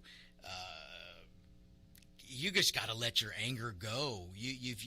I am of Mexican descent, and that made me, I almost fell out of my chair laughing at that. So, folks, you've got to be able to laugh at yourself, and you cannot be offended by everything, folks. You can't, because you're going to make your life that much harder. So anyway, so that is why you're not hearing Roger B. right now, and you're hearing more of the On Point with Victor show. But I do have a gun story. In honor of Roger B. and the Locked and Loaded show, I have a gun story. So the Supreme Court has agreed to take a gun case. Folks, it has been a long time since the Supreme Court has visited a gun case that involves concealed weapon carry. This is an awesome case. I'm so glad that the court took it. Now the matter is going to be, will the court judge on the basis of the Constitution, or will they judge on the basis of wokeism? Now, I know how some of them are going to vote, I think. Some of them are, Kavanaugh, Gorsuch, Barrett, Thomas, Alito.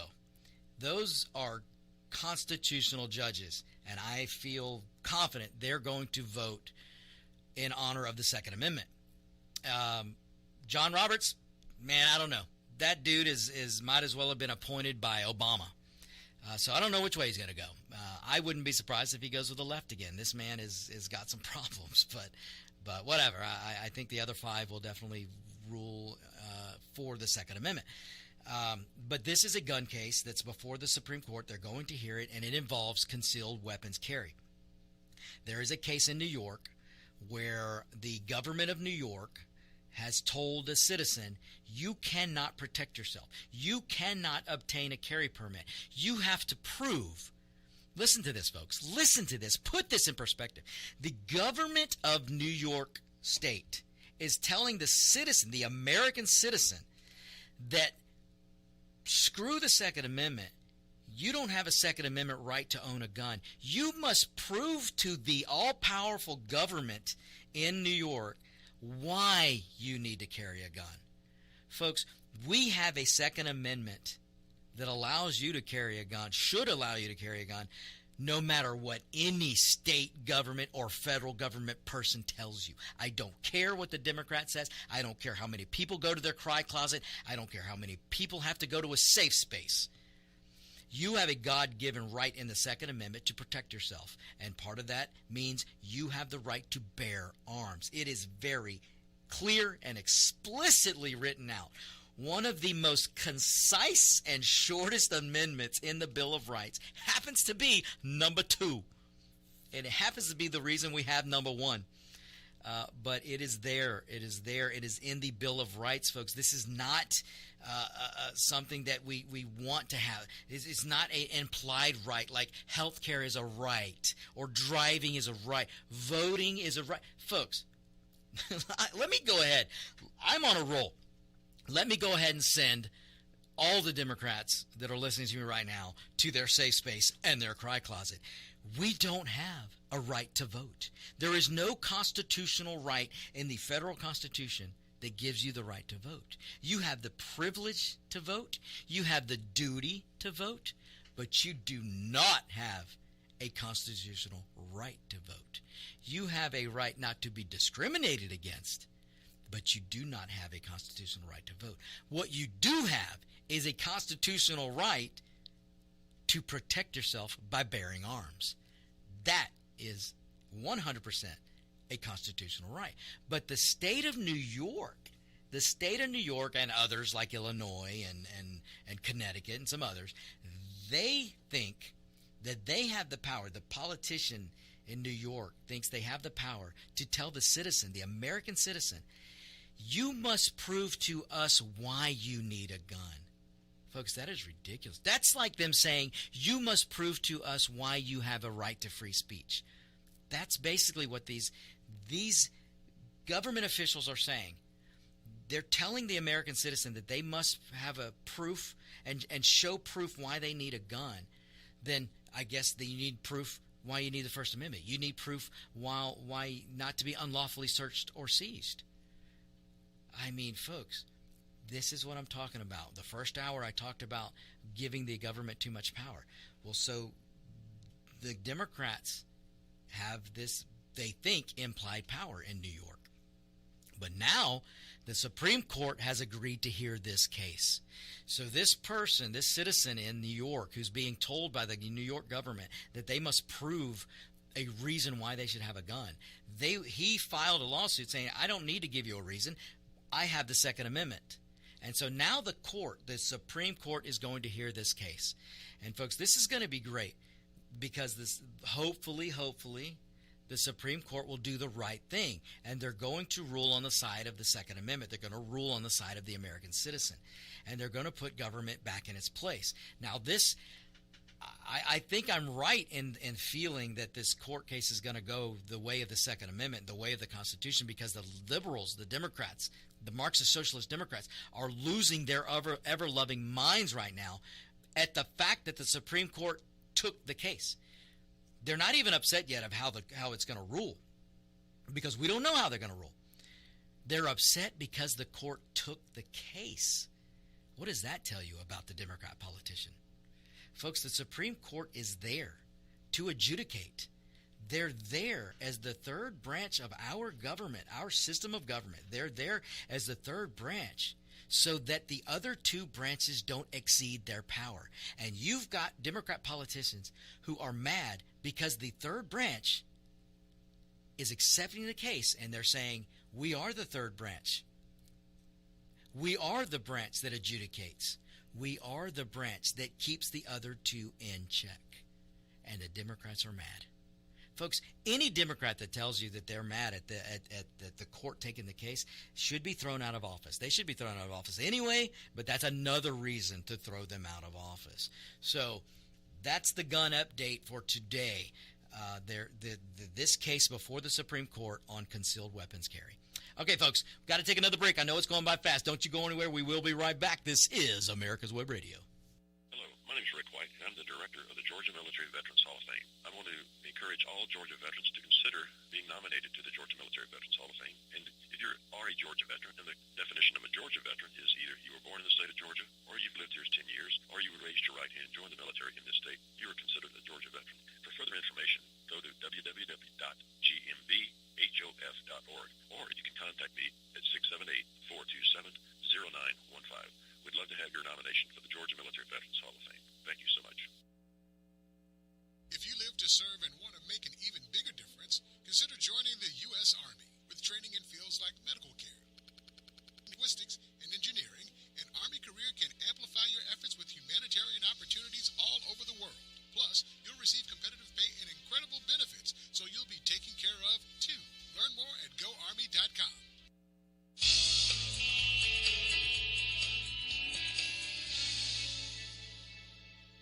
This is America's Web Radio. Would you like to have a show, talk about your business, or express your opinion on America's Web Radio? Just email gm@americaswebradio.com and we'll get back to you. Thank you.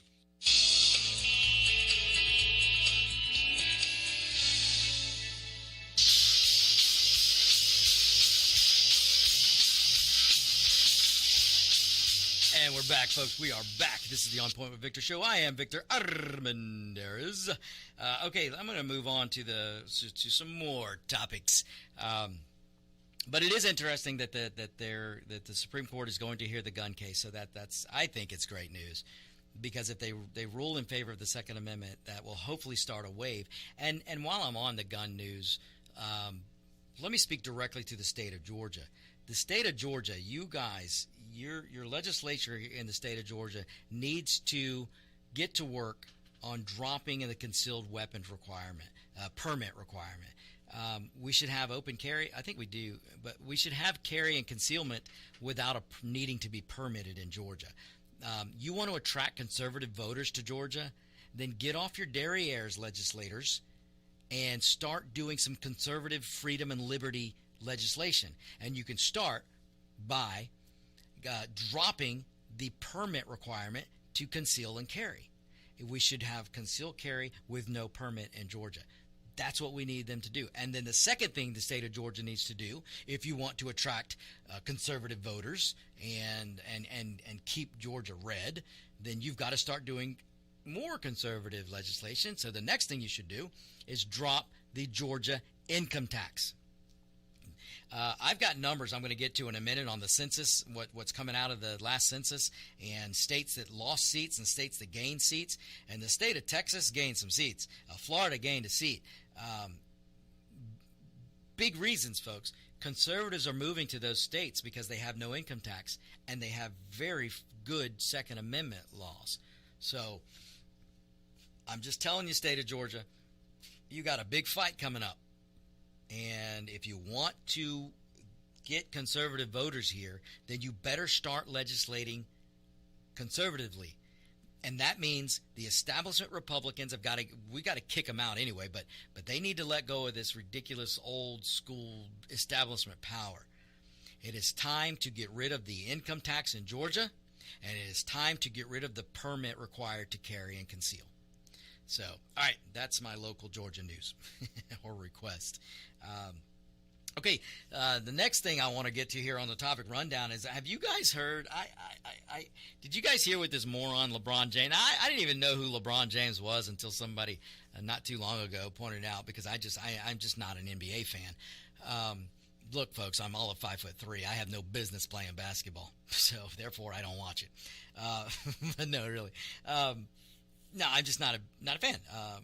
And plus, they jumped into this whole political realm, and my goodness, their ratings have been in the toilet, and it's probably going to remain in the toilet until they figure it out. But did you hear what this fool, this ignorant, oh gosh, I'm going to be nice, but this fool LeBron James did? I mean, look, folks, I'm not kidding. The last season NBA Finals, the ratings were the lowest in history. There's a reason that even the diehard basketball fan is turning off the NBA.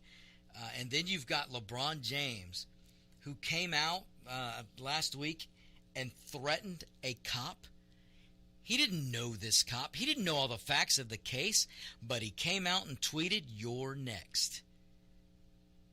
Folks, that is a threat on a police officer, and this idiot LeBron James did it without even thinking twice. He has since deleted it, but it doesn't matter. It's out there for everyone to see.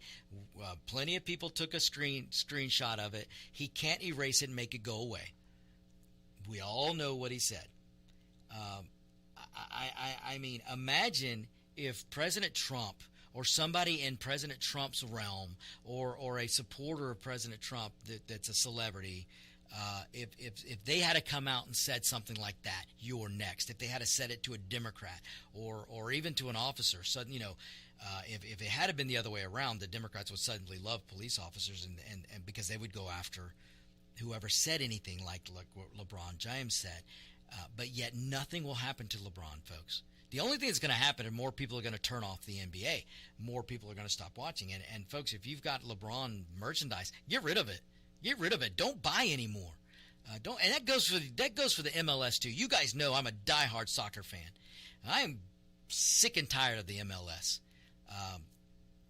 I'll tell you right now, I'm sick and tired of the MLS. If you don't get out of politics, you're just going to continue to lose. You're going to lose support. And the reason you've lost support is because you won't get out of politics. But that's what's happened in the NBA. And LeBron James, I don't know what this guy's thinking to go out and threaten a cop just because he's a police officer. Folks, I mean, we got to start pushing back. And you want to know what pushing back looks like? Oh, my goodness, folks. If you haven't seen the police officer videos that are hitting YouTube, and you got to go see them before YouTube bans them, or go do a DuckDuckGo search and just put in a search, police officer trolls LeBron James or police officer makes fun of LeBron. Folks, you got to go see some of these videos. One of them, and this is what pushing back looks like. This is what I mean. You got to have companies, like I mentioned in the first hour, that are pushing back, but the police officers, they got to push back. And you've got police officers now making videos. It is hilarious. I'll give you a summation. You got a police officer in the video. He's in his squad car, and he gets the radio, and he goes, he goes, "Hey, base, could you patch me into LeBron James? I'm going to need LeBron James to give me a call, please." And then the next thing, his phone rings. He picks up his cell phone, and he goes, before he picks up the phone, he looks out the window and goes, sir, please drop the knife.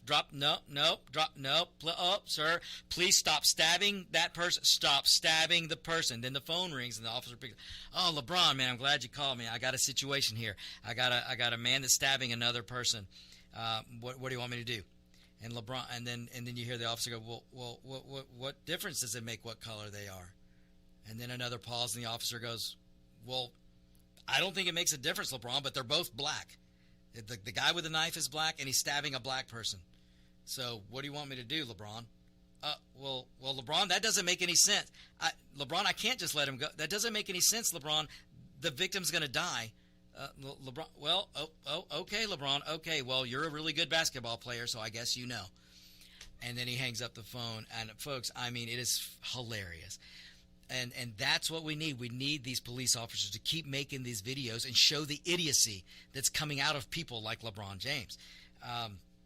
LeBron James and the Democrats will tell you that they're basically telling you, we don't care if the victim is black, because not all black lives matter. Only the life matters if the police officer, if a white police officer kills a black person, then that life matters, but not the victim that the perp was trying to kill. Because, folks, in this case that's going on now where the police officer shot this girl who was about to stab, and this was a sizable knife, folks, and she was going after this victim. Her victim, she would have killed another black girl.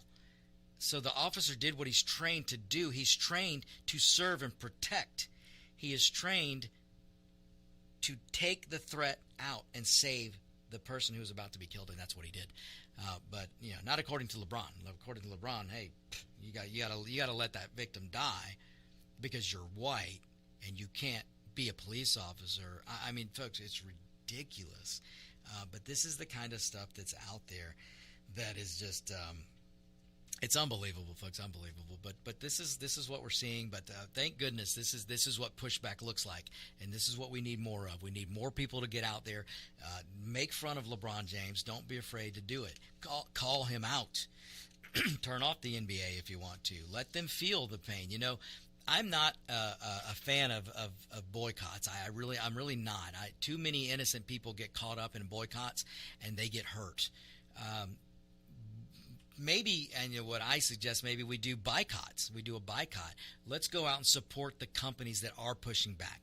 Let's go support the companies that aren't giving in to the wokes. Let's support the companies that stand up to the wokes. Maybe that's what we can do. We can exercise. Now, I'm not telling you not to use your dollars.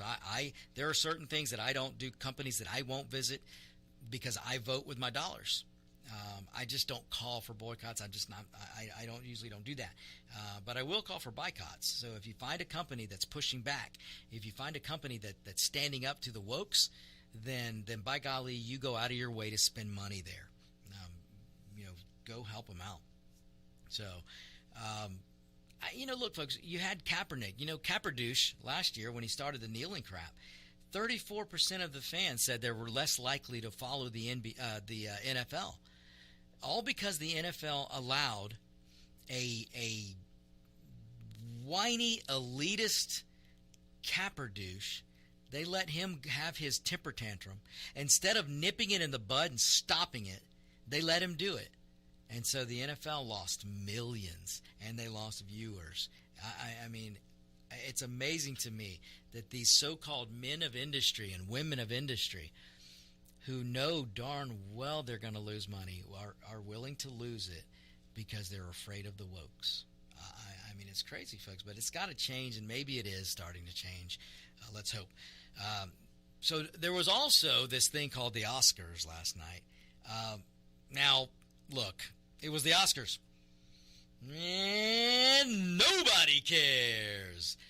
Look, folks, I could care less about the Oscars. I don't even want to talk about it. So the only thing I'm going to say about the Oscars is it was another record low in viewership last night for the Oscars, whenever it was aired. Viewership absolutely tanked. Less than 10 million people watched the Oscars. And in fact, there was an interview done by one of the producers, and he was under anonymity. He doesn't have the guts to come out and be known for saying this, but he did say this in an interview. He said they can watch real time, and they do their data assessments. Whenever a celebrity douchebag came up and started talking politics, off went the viewership. The viewership just plummeted. So I don't know when Hollywood's going to wake up and figure it out, but I guess if we keep not watching, eventually they're going to get the message. They're going to get the message. We don't care what a celebrity's view or opinion is on politics. I watch movies. I love movies, folks. If you know me well, then you know I love movies. I'm a member of the AMC A-List, Dub A-List, whatever they call it. I get 3 movies a week for $20 a month, and I love it. But it kills me sometimes to go to these movies because of these celebrities. I don't care what you think and what your opinion is on politics. I go to a movie to be entertained. I want to be taken out of reality, and I want to be entertained by the pretend world that is the movies. I don't need your elitist, overpaid celebrity butt telling me what I should think politically. And I don't need you. I damn sure don't need you to tell me not to drive a car, not to fly in an airplane, or to protect myself with a gun. So that's it. That's all I'm saying about Hollywood. That's all I'm saying about the Oscars. I do have this to say. There's a gosh, I don't know. I should have all the facts right now, and I don't, because I just caught the tail end of this story somewhere in Georgia. Some lady is all up, her panties are in a wad because somebody told her, don't tell me that Black Lives Matter if you're not willing to do something about the crime in Chicago. And folks, I don't know I got to look into the case and find the particulars, but that message I have asked people myself. I've done it on this radio show. Don't tell me to support a Marxist organization that is BLM if you're not out in Chicago trying to stop the black kids and black victims that are being killed every weekend in Chicago. And when we come back from this break, I'll give you a couple of numbers about Chicago deaths. So don't go anywhere. We'll be right back. This is America's Web Radio. In 2009, the membership organization Docs for Patient Care was founded.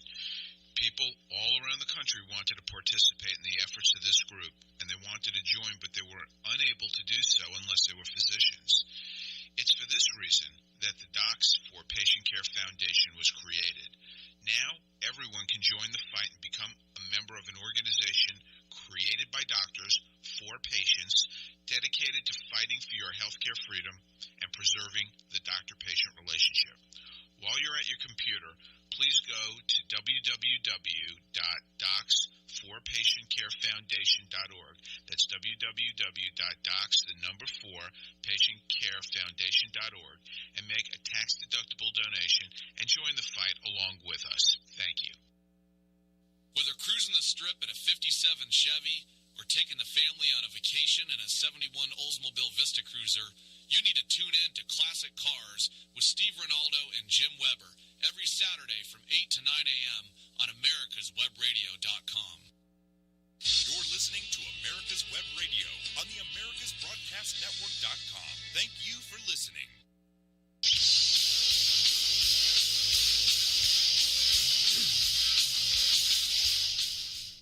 And we're back, folks. We are back. All right, look, in Chicago last weekend, I shouldn't laugh, folks, and I don't mean to laugh. I mean, I'm just astounded, and I want you to think about what you're being told about BLM and what you're being told, and you should hate officers, and you're being told that BLM is some group that cares about people. Folks, BLM is a Marxist group. I've told you before. You could look it up for yourself and read. They are a Marxist. The founder of BLM is on video telling you she's a Marxist. In fact, the founder of BLM went out and bought not one, not two, I don't know, maybe three multi-million-dollar homes. You corporations out there who are giving money to this Marxist organization, and you Democrat sycophant person out there who sent money to BLM, well, good for you, because you just made the leader of BLM, the Miss Little Marxist herself, so rich that she's taken your money and she went and bought not one, not two, but a few million-dollar homes. Are you proud of yourselves? Are you proud of yourselves for sending them so much money? Have they saved one life? Have they helped one person? No. Are they in Chicago stopping black-on-black crime? No. Of course not. She's too busy leaving Chicago to go find the whitest neighborhood she can find to buy her $1 million home. That is the founder of BLM, folks. Found a white $1 million homes. Folks, I'm not making it up. You can look it up. So this past week in Chicago, folks, 24 people shot. 24 people shot, 3 dead. These are black folks in Chicago. 3 dead, 24 shot. I mean, my goodness, to be honest with you, folks, this was a slow weekend for Chicago. Normally, you're getting close to 100, if not over 100 shootings and double-digit deaths in Chicago every weekend, folks. Every weekend. And this innocent black lives are lost. But you haven't heard one thing about it on CNN or MSNBC or NBC or ABC or CBS or PBS or NPR. Not one time are you hearing about the violence and the deaths and the crime going on in Chicago. Where is the call to disarm the criminals in Chicago? I hear day after day a call from the Democrats to disarm me, the law-abiding citizen, but not once do I hear them say to disarm the criminal, the active criminal that's in Chicago. 24 people shot just over this past weekend, folks. And that's low for Chicago standards. Now let's look at the Dems in New York City. They control that city. New York is controlled by Democrats, folks. 26 wounded this past weekend in a dozen shootings. Actually, just over a dozen shootings in New York. 26 wounded. Where is the demand to disarm the criminal? Where is the demand to take the firearms away from criminals and prosecute the criminals? All I hear, folks, is to disarm the law-abiding citizen. I hear nothing about disarming the criminal. In fact, New York lets criminals go. New York has some no-bail rule where you can't set a bail for a criminal to have to get that money. Oh, no. Don't have that anymore. You just let the criminals go. That's what New York's doing. Going after the law-abiding citizen, telling the law-abiding citizen, you have to prove to us, government, why you need to protect yourself. But if you're a criminal, go on. No need to do jail time. And just let the criminals go. It's unbelievable, folks. We have got it so backwards in this country right now. Now let's expand to 7 days. The last 7 days in New York City. 50 people shot and 46 different incidents. That is a 250% surge from the same week 1 year ago. The same week from 2020, fast forward to today, to the last 7 days, 250% increase in crime. That is the last 7 days. 50 people shot in New York City. But have you heard BLM say, when are we going to disarm the criminals? No. Have you heard a march of BLM because some of the victims were black? No. Have you heard the Democrats? Has Maxine Waters, Mrs. On Peach, Maxine Waters, Mrs. On Peach 45, Miss Maxine Waters, you got to get to the streets. You got to get more violent. You got to push back. You got to do this. Oh, man, I don't even want to go there. But has Maxine Waters gone to the streets of New York and demanded to disarm the criminals? Has she demanded that these criminals pay the price for their black victims? Nope. You haven't heard that at all, folks. You haven't heard it at all. What are you hearing? What are you hearing from Maxine and the Democrats? They want to defund the police. Oh, and then when they get pushback, excuse me, it's reimagine policing. Folks, reimagine policing is a Marxist way of saying we're going to defund the police. And then that is the Marxist Democrat way of saying we want to federalize police. Make no mistake, when the Democrats talk about defunding police and abolishing police departments, because you're hearing them say it, they don't mean that there will be no police force. What they want is a federalized police force. Folks, I have seen a federalized police force in the country of Mexico. It doesn't work. It's awful to do. It's terrible. Terrible. But that is what your Democrat Party wants. And I am telling you, folks, you mark down what I'm saying to you today. It will not be long before the Democrats are out in the open are saying that we need a federalized police force. The Democrat Party who says, President Trump, you're militarizing the police force, which he was doing no such thing. But take a look to today. Go look at what's not being reported. Joe Biden is militarizing police forces all over this country as fast as he can. And what the Democrats want is to federalize policing. They want to control policing. In your community, they want to control it from D.C. picture that, folks. Think about it. Does that make sense to you? Instead of having community policing controlled by you, the citizen in your neighborhood, it'll be controlled by morons like Maxine Waters in Washington, D.C. That's what they want, folks. Don't doubt me for a second. It will not be long before the veil comes off and some Democrat, either on purpose or by mistake, will in public say that it's time to federalize the police. Folks, look, I don't know why you would doubt me. The Democrat Party shows you what they're going to do and what they want to do. They show you every day. They want to federalize health care. They want to federalize transportation. They want to federalize the gas industry. They want to federalize food. Everything they do, they want to federalize. They want all the power in the all-powerful central government that is D.C. That's what they want, folks. I hope you're paying attention because we still have time to stop it. We really do. We really have time to stop it. But, folks, I'm telling you, if we don't turn it around, we're going to get to the point where it's going to be too late. We are. My awesome listener, one of my awesome listeners up in New York, he thinks we are. He thinks it is too late. But I don't think it is too late yet, folks. But let me stay on New York for a minute with another story. We might have to do a segment with Mark the Shark next week or the week after next. What do you think happens when Democrat politicians go after the police force, when they demonize police officers, when politicians and corporations jump in bed with a Marxist organization like BLM and they get behind Democrats to call for defunding police or reimagining policing? What do you think police officers are going to do? Well, I'll tell you what they're going to do. They're going to retire. They're going to go away. But make no mistake, Democrats know this. Democrats want to abolish current policing. And if they can't do it legislatively, they're just going to try to force police to retire. Well, you know what's happening in New York? Cops are retiring. They're getting the heck out of New York City. More than 5,300 NYPD officers retired or turned in their resignations to leave in 2020. That's a 75% increase over 2019. 2019 you had normal. I'm getting at this age, I'm going to retire.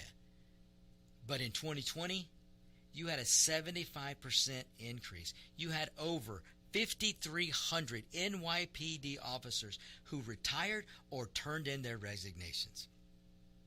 That means some of those officers are leaving New York and they're coming to Georgia or Florida or Tennessee or Texas or Alabama or Arkansas or South Dakota. And they're going to go to where police are welcomed. But they're going to leave the Democrat cities, folks. And who is it going to hurt, folks? I said this before. Democrat policies hurt the poor the most. The middle class and the poor are hurt the most by Democrat policies. And you're seeing it every day if you just open your eyes. So I'm telling you, folks, that's what's coming. That's what's coming. So let me touch on this before we get to the end of the show, which we're coming up very rapidly. Let me talk a little bit about the census data. The census data that came out. Now, this is some good news. This is why I said all hope is not lost. Or this is why I say all hope is not lost, because there's some good news. The census data that is out, or in, I should say, the state of Texas is going to gain 2 House seats. That's a good thing. The state of Florida is going to gain a House seat. That's a good thing. New York is going to lose a seat, 1 or 2 seats. California is going to lose a seat. That is a good thing, folks. It's a it's great news, actually. Because when New York loses a House seat, when California hasn't lost a House seat since they became a state, since their statehood. This is how dire the situation has become. This is how many people are leaving California. The state that has probably the best weather on the planet. But people are leaving. They're leaving in droves. So California is losing a House seat. That is a wonderful thing. New York is losing another House seat. Florida is gaining a seat. Texas is gaining 2 seats. So this is a good thing, folks, because this starts to change the map.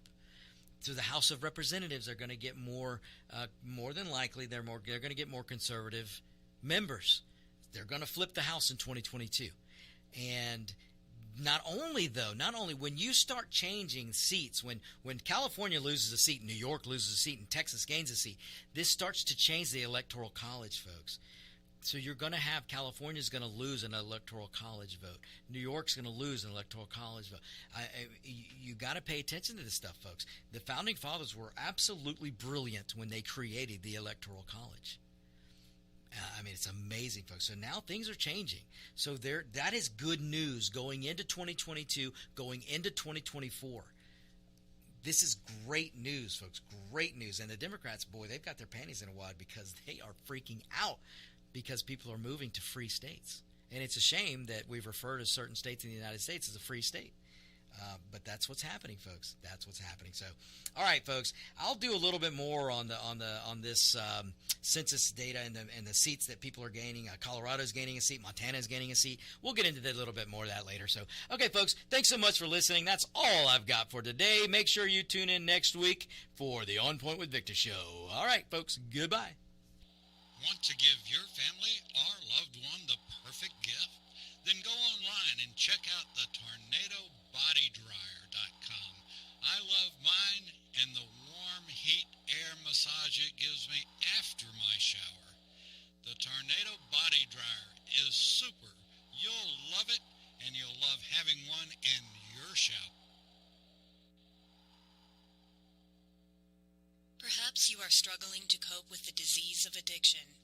If not, you probably know a family member or friend that needs help in battling the cravings and the personal and professional damage done by the effects of drugs or alcohol.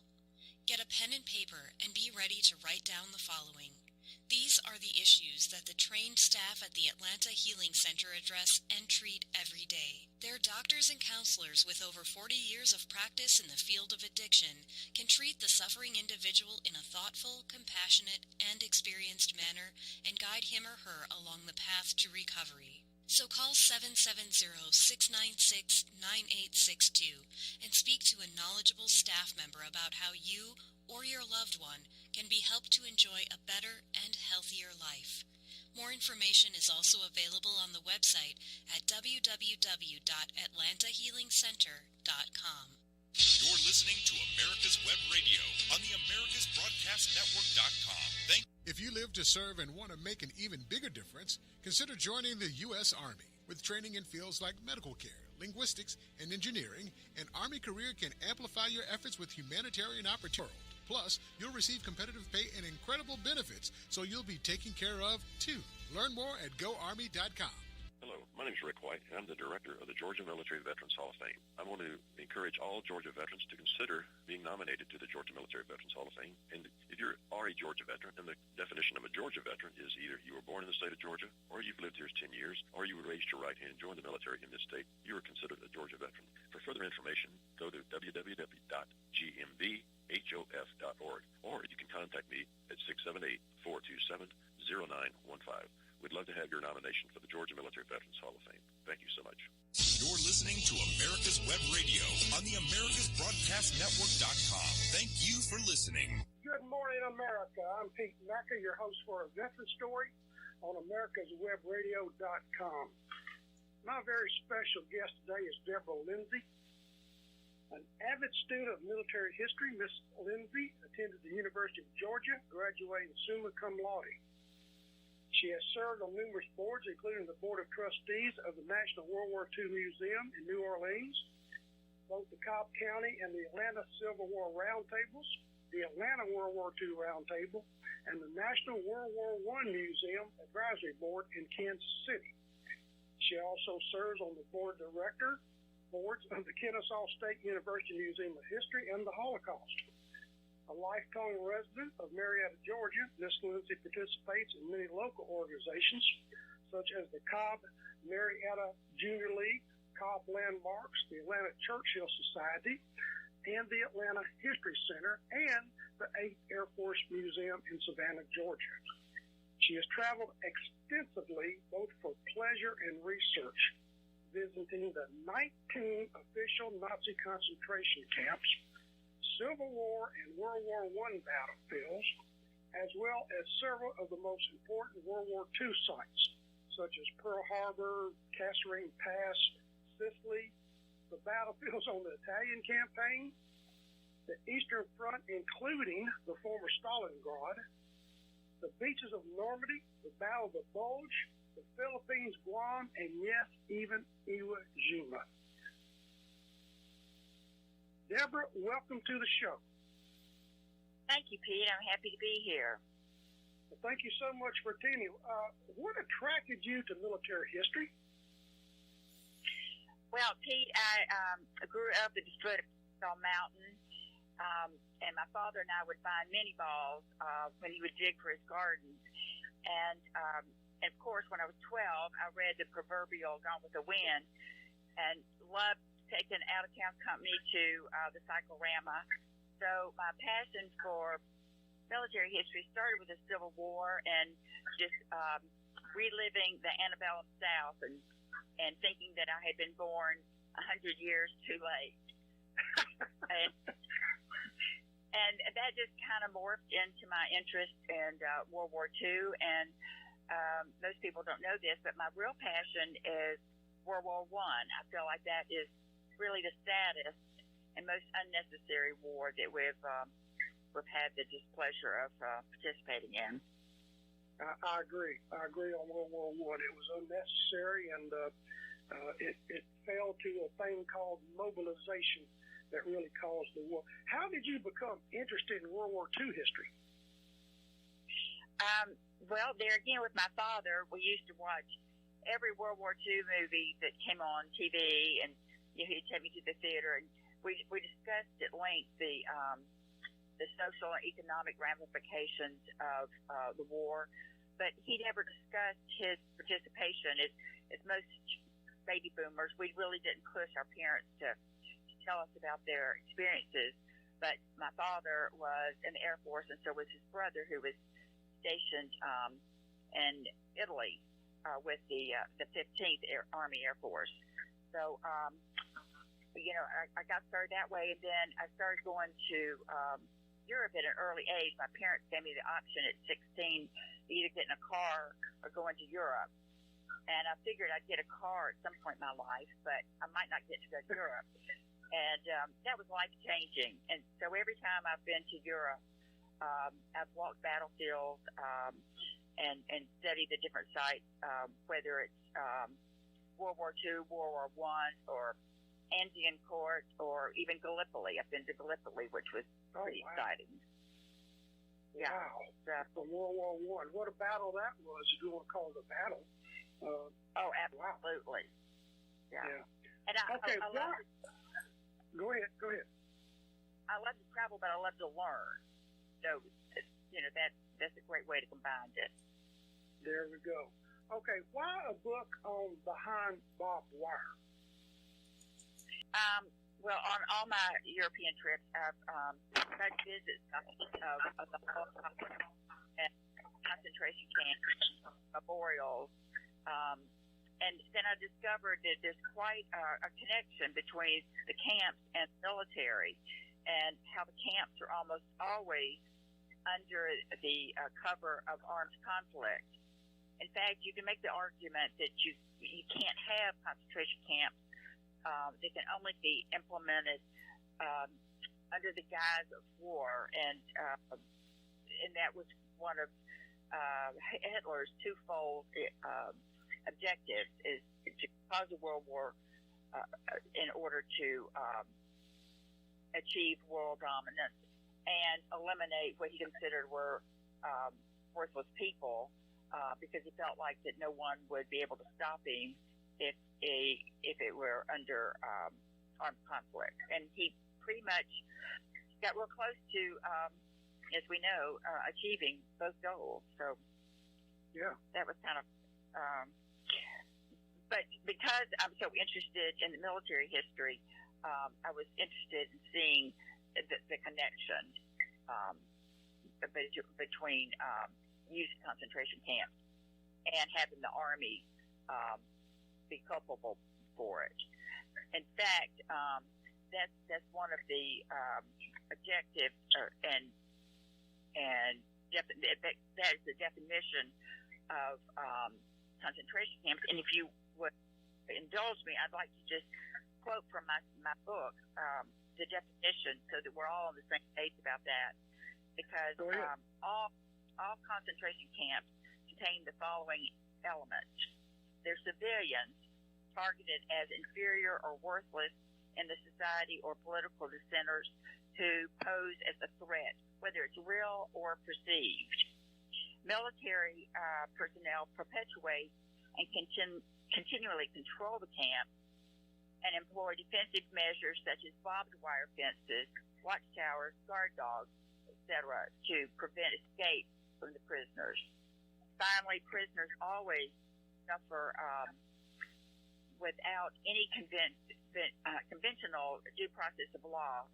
They maintain little expectation of release, and their loss of property, which is confiscated, looted, or destroyed. And so you can see where, if you've got an army taking care of that, those elements, you can achieve a great deal of damage against these people. Wow. And I'm sorry? Well, I was going to ask you, what are the main points in your book? What did you really want to come across within your book about your main points? Well, it focuses on this symbiotic relationship, relying on the entanglement of the military to achieve a dual goal of the military supremacy and superiority against, perpetuated by superior people that subjugate or eliminate the undesirable people. And as I said, Hitler was infamous for this attempt. But my book is not about Hitler and the Holocaust. It is about the history of concentration camps and how they originated.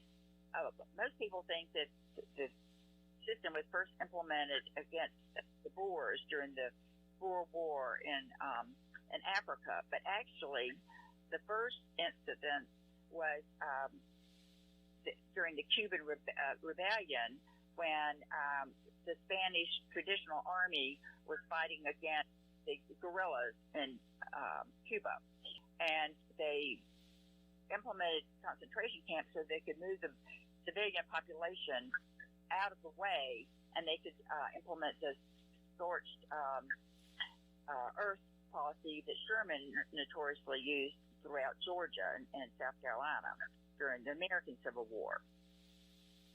That's very interesting. I don't think people really understand the history of the concentration camps. I think most people who have even read some history believe Hitler invented the concentration camps, and that's not to be. They've been around for a long, long time. No nation, yeah, exactly. We're going to our first break. Deborah, stay with us. Very, very interesting subject. Folks, stay with us. We'll be back in just a couple minutes.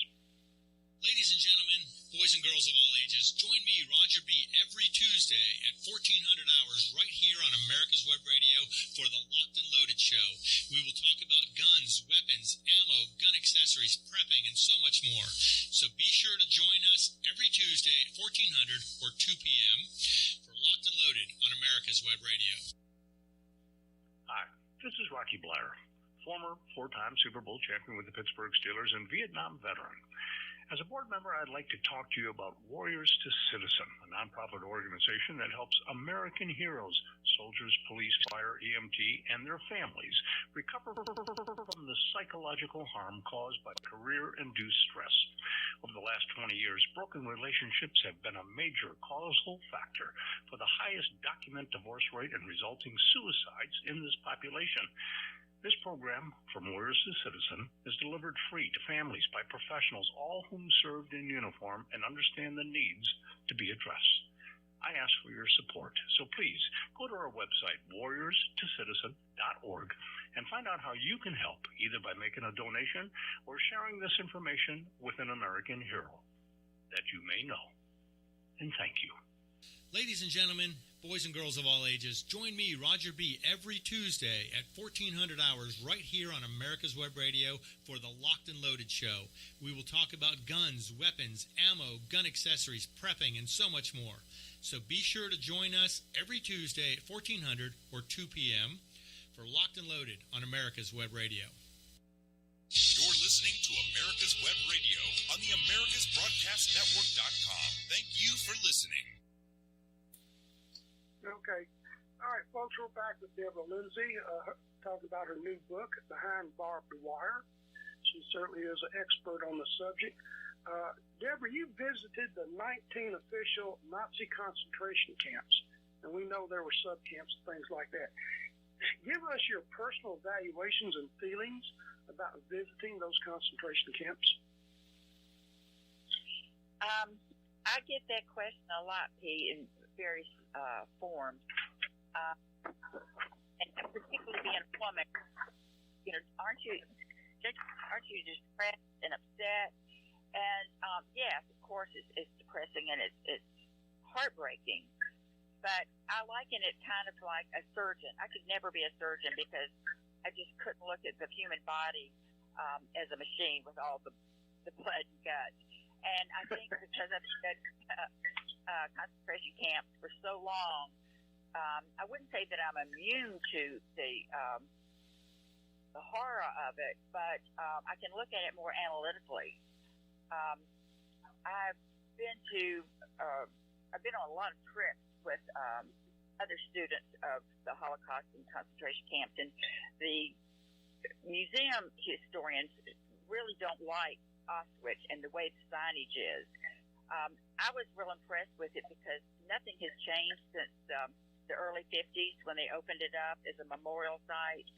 And so to me, that one, not only because it's such a horrific camp, but because it doesn't have the whistles and bells that so many new museums and memorial sites have, it makes it more real. It's very stark and it's very it's very life-changing. And I have a lot of Jewish friends that have been there that have just absolutely been blown away. I would say that when I went to Bergen-Belsen, that was my most shocking, even though it's, I don't know if you know this, but at the very end of the war, they had a typhoid outbreak, and that's when Anne Frank died. And things were so bad that the Allies came in and just grazed everything over. And those are the pictures you see of the bulldozer just put people in mass graves. And so it's very sanitized because there's nothing left. And they do have a museum there with all the whistles and bells. It's quite effective. But after I went through the museum, which had just opened the first time I went there, I was walking the grounds. And the birds were singing, the flowers blooming. It was beautiful, beautiful pastoral site. But there were these huge mounds, almost like, the Indian mounds you see in North Georgia. And you realize that those mounds contained thousands of victims. And it was really more shocking to me than Auschwitz because it's so incongruent. You had this beautiful spring day with all the wildlife and plants and all, and you realize the horror that took place there. Wow. Yeah, the beauty covers the ugliness. Deborah, you have been to these concentration camps, and I know you and I understand them and know them. We've read about them. There are still a lot of people that don't even know exactly what one of these concentration camps did or even looked like. Would you sort of describe one of them, maybe Auschwitz, or one that really impressed you that's still standing, and tell the folks actually what happened there? Okay, well, I'll start with Dachau. Okay. It's Bavaria, and it opened in, I believe, I think it opened 21 days after Hitler assumed his position. So people don't know that opened in 1933, and it was used as kind of an educational tool of they would send people there, particularly people in low-ranking political positions, professors, priests, anybody that wasn't in lockstep with Hitler's goals were sent there for re-education. And most of the people that went there early were released, and people don't know that. They just went there as indoctrination and to scare people. And even parents would say, if their children misbehave, they'd say, if you don't behave, we're going to send you to Dachau. Wow. Kind of like my mother used to threaten to send me to Milledgeville, and then I was going to send her to Milledgeville if I didn't behave. So it was one of those little scare tactics people used. And Jewish people weren't sent there.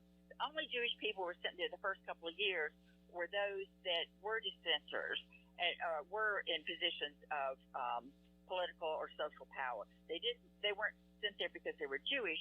They were sent there because of their influence on the society. And Hitler was so intent on making sure that he didn't have any opposition from the civilian population that's how it started. Then it mushroomed from there, and none of the camps in Germany were used as extermination camps. Now, granted, people died, but they weren't systematically murdered like they were after the Wannsee conference in January 1942.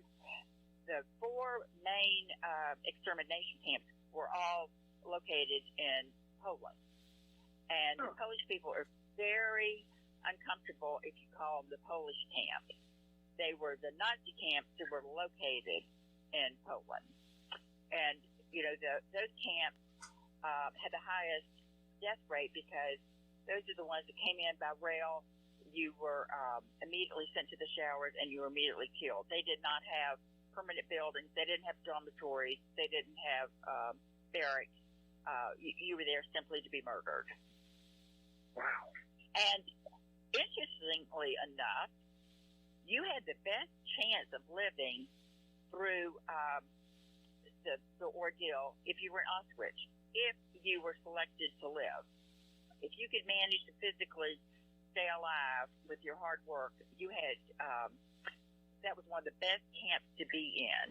Now, if you were not, I met a man who was one of the first 12 to be sent to Auschwitz, and he lucked up and got a position in the kitchen. And because he could sneak food here and there, and he had warmth during the winter, he lived the entire war, his whole experience in Auschwitz. And still is a docent there. This was several years ago, but he was still a docent at the camp, which is pretty amazing to think that you could survive Auschwitz for the entire war. That is amazing. That's a very lucky man, too. Yes, absolutely. I very unlucky to Go ahead. He's very unlikely to be there, but he's very lucky he survived. You got that right. I interviewed a Holocaust survivor last week, and he said his mother and his 13-year-old sister was sent to the showers. People don't understand that the showers were actually places where they pumped in poison gas, and people were exterminated. It wasn't a shower at all. It was a death camp. And then they were sent to ovens. I'm sure you have seen those ovens. Tell me about the emotion of looking at those like the first time, Deborah. Well, it does really turn your stomach. But you've got to remember it's the showers that caused the death. And people say, well, I can't believe they threw people in crematoriums. They used the crematoriums to get rid of the bodies. The people were already dead. The shocking part is they herded them into these showers under the guise of, getting rid of the lice and stuff before they put them in the camp population. So, and their showers at Dachau, and people have remarked to me many times that, I saw the showers. I know it was a death camp. Those showers were never used. And they have a crematorium there, but that was used because they didn't have any place to bury these people. So that's kind of a misnomer. that people think that the horrific part is the oven. That was just enabled them to dispose of the bodies they had killed in the showers. Huh. Okay. What a sour note on history those years were. You know, as we discussed last night, no nation on earth has an ivory-soaked history. Do you have any confidence the concentration camp issues are behind us? I wish I could say yes, but I don't. It's allegedly being used right now in North Korea. We're not really sure to what extent. You know, the Chinese have used them on and off ever since their revolution. I think it was 2018. And forgive me, it's in my book, but I can't remember the name of the country. It's one of those CARE stands, you know, the stand countries. They opened a concentration camp solely for homosexual men, and they completely deny it. But that was my most recent incident that I could find in order to put in my book. And as far as I know, it's still up. Yeah, I'm glad you brought that up about the homosexual men. Most people still believe that 6 million Jews died in the concentration camps, but there were so many other types of individuals that the Nazis put in the camps and exterminated. Can you expand on that a little bit and tell us some of the other victims? Absolutely. In fact, this book morphed from the first book I was writing that I'm almost finished with, that deals only with the 19 official Nazi camps, and each chapter is one of the camps. And in that, I make it really clear. I tried really hard to break it down where there were homosexuals, there were Jehovah's Witnesses, there were Catholics. In fact, Dachau was known as the priest camp because they sent Catholic priests, most of them, to Dachau.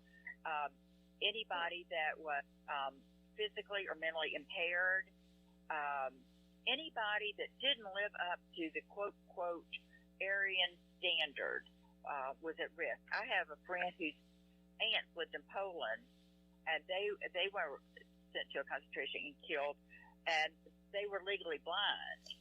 They were Catholic, but they were legally blind, so they were worthless eaters. So they were sent to a concentration camp.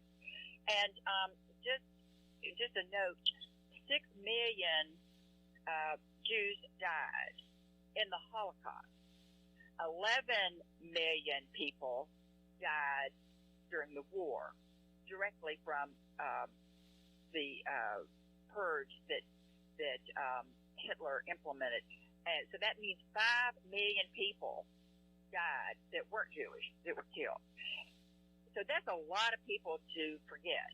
And that's one of the things I wanted to point out in my book, that I am not diminishing the horrible experience of the Jewish people, but 5 million other people suffered the same fate. And coincidentally, only 2 million people died, and I say only very facetiously, only 2 million people died in concentration camps. 9 million people died in just shootings in the street, with the death squads that went out and rounded up people in villages and shot them dead. The mobile gas vans that they used. In fact, they used concentration camps because it's so distressing to see these groups of people being shot down the street. But it wasn't distressing as far as the Nazis were concerned that it was the people getting killed. They were concerned about the men that were doing the shooting. They were worried about the shooters, not the victims, which I find is just pretty.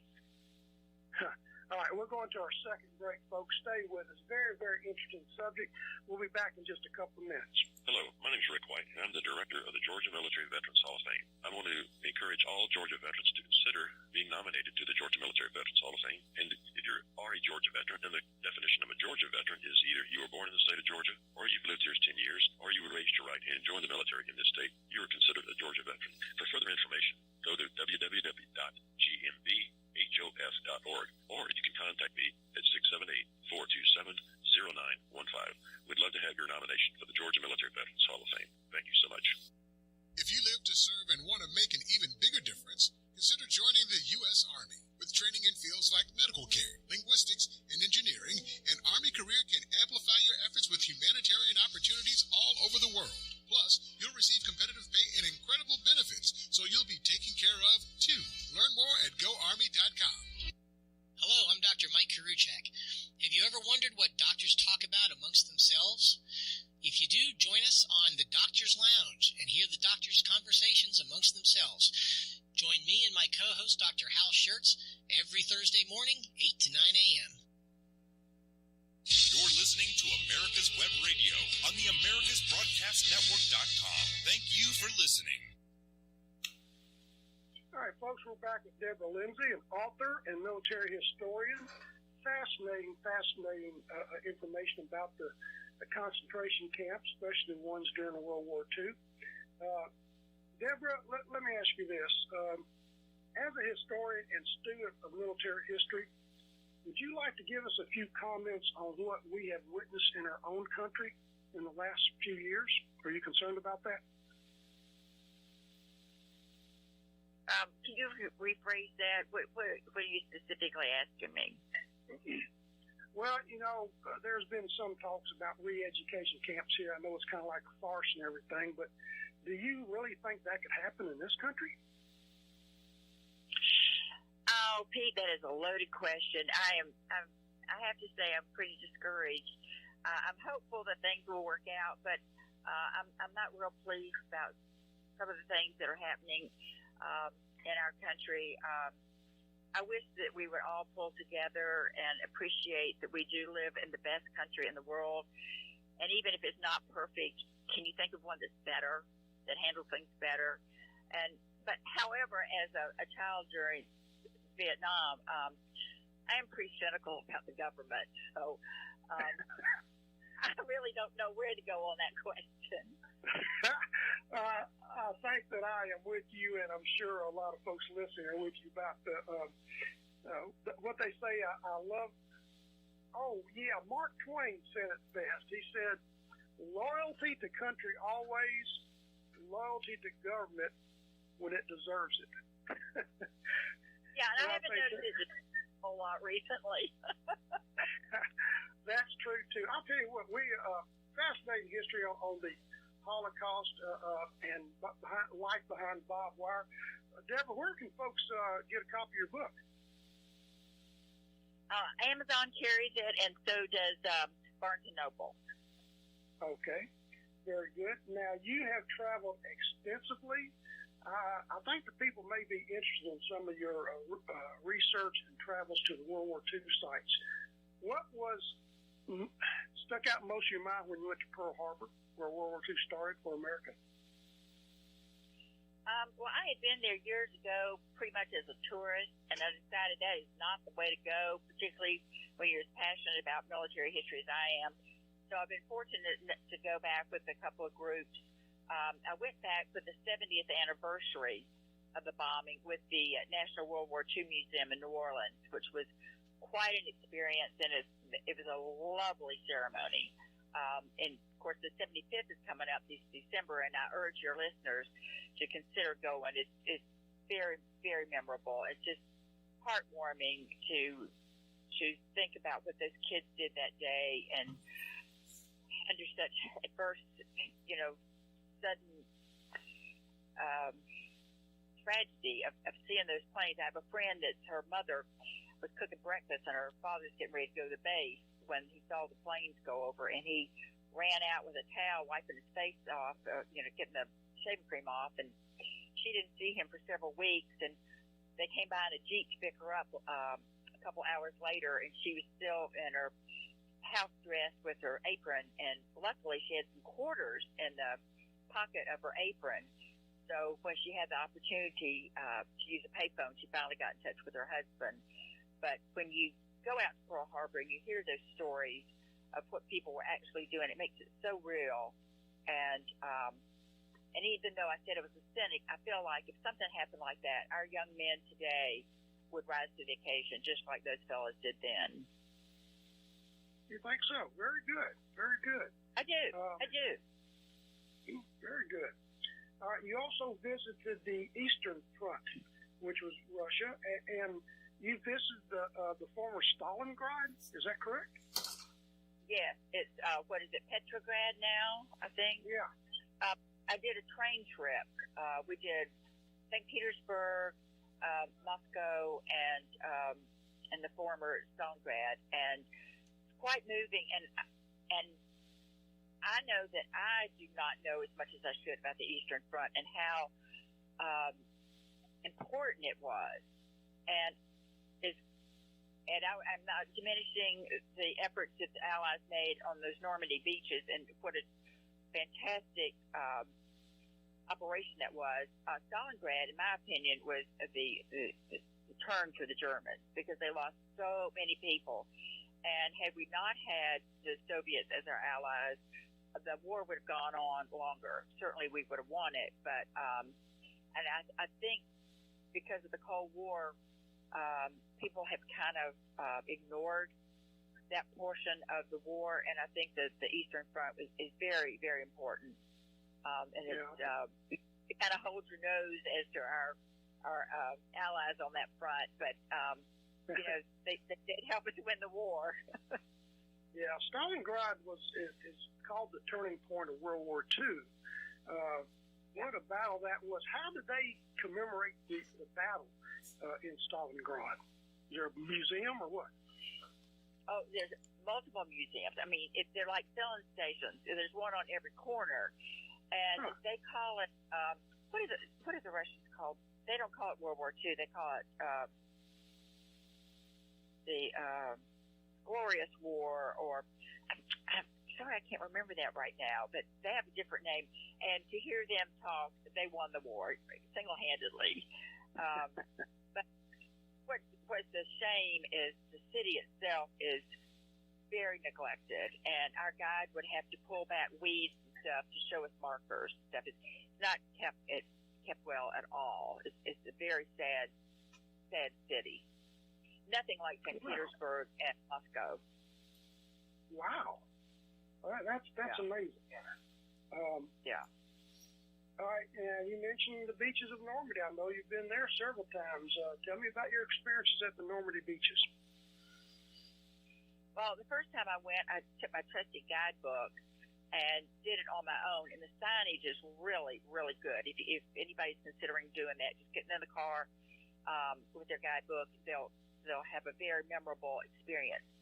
And then the next time I went with the National World War II Museum, who supplied us with their own historians, and we had several vets go with us. And so I saw most of the same sites I'd seen on my own, but the continuity of we started in England and came across the Channel and ended up in Berlin, and it was quite something to see the continuity of what those GIs went through, storming into Europe. And what's the name of the court where it's a pivotal scene in Band of Brothers, the farm there in Normandy, and they're behind the hedgerows. I can't remember the scene, but anyway, we got to go to that farm, and it's not open to the public. We got to meet the owner, and it was his father that was depicted in Band of Brothers, so that was kind of fun. Wow. Okay. What is your feelings about Normandy when you see all those beautiful, beautiful cemeteries with all thousands of boys that paid the ultimate sacrifice? How does that affect you, Deborah, when you see that? Pete, don't make me cry. It's just unbelievable. And for anybody that's planning a trip to go there, it's closed this year. I don't know when they'll lift the restrictions from COVID, but be sure you're at the cemetery at 5 o'clock because they play tap, and it will bring you to your knees. And one thing that I questioned the first time I went, there were families out on the beach frolicking in the water and having picnics and stuff, and I thought, oh, that's sacred ground. But the feeling there is that those men's sacrifice will come to nothing if they can't enjoy that real estate that our Americans boys fought back for the French. So when you look at it that way, I kind of understand that. But it's quite moving. And I would say, if you go, be sure you go to the German cemetery across the street. I've convinced a lot of my friends to go there, and they've all thanked me. It's quite a different situation, and it's very obvious when you look at the beautiful setting that our boys are in, and the white pristine crosses. And then you go and you see these mammoth, dark granite crosses. They're headstones at the German cemetery. It's quite a comparison of it. To me, it looked like, the clean, pure effort that our boys made, and the horrors that the Nazis made. But then you've got to look at the dates on those headstones and realize those boys were fighting because they had to anyway, and their lives were cut down, just like our boys. And it shows the senselessness of war. That's the worst way in the world to solve a disagreement. Right. That's war is failed politics. Yeah, exactly. Yeah, exactly. Now, unless we only got 3 minutes to the next break, but maybe you can get this in. Unless people have watched George C. Scott and Patton, most people don't know about the Kasserine Pass. Tell us about the Kasserine Pass. Well, I was very excited to go there, and that was 2 months before the what they call it, the Arab Spring. So I don't know when people can go back, but it was quite a sight. I'm very proud that I got to go see it. However, in the movie, it's all desert, and now it's all green. So it's that was kind of shocking. It's sometimes you just have to be there to see what it's really like. And on that trip, we had a historian, very famous, and I will not mention his name. He has written the European campaign, and he admitted that that was his first trip to Europe. And I just don't understand how you can write a book about military campaigns and not understand the terrain and not have walked the battlefield. So I thought that was kind of crazy. All right.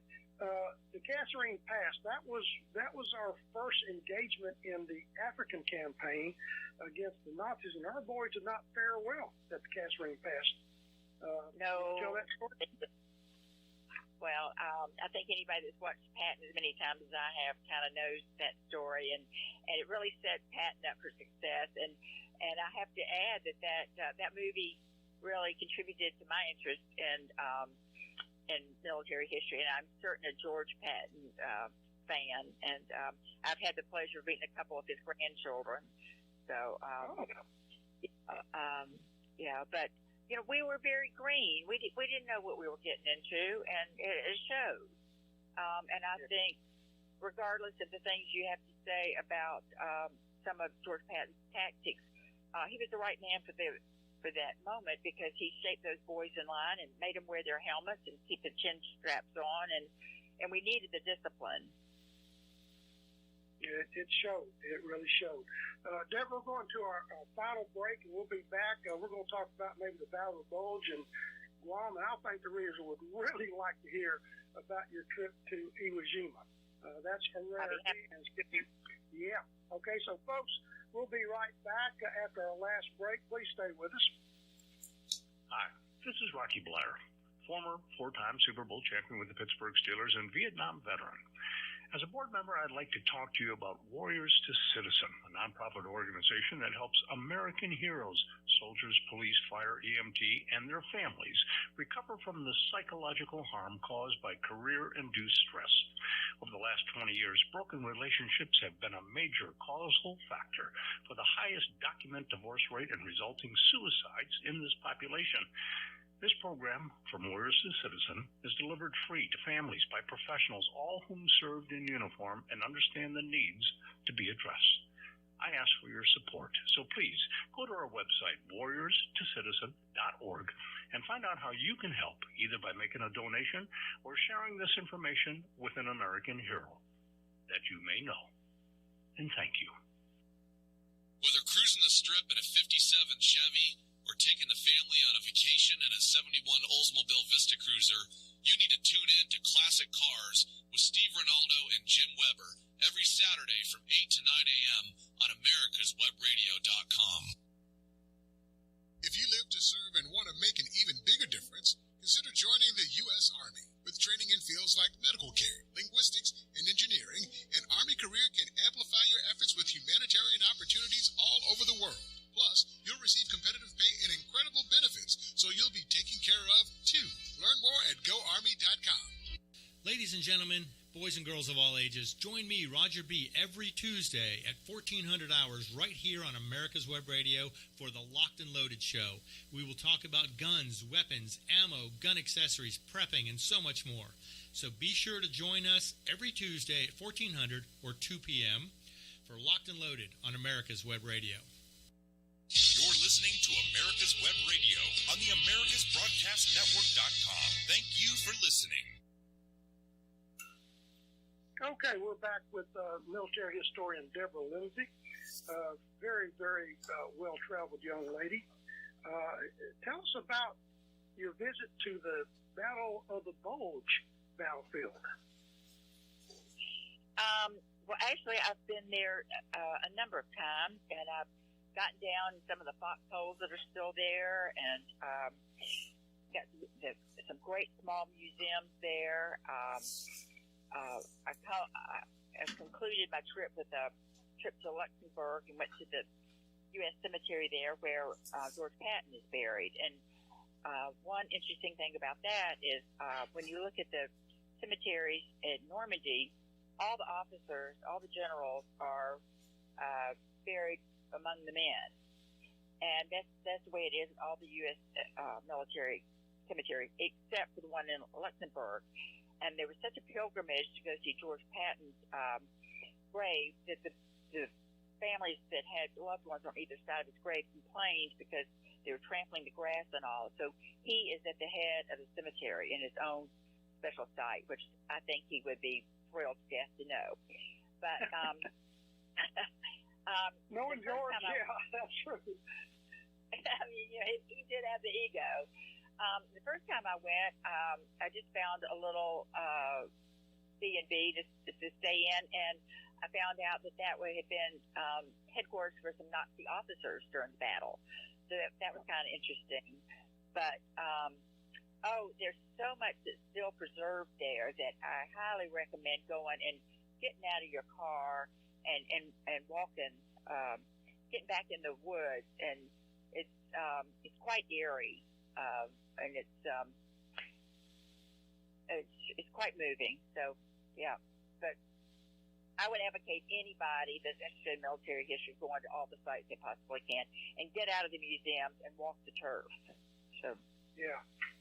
Sounds like walking the Civil War battlefields. You just don't need to be doing that from a car.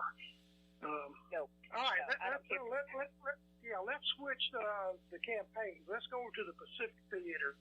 You've been to the Philippines visiting the World War II sites there. Tell us a little bit about the Philippines. Well, I was there for 2 weeks, and we traveled extensively. We stayed at the Manila Hotel where MacArthur and his family lived, and then we went down to the beaches, and then, the beach where he stormed back.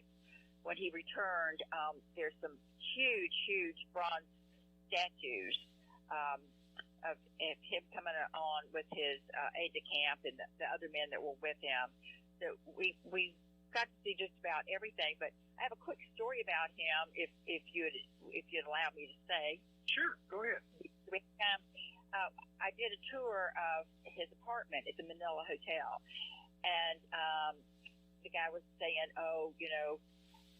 MacArthur had this and that, and there are all these portraits of MacArthur. It's very, it's almost a museum of MacArthur. And he said that MacArthur had a dinner party one night and invited all the news correspondents to get in on their good side. And he it was a very formal dinner, and they used the gold chargers under the dinner plate. And then after dinner, he got the guys up and he walked around. He said, well, here's this and here's that. And here's the bedroom. But my wife sleeps here.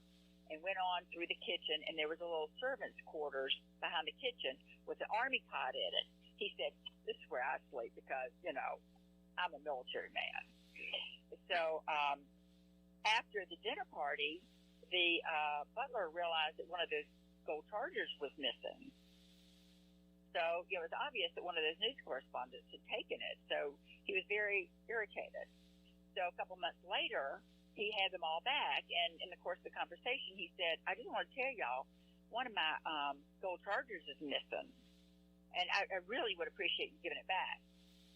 And so they all looked at each other very sheepishly, and one of the young guys spoke up and said, oh, General, I'm so sorry. I put it under your covers on your cot.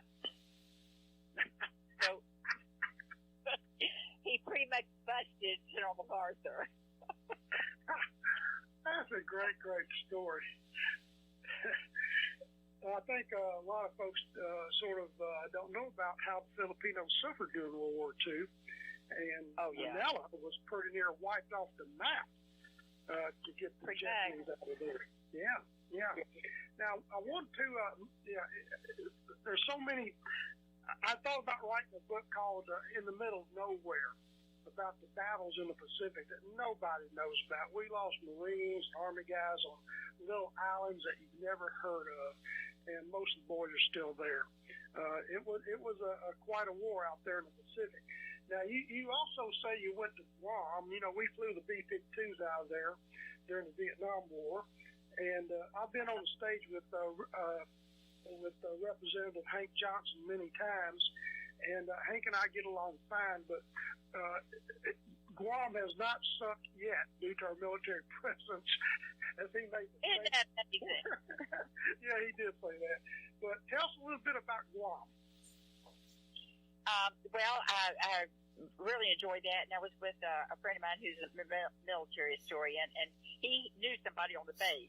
So he picked us up about 6 o'clock one morning and took us all the way around what he thought was important, and it's quite nice to have somebody that's stationed there to give us a private tour.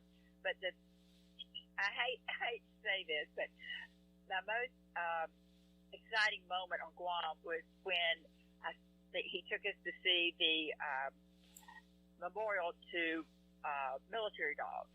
And I'm quite the dog lover. I have 2 basset hounds, and I took more pictures of that dog statue than any other site on Guam, I believe. But that was our. I've never heard about that statue before. All right. Yeah. I'm sure you've seen pictures of it in different books, but that's where it is in Guam. Huh. I interviewed a gentleman, a World War II veteran that passed away about a week after I interviewed him, but he was from Guam. I think they're called Camaros. But he joined the military right before Pearl Harbor and was at Pearl Harbor during the attack, and he was one ship away from Missouri when the Japanese surrendered. Fascinating story. The people from Guam are fascinating individuals. I've met a lot of them. The island itself, it's sort of small, isn't it? It's very small. I wish I could remember the dimensions. I want to say it's like 2 or 3 miles, about 6 or 8 miles. I mean, it's very small, but that was our staging spot to fly into Iwo Jima. All right, let's move on there. Iwo Jima, number one, how did you get to go there? Tell us about your visit there and the future visits on Iwo Jima. Very interesting story about the Battle of Iwo Jima. Go ahead, Deborah.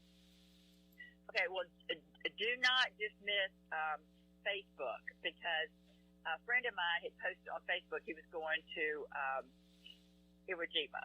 So Facebook can be a wealth of information. And I immediately called him and I said, I want to hitch on your bandwagon. And it's very difficult to go. They limit it. There's only one day out of the year that you can go.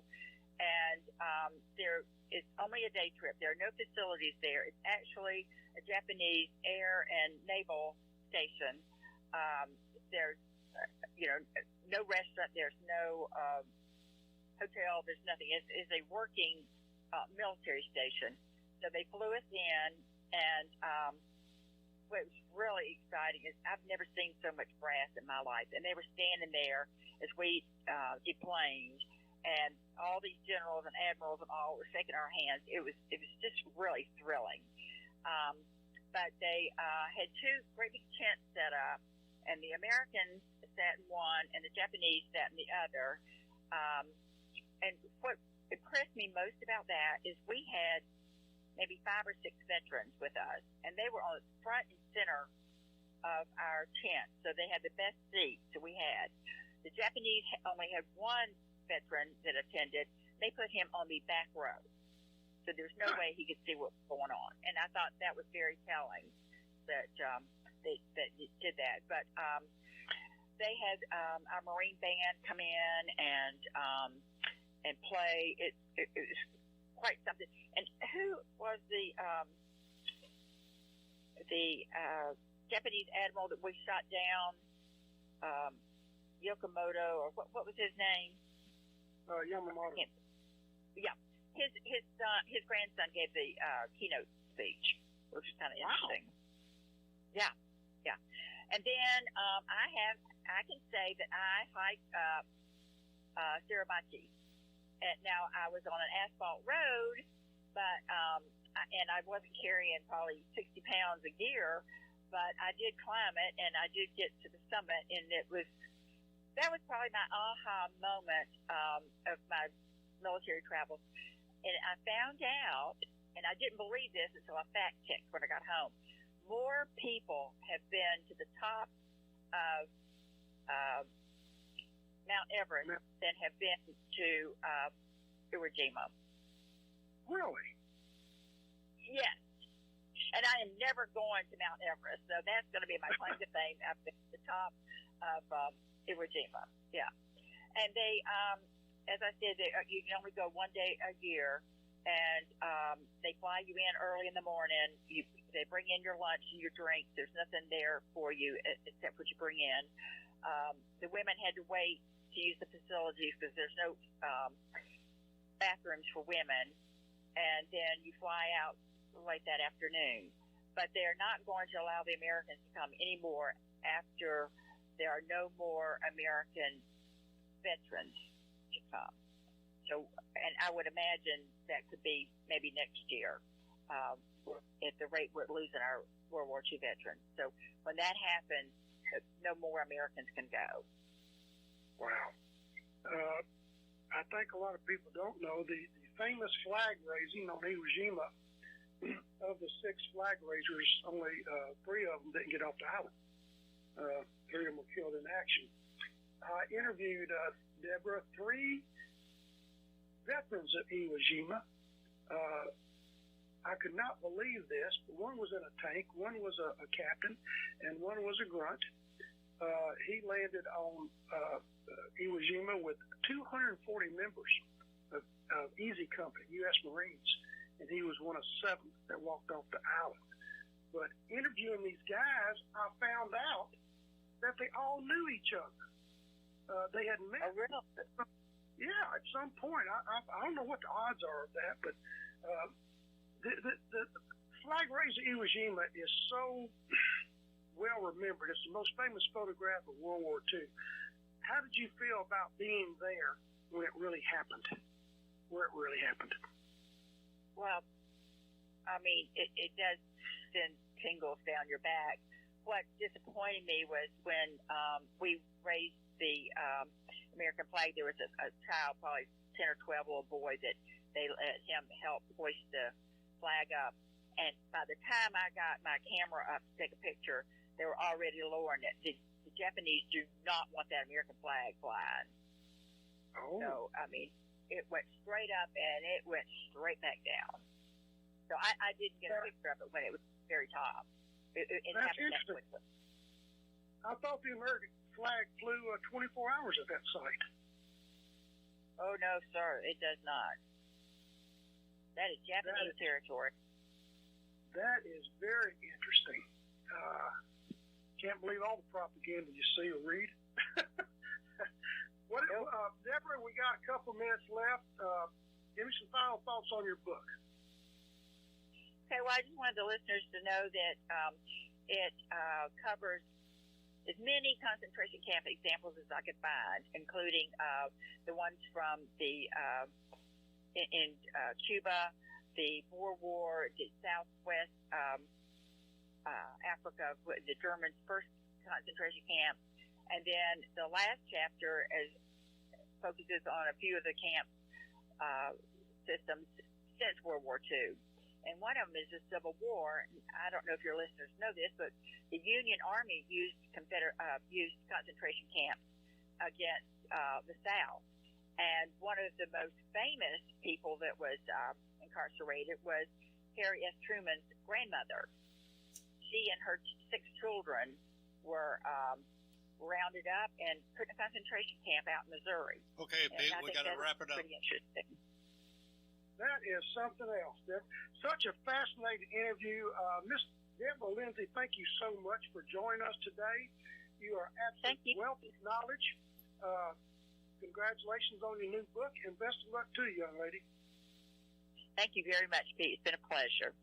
You're listening to America's Web Radio on the AmericasBroadcastNetwork.com. Thank you for listening. Hello, my name is Rick White, and I'm the director of the Georgia Military Veterans Hall of Fame. I want to encourage all Georgia veterans to consider being nominated to the Georgia Military Veterans Hall of Fame. And if you are a Georgia veteran, and the definition of a Georgia veteran is either you were born in the state of Georgia, or you've lived here 10 years, or you were raised your right hand and joined the military in this state, you are considered a Georgia veteran. For further information, go to www.gmbhof.org, or you can contact me at 678-427-0915.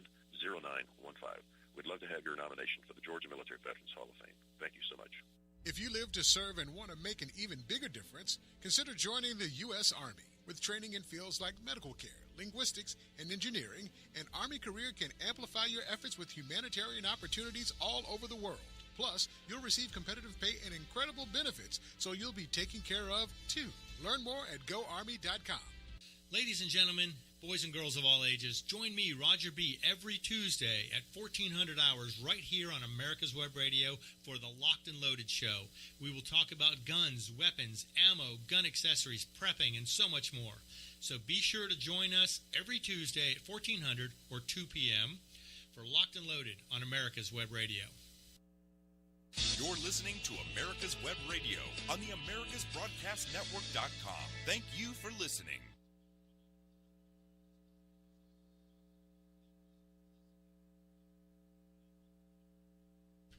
Welcome, everybody, to another episode of the Doctor's Lounge. I'm Dr. Scott Barber, and you're listening to me on America's Web Radio. Today we have one of my favorite guests back today, Dr. Rich McCormick. Many of you may remember he's been on our show before, and I don't know, you're one of the most ridiculous people I've ever met. Naval officer, Marine officer, doctor, pilot, American Ninja Warrior, rugby player. I mean, I know I'm leaving a bunch of stuff out of there.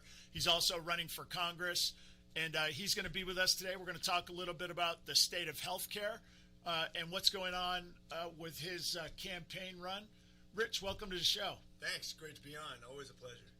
Awesome. So, you know, this show we always talk about the value of free market medicine, and I'm always trying to warn our listeners about the devastating effects of socialized medicine and how socialized medicine is actually not medicine at all. And I feel like the COVID epidemic has been a really good example of everything that is wrong in healthcare. And it gives us a way of demonstrating to people the problems with their healthcare.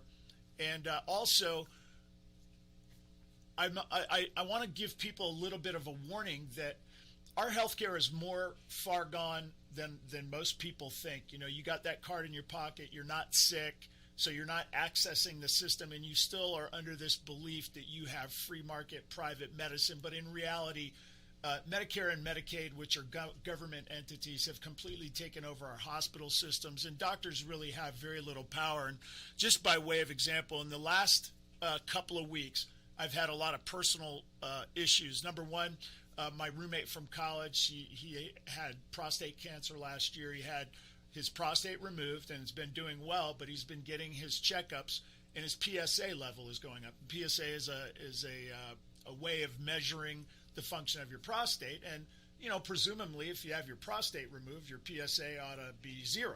So the idea that there's some still there is a little bit alarming, that maybe he's had a recurrence of this cancer, and he's fighting this bureaucracy that will not even allow him to have the test to see if his cancer has returned. And so he's on the phone, and it's really just this game that the insurance companies play to just deny care. I have another very close family friend who was not feeling well, went to the emergency room recently, was found to have a large 7-centimeter mass in her liver. Apparently she's got what they believe to be secondary liver cancer. She doesn't have the proper referral from a primary care, so she can't even get a biopsy for a month. She could be dead in a month. I take call at a bunch of hospitals around the city, and I share some of my stories with the listeners from time to time. And we had a patient come in with a hip fracture. I was supposed to do it this weekend, and I called on the weekend, and it's like, hey, when is this case going to go? And they just refused to tell me when it would go. And I was like, well, can you at least give me an idea? Is it going to be in 5 hours? Is it going to be 10 hours? And they just told me no, couldn't care less. And it got to be late afternoon. My patient hasn't eaten all day, and I called and I said, can you just give me a time? Is it going to be 10, 11? No, we're not going to give you a time. And I finally was like, you know what? Just feed the patient, and I'll do the case tomorrow. And we find out kind of through the grapevine that this was some kind of personal issue with one of the doctors there, the anesthesiologist, who just didn't want to work on the weekend. And this is the kind of thing that you get with socialized medicine, because it's a government bureaucracy. There's no real what we call discipline of failure, right? In the free market, if you do something and you don't do it well, you go out of business. In government, you do something, you don't do it well, it doesn't matter. You just get more and more money to keep failing and failing massively. So that's because people keep on turning back to the government to fix the problems that government created. It's the inmates running the asylum, so to speak. The more regulation, the more they take physicians out of a position of authority, and the more they make administrators command everything, the less you have the people who are dealing with the patient and the patient, who should have this great relationship. They actually destroy the relationship, destroy our ability to make decisions and compare and contrast each one of us in what we do. And instead, they make a standard that was arbitrarily created by not a scientist, not a doctor, but a bureaucrat, by DC people and by people who pay DC people in order to find solutions for medicine, which is ridiculous. Yeah, in many cases, the hospital bureaucracies put us at odds with our patients and create horrible situations. I'm just imagining what it must be like for my friend's doctor.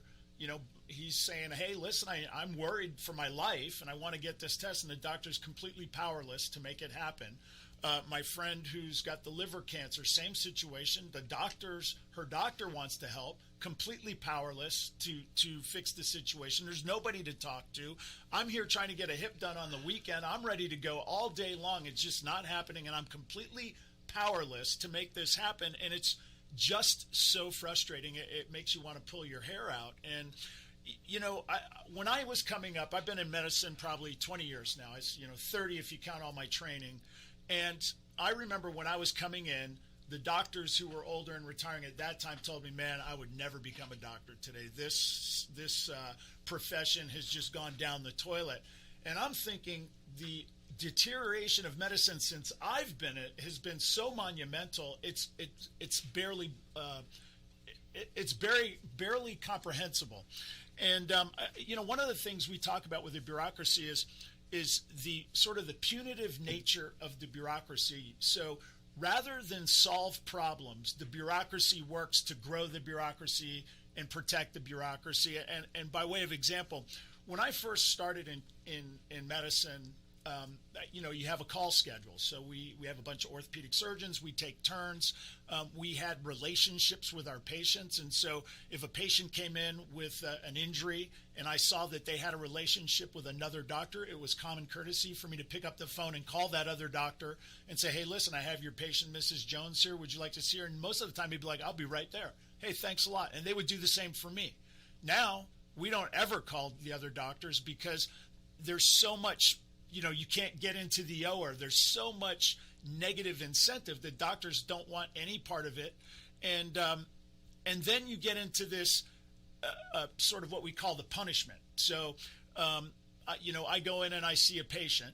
This happened to me a couple months back, and, being an orthopedic surgeon who's been practicing for a long time, who's fairly experienced, I come in, I see a patient, and the diagnosis was knee infection. Of course, COVID was at the top of the list of diagnosis, even though the patient had a negative COVID test, but still the number one diagnosis was COVID. We'll get onto that in a minute. But they're worried about a knee infection. So I look at it, and I talk to the patient, and he says, I fell out of bed and I smashed my knee. Well, okay, that's a great reason to have a painful, swollen knee. And he was on antibiotics, and he said, I feel like 90% better today than I did yesterday. So I figured that was the end of it. Well, the infectious disease doctor didn't like my diagnosis. And this particular infectious disease doctor fancies himself an orthopedic surgeon. He didn't like the fact that I wasn't taking this patient to the operating room. And so he consulted another doctor, orthopedic surgeon, who, when speaking to him, he said, I just didn't want to have a fight with this guy, so I took the patient to the OR anyway, and it was not infected. And I'm thinking, this has just got to stop. We've got to figure out a way to get control of our healthcare and put it back in the hands of doctors and patients. And then based on all this, I get an email from the hospital. You're being brought up in, I forget what the way they phrase it, but, before our board. And I have to go defend myself for just a routine decision, and the patient did well. And, I'm busy. And I ended up having to spend like 2 hours doing this. And all the other doctors that I talked to, they all have the same story. And I kind of remember being an adult, and, we work in a high-stress field, and you're tired and I'm tired, and there are times we're going to butt heads.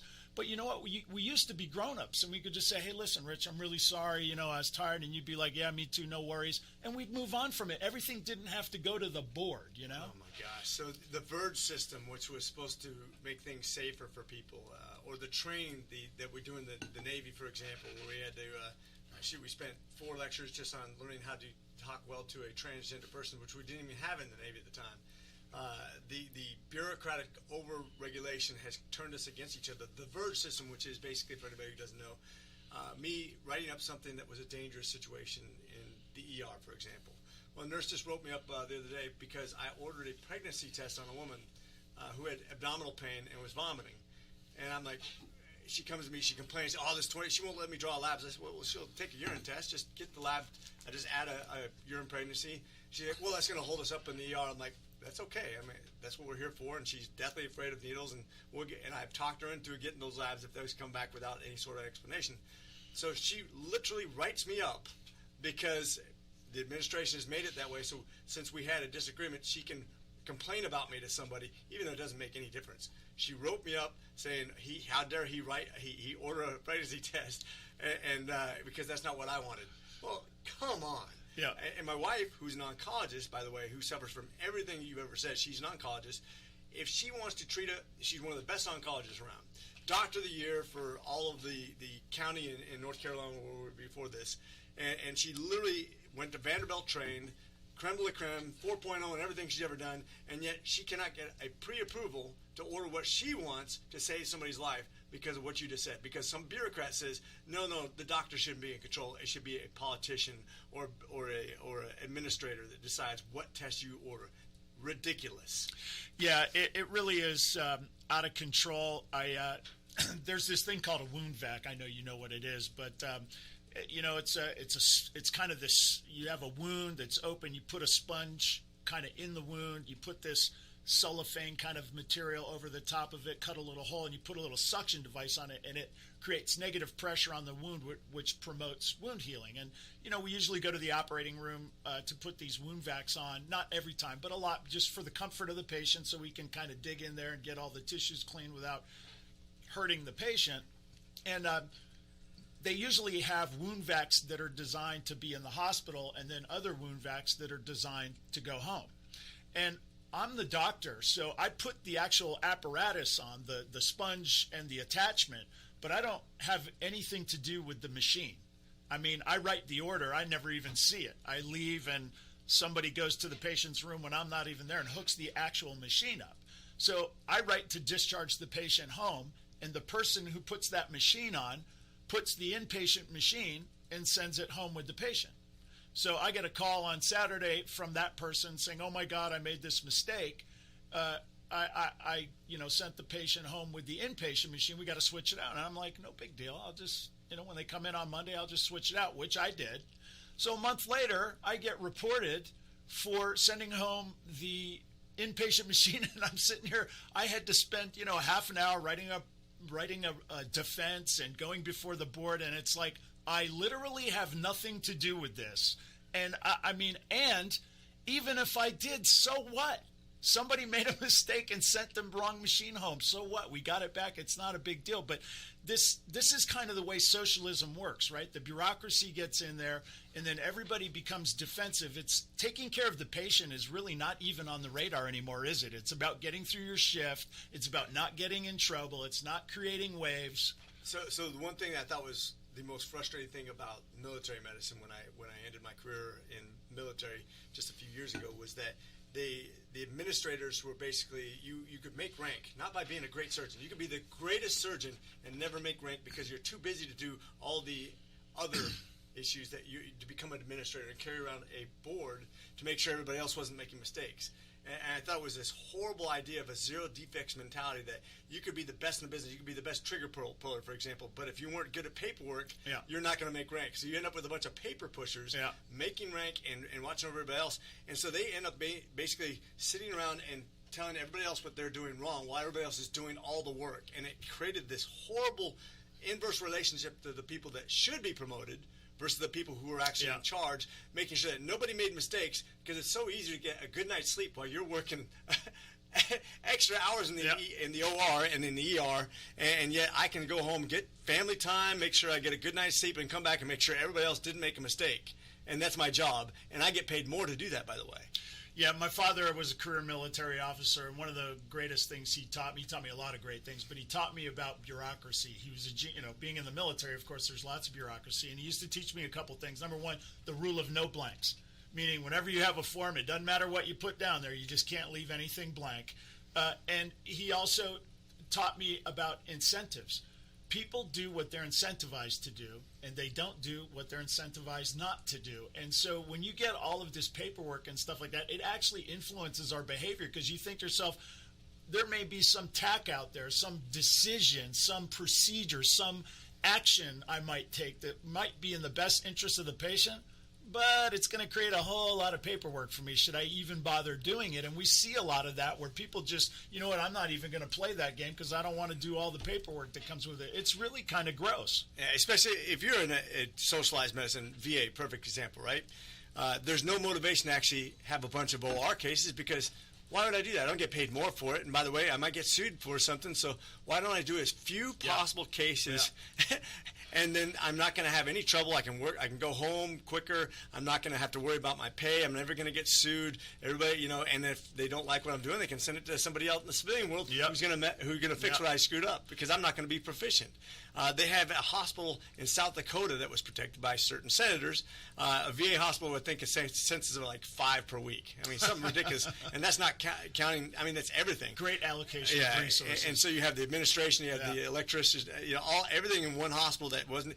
And by the way, the doctors, you'd never want to operate on you because they weren't proficient. So anytime they had a surgical case that was worth anything, they sent it out. So it didn't even do the job it was meant for. But by God, they had a VA center that was top notch that the taxpayers paid for. Yeah, we used to, when we'd work at the VA, we used to say you have the morning case and the afternoon cases, because they could only do 2 cases in a day because they were 2 different shifts. I mean, it really was quite extraordinary.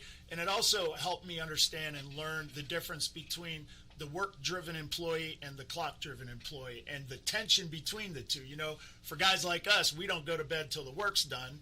But a lot of the people we're working with, they're just trying to make it to the end of the shift. So while we're trying to do as much as possible, you got another group of people that are constantly trying to sabotage because they don't want anything to prevent them from walking out the door at 3 o'clock. And it's this perverse incentive that affects the way we behave. And you can see it so clearly now. We got call schedules at hospitals that doctors simply don't want to be a part of. When they are on call, it's just a big exercise in how do I not get sucked into doing anything, and even if I do get sucked into something, how do I not get into trouble? You know, I meet with an infectious disease doctor who doesn't like my decision making and wants to write inflammatory things in the chart or say nasty things to the patient, and it's just really creating a horrible situation. And the worst part of it is doctors and patients are not allowed to make their own decisions about their own health care. My brother fell down the stairs a couple weeks ago, hurt his shoulder really badly, went to go see a Steadman and Hawkins sports medicine guy, so a well-trained guy, and my brother sent me the MRIs and everything. He needs surgery. So he got, and then the doctor that saw him also recommended surgery. My brother said he felt very comfortable that guy and I were saying the same thing. So it made him feel really comfortable and good about it. And so it was like, let's get the surgery done. So he gets the surgery done on Tuesday this week, gets home, and gets a letter from the insurance company saying the surgery was denied. And he's like, I don't even understand that. I just had the surgery. And I'm like, well, don't worry. It doesn't affect you. It's going to screw your doctor over. He's not going to get paid for doing the surgery. And this is the game that the insurance companies play. They told him that the reason that they were denying the surgery was because he didn't fail 3 months of conservative care. This injury, I'm an orthopedic surgeon, this is what I do. This injury wasn't going to heal in 3 months or 6 months. It needed surgery. And, I remember a day when people who were experts in the field kind of help patients make the decisions. And now you got these bureaucrats with so-called best practices, right? We're all this insidious onset of best practices, and people almost accept it now as if it's something to be accepted. I mean, in medicine, there is no best practices. There is no menu of treatment that works for everybody. When I was in medical school, we always learned every patient is an individual. You can't make any decisions until you lay your hands on that patient, till you talk to that patient, till you examine that patient. And now we got these best practices. Oh, you need 3 months of failed conservative care before we'll even consider surgery. What's going on here? Yeah, rules are made for cowards that basically want to stand behind something they don't have to make a real decision. And unfortunately, a lot of rules have been made because people have misbehaved. Let's face it. So when doctors overcharge or they do surgeries that are not required, and people say, "Oh my gosh, this doctor did something wrong," and instead of just prosecuting that one case and actually going through the trouble of making sure that person doesn't misbehave, I'm going to make a blanket rule for everybody to make their life miserable. And this is where government overreach continues to happen, is because of one bad incident. I'm going to be, as a politician, be able to say, look, I did something by making a rule that affects everybody in a negative way, but by God, I did something, so I addressed the issue. So that's interesting that you bring that up, this idea that there are doctors out there that have behaved badly. Absolutely. I get asked all the time, how much would you charge for an ACL? And my response is always, as much as I could get. I mean, I take care of people, but it's a business. What keeps me in line? What keeps me from, charging $1 million? Well, it's called a free market. Amen. Somebody else out there is going to do it better and work harder and make sure that your scar is smaller, that your pain is less. That's what I do. I bend over backwards. Even when my patients are unreasonable, it doesn't matter. My place is called Barber Orthopedics. I'm the face of it. I'm going to make sure everybody's experience is absolutely the best it can possibly be. This idea that the doctor's not behaving properly, but the bureaucracy is looking out for me. Excuse me, did we not just have the FDA and the CDC and the World Health Organization prevent us from using hydroxychloroquine to treat COVID, a medicine that absolutely is safe and by many studies is effective? I mean, these people are not looking out for you. They have pressures on them, mostly political right now, and I happen to know for a fact when the phony studies came out on hydroxychloroquine in the New England Journal of Medicine and the Lancet, designed purposely to put a wet blanket on the use of hydroxychloroquine, because they knew that if people are out there taking this very cheap, generic, safe medicine, that people would not be getting sick and go in the hospital, and they wouldn't be able to get these huge COVID numbers and do all the things that stem from that, stuffing ballot boxes and all the rest that we know they did. They had to shut it down. And so they come up with these fake studies, and they basically create this situation where doctors are looking at these phony studies. It's affecting their behavior, and because there's no ability for dissenting opinion. I mean, in medicine, don't we normally have that? Like, you and I could look at the same thing and you have one opinion, I have another. You're not wrong, I'm not wrong. That's just how medicine is. I mean, it's insane. That's how we advance medicine, is actually by disagreements, not by making sure everybody's uniformly doing the same thing. That's the worst case scenario. The only advancements in medicine are based on our disagreements. When you say, look, I'm not going to use antibiotics for your viral infection, and look, here's the evidence behind it, and then we have an open debate about it, and then some doctors still won't get on by it. That's why you have the choice of doctors, by the way. But that's why we wash our hands between surgeries when we used to not, because some dissenting doctor said, maybe we should wash our hands, and they made fun of them, and they censored them instead of allowing the ability to disagree. Yeah, and it's this idea that somehow the FDA or the World Health Organization or the CDC or some government bureaucracy is going to be looking out for your best interests. It's just factually not true. Doctors, for the most part, I think are good people. I mean, I do believe the vast majority of doctors have something inside them. This is a hard, when I think of, I reminisce like, man, if I could be young again and everything, but then I immediately go, but then I'd have to go to medical school again, and that's out of the question. So I'll just stay an old broken down guy. I don't want to do that again. It was tough. The reason people do it is they have a calling and there's a gratification in helping people. And are there bad apples? Of course there are. Are there incompetent people? Of course there are. There are in everything, but the free market weeds those things out better than any other method, any other entity. There's no bureaucracy. It gives people the most choices. I mean, you and I can sit and argue about the effectiveness of hydroxychloroquine. You got 65 years of data, and you can say, I think it doesn't work. I can say, I think it does work. And guess what? Patients get to listen to you. They get to listen to me. They get to make up their own minds, and they can do what they want to do based on how the information is presented to them. And, I mean, it's just so clear to me now. So much corruption in the last year. I mean, just obvious corruption, starting with, China, basically the World Health Organization parroting the Chinese narrative as it related to COVID. So, you had this pandemic breaking out of coronavirus. People who are familiar with China's Belt and Roads Initiative, where they basically go into these countries and they prop them up with Chinese money and basically get them on the hook so that they're beholden to China. Ethiopia is one of these countries, which, by the way, is where the head of the WHO came from, Tedros. So, of course, he's out there. China wants to continue travel early in the pandemic last year. So, Tedros, the World Health Organization, they put out a tweet saying there's no evidence of human-to-human transfer. Guys like you and me who went to medical school kind of are like, wait a second.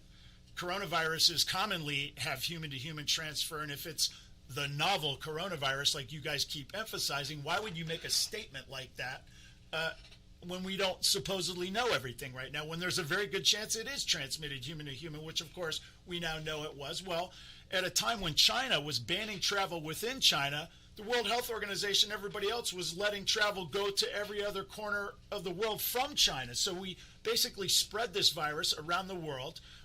We know that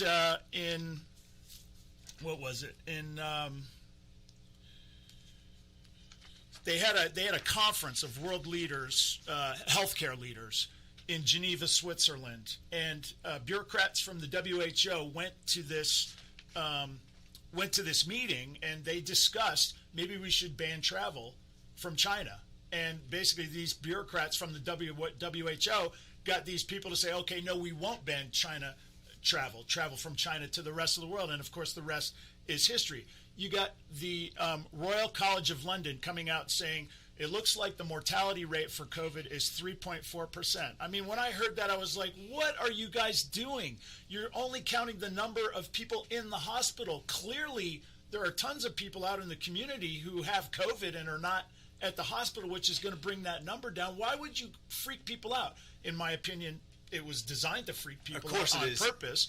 And most of these statistics are designed to freak people out. And let's face it, the worst decisions that have been made on this disease process have been made by these organizations. The absolute worst. If you look at the states that have done the worst in controlling and treating this disease process, it's those states that have overreached and taken the power away from the doctors. You look at the most draconian controls measures have resulted in the highest mortality rates. And still today, look, New York and New Jersey are hotbeds. Michigan are hotbeds, even though they have these huge, I'm going to make you wear a mask everywhere you go. You're not going to be able to socialize. You're not, all these huge rules, and yet they still have the highest and worst outcomes. Yeah, it's funny. Going to medical school and residency and sort of learning medicine, there are things we kind of know, things we kind of study. And I'm always talking to my friends about, I didn't start thinking about masks in 2020. I started learning about masks, 25, 30 years ago, studying them, the transmission of what we call influenza-like illnesses, influenza, coronavirus, paramyxovirus, rhinovirus, these aerosolized viral illnesses that we commonly refer to as the flu. The Journal of Epidemiology did a review of the literature from 1960 to 2009 and stated limited evidence supporting the efficacy or effectiveness of face masks to reduce the transmission of influenza-like illnesses. Before 2020, the consensus was that masks don't work. And then here's another thing. We used to think of masks as a particular kind of mask. You know what I mean? There was an N95. There was sort of the paper mask that we use in surgery. There was certainly the knowledge of cloth masks. The only peer-reviewed study that I'm aware of cloth masks, other than this bogus stuff that's come out lately, showed that you actually have a higher rate of transmission of influenza-like illnesses when you wear a cloth mask. How did this pseudoscience all of a sudden come into play? Any doctor who says, wait a second, I remember in 2019 when we thought another way, and then all of a sudden people are changing their minds, and I go to the hospital and I see people all masked up. What is happening? So this is why I think the outcomes are bad, because it gives people a false sense of security. Oh, look, now that I have a mask, I can do anything I want to, because they just lock into one thing, and now I have this signaling, this mask has made me safe, and the government's okay with that. Hey, now we've done our part. We did our part. Now if you get any disease process, because you didn't do what I told you to, but I made a rule, and if you got sick, it's because you didn't follow my rule well. And so it's this false narrative, and that's what I think anyways. And anybody who's been, by the way, if you grew up in the smoking era, when my grandmother used to have parties at her house, smoke goes in every room. Yeah. Whether and smoke is thousands of times bigger than any virus, by the way. Yeah. And I don't care if you're wearing a mask or not, that smoke is going to go right through the mask. If smoke can go through the mask, what do you think a virus does? It's floating everywhere. Yeah. And by the way, MIT just came out with a recent study that says 6 feet is totally arbitrary, which we knew already. It's dumb. It's 60 feet. Yeah. Well, okay, come on now. Yeah. So if it's 60 feet and masks don't work, so in other words, you're telling me that there's really no way to control this other than keeping sick people away from well people, which we knew all along. It's as basic to medicine as we've ever had. And yet we keep on coming up with these new narratives based on government, which is just guesswork, not scientifically based. By the way, the one study you referred to that said that there was a difference between it, I think showed a 1% difference, and everybody locked in. See, there's a difference. Yeah. Well, 1%, anybody who knows how these studies are designed and what the outcomes were realized it wasn't statistically relevant. Significant. And then MIT just came out with another study. I think it was MIT. No, it was Ireland. Ireland came out with a study, basically the same thing. They showed a 0.3% difference, which is not statistically different. And that was based on whole demographics, based on whole nations and states and areas that were versus not using masks. So they really debunked that, even though we continue to say, maybe 2 masks, maybe 3 masks, maybe, come on. We're going to pick up a little bit more of this discussion about the research and how we're interpreting it when we come back to the Doctor's Lounge. You're listening to Dr. Rich McCormick and Dr. Scott Barber on America's Web Radio. See you guys in a minute. The Docs for Patient Care Foundation is your way to join the fight and become a member of an organization created by doctors for patients dedicated to fighting for your healthcare freedom and preserving the doctor-patient relationship.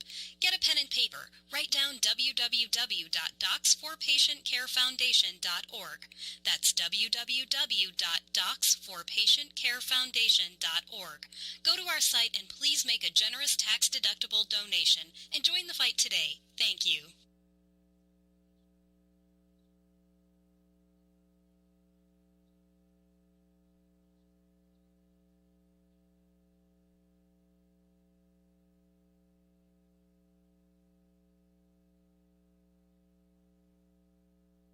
The Docs Docs for Patient Care Foundation is your way to join the fight and become a member of an organization created by doctors for patients, dedicated to fighting for your healthcare freedom and preserving the doctor-patient relationship.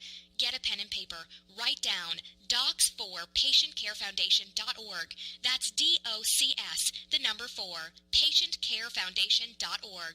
Go to our site. You're and listening please to make a generous America's Web Radio tax-deductible. on the AmericasBroadcastNetwork.com. Thank you for listening.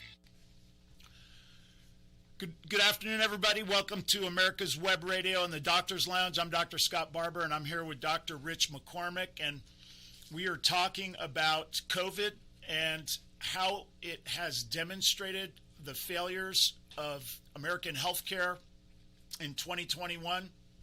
We were talking about the various studies out there and masks, and how before 2020, sort of the consensus in the medical community that masks were relatively ineffective at preventing the transmission of influenza-like illnesses. The masks had been looked at extensively in the previous 4 or 5 decades, and there really was no compelling evidence that wearing a mask was going to prevent the transmission of these types of flu-like illnesses. We call them influenza-like illnesses. And then suddenly in 2020, all of a sudden the mask became a thing. And there are a lot of reasons why I believe that happened.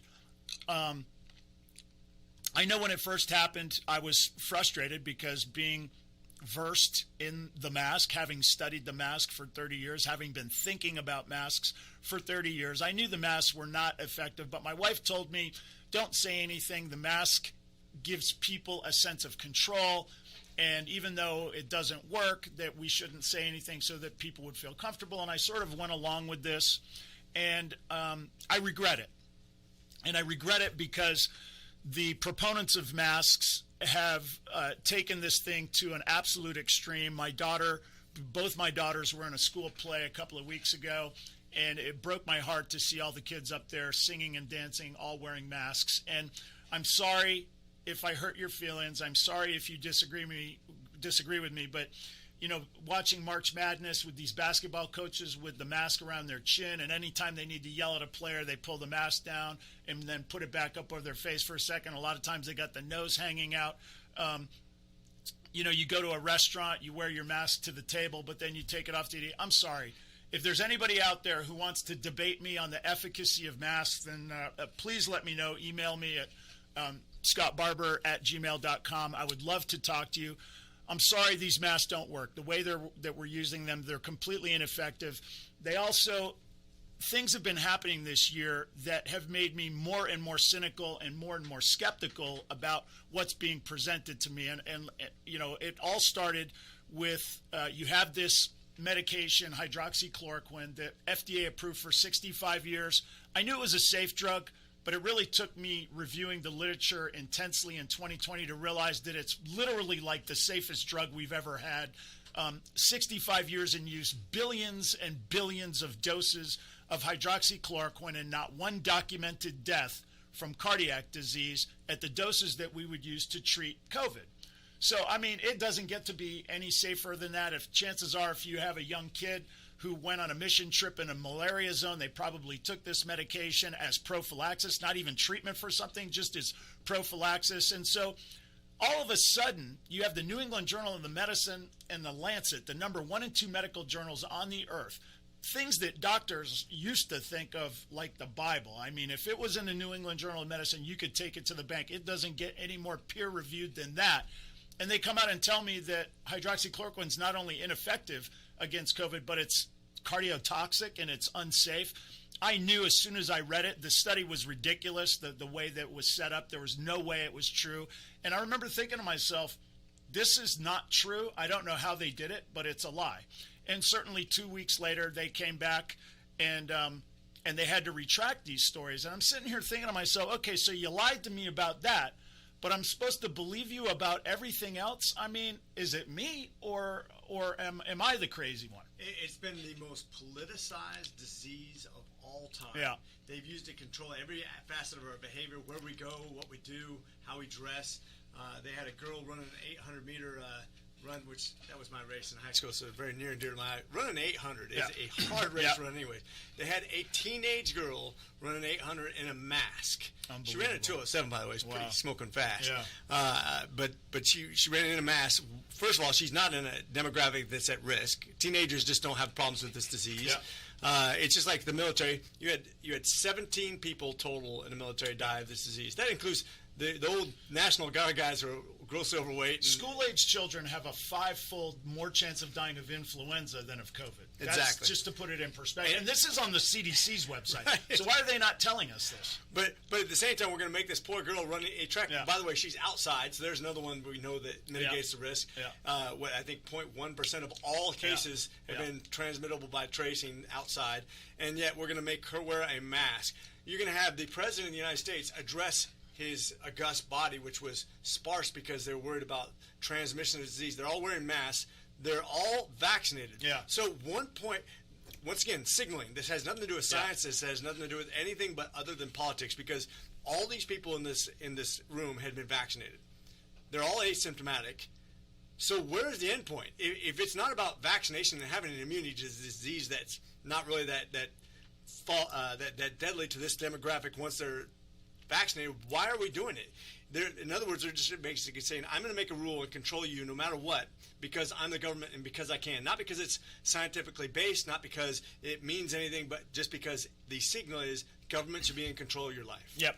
And listen, I'm talking to everybody, but I'm specifically talking to you doctors out there. And anybody who's a doctor knows when you go to medical school and residency, you typically have what we call journal club, where you read scientific literature, medical literature, and then you get in a room and you discuss it.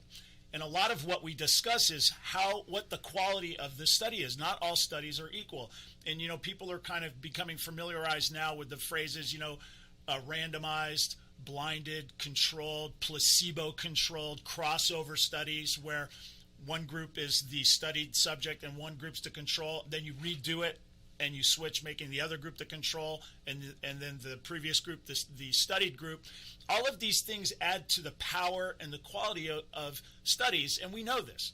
And what we've seen in 2020 and 2021 is people with political agendas are comparing very poor quality studies, things that are not even studies, anecdotes, to high quality studies. And let's talk about that.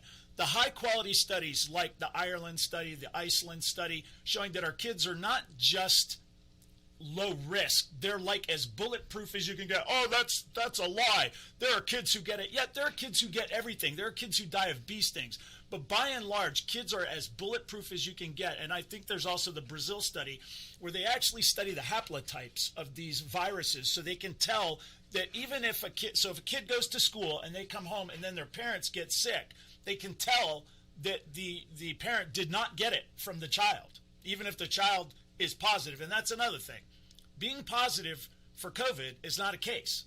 That's just medicine, doctors out there. If my body sees a virus and fights it off and I never get sick, I'm not a case.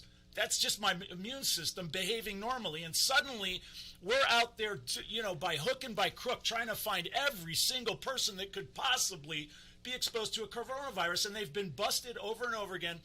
The coronavirus that causes the common cold being conflated with COVID. PCR tests and antibody tests being conflated. People who don't understand how PCR polymerase chain reaction works, you're basically taking a small piece of nucleic acid and amplifying it. Normally we amplify it 25, 35 times, but in the age of COVID, they've been amplifying it 50 times. I mean, it's almost like they're saying, we're going to get a positive result if it kills us.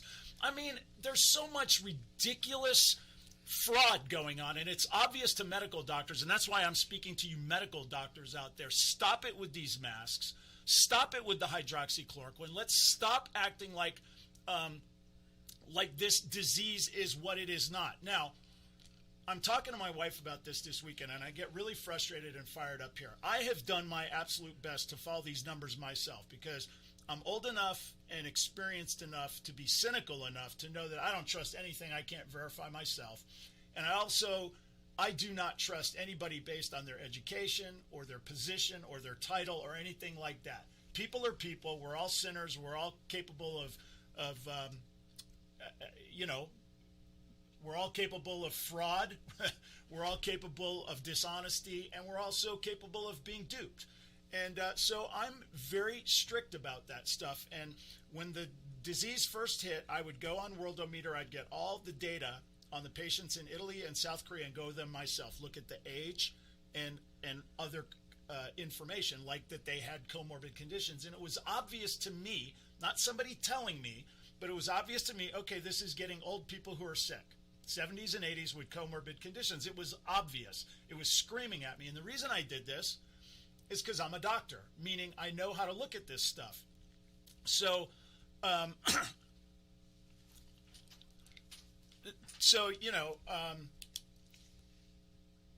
lost my train of thought. My fault. So, this is once again goes back to government doing the wrong thing.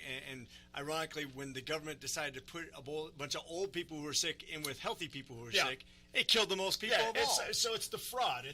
You're concealing information that is important, and you're propagating information that is not true.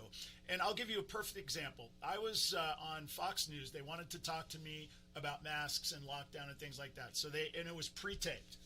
So I went, a guy called me, interviewed me on a Zoom call, and I basically said my piece, which is pretty much the things that I've been saying all along. And the news, MSNBC, CNN, ABC, NBC, CBS, Fox News even, all trying to say that there was a spike in deaths in July. And this happened to correspond to a moment in time when blue state governors like Cuomo in New York and out in California with Gavin Newsom were trying to, in Whitmer in Michigan, were trying to implement mask mandates and lockdowns. And red states like Florida, Georgia, and Texas were opening up and not implementing mask mandates. Well, of course, the political winds could not have Georgia, Texas, and Florida opening up and not having consequences. So they went out with this narrative that there was a spike in deaths.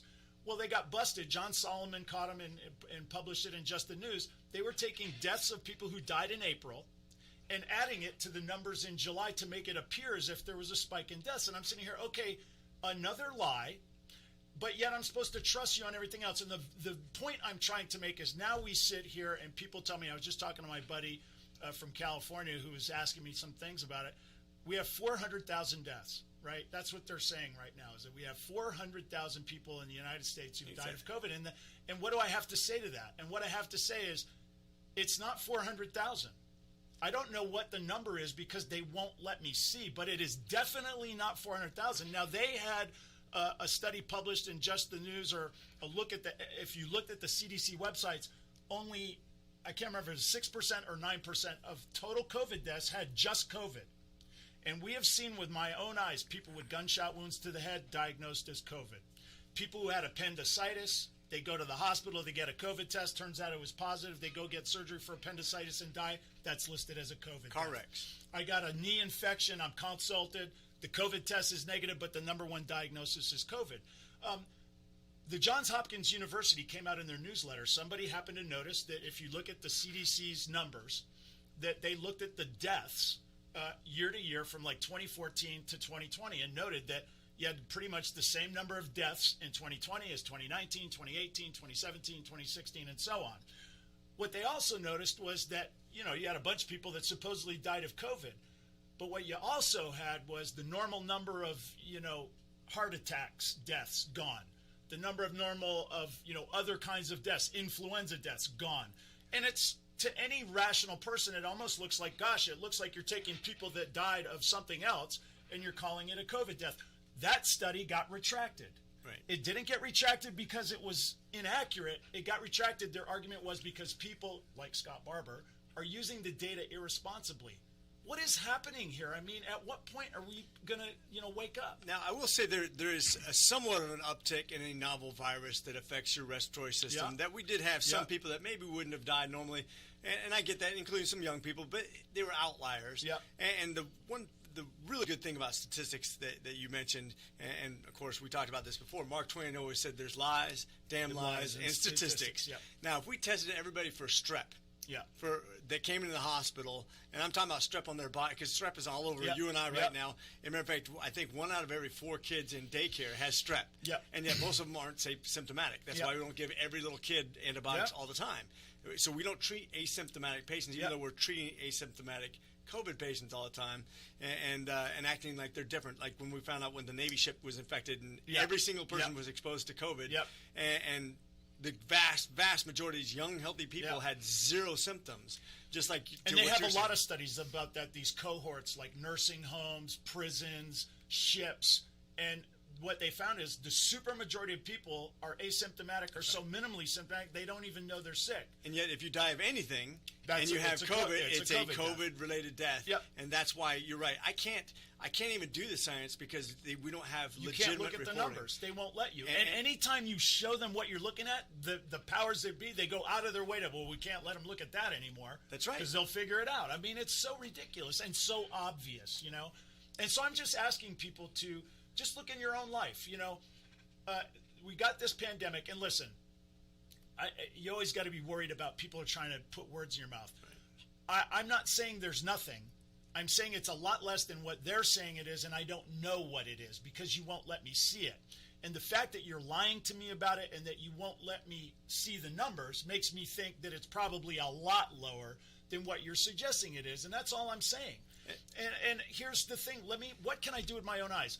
Where are all the famous people who have died of COVID? Where are all the pro athletes who are going down for COVID? Where are all the college athletes, the high school athletes going down? You know that if it was happening, it would be all over the news. But yet we don't see that thing, and nobody kind of says, hey, wait a second, I want to see with my own eyes. And then I'll have a lot of people will say, well, I know somebody. And you start asking, do you really know them? Well, it's actually a friend of a friend who – and then, you know, Herman Cain is one that gets brought up to me all the time. He supposedly died of COVID, but – I happen to know Herman Cain had stage 4 colon cancer, so maybe he died only of COVID and was totally healthy, but man, he had stage 4 colon cancer. I mean, you know, that's not nothing.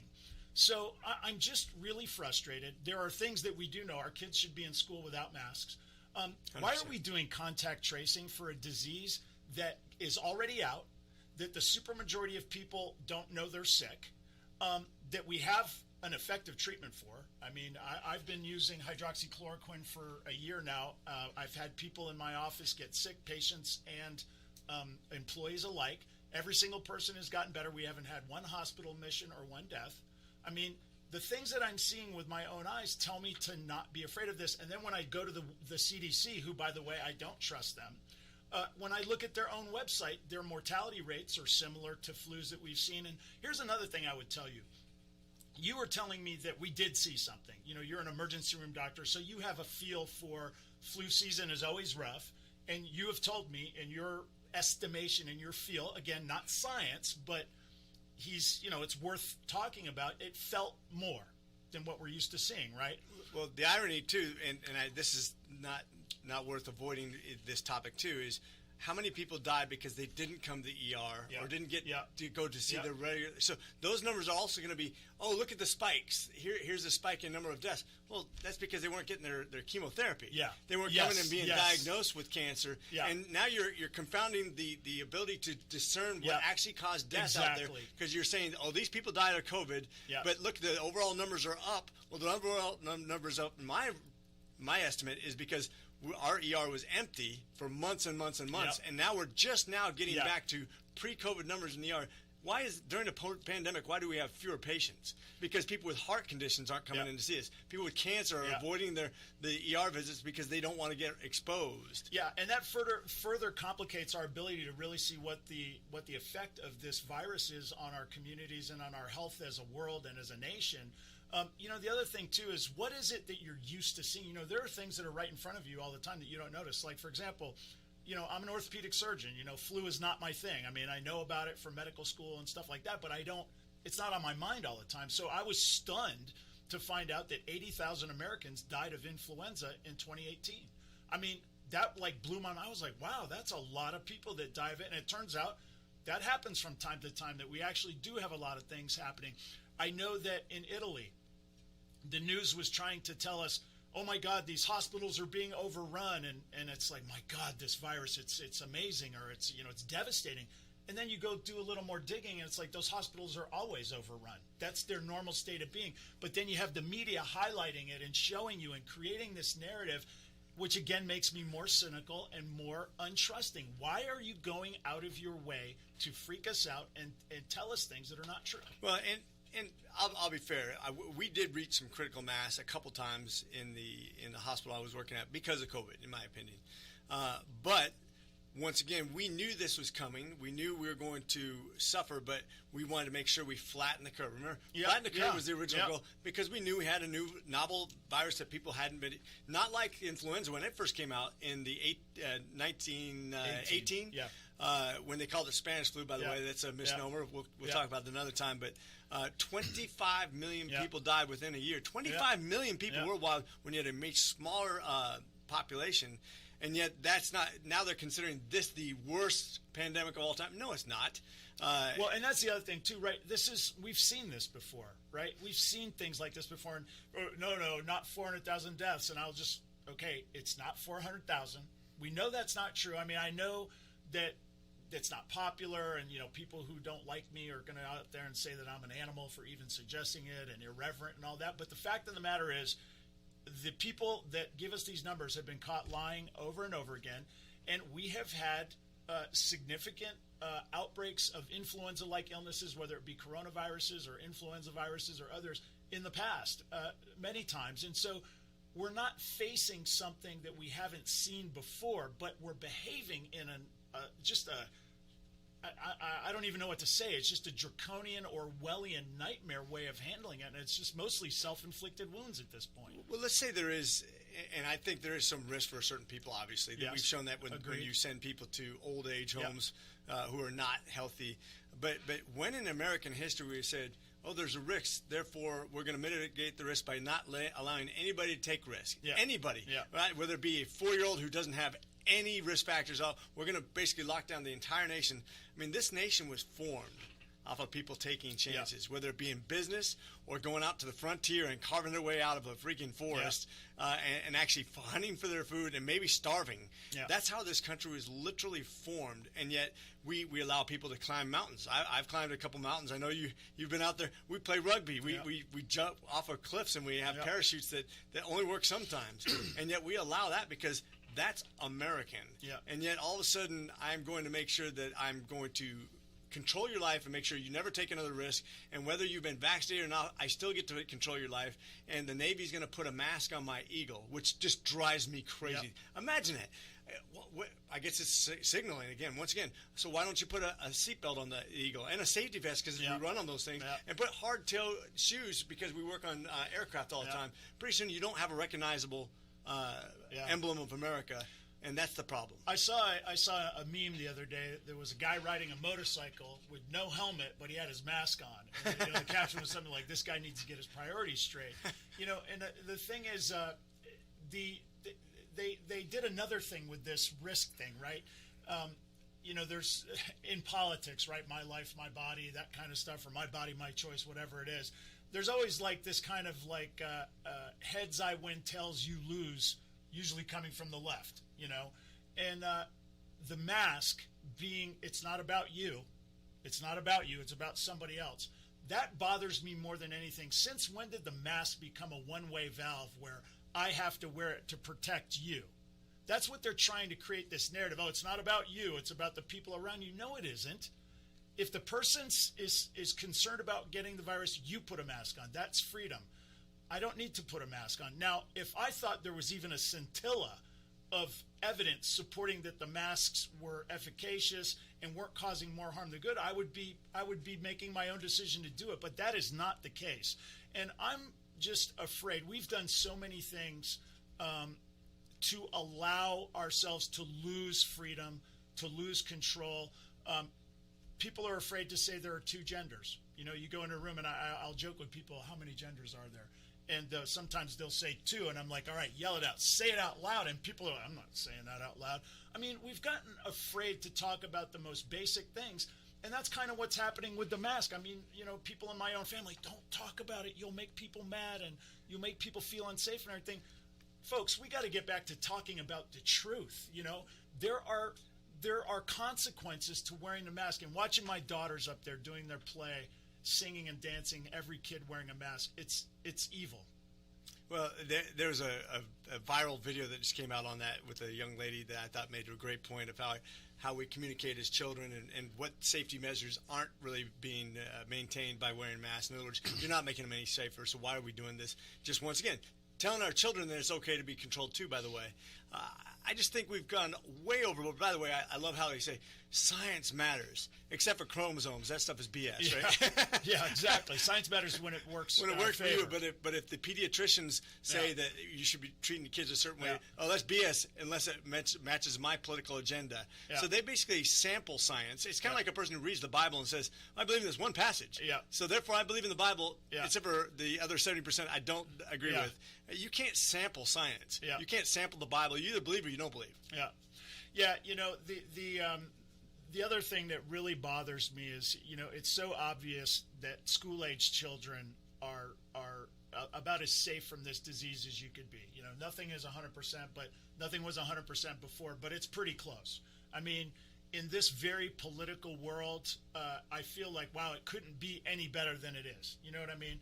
Our kids should be back in school. They should be back living their normal lives. They should be going to prom. They should be going out on dates. They should be playing sports without wearing masks. And that is the science. That is absolutely the science. And yet we're still kind of playing this game. And, you know, a lot of us know that there's some politics there. And the thing is, one of the things we like to do on this show is we just talk. You know what I mean? We're not afraid to say things out loud. I'm going to say there's two genders. I mean, some people may hate me, and I may get some hate mail about that, but that's what I learned in medical school. It's what I believe in. Even if you disagree with me, I still have the right to my opinion. You can't bum rush me and tell me that I'm not allowed to think what I want to think. And, you know, everything in the world is not black and white. I mean, there are, especially in medicine, there's nuance, you know, and I'll just say my interpretation of the literature as a physician is that hydroxychloroquine is safe and effective. I've been using it for an entire year with 100% success. Now that, I'm telling you, is not science. That's anecdote. But my experience is consistent with my study of the data. And yet I got forces out there that are trying to prevent me from exercising my ability to practice as a physician. Rich, I love the fact that you came on the show today. This was an awesome one. We got to make it more of a regular thing. Before we finish, I want you to tell the folks your district, where you're running, and give us some information about your run for Congress, because we need you up there. Sure. Well, I appreciate that. I'm in the Georgia 7th. We're about to be redistricted. I'm sure that our great representatives will figure out how that's supposed to work. But basically in Georgia, we control the House, the Senate, and the governorship. There's going to be a lot of debate over how districts should be redrawn. We did not pick up a seat, unlike Texas picked up 2. A lot of southern states picked up 1. Ironically, you look at the states that lost, and by the way, they crunched the numbers. They misconstrued the census numbers so that California and New York wouldn't lose 2 seats each, because they should have. If you look at the millions of people moving out of these 2 states that have every advantage there is, but historically, but they're still leaving in millions because of the overregulation, the overreach by government. There's a reason. That's why I got into this, is because I have 2 sons going to go in the Marine Corps. I spent my entire life defending this great nation. It means the world to me to have the opportunities to come from nothing, which I came from nothing, to where I'm at right now because of the American way. That's in jeopardy right now. The reason I got involved is because of medicine, because of some unfair practices by both sides of the House that we're trying to overregulate. And so that's why I'm running the Georgia 7th. We're in a great position to win this race. I'd say we, by the NRCC, about a 92% chance of winning, so I'm excited about it. All right, everybody, get out there and vote for Rich McCormick in the Georgia 7th. You're listening to Dr. Scott Barber on the Doctor's Lounge. You're listening to me on America's Web Radio. We'll see you next time. You're listening to America's Web Radio on the AmericasBroadcastNetwork.com. Thank you for listening. The Docs for Patient Care Foundation is your way to join the fight and become a member of an organization created by doctors for patients dedicated to... Get a pen and paper. Write down www.docsforpatientcarefoundation.org. That's www.docsforpatientcarefoundation.org. Go to our site and please make a generous tax-deductible donation and join the fight today. Thank you. Hello, I'm Dr. Mike Karuchak. Have you ever wondered what doctors talk about amongst themselves? If you do, join us on the Doctor's Lounge and hear the doctors' conversations amongst themselves. Join me and my co...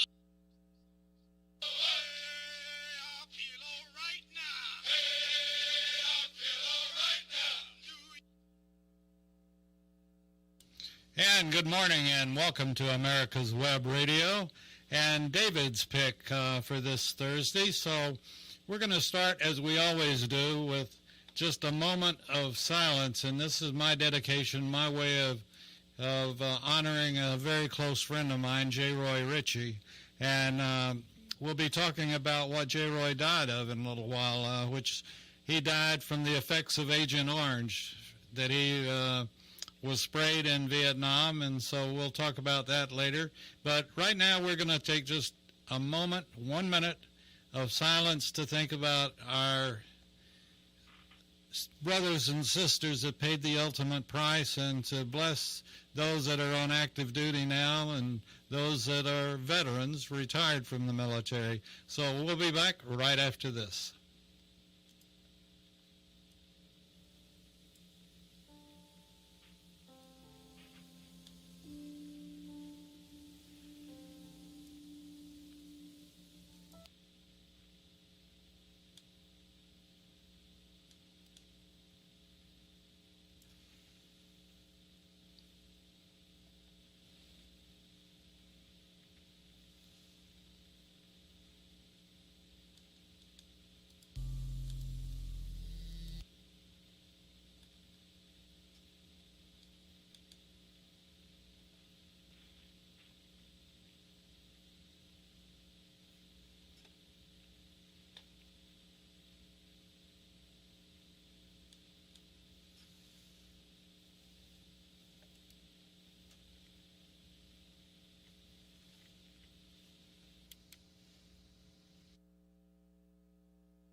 And with that, we'll stop in amen and go from there to the other thing that we do that we always like to do is play our